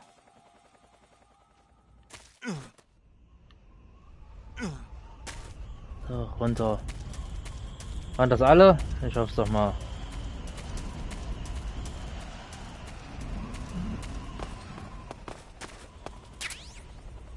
Oh, Raketenwerfer.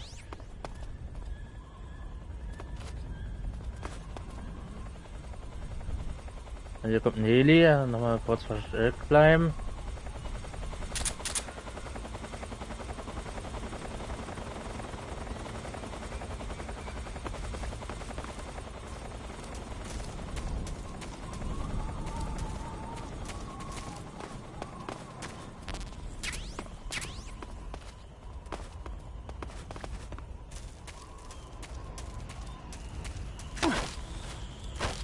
Answer me.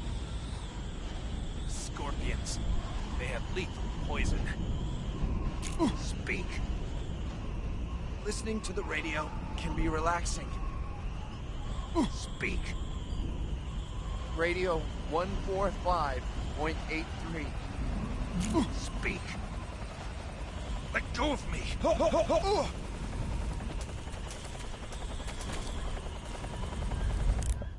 4583.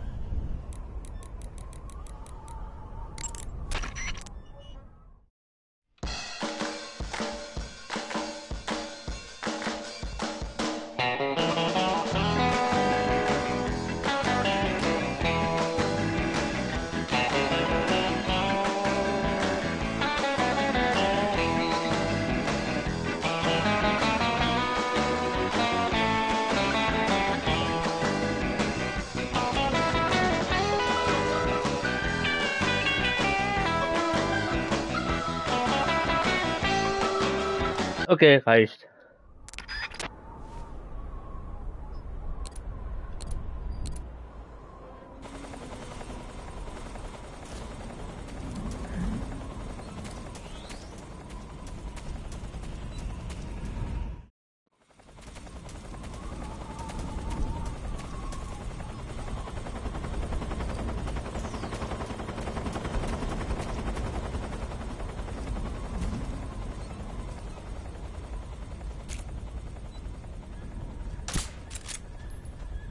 Nehmen. Gute Nacht.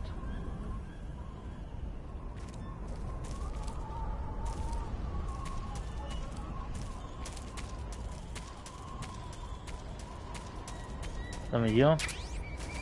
Eine Uniform. Splitter. Ah, und da oben ist noch ein Frosch.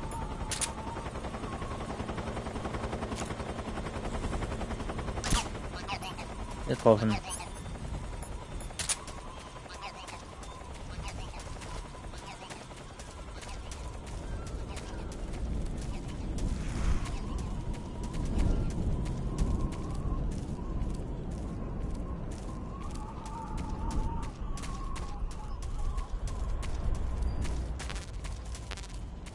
Oh, hier ist ein Loch.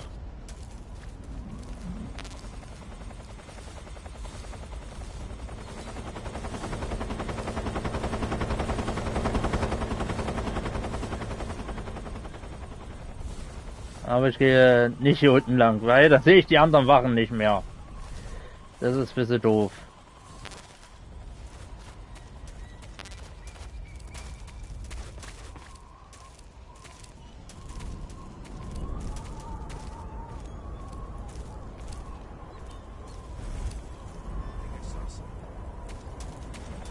Da hast du ja eingebildet.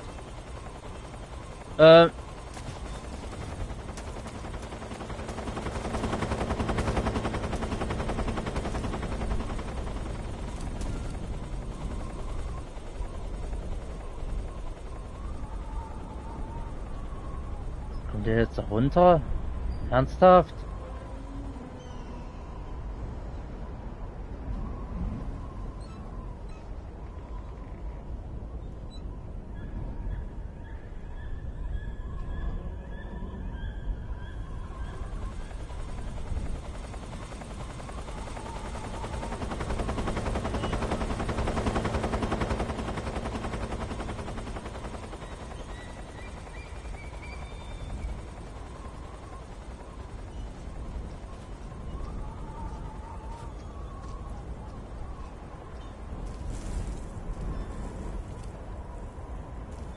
Sag ich doch, hast du ja alles nur eingebildet.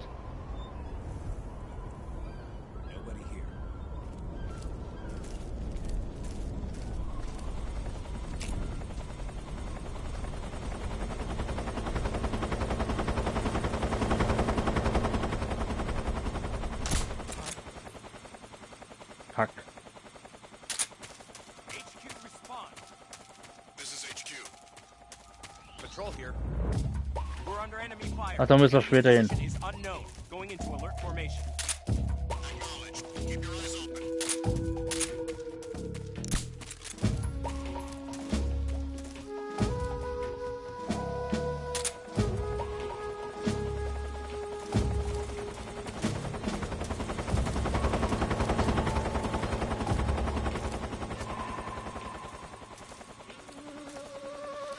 Bin nicht getroffen, so ein Scheiß.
Hab dich erwischt.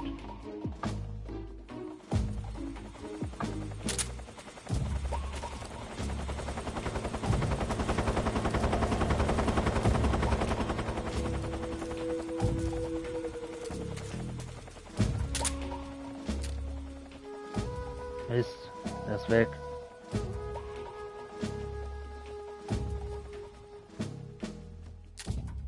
Also jetzt.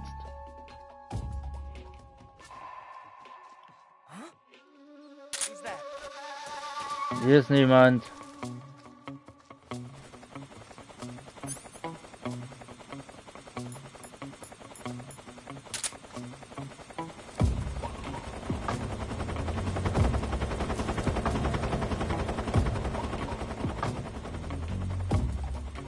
No one here after all.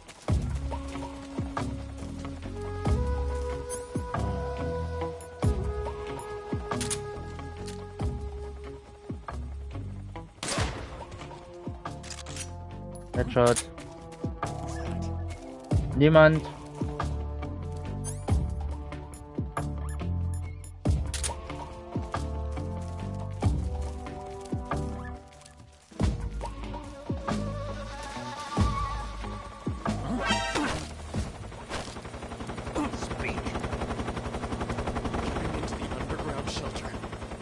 found a key.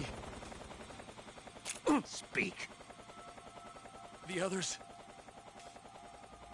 Speak. If you want to learn more, take a look at the survival viewer map. Speak. Request to call off alert 141.98. Answer me. Let me go. Gute Nacht.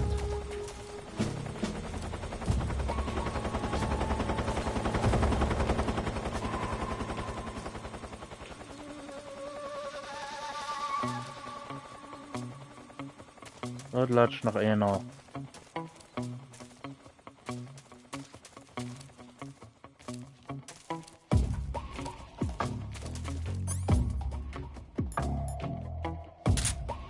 Ah, nicht dich, weil diesen Nugget brauche ich doch. Gute Nacht. Jetzt habe ich's alle.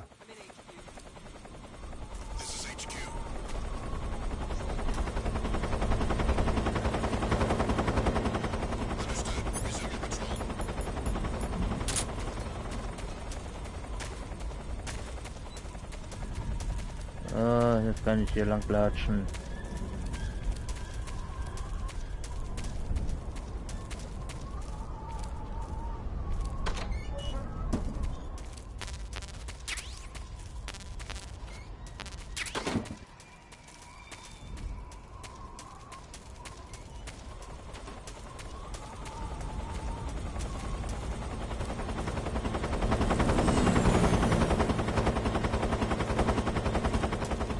Gut, die haben mich nicht gesehen.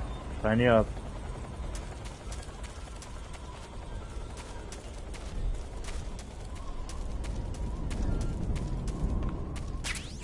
Was haben wir denn hier alles?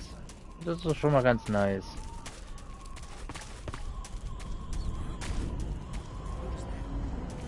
Oh fuck. Und der jetzt hier runter? Ja, kommt.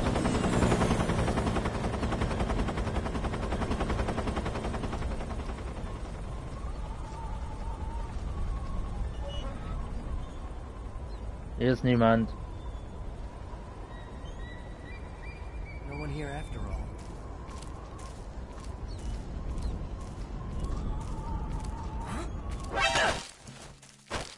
Speak. Helicopters also, if you have an RPG. Speak. Do it.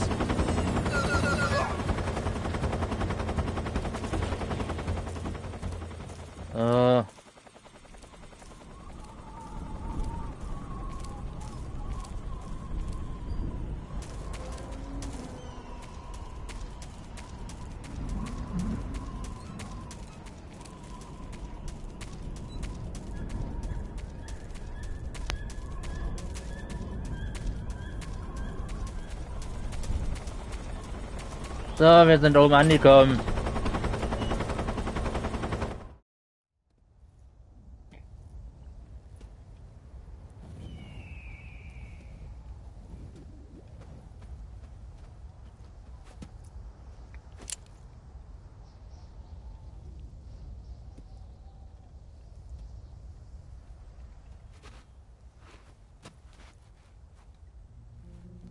Schon wieder am Umziehen.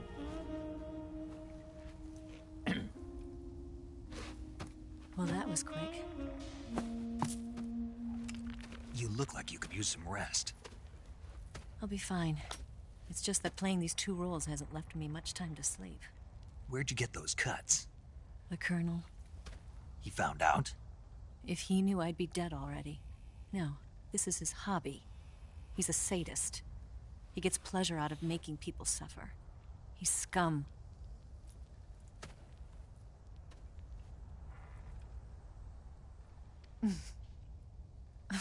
Does it look that strange to you? No. I'm the same way. Scars all over. Can I see? No. Where'd you get this one? I got it after defecting to the Soviet Union. I don't think so. It's older than that. Code breaking is a desk job. Where'd you get this kind of scar? You really want to know? Hmm. Well, too bad. A girl's gotta have some secrets, you know. But enough about that. You've got to get going. The Phase 2 trial of the Shagohod is about to start, and it looks like someone might be coming to spoil the party. Khrushchev? His forces are on their way here. The Colonel is gathering his troops together to meet them. If we don't get a move on, the security will be even tighter than it is now. You'll need this key. It unlocks the door to the underground tunnel. Once you're in there, you can follow the tunnel to get inside Groznygrad. And take this too. What is it? The food of the future. A well-balanced meal for the space age. It's good to eat some real food once in a while. Instant Nudeln, Ramen, Leute. I'll bet if I kissed you, you'd taste like a wild beast. Do you know where exactly in Groznygrad Sokolov is located? He's in the heart of the fortress, the weapons lab. The weapons lab is divided into 3 wings.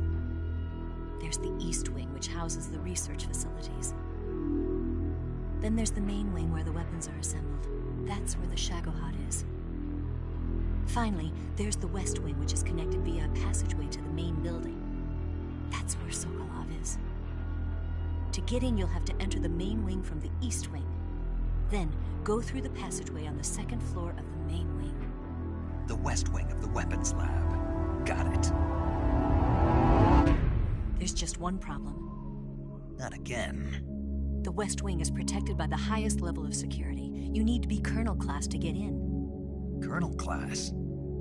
Here, look at this picture. Major Ivan Rydenovich Rykov. Pretend you're him. How do I do that?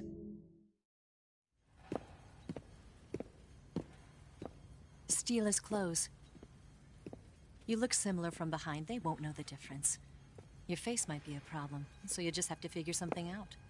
He should be somewhere in the East Wing.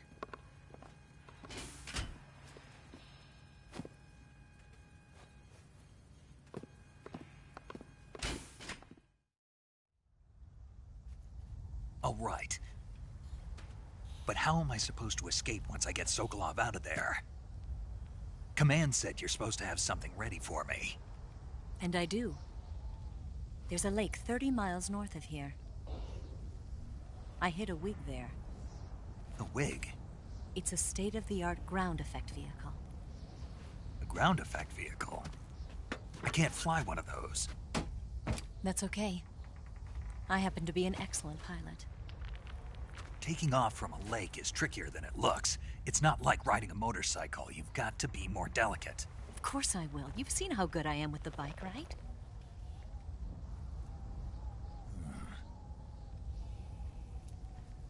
Right. You handle the escape then. I'll head for Groznygrad. Wait a minute. There's something I wanted to ask you. What? What's the story between you and the boss? She was like a mother, and my master. And your lover? It went deeper than that. Deeper? Half of me belongs to the boss. Do you love her? No, nothing like that. Do you hate her? Does it have to be one or the other? Love or hate? Between a man and a woman? You bet. For 10 years, we lived and died together. You couldn't possibly understand. And you think you can kill her now? That's your mission, isn't it? Assassinating the boss?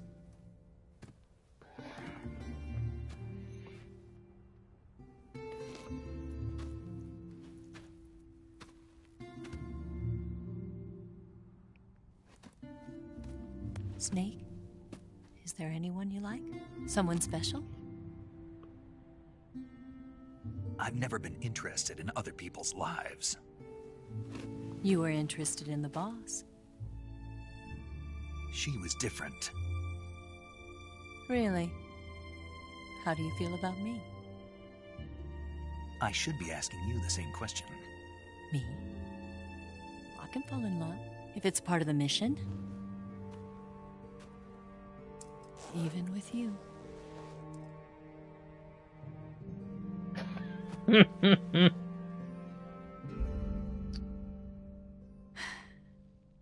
Snake?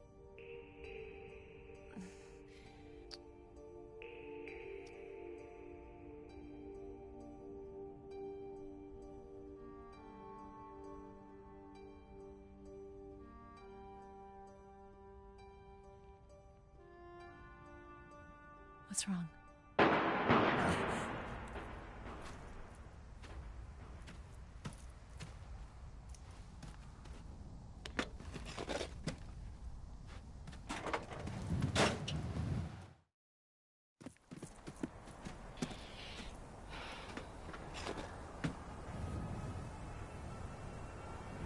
See you around, Snake. Take care of yourself. What about you? I've got to hurry back and play my other part. Are you going to be okay? Not sure. They're not stupid, and they know there's a spy. There's no way you could have gotten this far all by yourself.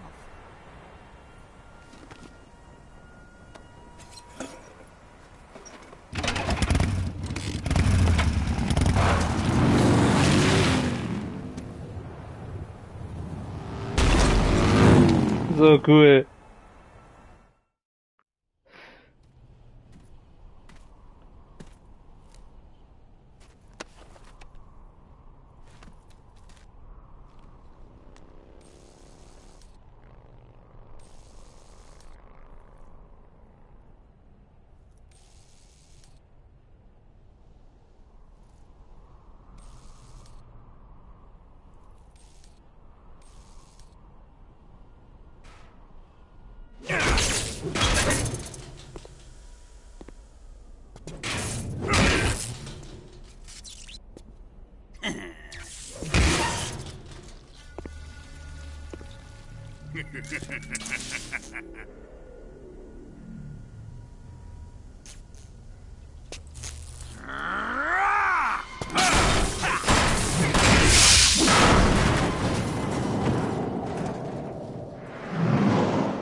Colonel. Did he talk? No, he died before I could get it out of him.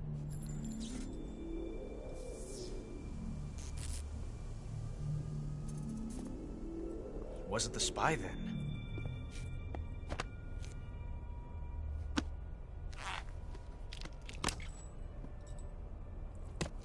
Look at this. A transmitter? Exactly. Planted to keep someone informed of his location.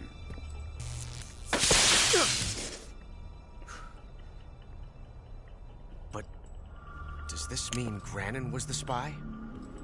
Perhaps he was being used by someone else. Perhaps. This man was our comrade. Comrade or not, he's of no use to us now. I don't approve of your methods. I don't need your approval. I'm in command here. And that nuclear shell? Still feeling sore about that, are you? What are you gonna do? Report it to the authorities? This is war, Major. A Cold War, fought with information and espionage. We must root out spies wherever they hide. It is kill or be killed. Potential threats must be weeded out. Your feelings are a menace to the unity of our organization. Someone is guiding the enemy's hand. A single man can only accomplish so much. Make no mistake, there is a spy among us. But casting suspicion on our own comrades... The C3 explosives have been stolen. You think it was the American? No. He could not have reached this fortress yet. Then... who? I'd be careful about suspecting your own men. Boss! Where have you been? The fear and the end have fallen.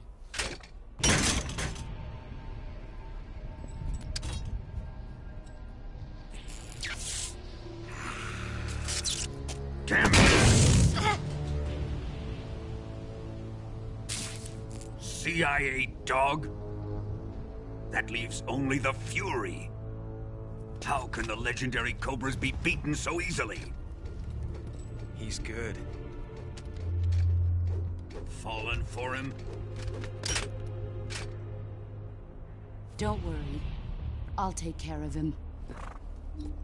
What is he after? Must be more than just Sokolov. America is out to destroy the Shagohod and get its hands on your inheritance. The Philosopher's legacy. Impossible. The legacy, Then they're out to kill me as well. Colonel, tighten the security on this place. He's coming here, I'm sure of it. I'm gonna get the Davy Crockett.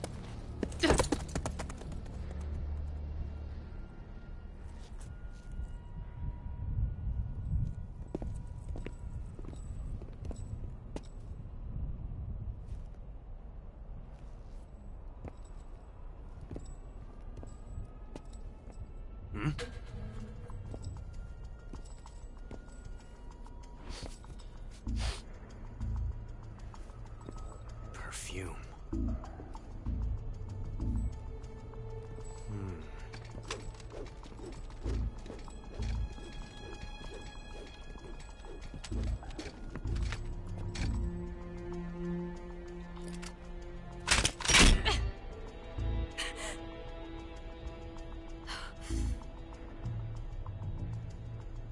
Nice boots. Make sure you polish them up properly.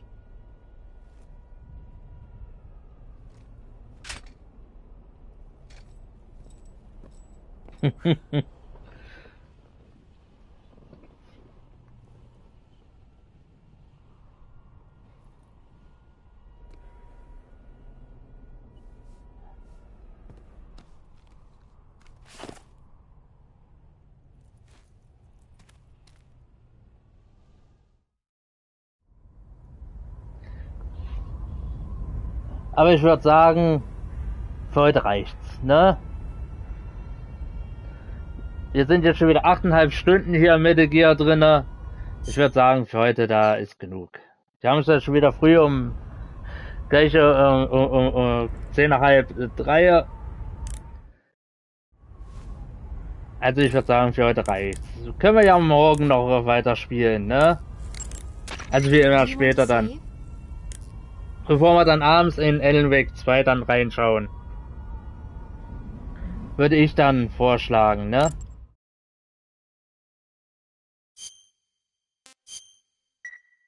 Ja, 8 Stunden und 15 Minuten spielen wir schon.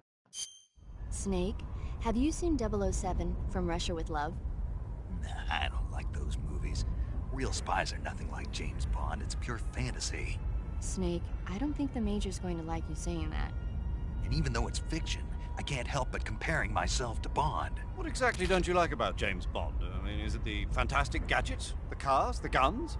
Major. Snake, wouldn't you like to have a gun shaped like a pen? What good is a pen gonna do me in the jungle? I'd look like a fool. Then what about a snake-shaped gun? You could make it look like you're grappling with a giant snake and then get a shot in on the enemy while they're distracted. Okay, now you're being ridiculous. We'll make you a snake-shaped gun that folds up and fits into an attaché case. Will you give it a rest? Oh, I get it. You're worried about how to handle the ladies, aren't you? No. I knew it. To tell you the truth, I don't like the idea of playing hanky-panky with enemy femme fatales either. But that's part of Bond's appeal. You could learn a thing or two from him. I mean, what about this Eva? What are you planning to do with her? I don't even trust her yet. No, that's not what I mean. You can't let yourself get involved. This is a game of spy versus spy. She's using you just as much as you're using her. I realize that.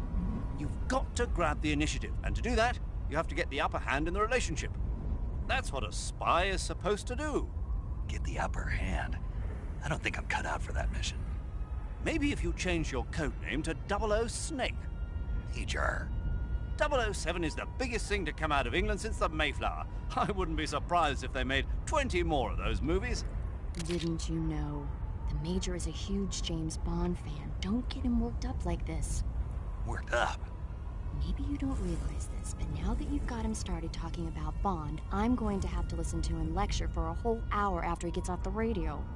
You have my sympathy. It's too bad you can't enjoy such a great movie, though.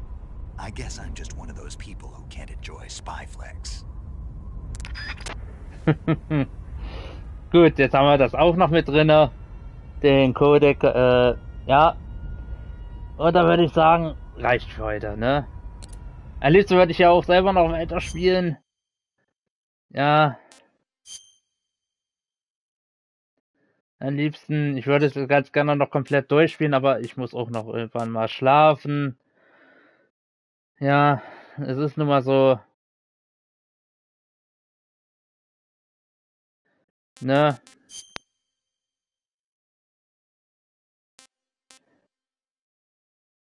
Ja, so leid, wie es mir tut, aber wir werden für heute Schluss machen, ne? Also fürs Erste. Ich werde dann später nochmal online kommen, noch Mittagessen, sage ich mal, komme ich dann wieder online. Und da spielen wir nochmal ein bisschen Metal Gear. Vielleicht schaffen wir es sogar dann bis abends, wenn ich dann Alan Wake spielen will, dann auch Metal Gear durch. Können wir ja dann auch mal versuchen, ob wir dann vielleicht bis dahin durchgeschafft haben bis abends. Und dann spielen wir dann im Anschluss Alan Wake 2 ein bisschen. Klingt doch nach einem Plan, oder? Klingt nach einem Plan.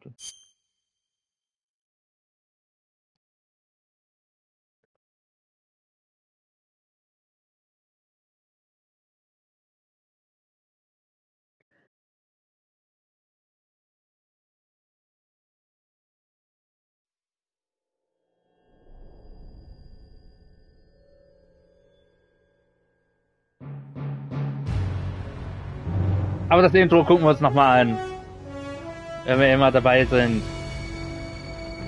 So als grünen Abschluss. What a thrill. The darkness and silence through the night. What a thrill. I'm searching and I'm melting to you. What a fear in my heart. But you're so supreme. I give my life, not for honor, but for you. In my time, there'll be no one else. Crime is the way I fly to you. I'm still in a dream, snake eater. Someday you go through the rain, and someday you'll feed on a tree frog. It's ordeal, the trial to survive. For the day we see new light, I give my life, not for honor, but for you. In my time, there'll be no one else.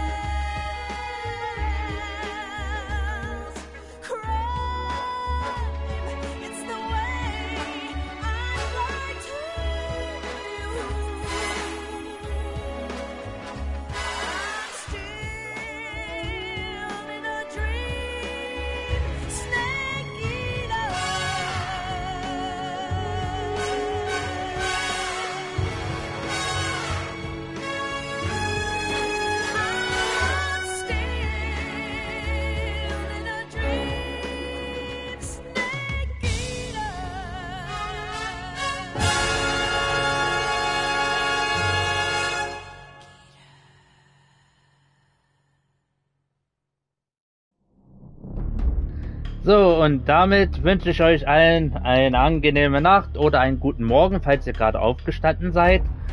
Ja. Und dann, ja, sehen wir uns also nachher in ein paar Stunden wieder, wenn ich dann ausgeschlafen und was gegessen habe. Ja. Bis dahin. Ne, wünsche ich euch was und wir sehen uns später. Ne, also bis dann. Ciao, ciao.